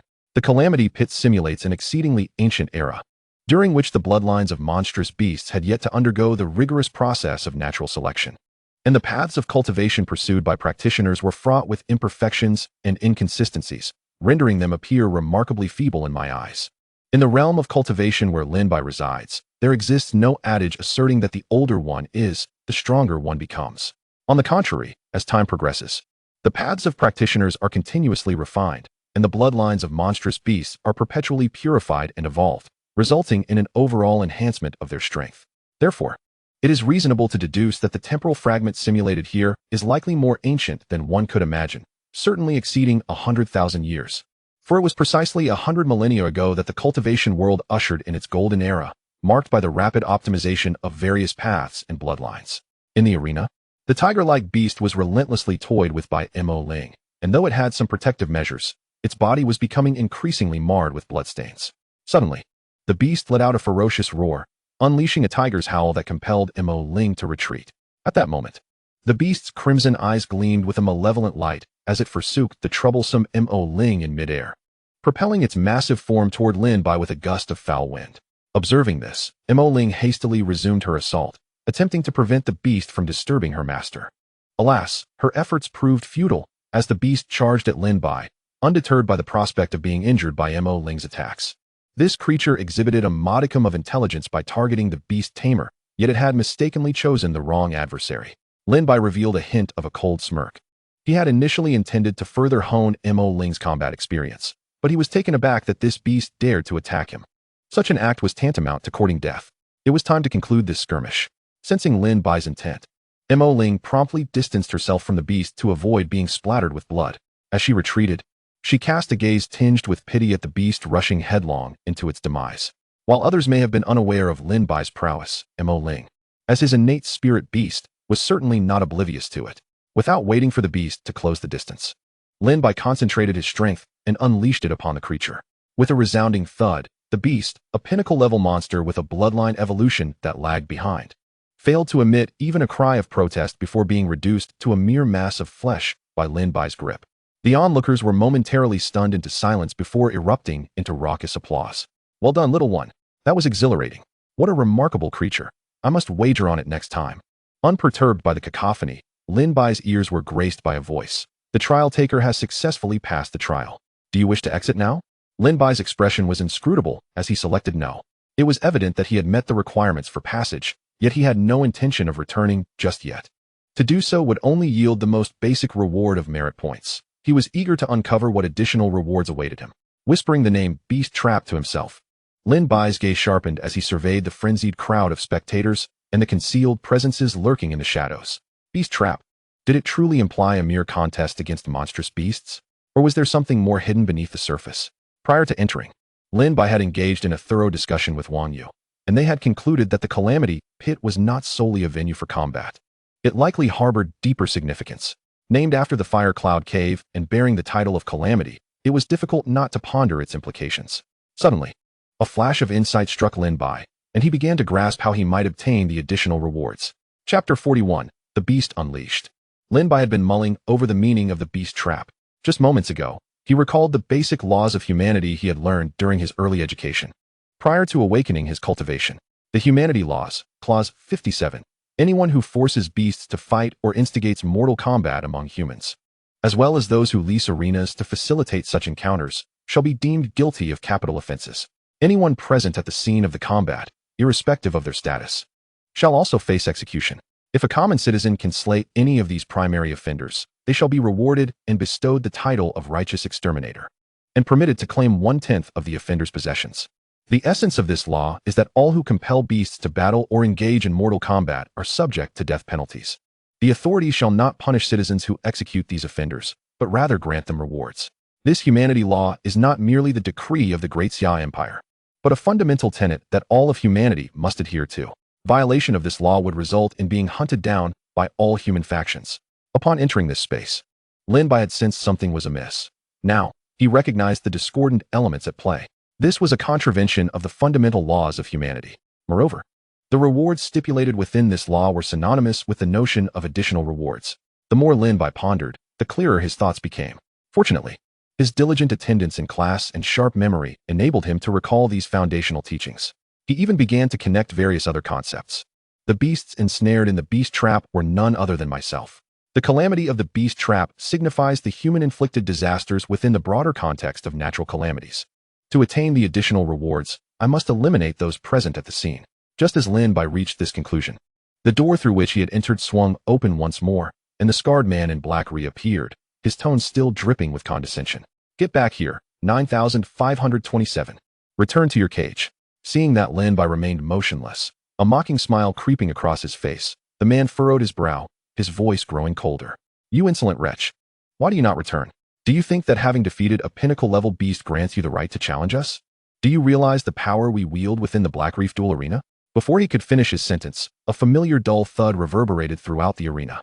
The scarred man's body exploded, much like the tiger-like beast before him, as Lin Bai had grown weary of his incessant prattling. Regardless of whether the outcome aligned with his expectations, he was determined to test his resolve. Moreover, Lin Bai was irked. He did not consider himself a magnanimous individual. The treatment he had received upon his arrival, reduced to a mere commodity and subjected to the sordid remarks of the crowd, had left him displeased. Lin Bai knew these individuals were mere illusions, but the fact that they were false did not absolve him of seeking retribution. Previously, he had needed to complete the trial, but now he had secured a substantial safety net that allowed for unrestrained action. The spectators in the stands, witnessing Lin Bai's audacity in slaying the arena's guards, were not only unafraid but erupted into even greater laughter and chatter, eagerly anticipating the unfolding drama. Look, that kid has killed a guard of the Black Reef. This is going to be entertaining. Goodness, the dog training at Black Reef must be subpar if it can bite its master. The last time something like this happened was 50 years ago. The gamblers were unperturbed, genuinely believing Lin Bai posed no significant threat. Their confidence was soon validated as a contingent of guards, led by the overseer of the Black Reef Arena, hastened toward the scene. "You insolent wretch! How dare you?" But before he could finish his sentence, Lin Bai crushed his body with a single blow. The remaining guards did not linger. They too were swiftly sent to join their fallen leader. In an instant, the arena was engulfed in a haze of blood. At this moment, some spectators began to sense that something was amiss and attempted to flee. Those rushing toward the exit discovered that the doors had been securely locked, impervious to their frantic pounding, while others attempting to scale the stands were repelled by an invisible barrier. "What is happening? Why won't this door open? Open the door! Damn it, open it quickly!" Lin Bai shouted, his voice echoing with impatience. "Hey, why are you all running? Do you truly believe this brat can breach the defenses of Black Reef and annihilate us all?" A broad grin spread across Lin Bai's face as he dispatched the first scarred man in black, for he had once again heard the notification from the disaster pit. "The trial taker has performed exceptionally well and is eligible for additional rewards. Will you return? If not, you shall remain here for half an hour before being forcibly returned, during which any further actions will not enhance your rewards." His suspicions were confirmed. This was indeed the method to obtain rewards. However, completing the task by slaying just one seemed inconsistent with Lin Bai's expectations. He had assumed that he would need to eliminate them all to earn the extra reward. The prison of beasts confines the rebellious thoughts within. By slaying the scarred man, Lin Bai had effectively enacted his defiance, thus earning the additional reward for a single kill. As for why Lin Bai chose not to leave, the reason was simple: there were still more to slay. The human race's established laws are not decreed by an individual or a group, but rather represent the collective agreement of humanity. Coupled with the foul language these men had just hurled, Lin Bai's sense of justice was ignited, making it nearly impossible for him to refrain from retaliating. With the moral high ground firmly in his favor, Lin Bai could hardly contain his urge to eliminate these wretches. Thus, the only course of action was clear: slaughter. In a flash, Lin Bai darted towards the protective array at the edge of the arena, which shimmered with runic light. "Hey, what is this kid doing? He can't possibly intend to break the formation of the Black Reef duel arena, can he? He truly is mad. This arena is the masterpiece of a high-level formation master, and only a being at the pinnacle of the extraordinary could hope to shatter it. Come, let us wager on how this child will be dealt with by the Black Reef." Amidst the mocking and curious gazes of the crowd, Lin Bai raised his fist and seemingly casually unleashed 3 consecutive punches. With a resounding crash, the once promising solid formation crumbled like fragile glass. Scattering into a myriad of luminous particles, Lin Bai vanished in a blink, effortlessly leaping onto the viewing platform. At that moment, the spectators who had been so eager to witness the spectacle appeared utterly ridiculous, their mocking expressions frozen in disbelief. "Laugh now, why have you ceased? Have you lost your sense of humor?" Lin Bai wiped the smile from his face and issued an order to the side. "Xiao Ling, join me in eliminating them. Not a single one shall remain." With a sharp and excited cry, Mo Ling transformed into a streak of black lightning, instantly pouncing upon the nearest gambler and mercilessly rending his throat with her claws. The division of labor between Lin Bai and Mo Ling was now clear. Lin Bai would handle the extraordinary beings and the more troublesome practitioners of the transcendent stage. The gamblers, who had reveled in the suffering of others, now displayed their true colors, pushing and trampling one another in a chaotic frenzy of cries, pleas for mercy, and curses, a true rabble. "Spare me, I will never dare again. What gives you the right to kill me? Please, my lord, spare me. I will give you all my money." Lin Bai's strength surged through one extraordinary practitioner as he overheard their desperate pleas and scoffed. "If you came to witness the arena, you should know the consequences once the beasts are unleashed. Do not plead with me. Even if you do, I shall not spare you." Without hesitation, Lin Bai continued his onslaught, claiming the lives of dozens before sensing an object approaching from behind. He bent low and evaded a silver flash. Oh, a big fish has arrived.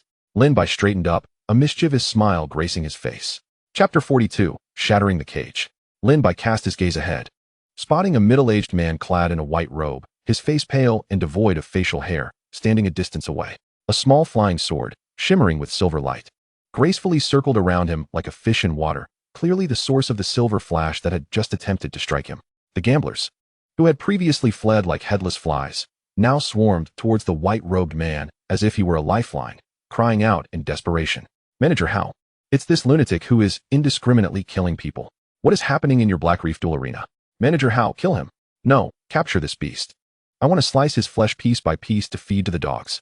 Manager Hao, however, paid no heed to their frantic outbursts, but instead fixed a serious gaze upon Lin Bai. Lin Bai, too, regarded the arena's overseer with keen interest. Manager Hao initiated the dialogue. Who exactly are you? How could such a formidable expert be present in my humble duel arena? And why are you masquerading as a practitioner of the Transcendent stage? Are you perhaps affiliated with the Revolutionary Alliance? Indeed, only a madman from the Revolutionary Alliance would recklessly slaughter anything related to the duel arena. Lin Bai chose not to respond to his inquiry, but tilted his head slightly as if sensing something, a hint of confusion crossing his features. Extraordinary stage? That doesn't quite add up. He tilted his head further, his tone laced with genuine perplexity. Are you truly at the extraordinary stage? It was no wonder Lin Bai was puzzled. Intuitively, he sensed that Manager Hao's aura was undoubtedly that of the extraordinary stage, yet the threat he emanated felt strangely incongruous, especially for a renowned swordsman known for his lethal prowess. One must note that in reality, practitioners of swordsmanship are typically among the most formidable. Never mind, it matters not. I shall deal with you directly. Lin Bai shook his head, as if dismissing an inconsequential thought. He advanced, preparing to deliver a swift end to this encounter. After all, time was limited, and he had only half an hour. Upon witnessing Lin Bai's refusal to engage in dialogue, Manager Hao's expression darkened, and he commanded the flying sword to transform into a silver streak, dashing towards Lin Bai in an attempt to obstruct him. Indeed, a madman from the Revolutionary Alliance. Utterly impossible to communicate with. He then issued a warning. You still have time to retreat. Once the Yunhai sect arrives, you will find no escape. Neither to the heavens nor the earth. Such excessive prattle. This was Lin Bai's first direct response to him. Clang. His fist collided violently with the flying sword. Silver light erupted, and the sword was brutally knocked away by an overwhelming force, while Lin Bai's fist bore merely a faint trace of blood that vanished instantly. Lin Bai examined his hand, and then glanced at the flying sword that had been sent flying. The dark armor he had prepared to manifest quietly receded. He nodded, his tone tinged with mockery. So, you truly are quite weak. I had thought your concealment technique was well practiced. Manager Hao's expression grew increasingly sullen at Lin Bai's words. You little wretch, you seek death. Whether I live or die is yet to be seen, but next time that sword comes at me, I shall certainly break it. The silver sword lunged at Lin Bai once more, but this time, he gathered an immense amount of strength in his palm and grasped the sword firmly. He declared that he would indeed break this wretched blade. Crack, crack. The silver sword could not withstand Lin Bai's might and shattered in his grip, not even managing to break Lin Bai's skin. The destruction of the flying sword left Manager Hao as if struck by lightning, his face turning as pale as paper, blood seeping from his 7 orifices as his vitality plummeted. The expressions of the crowd behind him morphed into a state of panic and fear. Initially, they believed that the transcendent Hao could withstand Lin Bai, but they were sorely mistaken. Hao, despite his injuries, feigned weakness and addressed Lin Bai in a submissive tone. My lord, must you truly annihilate us completely? In response, Lin Bai regarded him with a look of incredulity. Given the circumstances, what do you think? Upon hearing Lin Bai's words, Hao's fleeting hopes were extinguished. A glint of ferocity and resolution flashed across his face as he suddenly opened his mouth, expelling a golden orb the size of a longan. The golden sphere, upon exposure to the air, rapidly expanded into a resplendent flying sword of ancient design. Radiating a brilliance akin to a small sun ignited. A surge of formidable and sharp energy emanated from it, far exceeding anything previously encountered. At last, the old man reveals his true prowess. I always suspected a transcendent being would have a few hidden trump cards, Lin Bai mused, his fighting spirit ignited further. In reality, he would never grant his adversaries the opportunity to unleash their strongest attacks, yet within the illusory realm of the disaster cave, he adopted a more brazen demeanor. Do you have a trump card? Release it. Let us see what you can do. However, the old man's build-up was taking far too long. In a real battle, Lin Bai would have dispatched him long ago. Finally, the brilliance of the golden flying sword reached its zenith, transforming into a multitude of tangible golden sword lights that erupted from the blade like a torrential downpour, raining down upon Lin Bai. The sheer force of the attack enveloped a vast area, and the shockwaves shattered the surrounding stone pillars, sending clouds of dust spiraling into the air, momentarily obscuring Lin Bai from view. Hao and the onlookers behind him wore expressions of hope as they awaited the outcome once the dust settled. Surely he must be dead. He has to be dead. Yet, the final outcome often defied expectations. As the dust cleared, it revealed only endless despair. Lin Bai remained standing, unmoved, his form surrounded by a shroud of black mist that warded off the onslaught of sword lights. Lin Bai brushed off non-existent dust from his clothes, turning to the ashen-faced Hao with a smile of praise. Your move has some merit. It even forced my armor's prototype to manifest. Had it been slightly more powerful, I might have had to materialize my full heavy armor to withstand it. He paused, his tone shifting to one of light-hearted certainty. However, it appears you have exhausted your options. With deliberate steps, Lin Bai approached and severed Hao's head, extinguishing the last flicker of hope among the spectators. He glanced at those who lay prostrate on the ground, their appearances refined and dignified, perhaps notable figures in the outside world. Yet, when faced with death, such individuals often displayed weakness far surpassing that of ordinary folk. Lin Bai, unwilling to prolong the encounter, swiftly ended their lives. Their pleas for mercy, curses, and condemnations fell on deaf ears. However, their frequent mentions of the Revolutionary Alliance piqued Lin Bai's curiosity. If time and opportunity permitted, he would investigate this faction. When the final wail abruptly ceased, the arena descended into a profound silence. Lin Bai found a clean spot to sit and rest, though not fatigued. The emotional toll of slaying so many weighed heavily on him, even knowing it was merely an illusion. Yet if one were to ask Lin Bai if he regretted his actions, the answer would be an emphatic no. He felt only exhilaration. The scene was surreal. A youth sat amidst a sea of corpses and blood, a dark raven circling overhead, evoking the image of a vengeful hell. Lin Bai closed his eyes, striving to suppress the murderous intent within him. As a warrior, he must not be governed by such impulses. It was imperative to act with intention, rather than indulge in indiscriminate slaughter. Lin Bai was not a bloodthirsty individual. This massacre stemmed not only from the allure of additional rewards and the human race proclamation, but also from his deep-seated disdain for these individuals. Thus, he dispatched them without hesitation. Otherwise, after slaying the first scarred man, he could have easily completed the beast trap trial and departed. Having steadied his mind, Lin Bai reopened his eyes, the ominous aura of slaughter now dormant. If one were to disregard the surroundings, he still appeared as the cheerful and tranquil youth, albeit with sharper eyes. He stood, stretching his limbs. There remained a little time before his forced return, and he had one final task to accomplish. Lin Bai turned and re-entered the dim corridor he had traversed earlier, arriving before the narrow cages that imprisoned the captives. With a forceful strike, he shattered the doors of the cells. At first, the curled figures inside remained unresponsive, but as the sound of splintering metal echoed, some dazed eyes began to cautiously lift. Peering toward the vague silhouette outside, Lin Bai paid them no heed, methodically breaking open each cell. Once all the doors confining the slaves had been shattered, he returned to the entrance of the corridor and declared his first words after entering the cells. Those wretches have been dealt with. The cage doors are open. You are free. Having spoken, Lin Bai did not look back as he stepped out of the dark tunnel. He understood that this was an illusion, a mere projection of reality. But so what? This was Lin Bai's will.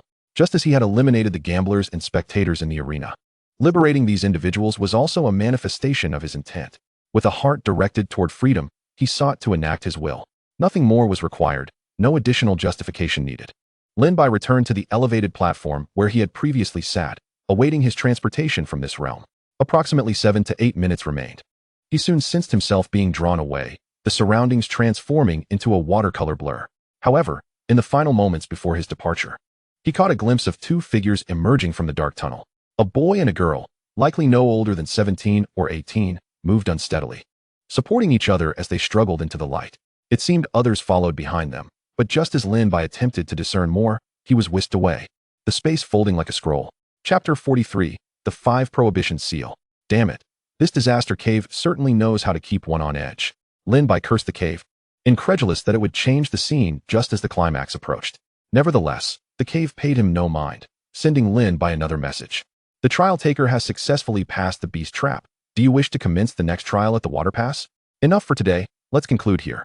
Without hesitation, Lin Bai chose to decline. The illusion of the beast trap had been too vivid. He needed time to recuperate. Acknowledged. The trial taker is required to maintain confidentiality regarding the content of this trial, including the conditions for obtaining additional rewards. Upon hearing this, a lingering question in Lin Bai's mind was finally resolved. During the trial, he had pondered what would happen if someone emerged from the trial and disclosed the details to others. After all, many young masters and young ladies were present, and there were certainly those willing to pave the way for them. Lin Bai had surmised there would be restrictions, and now it was clear that he was correct. As Lin Bai's consciousness gradually returned to clarity, he realized he was no longer standing before the stone tablet, but had instead been transported back to the familiar surroundings of his own courtyard. Oh, this is indeed my front yard, he mused. It seemed that the martial arts hall possessed the remarkable ability for precise spatial teleportation.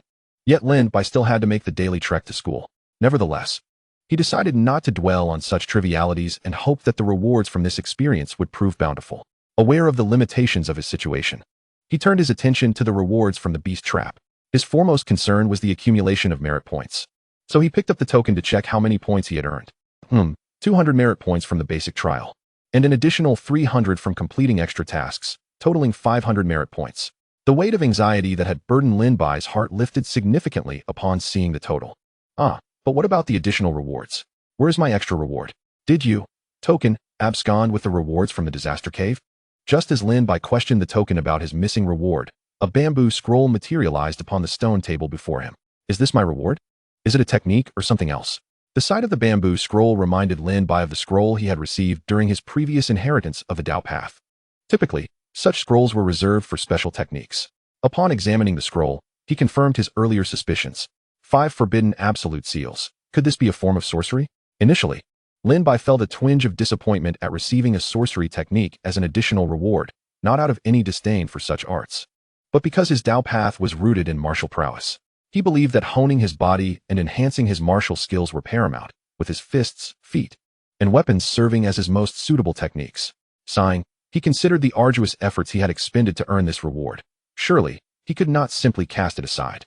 With a hint of grievance etched on his face, he pressed the scroll to his forehead, beginning the process of accepting its legacy. Gradually, the look of displeasure faded from his face, replaced by an expression of solemnity. When he opened his eyes once more, they brimmed with incredulity. Token, are you certain that the extra reward from the disaster cave has not been misallocated? This time, the token did not feign ignorance, but responded to Lin Bai's inquiry. The extra reward from the disaster cave was duly authorized by the Fire Cloud Cave and is guaranteed to be accurate. Each individual's extra reward differs, influenced by their Dao path, performance in the trial, and inherent compatibility. Lin Bai gazed at the now dull bamboo scroll, recalling the sorcery he had just absorbed. The 5 forbidden absolute seals was a sealing technique that relied on mental energy for execution. Initially, upon reading this description, Lin Bai felt indifferent, thinking that perhaps the disaster cave had not descended into complete malevolence, having granted him a technique that could be wielded with mental energy. As the name suggests, the 5 forbidden absolute seals could be categorized into 5 distinct seals. The first 3 seals were: 1. Prohibition of motion seal. It delays actions and restrains the body. 2. Prohibition of source seal. It suppresses cultivation and diminishes the essence. 3. Prohibition of thought seal. It disrupts the soul and obscures spiritual perception. When Lin Bai encountered the first 3 seals, he recognized their intricacies but found them within the realm of comprehension, deeming them powerful control and weakening skills. However, the subsequent description unsettled him. The absolute fortune seal targeted fate itself. Furthermore, it could be applied not only to individuals but also to families, sects, and even dynasties, diminishing their fortune and undermining their foundations. This constituted an exceedingly sinister, yet powerful, form of sorcery, a curse. As for the absolute existence seal, its description within the inheritance of the 5 forbidden absolute seals was succinct, seals the concept of the target's existence. This seal was the most formidable among the 5 forbidden absolute seals, belonging to the realm of conceptual prohibitions. For instance, if Lin Bai were to employ the absolute existence seal on an adversary, that person's very existence would be obliterated from the dimensions of causality, memory, and history. Apart from the caster, Lin Bai, the world would forget that this individual ever existed, and all related causal connections would be rectified by the world to reflect a plausible reality. In simpler terms, the world is akin to a vast canvas, and the absolute existence seal functions as an eraser. Once something is erased, it cannot be restored, and this seal can only be used for sealing, not for unsealing. Naturally, such a powerful technique was beyond Lin Bai's current capabilities. The first 4 seals could be executed with sufficient mental energy. Yet using the absolute existence seal required an unfathomable level of mental energy and a significant share of the world's weight, akin to possessing a portion of the world's authority. However, possessing such a trump card, even if only knowledge of its existence, was enough to profoundly alter Lin Bai's mindset. Yet, receiving such a powerful artifact during a minor trial in the disaster cave left him with an uneasy feeling, as though it were a trap rather than an opportunity. Consequently, Lin Bai began to speculate about the token's intentions. Token, I am the child of humanity's fortune, am I not? Has the path of humanity and the fate of the human race silently endorsed my ascent to the next emperor of humanity? No, wait. Perhaps I am the child of the world. Is the Fire Cloud Cave planning to invest in me early, anticipating that when I soar, I will return the favor to humanity? His musings grew increasingly absurd, yet regrettably, the token remained unresponsive to Lin Bai's whimsical conjectures. After his moment of fanciful thinking subsided, Lin Bai's determination regarding the 5 forbidden absolute seals crystallized. He must practice. He would not allow a mere hint of conspiracy to deter him from training in a formidable technique. If a pie fell from the sky, he must seize it without hesitation. In the days to come, when Lin Bai ascended to a position of unparalleled strength, he would reflect on the speculations and thoughts of that day with a wry smile. Sitting beneath a tree, he brewed a cup of tea for himself and Mo Ling. His brow furrowed in contemplation as he pondered how to cultivate the 5 forbidden absolute seals. To utilize these seals, he first needed to condense the corresponding stamps within his sea of consciousness, known as the primary seal. This initial step demanded exceptionally robust mental energy as its foundation. Even with Lin Bai's mental prowess, which far surpassed that of his peers in the transcendence realm, he found himself barely capable of condensing the primary seal for the first layer, the prohibition of motion seal, while still falling short for the second layer, the prohibition of source seal. However, he remained undeterred, recognizing that every endeavor begins with difficulty. Once he completed the condensation of the first seal, the subsequent seals would surely follow with greater ease. Lin Bai, a natural optimist, never allowed temporary setbacks to dishearten him. He drained his cup of tea and set off toward the quiet chamber, intent on condensing the prohibition of motion seal. After a day filled with trials and tribulations, he knew that immersing himself in cultivation was the only way to achieve true tranquility. In the quiet chamber, Lin Bai sat cross-legged with his 5 hearts directed toward the heavens, his consciousness sinking into the sea of awareness. He focused intently, beginning to mobilize his mental energy, which flowed like mist. Under his precise control, strands of mental energy gradually converged and compressed, slowly forming the initial shape of a square seal. This was the body of the prohibition of motion seal. However, merely forming the seal's body was a preliminary requirement. The crucial task lay in inscribing the earthly runes that represented the prohibition upon the seal's surface. Lin Bai held his breath, drawing upon the knowledge he had accumulated from earlier studies of basic talismans, as well as the profound memories etched in him from the inheritance. He carefully emulated the runes, his mental intent acting like the most delicate carving knife, gliding over the surface of the seal. Although he could not fully comprehend the arcane nature of these runes, he managed to sketch their shapes with considerable effort. At the moment the final stroke of the last rune was painstakingly completed, a cloud of gray mist appeared, enveloping the seal. Lin Bai felt a surge of certainty in his heart. It worked. The runes inscribed by Lin Bai merely served as an introduction. Subsequently, the imperfect celestial runes would autonomously adjust to form a flawless seal of prohibition. Moments later, the gray mist dissipated silently, revealing a square stamp before Lin Bai's eyes. The stamp exuded a brass-like texture, concealing its origin from Lin Bai's spiritual energy, appearing instead as a treasured artifact ensconced within his consciousness. Its edges were adorned with chains of intricate patterns, and its corners were embellished with rock-like motifs. Most notably, the base of the stamp bore engravings of the celestial runes that epitomized the essence of prohibition, depicting a figure kneeling on the ground with hands and feet bound. The perfect celestial runes were too sacred for Lin Bai to comprehend at that moment, yet in reality, they manifested in a form he could grasp. Lin Bai scrutinized the seal of prohibition, yet it felt as though something was amiss. Indeed, how could a seal be devoid of words? As this thought crossed his mind, an ancient and vigorous inscription materialized beneath the celestial runes on the stamp. Cease all unwarranted actions. These 4 characters seemed to encapsulate a certain authoritative power. Lin Bai felt a sense of relief. It was indeed a stamp formed from his spiritual energy, perfectly attuned to his essence. Here, cease all unwarranted actions signified the restraint of excessive deeds in accordance with the heavenly path. And as for what it meant to follow the heavenly path, as the master of the seal of prohibition, it naturally meant aligning with Lin Bai himself. Chapter 44, The Art of Coquettishness. On the second day following the formation of the Seal of Prohibition, Lin Bai awoke in the tranquil chamber, stretching widely as a series of crisp sounds echoed from his joints. He realized that sleeping in the tranquil chamber was far more comfortable than in his bedroom, and he contemplated whether to continue this practice in the future. However, it was already noon, and today Lin Bai would again be deprived of a warm meal. The martial hall of Bid offered no semblance of humanity. Lin Bai swallowed a tasteless pill meant to stave off hunger, grumbling in discontent. Despite the fact that, given his current physique, consuming such pills was optimal, he still preferred the pleasure of a proper meal, an inclination that was deeply ingrained and difficult to alter. Having prepared himself, Lin Bai, invigorated, stepped out with Mo Ling, intending first to check on Wang Yu's condition before proceeding to challenge the second level of the disaster cavern, the water gorge. Upon entering Wang Yu's courtyard, Lin Bai beheld her pale visage as she sat in a chair, engaged in the art of paper cutting. "What are you up to?" Lin Bai inquired, somewhat perplexed by her demeanor. Wang Yu no longer exuded an aura of coldness. Instead, she appeared quite delicate. She did not directly respond to Lin Bai's question, but instead asked about his trial. "I failed the challenge at the second level. What about you?" "I passed the first level yesterday, but did not continue. I'm preparing to attempt the water gorge shortly. Be cautious during your challenge."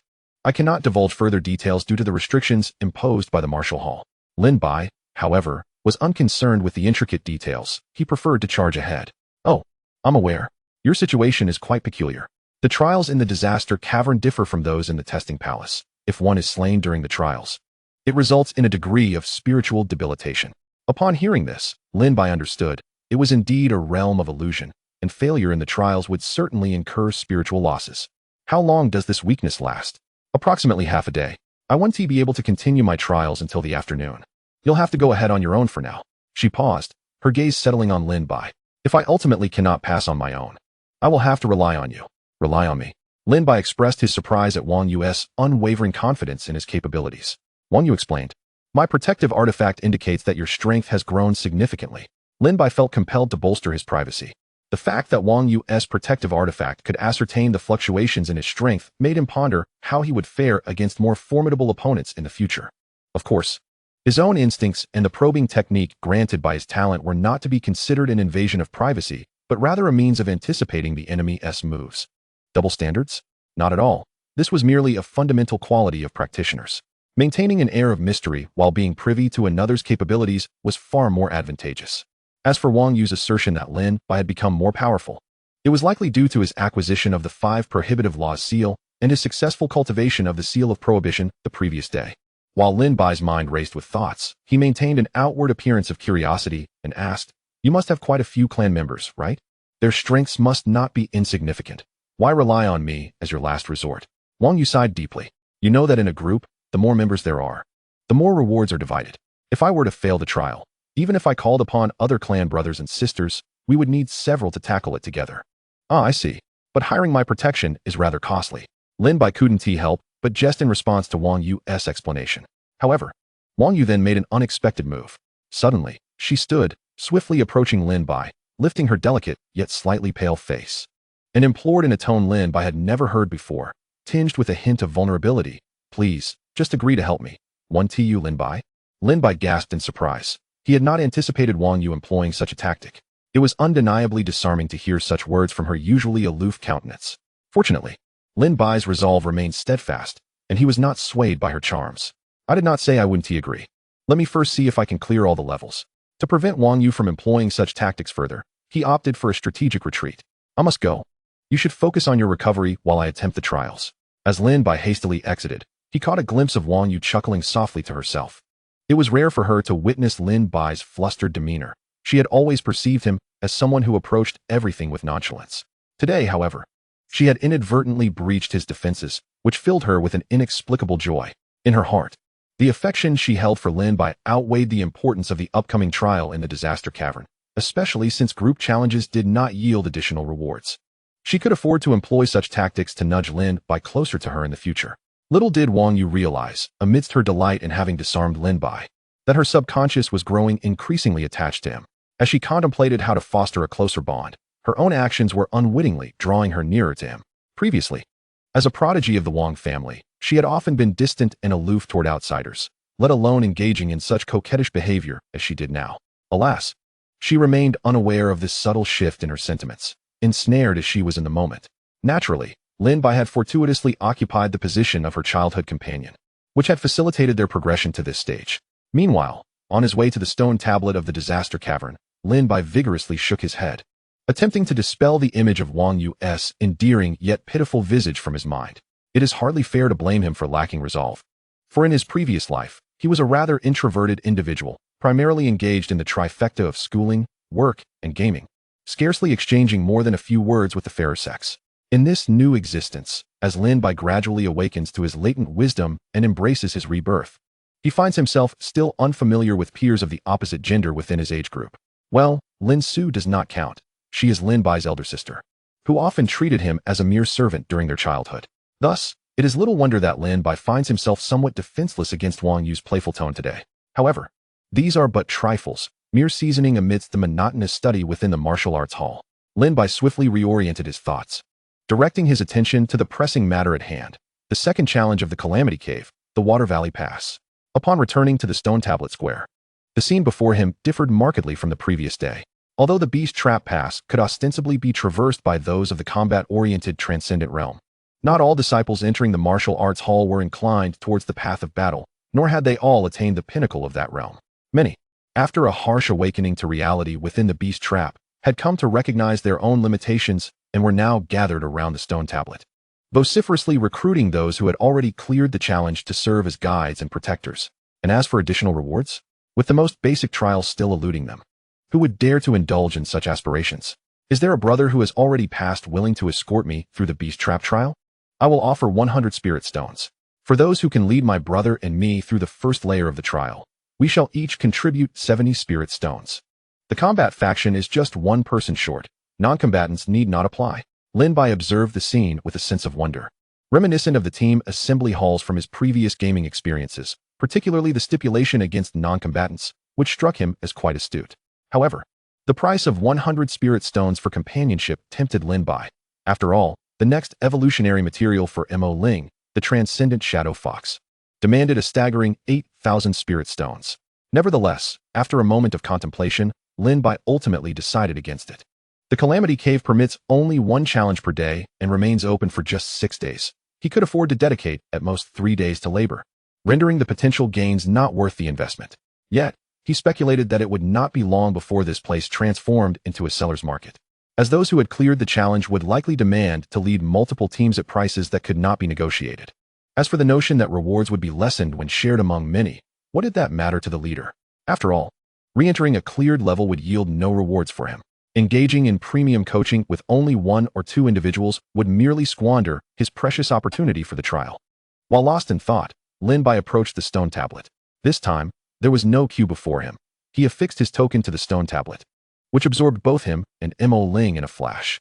Water Valley Pass activated. Chapter 45, Water Valley Pass. Before long, Lin Bai roused from his stupor, shaking his head to clear his thoughts, and muttered his discontent.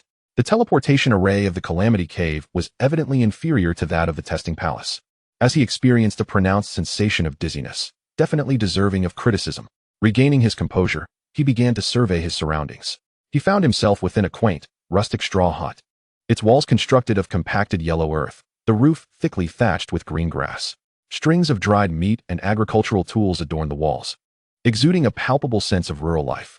Lin Bai himself was clad in a simple robe of tawny hue, seated cross-legged on a rudimentary wooden bed.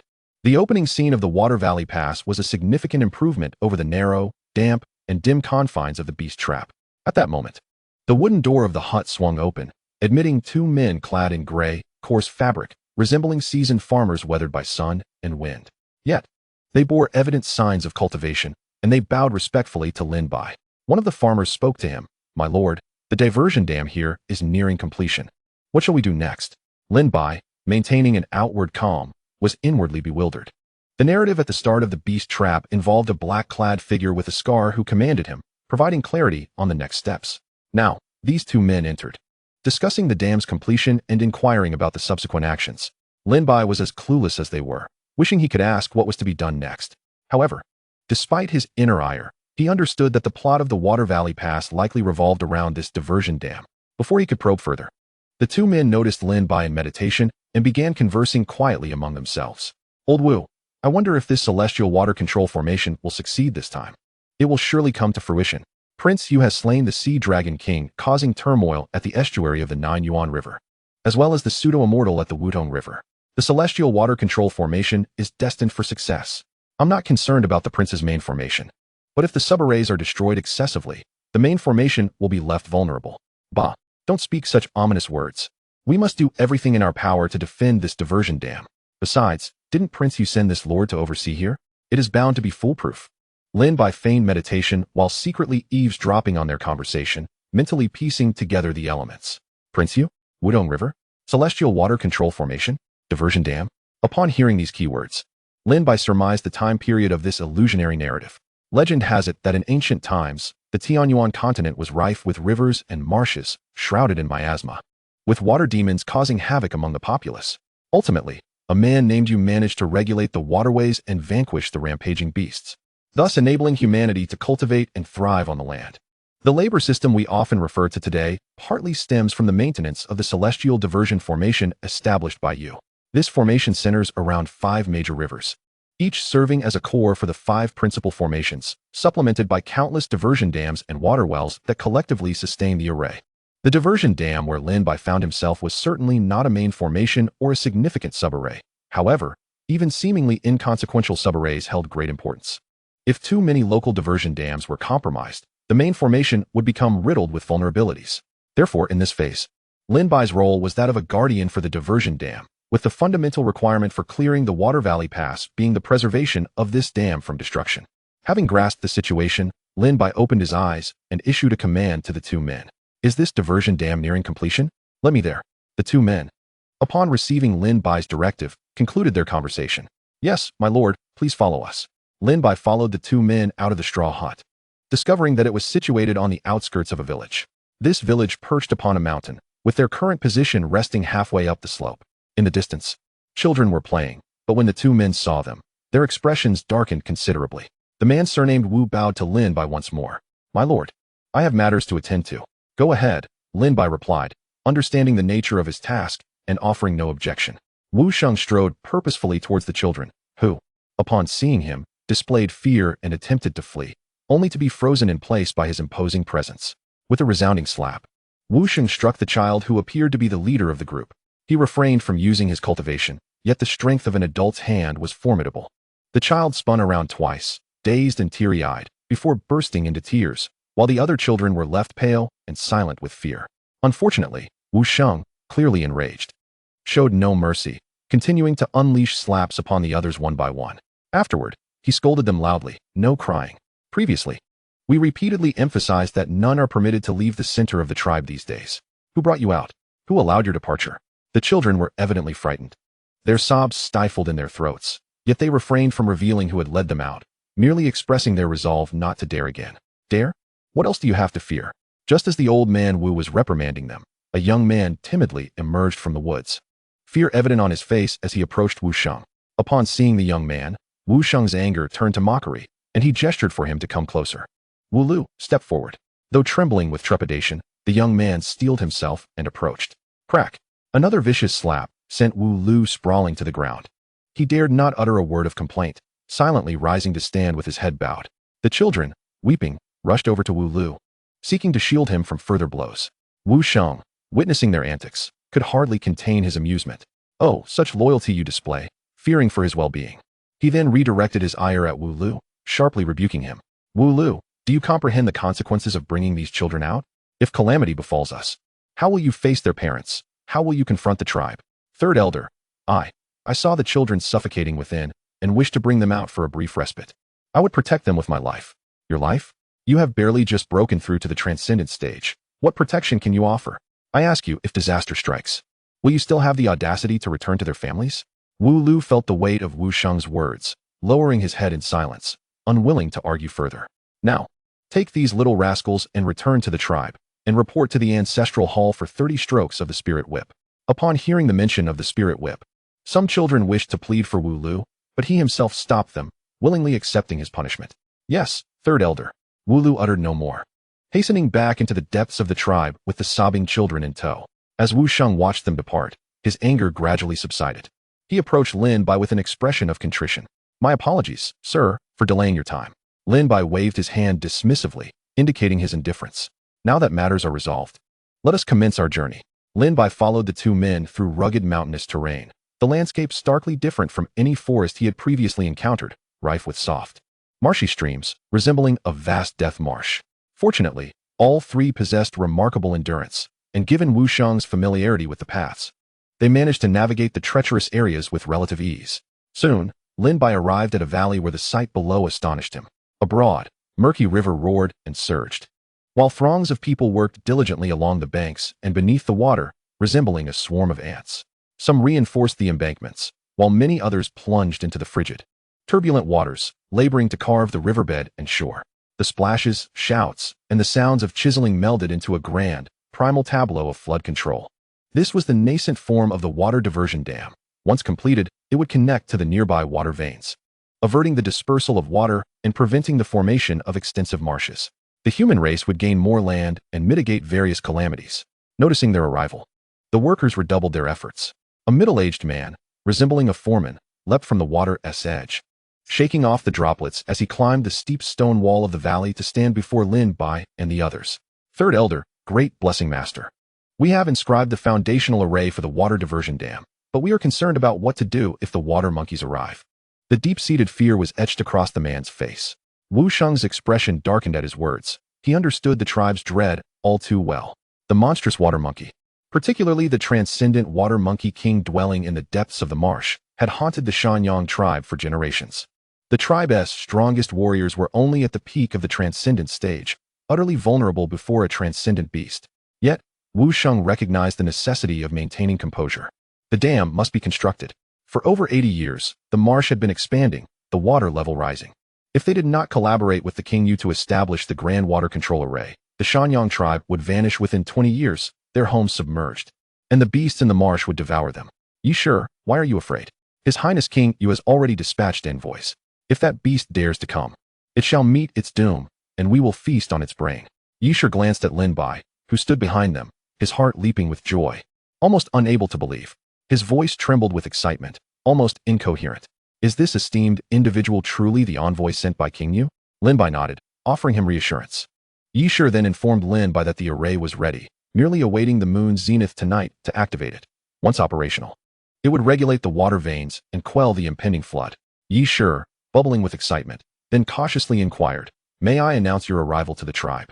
To ease their minds?" "Of course. Thank you, esteemed sir, thank you." With Lin Bai's consent, Yi Shi turned to announce the arrival of the envoy from King Yu to the tribe below. The workers digging the river, inscribing the array, and transporting stones fell silent for a moment upon hearing the news, then erupted into lively discussions. An envoy? Is it truly from King Yu? Where's the envoy? Yi Shi called out urgently. Indeed, it is true. This esteemed individual beside me is the envoy. Is this truly the envoy? He looks so young. What do you know? It is precisely because the envoy is powerful that he retains his youth. Wonderful, wonderful. With the envoy here, we need not fear the water monkeys. Wu Sheng, standing beside Lin Bai, furrowed his brow and shouted, "What are you all chattering about? The envoy is right here. You rascals should hasten to finalize your tasks." The elder's authority silenced them instantly, yet their hands moved with renewed vigor, glancing up at the youthful figure atop the valley with awe and curiosity. Wu Sheng turned to Lin Bai, apologizing, "My lord, I beg your pardon. These are simple folk from the mountains, unaccustomed to such grandeur. I hope you do not hold their excitement against them." Lin Bai waved his hand dismissively. "It is of no consequence. I find your tribe's enthusiasm rather endearing. Providing them with reassuring news is surely a good thing, is it not? There is no question of disturbance." Lin Bai understood that their excitement stemmed not from him personally, but from his status as the envoy of King Yu. He was more than willing to use this identity to calm their hearts, facilitating his own trials. He also recognized that specialists should handle specialized tasks. Thus, upon arriving at Shuiyu Pass, he had consistently chosen to heed the counsel of those within this illusion. However, the repeated mention of the water monkeys by Yi Shi and Wu Sheng had piqued Lin Bai's sensitivity. He discerned that they might pose an obstacle to the completion of the water diversion dam. Lin Bai spoke up, his tone turning earnest. "Elder Wu, perhaps you could enlighten me about the situation with the water monkeys. Your Excellency, you flatter me. Simply calling me Old Wu will suffice. As for the water monkeys, I was just about to discuss this matter with you." Wu Sheng then proceeded to elaborate on the local demonic beast population, specifically the water monkeys. Indeed, These water monkeys are a group of demonic beasts, but their leader possesses extraordinary abilities. That is right, my lord. With our current efforts to channel the water vein and construct the diversion dam, the demonic beasts will surely sense the changes in the water flow. Consequently, they will come to disrupt our work tonight. The prospect of facing an extraordinary demonic king intrigued Lin Bai rather than instilling fear within him. A flicker of eager combativeness gleamed in his eyes. However, the water monkeys were not merely seeking trouble without provocation. The Shanyang tribe's construction of the diversion dam would inevitably encroach upon their swampy habitat, potentially leading to its reduction or even obliteration. Thus, a profound conflict existed between the human tribe and the water monkey clan, one that could not be reconciled. Fortunately, while the water monkey king may possess considerable intellect, it remains an extraordinary beast. Otherwise, the Shanyang tribe would have long been annihilated, rather than occasionally capturing a few individuals for sustenance. Of course, the tribe's relative weakness likely rendered them beneath the notice of such a formidable foe. After all, who would concern themselves with mere fodder? Yet tonight was different. Their current endeavors amounted to an invasion of the water monkeys' territory, and the water monkeys would undoubtedly retaliate. After Wu Sheng and the great priest reported their findings regarding the water monkeys, they descended to assist in inspecting the formation, leaving Lin Bai alone in the valley to ponder. Xiaoling, circle around and survey the surroundings for any unusual activity. Ensure nothing disturbs us. Lin Bai commanded the soaring Mo Ling. He then sought refuge behind a large stone, sitting cross-legged with closed eyes, nurturing his energy. The power within him flowed like a dormant river, gradually adjusting to its optimal state as he awaited the arrival of night and the enemy. Time trickled by, while the people below in the valley repeatedly checked the formation's progress. This was, for them, a fight to the death. Either the diversion dam would be completed, granting them a chance for survival, or they would perish, leading to the decline or extinction of the Shanyang tribe. The moment arrived. A vast, disc-shaped moon hung overhead. And as the main array of the Zhoutian water control formation activated in the distance, the diversion dam began to connect with the primary vein. The subterranean water flow was being organized and no longer scattered, causing the once turbulent river to gradually stabilize, with the water level beginning to recede. Yet, despite witnessing these results, the crowd did not cheer. The true and daunting trial was just beginning. For the diversion dam to maintain a fixed connection with the main Zhoutian water control formation, it must hold for at least a day. Only then could the underground water vein acclimate to the newly established waterway. Otherwise, it would revert to its original course, resulting in a potential failure or even a backflow of subterranean rivers that would flood the surface. However, a formidable obstacle loomed ahead: the Water Monkey King, a being of extraordinary prowess. This felt akin to a colossal mountain weighing heavily upon the hearts of every member of the Shanyang tribe. Fortunately, Lin Bai, as their envoy, provided them with a modicum of courage. Meanwhile, Lin Bai remained calm, even somewhat exhilarated. This would be his first encounter with a being of extraordinary caliber, and certainly, a demonic king would not be insignificant. Just as Lin Bai was preparing for action, Mo Ling conveyed a message through their shared consciousness. Objects were drifting downstream, and through Mo Ling's perspective, Lin Bai discerned a group of short, dark-haired humanoid creatures. Among them loomed an exceptionally large, similarly dark-haired entity, whose cold gaze scanned the riverbanks, emanating a chilling aura of menace. The Water Monkey King had arrived. Chapter 47, Reinforced Armor. Lin Bai's gaze sharpened as he peered into the inky waters upstream, and he inquired, "Elder Wu, are the water monkeys covered in short, dark fur and resembling tall humanoids?" "Yes, indeed. Have you spotted them, Your Excellency?" The creature approaches. Lin Bai's voice remained steady, but Wu Sheng reacted swiftly, momentarily stunned before turning to shout to the crowd, "The water monkeys are coming. Prepare yourselves and remain vigilant. Tonight will determine whether our Shanyang tribe survives." His voice resonated with power, echoing throughout the valley. Upon hearing this news, the expressions of the gathered individuals grew solemn, some even gasping in alarm. Fortunately, the construction of the diversion dam was a collective decision of the Shanyang tribe. Though they were frightened, they did not retreat. Instead, they gripped their weapons tightly. Lin Bai unsheathed his heavy knife, positioning the blade against the center of the moon above, as if assessing whether it could cleave the orb in two. Observing Lin Bai's actions, Wu Sheng inquired, puzzled, "My lord, what are you doing?" "I intend to confront that demonic king, to gauge its strength, and to prevent excessive casualties on our side should a battle ensue here." "My lord, you mustn't. Let the old ones go forth first and inflict some wounds upon the demon king, allowing you to conserve your strength." Lin Bai shook his head, dismissing Wu Sheng's proposal. These individuals did not comprehend the terror of an extraordinary demon king. Their sacrifice would likely inflict no harm upon that beast, only resulting in their own demise. Thus, Wu Sheng and his elders would be better off safeguarding their own tribespeople to minimize casualties. He understood that they were but illusions, yet he chose to act nonetheless. A gentleman must exercise caution in solitude. Lin Bai did not consider himself a gentleman, but he resonated with this philosophy. Even in solitude, one must uphold their principles. He detested the sorrow that followed the death of loved ones, so even within this illusion, he chose to mitigate such grief. Moreover, if a battle were to erupt between him and the Demon King here, what would become of the diversion dam? Therefore, it was imperative not to allow the battlefield to unfold on his turf, lest it lead to their detriment. Without further ado, Lin Bai's figure flickered as he moved like a specter, ascending the steep riverbank against the current, heading directly towards the source of the demonic energy, the Demon King. As Lin Bai was the source of courage for the Shanyang tribe, his actions drew the attention of all. After Lin Bai departed, the previously silent great priest stepped forward to deliver a final battle exhortation. The envoy is benevolent. He fears that the aftermath of the battle may spill over to us humble folk, and has set forth to confront the Demon King alone. He raised his arms high, shouting hoarsely, "Victory is certain." The flames of hope ignited in the eyes of the crowd, their roars coalescing into an indomitable will. The envoy shall prevail. The Shanyang tribe shall prevail. As the great priest rallied their spirits, Lin Bai had already arrived at Mo Ling's location, where he beheld their adversary. A colossal demon, nearly 3 meters tall, lay upon the water's surface, its dark fur glinting ominously like steel needles. Its ghastly white face adorned with piercing red eyes filled with cruelty and ferocity.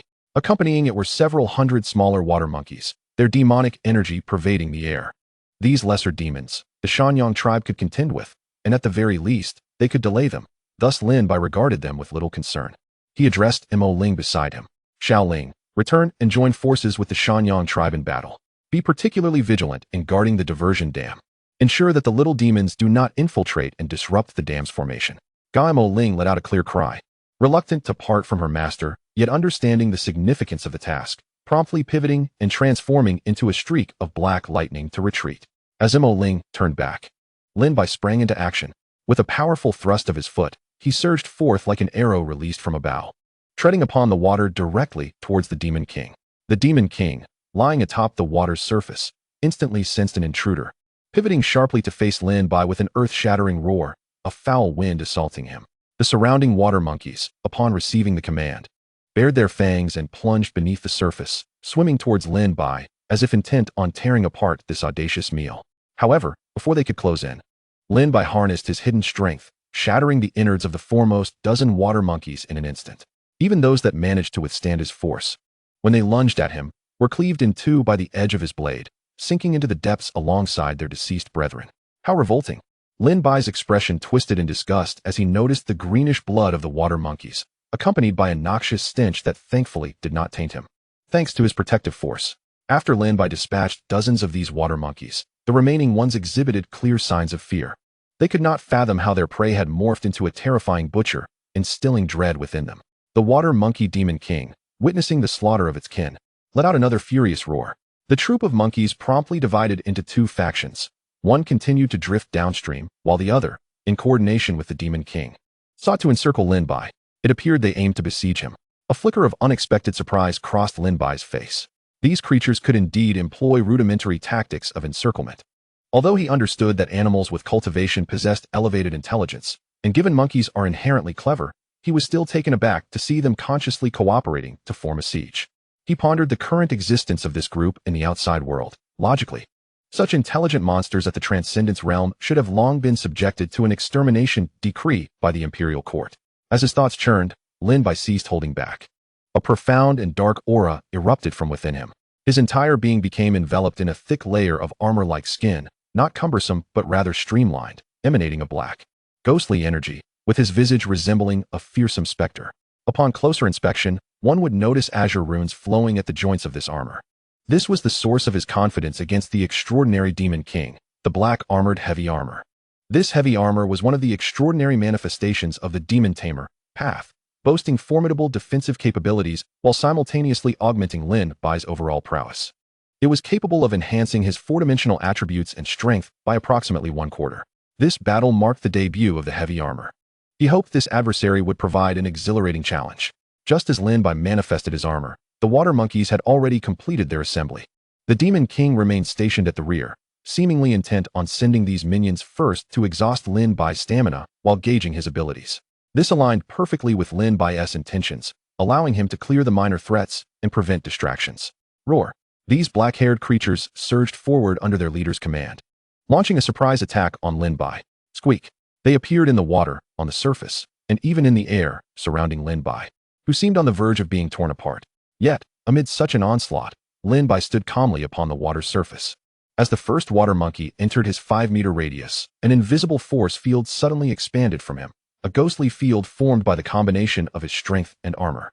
All water monkeys ensnared within this field found their movements drastically slowed, as if they were mired in viscous mud. Lin Bai smirked. At the Transcendence realm, that may be acceptable, but you ordinary transformed little demons didn't even require my armor mode to be dispatched like ants. How dare you approach now? Before his words could fade, he swung his weighty blade with a simple yet direct horizontal slash. There were no flamboyant maneuvers, only an absolute display of power and weight that pressed against the air, creating a visibly terrifying wind pressure that surged forward like an invisible wall. Uft! Those water monkeys ensnared by the force field burst apart, like watermelons struck by a heavy hammer under the onslaught of this overwhelming power. While those further away were violently tossed aside by the massive waves created by the blade's energy, bones shattered. Lin Bai, not being a swordsman of the path, could not unleash genuine sword energy. He had to rely on the brute force of a martial artist's unique blade energy. The Demon King's strategy to encircle Lin Bai was thus forcibly dismantled. Witnessing the slaughter of its progeny, the water monkey Demon King could no longer contain its fury. It roared, and the river's surface surged violently. Dozens of thick tentacles formed from the water, suddenly coiling towards Lin Bai. Simultaneously, its massive form stirred up tumultuous waves as it charged forward to attack. However, it had not anticipated that Lin Bai would not engage directly with it, effortlessly evading the water ropes under the Demon King's control while continuing to decimate its monkey offspring. By the time the Demon King finally closed in, unleashing numerous water spikes erupting from the river's surface to temporarily force Lin Bai back, its minions had already suffered heavy losses. The nearby waters stained green with the blood of the water monkeys, their corpses floating lifelessly. The water monkey Demon King's eyes reddened further upon witnessing this scene. Unleashing a series of furious roars, it was determined to kill the diminutive black figure before it in the most brutal manner possible. The remaining water monkeys, sensing their king's wrath, also began to screech in unison. Lin Bai feigned cleaning out his ears. How irritating. Why can't you lot simply resign yourselves to death? A wicked grin formed beneath the black, ghostly mask as he addressed the water monkey Demon King.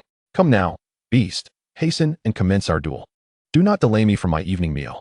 Although the water monkey Demon King could not comprehend human speech, it could perceive the thick disdain in Lin Bai's tone. This feeling of humiliation was unprecedented in its demonic existence. Boom! The Demon King's colossal form leaped into the air, its fist the size of a grinding disc, entwined with potent demonic energy, hurtling towards Lin Bai like a meteor. The other water monkeys simultaneously unleashed their demonic energy, disturbing the water flow, sending waves akin to shackles from all directions towards Lin Bai, attempting to restrict his movements. Chapter 48, Slaying the Demon King. Lin Bai regarded these attacks with unwavering composure, sheathing his heavy blade behind him. With a powerful push off the river surface, his innate strength erupted, shattering the incoming waves into a mist of droplets. Harnessing this recoil, he did not evade or retreat, but instead, like a black arrow released from its bow, charged directly at the water monkey Demon King. Indeed, Lin Bai intended to engage it in a contest of strength. A surge of audacity welled within him. He was eager to personally ascertain the extent of this transcendent Demon King's physical prowess. In the blink of an eye, Lin Bai's fist collided with the Demon King's gargantuan fist in midair. Boom! A thunderous, resonating sound erupted, with visible shockwaves expanding from the point of impact, creating a massive indentation in the river surface.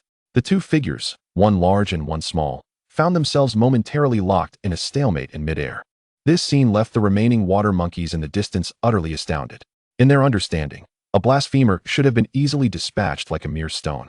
They were unprepared for the sight of their king being sent flying alongside that dark figure. As Lin Bai re-established his footing on the water's surface, he took 3 steps back, each footfall creating deep ripples across the river, dissipating the force from the earlier clash of fists. He observed the dark shell upon his knuckles dimming from the impact, yet it was swiftly restored to its former luster by his own strength. Beneath the mask, his smile grew ever more audacious. It seemed that the so-called Demon King of the extraordinary realm was not as formidable as he had anticipated. Should I breach the dragon vein, Slaying you would be akin to slaughtering a chicken. Meanwhile, the stabilized water monkey demon king, upon hearing Lin Bai's taunts, descended further into madness.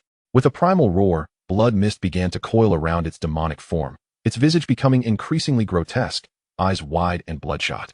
As the waters beneath surged violently in response to its murderous intent, the demon king twisted its body and lunged towards Lin Bai, who merely raised an eyebrow. Is this a display of fury? Who is truly afraid here? Without a moment's hesitation, Lin Bai engaged in the most ferocious battle with the demon king, exchanging blows in a relentless back and forth of fists and feet. Each punch, kick, elbow, and knee transformed into lethal weapons, with every collision erupting in a thunderous roar akin to the clash of spring thunder. This particular water monkey, whether due to a hereditary flaw or other reasons, displayed only the physical strength typical of its extraordinary status, manifesting merely the frenzied blood mist and the ability to manipulate water. Before long, it was Lin Bai who was sent hurtling backward, prompting a re-evaluation of his previous assessment of the water monkey demon king's lineage. Hiss. The augmentation of this creature's blood mist is peculiar. Why does it seem to grow fiercer with each exchange?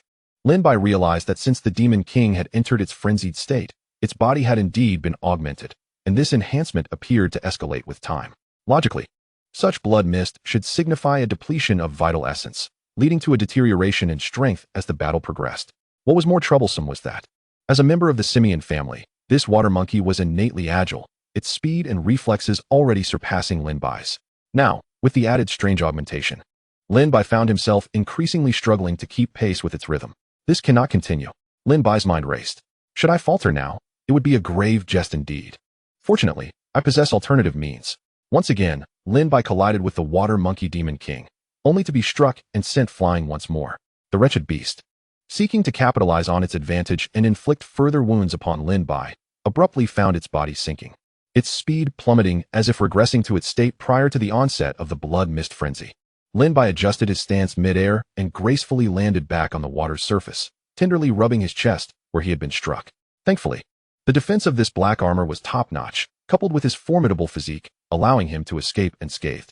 He lifted his gaze to the now sluggish water monkey demon king, and taking advantage of the previous attack, he had covertly placed 3 binding seals upon it. Had this demon king not unleashed its blood mist frenzy, Lin Bai's current mental fortitude would have permitted him to affix only a single seal. However, the demon king, in its quest for power, had chosen to burn its vital essence and surrender its rationality to rage, thus granting Lin Bai a rare opportunity. Now, the demon king faced a choice: to dispel the frenzy and regain its wits to break free of his seals, or to maintain its bloodlust, sacrificing speed to sustain its current physical might. These 5 binding seals could be deemed the progeny of such a method, trading sanity for power. Roar. The demon king evidently paid no heed to Lin Bai's words, or perhaps its overwhelming fury had dulled its ability to weigh the consequences. Its response was a frenzied howl of desperation. Rather than dispelling its frenzied state, the beast only grew more unhinged, its body adorned with copious blood scabs as the blood mist thickened around it. It had made its choice, to burn its life force in exchange for greater power. Lin Bai regarded the situation with a hint of regret. If only his mental strength were greater, he could have continued to affix more binding seals upon this demon king, which was rapidly losing its sanity. Yet, as their strengths were closely matched, affixing 3 seals was already his limit. Now, Lin Bai had deployed both his black armor and the 5 binding seals, 2 of his ultimate trump cards. The water monkey demon king, in turn, was forcefully expending its life force for power. Both had exhausted their final gambits. The ensuing clash would be a test of whose life force was more resilient. Boom, boom, boom. Without warning, the 2 beasts collided once more, sending enormous splashes of water soaring into the air from the sheer force of impact. Had there been anyone of the transcendent realm observing, they would have found their eyes unable to follow the rapid pace of Lin Bai and the water monkey demon king. All that would be visible was a torrent of crimson and a streaking black meteor, perpetually clashing and separating. Lin Bai felt an exhilarating rush. This was the first time in his cultivation journey he had engaged in such an exhilarating battle. The 2 figures separated again, and Lin Bai, panting heavily, exclaimed, "What a thrill! Engaging in a brawl with you is far more exhilarating than the so-called transcendent realm swordsman at the beast trapping pass." He charged once more at the water monkey demon king, which this time failed to react in time and was sent flying. Lin Bai noted that the blood mist swirling around his opponent had begun to dissipate. The demon king, now cast aside, could scarcely maintain its footing on the water's surface. Had it not been for the natural water manipulation abilities of its species, it might have already sunk to the depths. Was its life force insufficient for continued combustion? The Water Monkey Demon King's recent blood mist explosion indicated that this reckless strategy could not be sustained for long. Even if Lin Bai refrained from delivering the final blow, it would not survive much longer. Lin Bai walked steadily across the now tranquil water surface. Approaching the beleaguered Demon King, he observed that the water monkey's fur had lost its luster, its visage gaunt, and its form had withered, lacking the former majesty it once possessed. Even in such a state, upon seeing Lin Bai draw near, the Demon King bared its teeth in a futile attempt to continue its assault, but alas, it could scarcely stand. Lin Bai showed neither mercy nor cruelty. Instead, he unsheathed the heavy blade from his back and struck towards the Demon King's throat. The life of the Water Monkey Demon King was finally extinguished, its head and body separating as they both sank into the depths. This battle provided Lin Bai with a clear understanding of his current strength within the extraordinary realm. He could be deemed a formidable warrior, yet he recognized that a considerable gap remained when facing true practitioners of the Transcendent Realm. His earlier triumph over the Transcendent Realm swordsman at the Beast Trapping Pass had been purely fortuitous, owing to the obsolescence of techniques from that era, coupled with the swordsman's lack of skill. Now, only Lin Bai remained in the vicinity. The ordinary water monkeys had been swept away in the chaos of the preceding battle, leaving no trace of their existence. Choosing this battleground had indeed proven to be a wise decision. Lin Bai exhaled softly in relief, only to be met with two voices in his ears. The trialist has fulfilled the conditions for passage.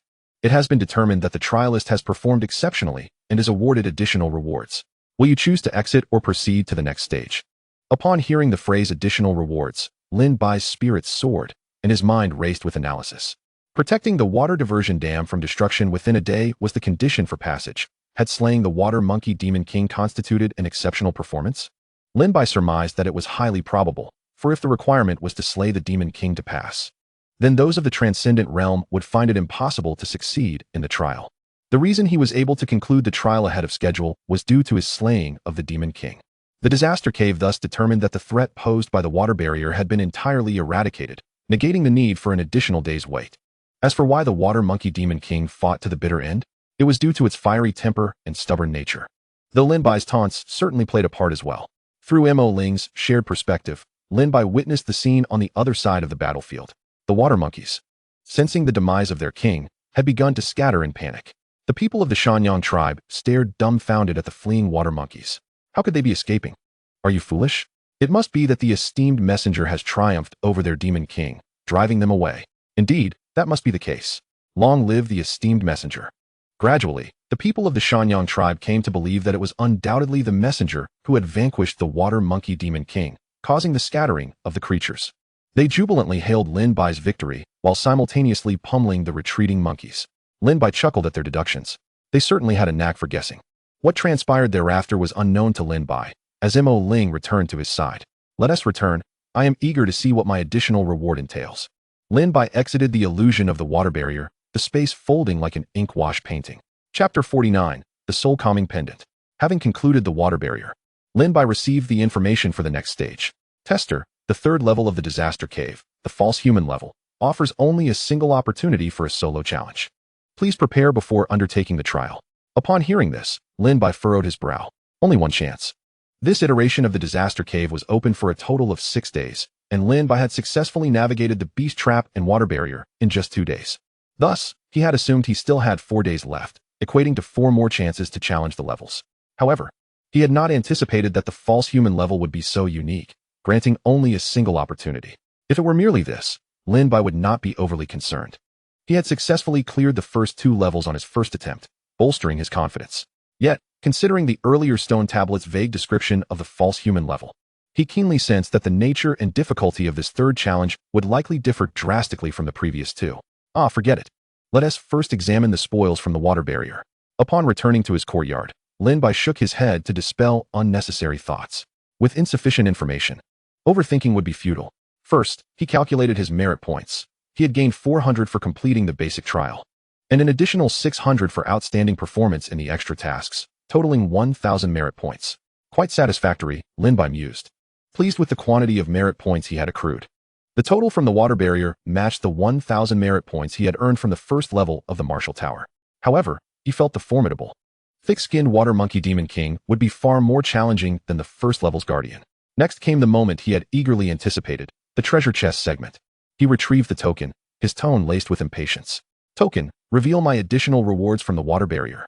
I can hardly wait. No sooner had he uttered these words than a box materialized on the table before him. He eagerly picked it up, peeling it open like a lottery reveal. What is this? A pendant? He extracted the object from the box, cradling it in his palm for a closer inspection. The pendant was a beautiful glaze white with one side intricately carved with a design of a glass dragon frolicking in water, while the other was smooth and unadorned. Having received the reward from the beast trap, the 5 forbidden law seal, Lin Bai dared not underestimate this seemingly ordinary pendant. Token, what is this pendant? This is the soul-calming pendant. When worn, it can soothe the mind and calm the spirit. It also offers protection against external curses and alerts the wearer, with defensive effects lasting until the pendant is shattered. Moreover, any damage incurred before complete destruction can be repaired using spirit stones. Upon hearing the token's explanation, Lin Bai immediately recognized the extraordinary nature of this small item in his hand. Cursing techniques, also known as the art of repulsion, possess a history far older than the structured paths of cultivation. Following the rise of cultivation civilizations, such insidious methods of harm have evolved into something unpredictable and treacherous. Deemed one of the most ancient and feared categories of sorcery, curses can target a person's fortune, intellect, lifespan, and manifest in numerous malicious forms. Strictly speaking, the curse within Lin Bai's 5 forbidden law seal, the seal of misfortune, also belongs to this category of sorcery, and it is particularly vicious, targeting fortune. Typically, there are 2 conventional methods to evade curses. The first is to forge a close bond with a powerful cultivator of high status and flourishing fortune, thereby benefiting from their auspicious aura, much like how Master Jinhua can protect Lin Su through their bond. The second method relies on possessing rare treasures with protective capabilities against curses, and the soul-calming pendant in Lin Bai's possession is an exceptional example of such a treasure. While Lin Bai was unafraid of direct confrontation, he found such insidious means of harm to be quite troublesome. Thus, he was acutely aware of the pendant's utility, especially considering its repair function, which further enhanced its value. What a marvelous treasure! Truly a splendid artifact. The more he examined the pendant, the more he grew fond of it, and his appreciation for the martial hall deepened. Their generosity was indeed remarkable. He promptly pricked his fingertip to pledge ownership, then carefully donned the pendant around his neck with a prepared red cord. The moment the pendant touched his skin, a cool and gentle aura surged through his body, reaching his consciousness, invigorating Lin Bai and sharpening his thoughts. After managing his newfound reward, Lin Bai glanced at the time, estimating it to be around 4 or 5 in the afternoon. Approximately 4 hours had passed since he entered the water barrier. Indeed, there was a time discrepancy. Lin Bai had not spent much time in the beast trap, so the experience felt fleeting. But this time in the water barrier had consumed a good portion of the day, while only 4 hours had elapsed in reality. With nothing pressing to attend to, Lin Bai found himself at leisure. He remembered he only knew Wang Yu, so he decided to pay her a visit to check on her condition. Logically, she should have moved on to challenge the 2nd level, but he had access to her courtyard, allowing him to enter and perhaps snack on a few fruits. Upon entering Wang Yu's courtyard, he found it completely empty. Well, if no one's here, then no one's here. I'll just grab a few fruits.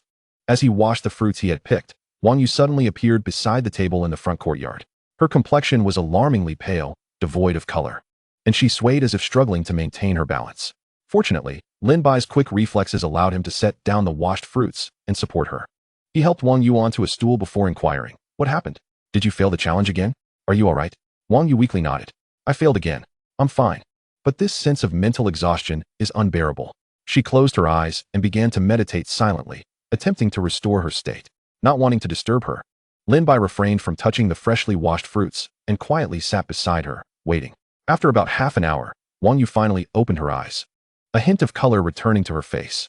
She turned to Lin Bai. "How did it go for you? Did you succeed?" Lin Bai picked up a fruit and began to munch on it while responding to her query. "I'm fine. I also passed the trial of the 2nd level." Upon hearing Lin Bai's response, Wang Yu couldn't help but exclaim, "You truly are a monster." To repel a demon king of the extraordinary realm without even reaching the pinnacle of transformation, Lin Bai chose not to respond. Repel? It was a kill. However, this matter is not one to be boasted about to Wang Yuxuan. After a moment of reflection, Wang Yu made a request to Lin Bai. "From now on, only you can assist me. Please see when you can pass the 3rd level and then take me with you." She was genuinely at her wit's end, as the difficulty of the Shuyu Pass far exceeded her expectations. "All right, but it can only be in the next couple of days. You need not wait for me to clear the 3rd level." Previously, Lin Bai would have insisted on passing the 3rd level before offering help to Wang Yu. After all, opportunities for challenges were limited to 1 per day, and he needed to reserve some leeway for unforeseen circumstances. However, having just learned that there was only one trial opportunity for the third level, it made no difference which day it was. Whether it was tomorrow's test or the final day, the outcome would remain unchanged. Lin Bai then suggested to Wang Yu, I advise you to attempt the challenge once more. After all, only by clearing the solo trial can you receive additional rewards. I'll give it another try tomorrow, but I have a feeling the result won't differ much. I can't even meet the basic passing criteria, let alone achieve any extra performance. Wang Yu sighed in resignation, shaking her head, fully aware of her own capabilities. Currently, her strength was roughly on par with that of an ordinary extraordinary realm practitioner, capable of dealing with some of the less competent extraordinary cultivators. It was evident that the extraordinary realm demon king of Shuyu Pass, although related to water, was far from being inept. Seeing that the serious matters had been concluded, Lin Bai noticed that Wang Yu had clearly entered a phase of lamentation and gloom. If this continued, she would inevitably develop a mental block. Lin Bai picked up a washed green fruit and handed it to her, gently advising in a deep voice, Xiao Yu, heed my counsel. You must keep your heart at ease. This is merely a minor setback on your long journey of cultivation. You must understand that not everyone's talent is as unparalleled as mine. It is entirely normal to face failures and challenges that exceed your level. Learn to accept your, mediocrity. Wang Yu's hand reached halfway to take the fruit, initially hoping to hear some comforting words from Lin Bai. To her surprise, while he had started off well, he ended up pouring her a cup of bitter tea. With a huff, she snatched the fruit and bit into it fiercely, as if she were biting someone in particular. The juice burst forth, yet she didn't bother to wipe it off, merely glaring at Lin Bai with wide eyes, as if to say, how could you say such cruel words? Lin Bai continued to tease her. Is this fruit truly so delectable? The juice is spilling everywhere. Wang Yu, with a puffed-up expression, swallowed the fruit flesh. It's all because of you. Who comforts someone like that? Then what should I do? Mope around like you and tell you how wonderful you are? Lin Bai countered. We are practitioners. It is entirely normal to encounter setbacks on the path of the Great Way. A failure here, and there is nothing to dwell upon. Wang Yu huffed a couple of times, not continuing the conversation. She had just realized that Lin Bai had gone through quite a roundabout way just to deliver that final remark. Seeing that he had achieved his goal, Lin Bai decided to leave it at that. After all, cultivation was ultimately a personal endeavor, and a gentle nudge was sufficient. Rest assured, I am not as fragile as you think. Luckily, Wang Yu did not dwell too much on her thoughts and responded positively. That has settled then. If I do not pass the second trial tomorrow, I will team up with you. With Wang Yu having calmed down, Lin Bai promptly set their upcoming agenda.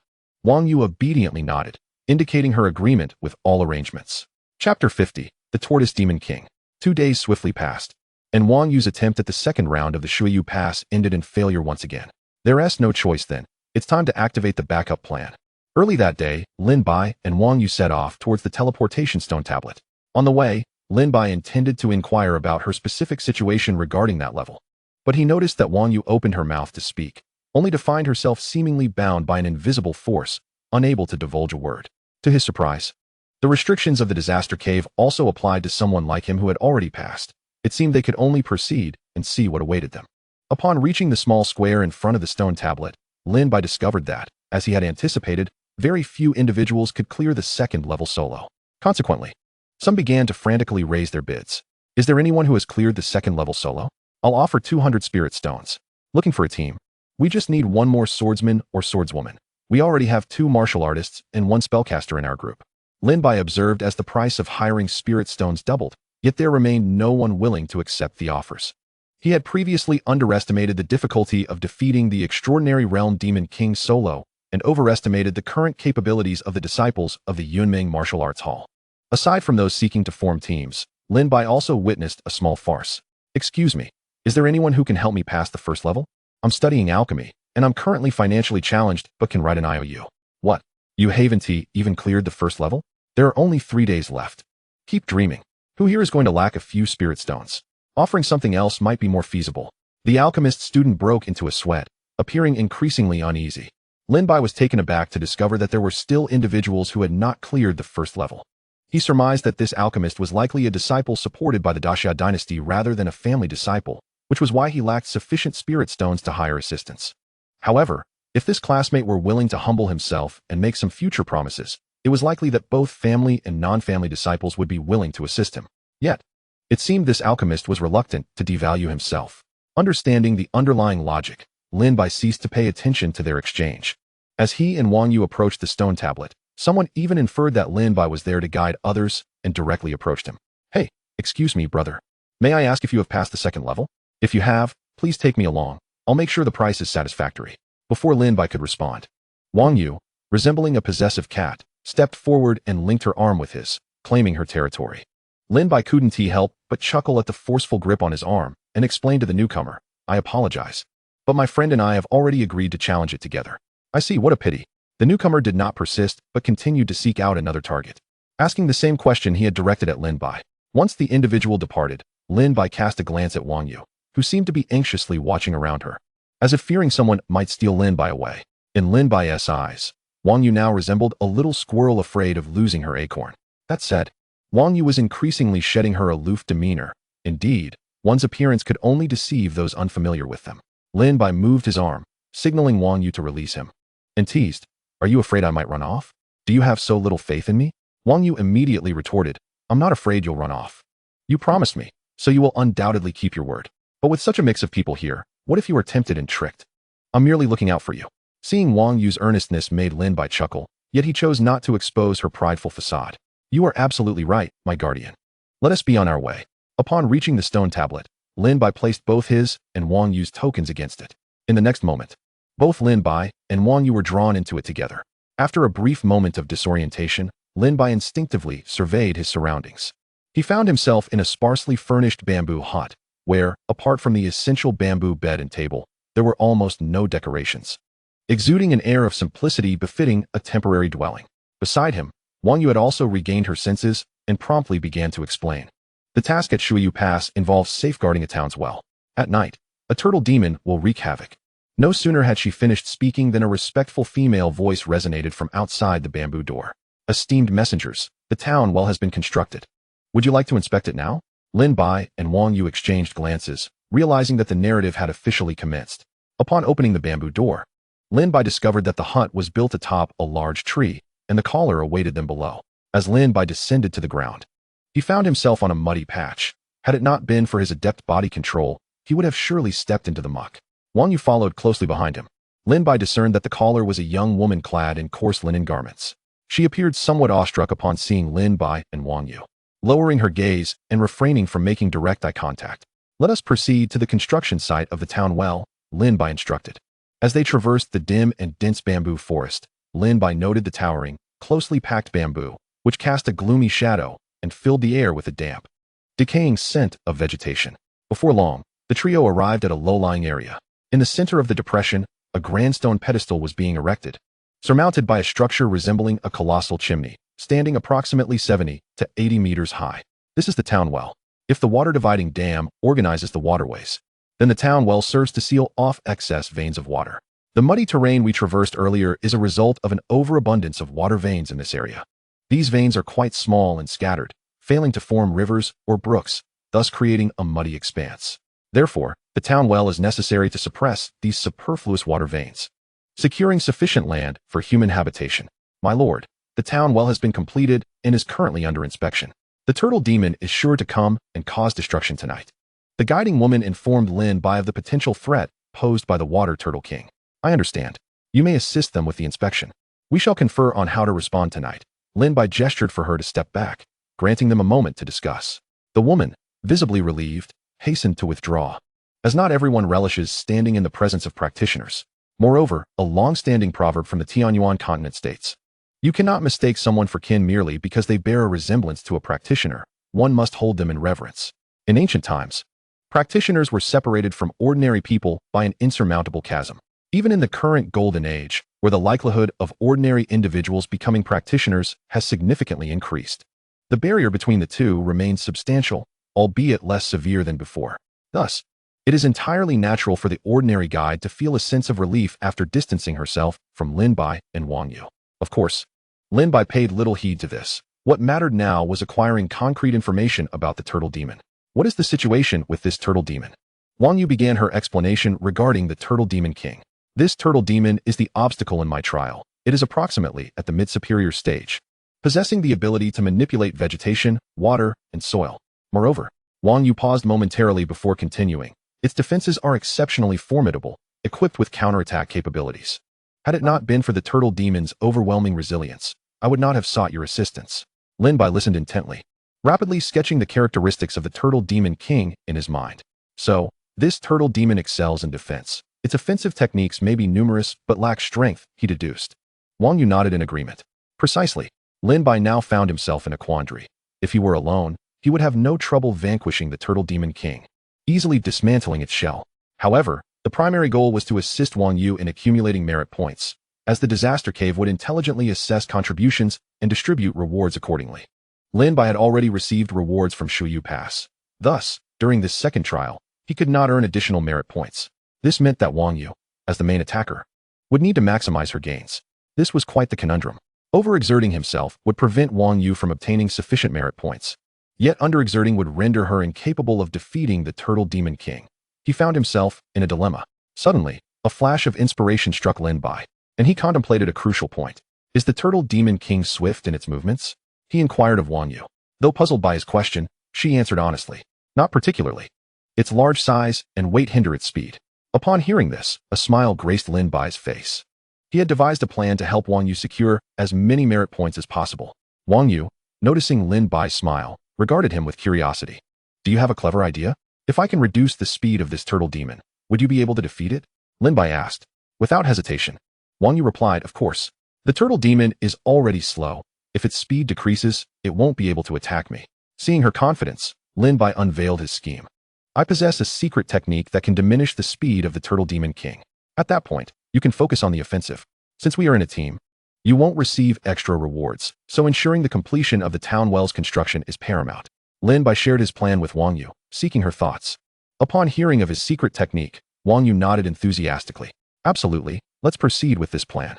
The two then meticulously discussed various aspects of their cooperation before patiently awaiting the fall of night. The moon hung high in the sky, and time was drawing near. Positioned at an elevated vantage point, Lin Bai and Wang Yu could survey the area and remain vigilant against any enemies. The Turtle Demon King was a solitary creature, lacking a kinship, and the laborers involved in constructing the town well were predominantly ordinary people who had since retreated to avoid being a liability. Thus, only Lin Bai and Wang Yu remained in this location. A gentle breeze, laden with moisture, brought a measure of tranquility to Lin Bai's restless heart.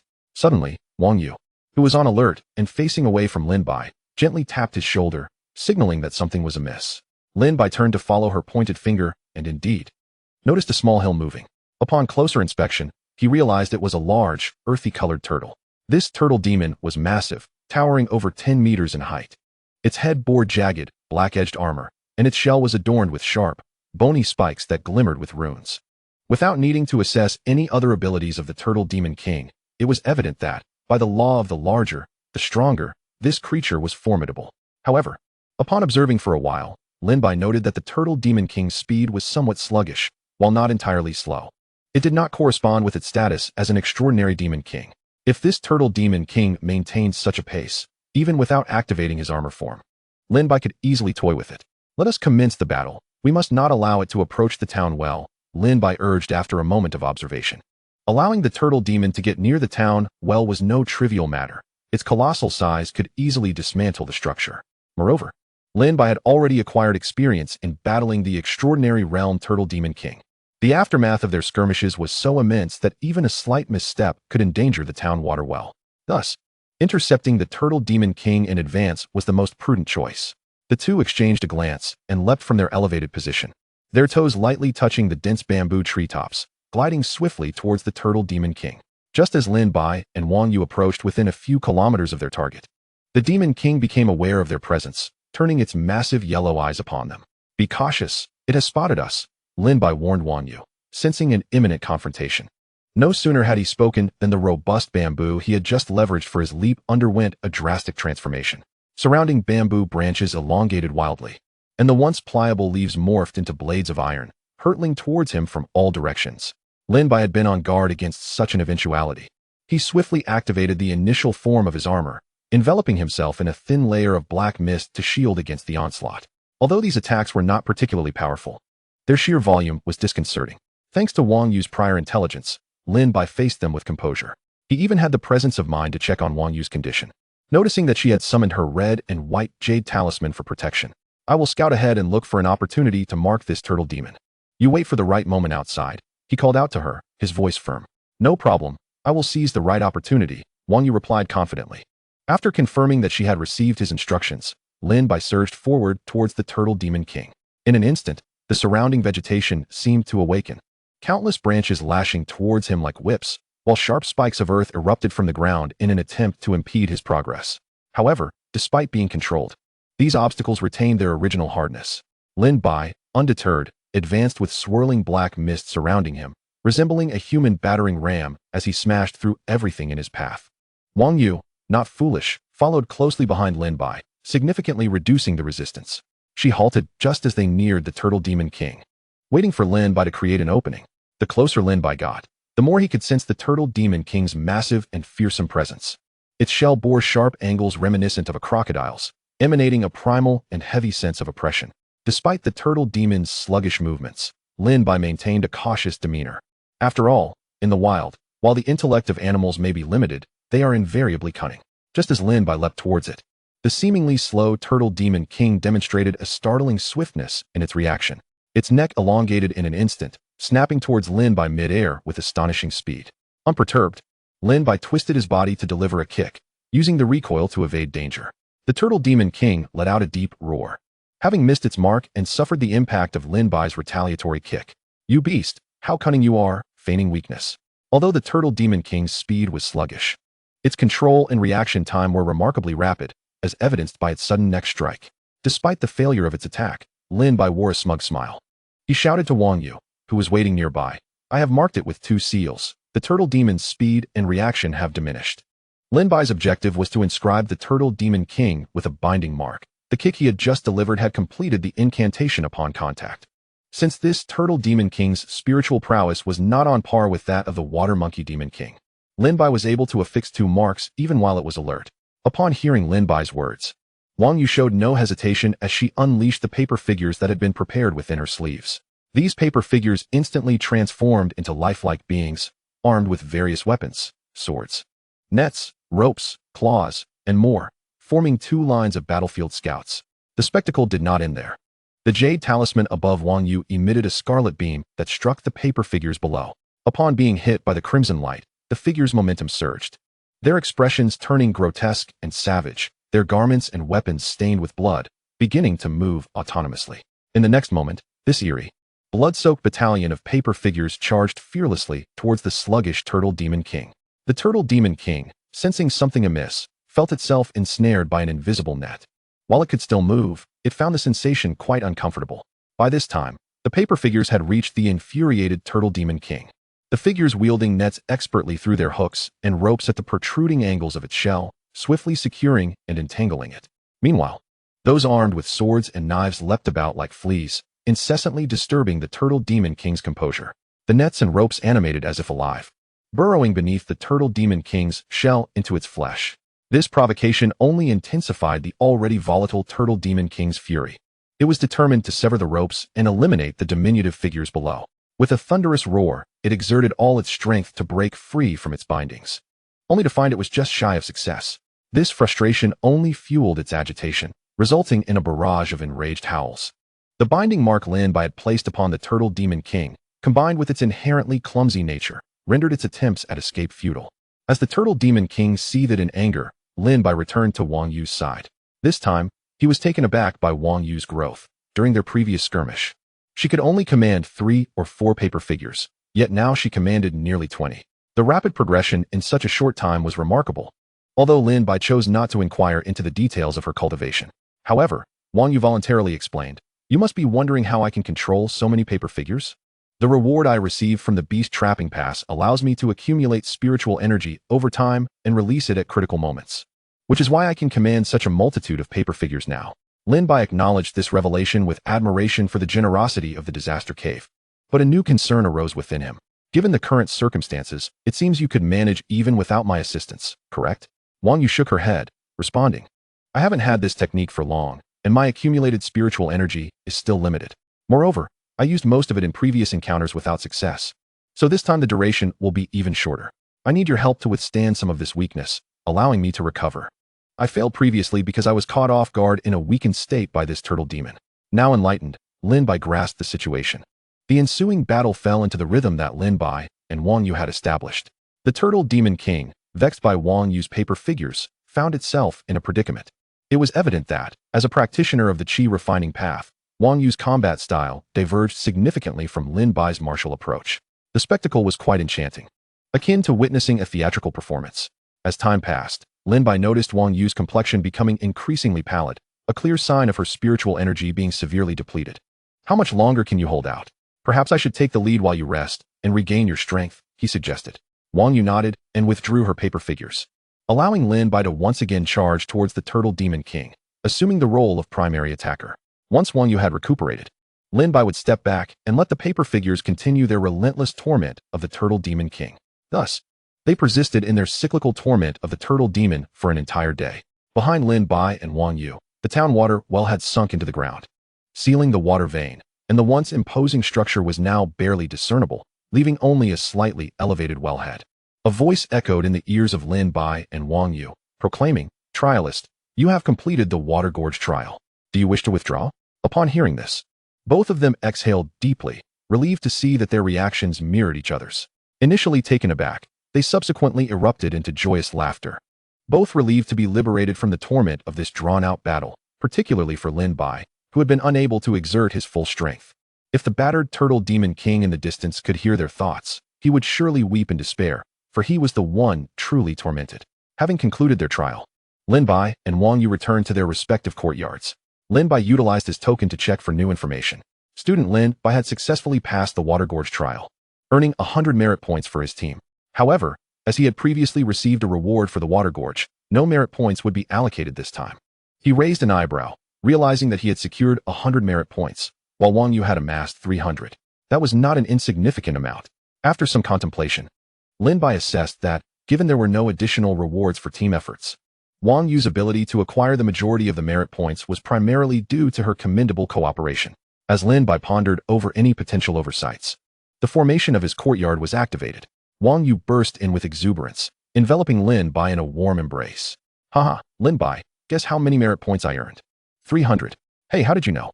Lin Bai extricated himself from her grasp, exasperated. "Don't be so naive. Since I had already passed the Water Gorge, I naturally knew the total. A little calculation would suffice." "Oh, right," Wang Yu realized, momentarily forgetting in her excitement. Yet, she quickly hugged Lin Bai again, expressing her gratitude. Thank you. All right, I appreciate your sentiments, but please let me go. We can discuss gratitude later." Now, after assisting Wang Yu with her second trial, Lin Bai himself had one final challenge remaining, the third trial, the pseudo-human trial. He planned to take the test tomorrow, not waiting until the last day. After all, there was only one opportunity. The timing was inconsequential. Chapter 52, The Sacrifice. The following day, rejuvenated, Lin Bai opted to commence the final test of the Disaster Cave trial. "Come on, let me see what concoction you have brewing in that gourd of yours." Lin Bai pressed his token against the stone tablet, and the scene shifted. There were no vivid illusions or specific settings. The surrounding space manifested as a blank, ethereal white, devoid of discernible directions. Lin Bai found himself seated at a scholar's desk, akin to a student in an academy, with a low writing table before him. He was somewhat perplexed. Where are the illusions? Could there be an issue with the Disaster Cave? Has it malfunctioned?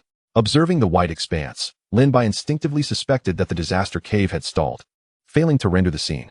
Yet, the presence of the desk and mat suggested he had not erred, leaving him bewildered as to the nature of this trial. The previous trials had relied on realistic illusions.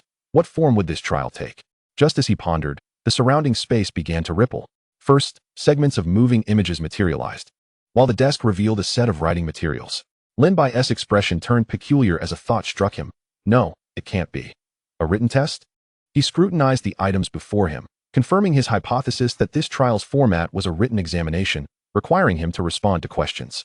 The moving images served as the interrogative prompts, while the desk functioned as a console to regulate the projections, allowing him to inscribe his answers on paper. After a brief contemplation, Lin Bai understood that the first two trials were directly associated with combat. Thus, it was reasonable for the third trial to assess him in a different manner.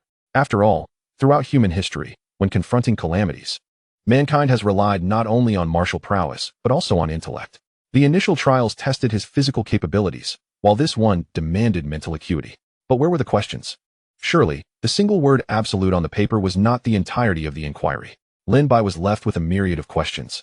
How could a mere word suffice for a written examination? It was reminiscent of reading comprehension and essay writing from his past life. Yet the test paper provided no indication of what he was meant to address. Resolving to examine the moving images, Lin Bai had little choice but to see what they contained. Perhaps the questions lay hidden within the visual segments. The moving images were akin to films from his previous life, captured by a device known as the recording stone in this world. There were 2 segments in total, and Lin Bai selected the first to discern its contents. Initially, his demeanor was nonchalant, but he was soon startled by what emerged. Corpses, vast numbers of dismembered and brutalized bodies, arranged in grotesque formations. This was an image of an altar. Was a sacrifice taking place? The image swiftly transitioned, shifting to a desolate wilderness where soldiers clad in rudimentary leather armor and wielding bronze weapons were encircling a group of naked savages. These savages were those unwilling or unable to reside within human settlements, scattered in tribes.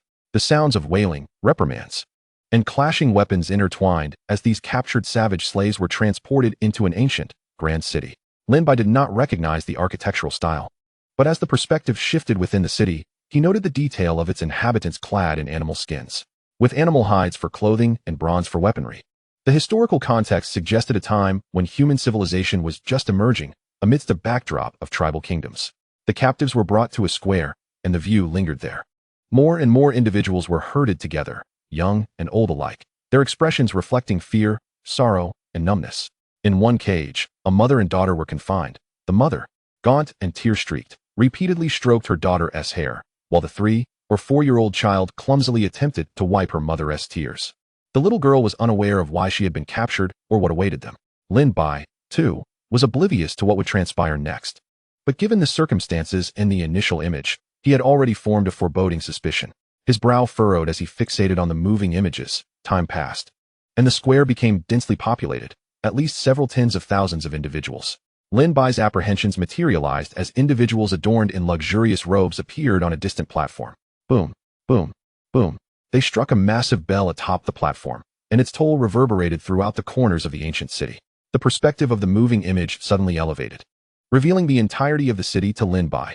Countless residents, regardless of age or status, responded to the tolling bell as if summoned by an unseen force, moving with expressionless faces like a tide toward the central square. The ritual had commenced. The sounds of the bell, drums, and the music played by musicians intertwined with the cries of the savages in the square. As the harmonious melodies of ceremonial instruments resonated, the soldiers guarding the wild men commenced their gruesome slaughter of the captives within the cages. This was not merely a simple execution, it was a stylized butchery. As the wild men began to be dismembered, limbs and entrails were torn asunder, some bodies cleaved in half, while others were reduced to a pulpy mass. Strewn around the distant altar, heads were meticulously arranged, and the viscera dangled from pillars as grotesque decorations, with human skin spread out like a macabre carpet. The sounds of weeping filled the air, a harrowing cacophony. The inhabitants of the city gradually arrived, their faces devoid of hesitation or fear, eagerly joining this infernal revelry. There was no trace of terror upon their features. Instead, a fervent zeal suggested that they regarded murder as a form of glory. In this world inhabited by cultivators, the blood spilled in the square was collected and stored in a pool beside it. The phrase mountains of corpses and seas of blood materialized in Lin Bai's mind, accompanied by a nauseating stench of gore. Lin Bai's expression was far from tranquil. Although he had killed many in the beast trap, it had always been clean and decisive. Never an act of cruel torture. Even one who was unafraid of killing felt a wave of revulsion at the horrific images before him. To be unafraid of killing did not equate to reveling in it. He was resilient, not deranged. Human beings are inherently empathetic creatures, and amidst such a scene, it was impossible not to feel discomfort at witnessing the brutal slaughter of one's own kind, unless one were profoundly twisted.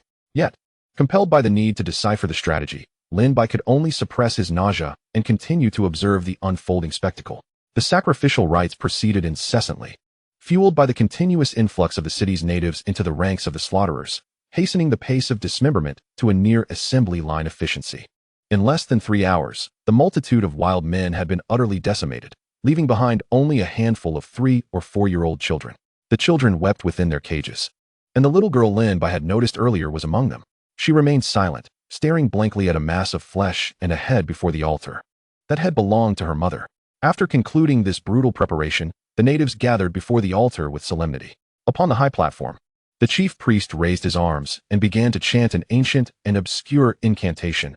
Oh, Venerable deity, grant your illumination from the heavens, witness our sincerity, and forgive our transgressions. We offer this sacrifice, abundant and prepared, hoping you will partake and cleanse our impurities. Bestow upon us eternal blessings, that we may dwell in peace forever. Below, the executioners, having just partaken in the slaughter, recited the incantation in reverent cadence, akin to pilgrims. The essence of this chant beseeched the heavens for the deity's arrival, imploring forgiveness for their sins, presenting offerings for divine enjoyment, and seeking blessings for perpetual well-being. Their devout expressions, coupled with the sacred words and the children's cries in the background, created a chilling symphony that sent shivers down Lin Bai's spine. The recording accelerated, the frenzied chanting and prayers persisting for an entire day and night before finally ceasing. Had it ended? Chapter 53, The Abolishment of Heretical Sacrifices. No, it had only just begun. The natives, having concluded their rites, were ready to indulge in their offerings. They commenced a true revelry. Some entered the sea of blood, a confluence of the lifeblood of tens of thousands, scooping it up with their hands to drink, releasing satisfied and raucous howls. Others directly consumed the remnants of the divine feast, the scraps that the gods had already savored. Lin Bai was reminded of the idiom "a pool of wine and a forest of meat." It was utterly insane, horrifying. Yet, this was merely the revelry of the common folk. The nobles and rulers, perched in their lofty positions, had their own elevated means of indulgence. Those children who had been intentionally spared, the elites, adorned in resplendent robes, produced a cauldron and cast the children into it. They were crushed and roasted. Within the cauldron, the dismembered limbs rolled about, while droplets of blood dripped from the altar. Ugh! If Lin Bai had felt nauseated before, this was now bordering on the retch-inducing. Witnessing this scene ignited a fierce desire within him to wield a blade against those wretched individuals. This tableau was even more repugnant than what he had encountered in the beast trap. Fortunately, the recording began to accelerate once more, bypassing this intensely uncomfortable feast. The imagery shifted to reveal the astonishing transformations occurring within the bodies of the natives following their consumption of the offerings. Elderly individuals visibly regained their youth, their once wrinkled skins becoming supple, while the middle-aged men and women appeared even more vigorous and youthful. Simultaneously, their skeletal structures altered, and their faces became grotesque, embodying an eerie, inhuman rigidity. Thus concluded the first segment of the recording, the screen pausing on the peculiar visages of the city's natives. Upon seeing this countenance, Lin Bai felt an inferno ignite within him, an overwhelming and almost uncontrollable urge to kill surging from the depths of his soul. If the previous revulsion had stemmed from witnessing the natives' actions, the sight of these faces intensified his murderous intent, as if they were sworn enemies. Fortunately, this colossal surge of murderous intent was fleeting, seemingly serving as a mere reminder for Lin Bai. He regained his composure, reflecting on the terrifying urge that had recently consumed him. Bloodline memory? What was bloodline memory? It is the knowledge buried deep within a race's lineage. Bloodline memory inscribes vital survival knowledge into the very fabric of one's genes, forming a collective instinctual response. Just as some individuals possess an innate fear of darkness, snakes, or creatures with many legs, these fears are signals from their bloodline's warning of danger. However, bloodline memories typically manifest as fear-based emotions, enabling the survival and propagation of the race. Yet, the uncontrollable murderous intent Lin Bai had just experienced was not rooted in fear, but rather destruction, which was clearly anomalous. Moreover, bloodline memory ought to record external phenomena, yet what Lin Bai had witnessed was undeniably human in nature, albeit distorted and grotesque. A human face represents humanity. How could the bloodline memory of the human race encapsulate itself, and why did the foundational instinct manifest as murderous intent? Something was amiss, profoundly amiss, to an alarming degree. Bloodline memory is not an extraordinary power, it is merely a collective stress response developed through the shared experiences of a race. This only implies that in ancient times, such inhuman entities had inflicted near-catastrophic calamities and suffering upon the ancestors of humanity. The severity of such trauma must have been so profound that survivors embedded the directive to kill upon encountering them deep within the bloodline, rather than fleeing in fear. This bloodline memory, coupled with the ominous characters on the paper before him, allowed Lin Bai to grasp the crux of the matter, leading him to an understanding of how to unravel the enigma. However, one segment of the recording remained unseen, and he resolved to view it in its entirety before drawing any conclusions, seeking mutual corroboration. Lin Bai activated the second segment of the recording, mentally preparing himself for a frightful revelation. Yet, unexpectedly, this segment began rather normally, opening with an image of the sacrificial altar, devoid of the terrifying displays of flesh and blood. The scene featured a priest who had appeared in the previous segment. He danced a peculiar sacrificial dance upon the altar, muttering incantations as he did so. I beseech the divine ruler, unleash thunderous wrath and crimson flames, obliterate the rebellious, and extinguish their progeny. I surrender my being, hoping only to perish alongside my foes. Blood of the sacrificed ignites the fabric. I implore the gods for a swift response. As these verses were continuously recited, this group of individuals commenced their blood-soaked revelry once more. However, this time, the scale was not greater than before, and the offerings were none other than the recently elevated figure clad in resplendent robes. Once again, they employed themselves as sacrifices to appease the so-called divine ruler. Some leapt from the high platform, reducing themselves to mere pulp, while others endured countless iron spikes piercing their flesh. And some even set themselves ablaze while dancing the sacrificial dance, various forms of offering. They seemed oblivious to the agony of their corporeal forms, their expressions growing ever more fervent and devout. This was a revelation for Lin Bai. If the indigenous people of the city had appeared to him as cruel and bloodthirsty before, now he perceived them as purely deranged. The sacrificial scene continued, with nobles frantically offering themselves. Clang! In the next moment, a wave of sword energy surged forth, annihilating all upon the altar. The city of Xi'an, unwilling to be reformed, now faced execution as a demonstration of humanity's principles. The perspective of the scene suddenly elevated, revealing a woman in white wielding a sword, standing majestically in the skies above the city. The final image of the scene froze in time, capturing the confrontation between the woman in white and the entire city of Xi'an. From her vantage point, one could observe countless indigenous inhabitants with distorted visages gazing upwards, their strange and chilling eyes fixated upon the white-clad swordswoman. Silent, yet brimming with an unsettling hostility. The scene abruptly ceased. Was it truly over? Lin Bai was taken aback by the brevity of this second segment. It was scarcely a quarter the length of the first. It resembled a reading comprehension exercise from a previous life. The two passages had now been read, and it was time to begin answering the questions. Lin Bai felt somewhat overwhelmed. He had finished reviewing the material, yet he remained uncertain about how to proceed. According to the typical pattern in reading comprehension, the final segments of the two scenes should hold the key to understanding. The first image depicted the cannibalistic, grotesque visages of the indigenous people, which would undoubtedly awaken a primal bloodlust within humanity. The second image showcased a white-clad swordswoman confronting the cannibalistic inhabitants of Xi'an, who regarded her with immense animosity. Considering the response of this bloodline memory in conjunction with current legal customs, Lin Bai surmised that his ancestral lineage traced back to the faction of the white-clad swordswoman. As his thoughts crystallized, Lin Bai discerned the angle from which he ought to approach his response. This must pertain to the method of dealing with the city of Xi'an. Annihilation, did it signify extermination? If so, what exactly should be exterminated? The barbaric cannibalistic rites, the cannibals themselves, or the so-called divine ruler that was the target of their sacrifices? Suddenly, a spark of insight illuminated Lin Bai's mind. Why should I choose one? I can encompass them all. Only a child would make a singular choice. These abominations must be eradicated entirely. After pondering this carefully, he took up his brush and began to inscribe his thoughts. The people of Xi'an indulge in cannibalism, engaging in vile rites to appease malevolent deities, offering up their own flesh and blood. This is a profound transgression against humanity, a defiance of moral law, provoking the wrath of gods and spirits, and deserving of universal condemnation. This statement established the foundational tone for the subsequent discourse. Firstly, dismantle their altars, shatter the idols of their wicked gods, and silence any who dare speak of such rites. Secondly, eradicate the cannibals, displaying their heads upon the streets as a warning to others. Thirdly, erect a monument of enlightenment. Any who tread the path of wickedness shall meet with merciless judgment.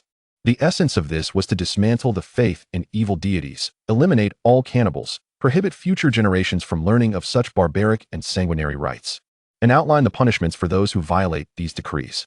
After ensuring there were no errors or omissions, Lin Bai submitted his work. The trial of calamity was complete, and he awaited evaluation. The scroll before him vanished, and in the next moment, a voice echoed in his ears. The student has met the conditions to pass the trial of the pseudo-human. This time, there was but a single voice, indicating that while Lin Bai's response was satisfactory, it did not stand out. Before he could ponder further, the force of transportation enveloped him. Meanwhile, a young woman belonging to the Martial Hall of the Central Imperial Court of the Great Xia had just finished reviewing the two segments.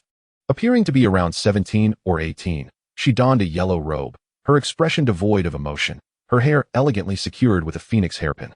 The coldness of this woman was distinct from that of Wang Yu, while Wang Yu's chill was superficial, giving way to warmth towards those close to her. This young woman's aloofness emanated from her very core. Xianyuan Shu contemplated for a moment before commencing her writing. Her kin practice vow rituals. Their nature akin to that of owls, incapable of being reformed by the principles of humanity. Thus, extraordinary measures must be enacted to eliminate the scourge upon humankind. Therefore, I shall incinerate their texts, destroy their temples, and sever their spiritual ties, leaving no refuge for their malevolent spirits. Slay their shamans, butcher their obstinate leaders, obliterate their progeny, ensuring that evil finds no legacy, erase their names, conceal their territories, allowing their nation, their kin, and their customs to vanish into obscurity, like ashes buried in the abyss, never to be heard of again. From this point onward, the sun and moon shall illuminate only the path of righteousness, and all malevolent entities shall be swept away, restoring tranquility to heaven and earth. Future generations shall know only the simplicity of ancient times, oblivious to the great calamity that once plagued this land. Upon completing her writing, she submitted her work for evaluation. The trial of calamity determined that she had successfully met the conditions, and her performance was deemed exceptional. Her strategy bore similarities to Lin Bai's in the initial segment, yet it was more meticulous. However, she introduced a point that Lin Bai had overlooked: the complete erasure of history. The thorough obliteration of records regarding such bloody rites and the terrifying existence of cannibals, ensuring that future generations remain ignorant of this history, believing instead that the ancients were simple and virtuous. Had Lin Bai seen her strategy, he would have comprehended the vast gulf between them. True annihilation, lies, and forgetfulness. His strategy failed to fully address the core issues. The initial scene highlighted that the city of Xi'an was originally composed of ordinary humans, yet after engaging in cannibalistic sacrifices, their distorted visages would awaken Lin Bai's ancestral memories. This indicated that it was not solely Xi'an, but rather a widespread culture of cannibalism that had emerged during that era, leaving a profound mark upon humanity's bloodline. Lin Bai's strategy focused solely on the city of Xi'an, whereas Xianyuan Shu's discourse penetrated to the essence, aiming for the genuine obliteration of this sacrificial culture. Back in his courtyard, Lin Bai found himself questioning the plaque. Plaque, why do you not reveal why my strategy was not outstanding? Lin Bai felt a surge of indignation. He believed his essay was top-notch. Now, the trial of calamity had deemed it merely competent, not exceptional. Could he tolerate such an insult? It was certainly not due to the absence of additional rewards. The plaque remained silent, and Lin Bai recognized that it would not respond. He merely sought to vent his frustrations. After expressing his grievances, he reconciled with himself. Enough. This inanimate object has no feelings. Cursing at it serves no purpose. He decided to check how many merit points he had earned from passing the trial of the pseudo-human. Lin Bai retrieved the plaque to examine his gains. There were no additional rewards, but perhaps the merit points could soothe his spirit. 500 points. More than what he earned during the Water Valley trial. Could it be that the rewards in the trial of calamity scale with the levels? The further one progresses, the greater the rewards?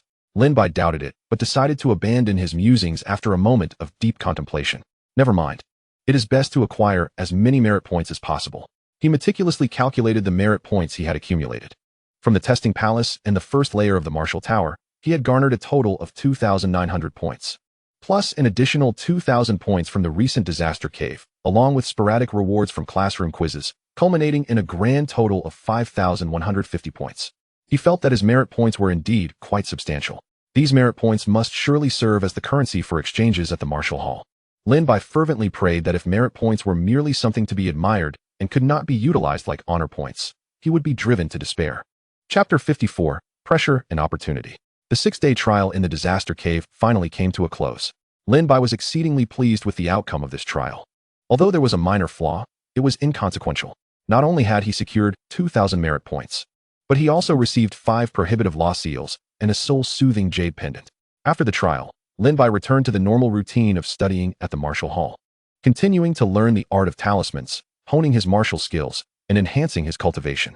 As time swiftly passed, the course on basic runes had reached its conclusion with the final rune, the attribute-less rune, also known as the rune of myriad phenomena. This rune, formless and attribute-less, constitutes the most intricate of nodes.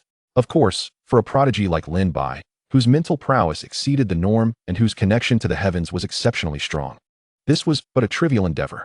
Lin Bai immersed himself in the spiritual space of rune drawing on the yellow willow talisman paper, completing one node after another.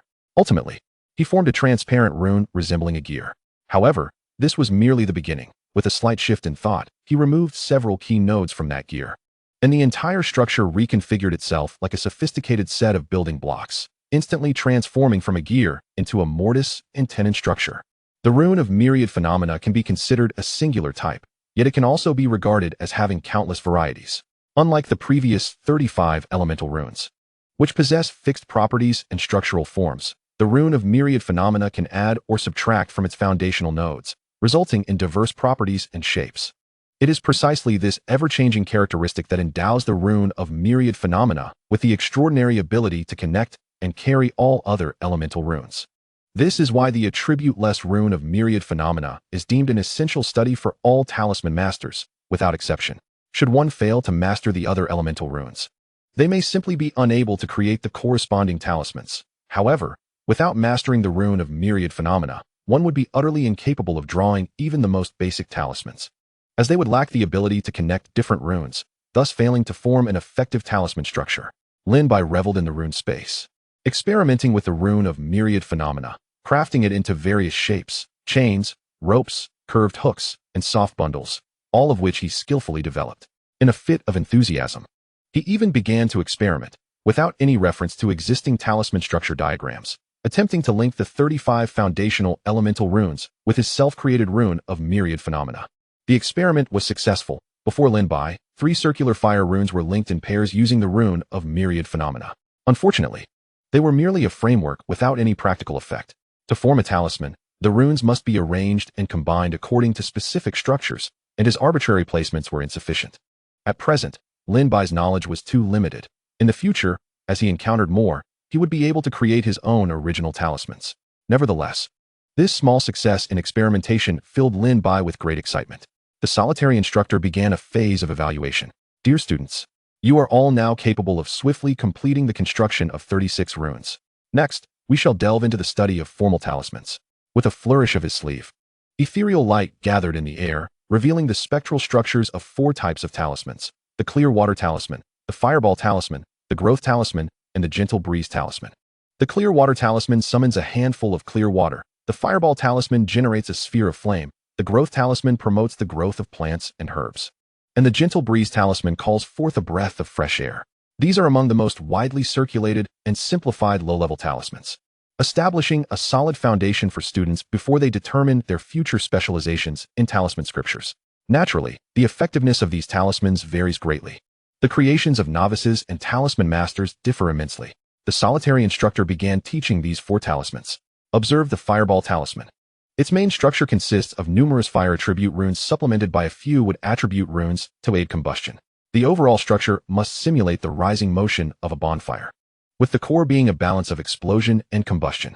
In contrast, the clear water talisman is composed predominantly of water attribute runes alongside some wood attribute runes. Structured as follows.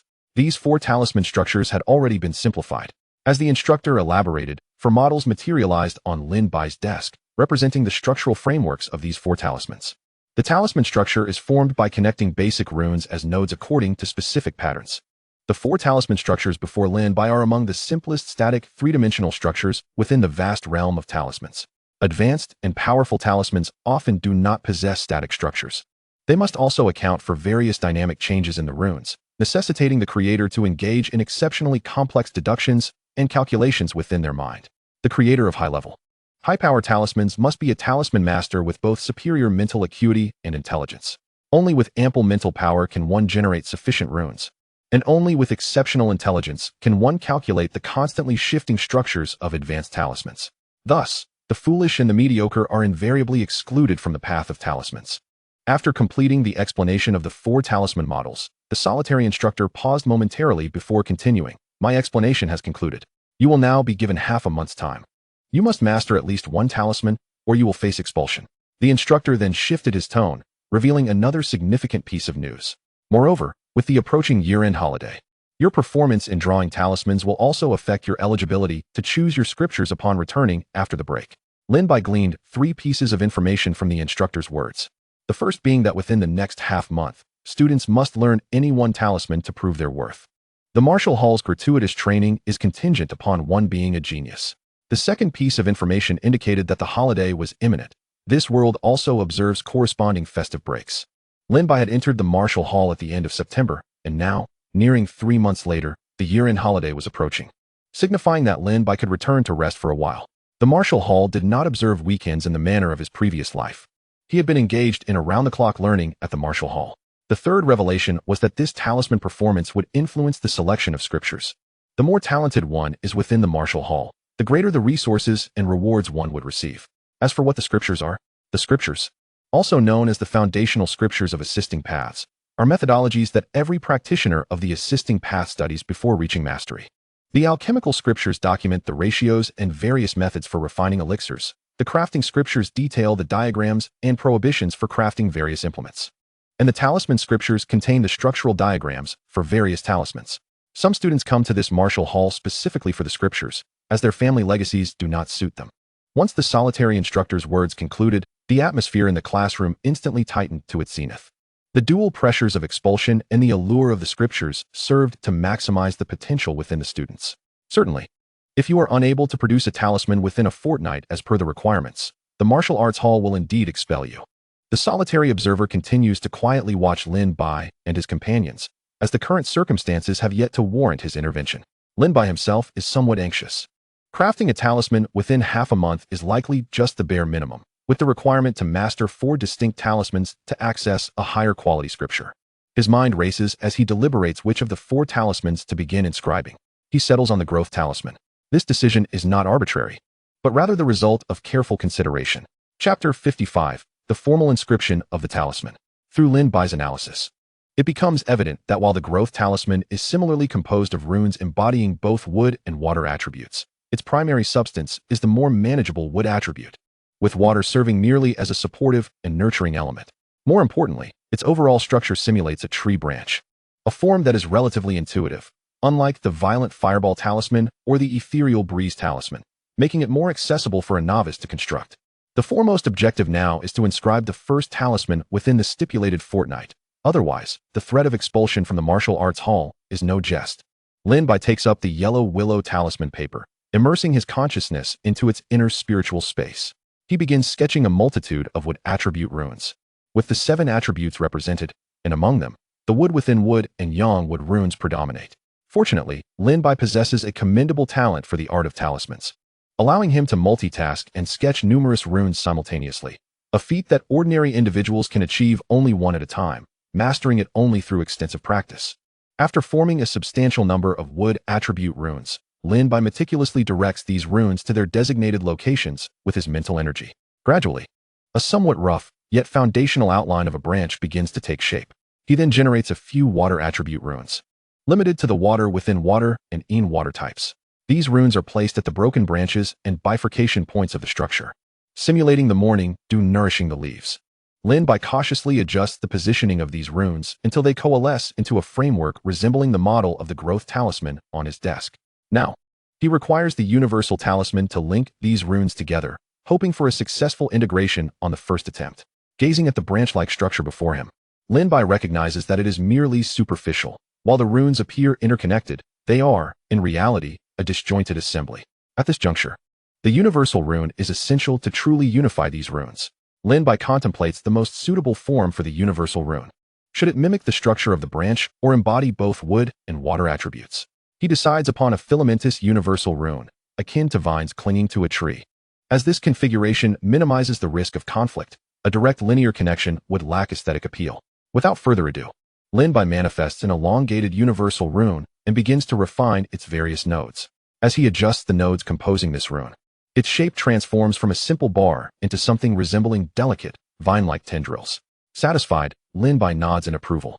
Yes, this is precisely it. He then proceeds to replicate this filamentous universal rune in abundance, intertwining it with the wood and water runes arranged before him. The slender universal runes weave through the gaps between the branches, vanishing into obscurity as they merge with the other runes. Slowly, Lin Bai makes adjustments, and ultimately, the talisman structure before him mirrors the educational model perfectly. A branch diverges into 4 twigs, lush leaves adorned with droplets of water poised to fall. Yet, despite the near-perfect replication of the talisman framework, Lin Bai furrows his brow in concern. It has failed. Why? It appears identical to the instructional model provided by the solitary observer. Confusion fills his mind. This structure seems complete and vibrant, but lacks the most crucial element, an internal vitality. This is a talisman, not merely a drawing. Without this essence, it cannot function, No matter how visually appealing, it is rendered futile. Experiencing a typical initial failure in the formal inscription of a talisman is to be expected. Lin Bai composes himself, suppressing the slight irritation brought on by his first setback. He begins to meticulously compare his constructed framework with the model on his desk. And after a considerable time of introspection, realization dawns upon him. The issue lies in the connection points of the water attribute runes within his structure. The proportion of yin water attached at the openings of the branch structure is insufficient. Water nurtures all life, without adhering to the natural laws of heaven and earth. Lin Bai's growth talisman cannot possibly succeed. Upon identifying the error, Lin Bai seizes a new piece of talisman paper and continues his attempts at adjustment. The proportions still feel off. He needs to reduce the quantity. The balance of water attribute runes remains incorrect. The wood within wood runes should be denser in this context to support a stronger vitality. Through repeated refinements, Lin Bai's growth talisman gradually begins to emanate a genuine essence. From its initial hollow and insipid state, it slowly transforms into something authentic. Just a final adjustment remains. Lin Bai delicately fine-tunes the structure and proportions. And when a water attribute rune is placed in the most appropriate position, the entire framework quivers. This time, the presentation of the growth talisman structure differs significantly, as if a genuine dewdrop-laden branch has materialized within this spiritual space. If the pre-improvement version of the growth talisman was realistic, then this structure is indeed real. Lin Bai senses this vitality. Has he succeeded? Yes, he has.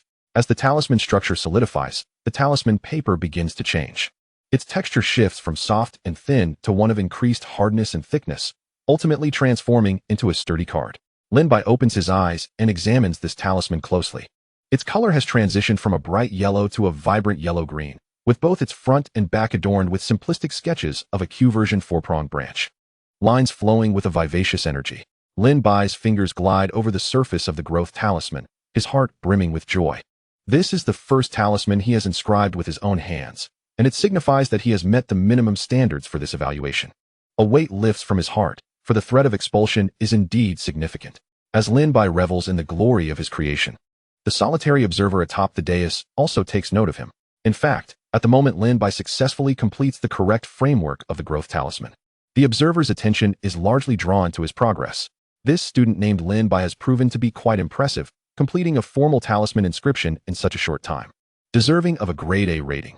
However, whether he attains excellence will depend on his subsequent performance.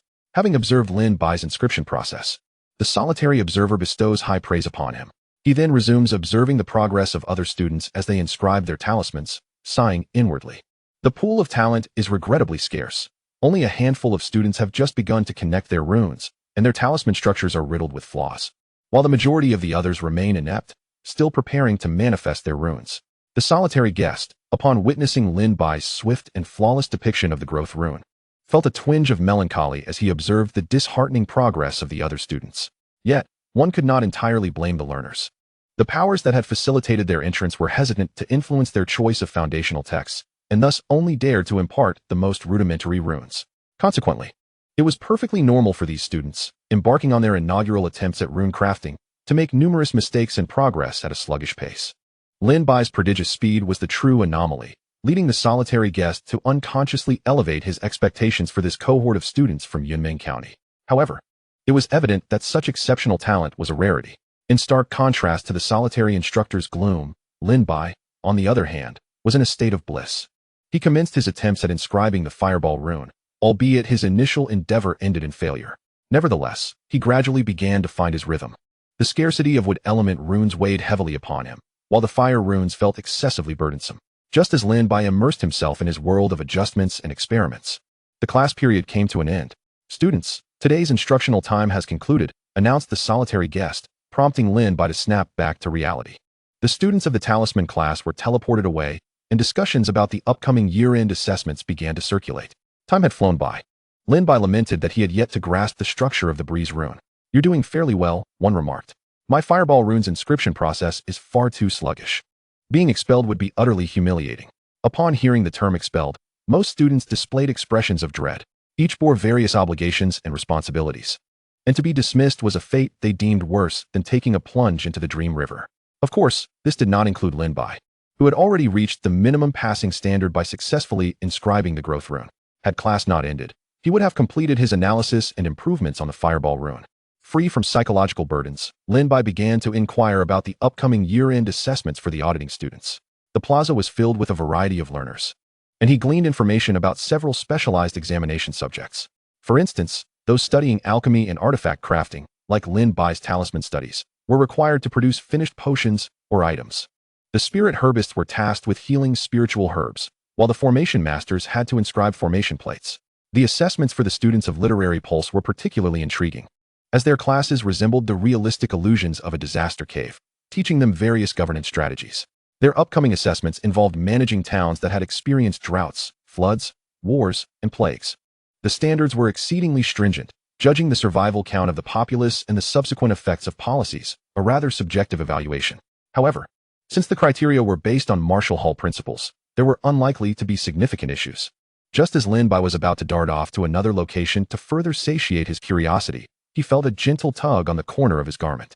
Chapter 56, Playful Banter. Turning his head, he saw Wang Yu.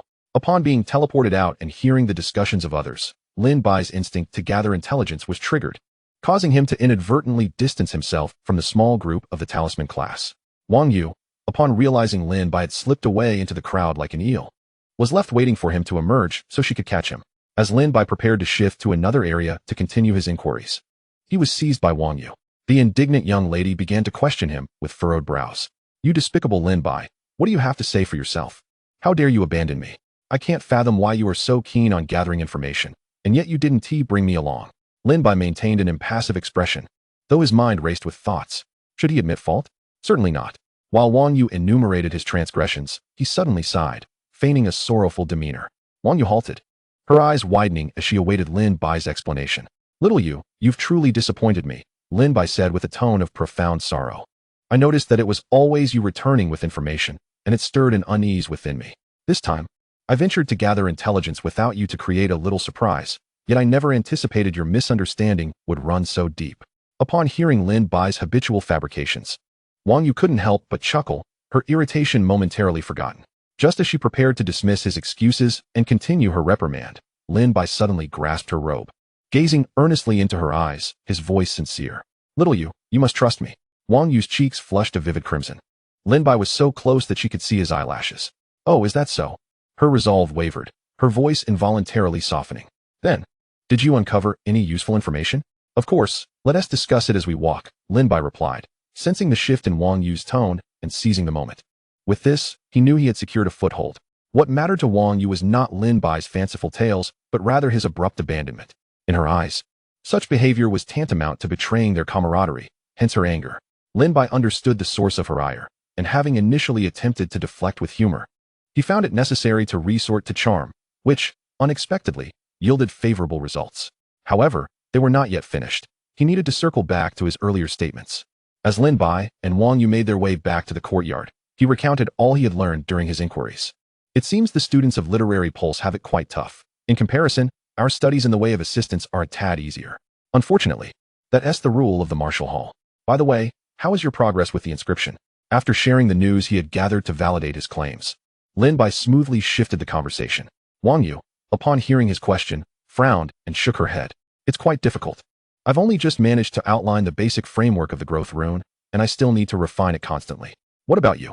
Which rune did you choose to attempt? If it's the growth rune, I can still teach you. I hope you aren't at risk of expulsion." Lin Bai paused for a moment before responding. "I selected the growth rune as well, but I've already successfully inscribed it." "The growth rune?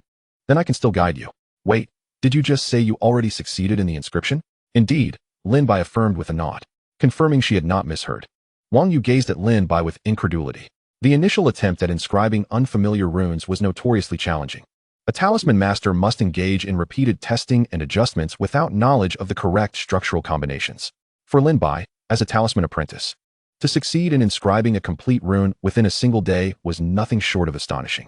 This indicated Lin Bai's extraordinary talent in the art of talismans, presenting him with considerable opportunities to surpass the boundaries of a talisman master, with the realm of grandmasters within reach. Wang Yu was acutely aware of this. Immediately alert, she scanned the surroundings for any onlookers. Once assured they were alone, she hastily pulled Lin Bai back to her courtyard.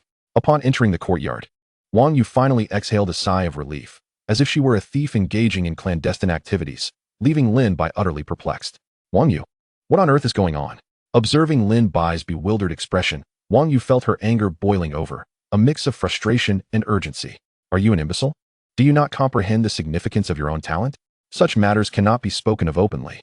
What is the worry? I sensed my surroundings before we left. And if you had asked me, I would have certainly divulged it, Lin Bai retorted. Even if I had inquired, it would still be unwise. What if you missed something in your perception? What if there were practitioners nearby concealing their presence? Wang Yu was so exasperated she wished she could crack open Lin Bai's skull to inspect his thoughts. What followed was a stern reprimand from Wang Yu regarding Lin Bai's carelessness, to which Lin Bai swore vehemently that he would never repeat such a mistake. In his heart, Lin Bai believed Wang Yu was overreacting. His instincts were not something anyone could easily evade, particularly not the students of Yunmeng Martial Hall. Furthermore, compared to the monumental secrets surrounding the dual talents of breaking the cocoon and the existence of over 100,000 spiritual maps, the mere seed talent of a master of talismans was trivial. Lin Bai was certain that should he dare to reveal even the slightest hint of these two revelations, he would vanish from existence within half an hour, his very karmic chain severed. Thus, he refrained from mentioning anything truly consequential in public. He was no fool. Nevertheless, Lin Bai heeded Wang Yu's well-meaning advice. He recognized who genuinely cared for him. All right, I promise I won't do it again. I only wanted to share with you, he hastily asserted after Wang Yu had vented her frustrations for a considerable while. Lin Bai was not as careless as Wang Yu presumed. He would only speak when prompted by her inquiries, dismissing others with a casual laugh. Their friendship was underscored by the fact that Lin Bai's mother bore the surname Wang, making Wang Yu his distant cousin, albeit the familial distance was somewhat exaggerated. Thus, as a direct descendant of the Wang family, she would undoubtedly remain tight-lipped about any information. After all, Lin Bai's attainment of the Master of Talismans level would greatly benefit the Wang family in Yunmeng City. Would you like me to teach you the intricacies of crafting growth talismans? Lin Bai inquired. Yes, please. Little Yu, I'm feeling a bit parched, and my shoulders are quite sore. Upon hearing Wang Yu's affirmative response, Lin Bai's cunning side emerged, and he began directing her to prepare tea and massage his shoulders. Wang Yu, witnessing his audacious demeanor, felt her teeth nearly grind to dust, yet she complied with his requests, for this time it was Lin Bai who held the advantage. As Lin Bai sipped his tea, receiving a shoulder rub from Wang Yu, he exclaimed, "Ah, that feels delightful."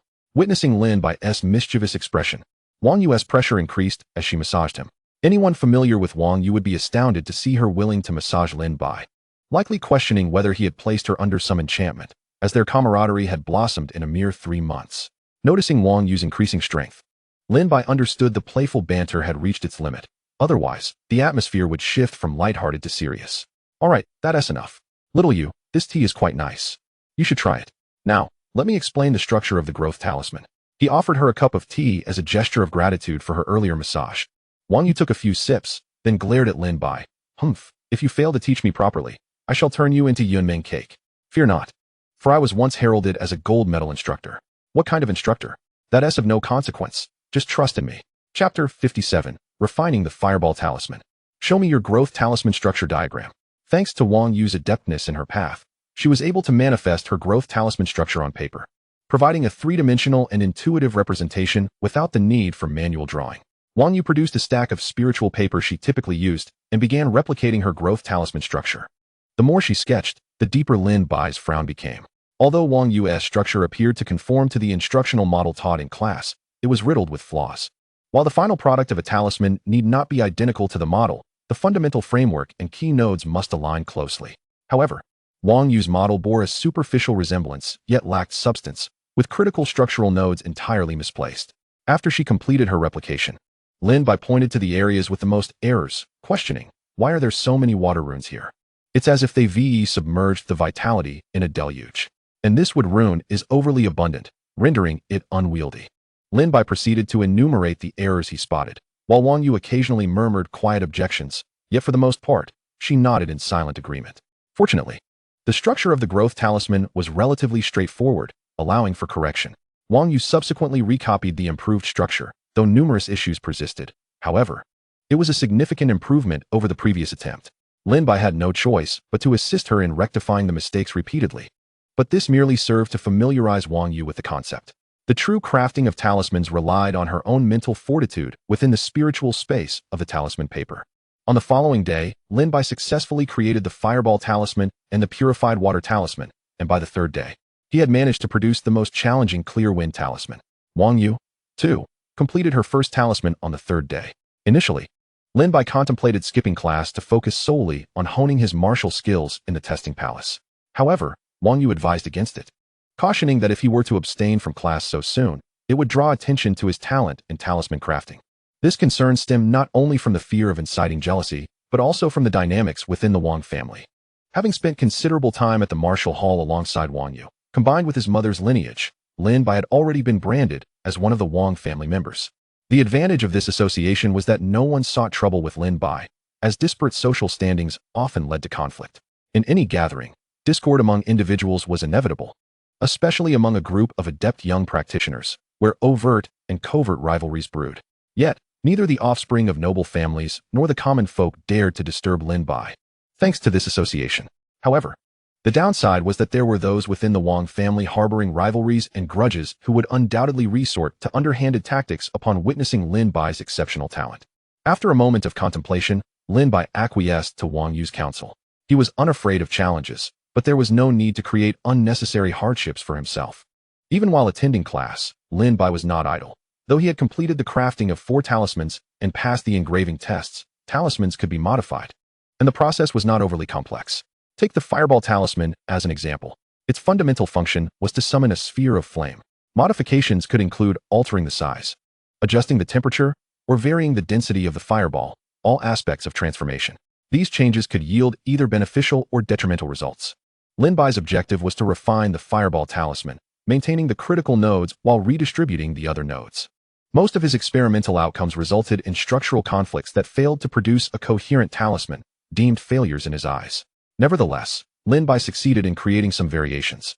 The first involved enlarging the fireball's shape without infusing additional energy. It relied solely on the innate spiritual energy of the talisman paper, resulting in a larger fireball but diminished temperature and potency. Although this was a success, its power was insufficient, akin to that of a mere firework. However, in his second attempt, he truly produced something remarkable. The second enhancement scheme for the Fireball Talisman was meticulously crafted by Lin Bai, who aimed to elevate both the temperature and density of the fireball while maintaining its conventional size and shape. On the final day of his experimentation, success graced his efforts. Within the confines of the talisman paper, Lin Bai beheld the structure of his improved Fireball Talisman. The design still resembled a flickering bonfire, yet the flames had transitioned from a crimson hue to a vibrant orange, exuding a denser and more substantial quality. He estimated that this talisman had increased the flame's temperature by at least threefold, and the density of the fireball had also seen a significant enhancement. In truth, there remained further potential for improvement. The fireball's various attributes could still ascend, but Lin Bai's current understanding had reached its limits. This was Lin Bai's signature Fireball Talisman. The results of this enhancement were astonishing, with the modified orange Fireball Talisman exhibiting a remarkable surge in power, boasting a 30% increase that could be deemed a qualitative leap. However, the art of talisman modification relies heavily on innate talent. It was only through a moment of inspiration that Lin Bai managed to devise this extraordinary Fireball Talisman. He did not need to inquire of Wang Yu to grasp the absurdity of the situation. Perhaps the very moment Lin Bai resolved to enhance the Fireball Talisman was itself an absurdity. While modifying talismans is not inherently difficult, Lin Bai was not even a novice talisman master, merely an apprentice. To his astonishment, he had succeeded in the modification, and the power of the revised talisman had qualitatively surpassed that of the original. Lin Bai had heard of such phenomena before, mentioned in the Compendium of Foundational Talisman Knowledge, tales of prodigies who, having practiced for merely a month, ascended to mastery. Biographies of talisman masters often recounted such occurrences, and Lin Bai had previously dismissed them as mere hyperbole. Yet now, he had accomplished it, and indeed surpassed those legends. As Lin Bai diligently etched the enhanced Fireball Talisman, refining his engraving speed, the solitary figure at the podium conducted a final review, subsequently reporting to the Fire Cloud Cave regarding the students' eligibility for their respective foundational privileges. Remarkably, every student in this cohort had learned at least one talisman, with none facing expulsion. Fang Ming had completed the engraving of 3 talismans, rated as B-level intermediate. Wang Yu had engraved 4 talismans, rated as A-level elementary. Lin Bai, having completed 4 talismans, was initially assessed as a level upper tier. No, something was amiss with this young man's Fireball Talisman.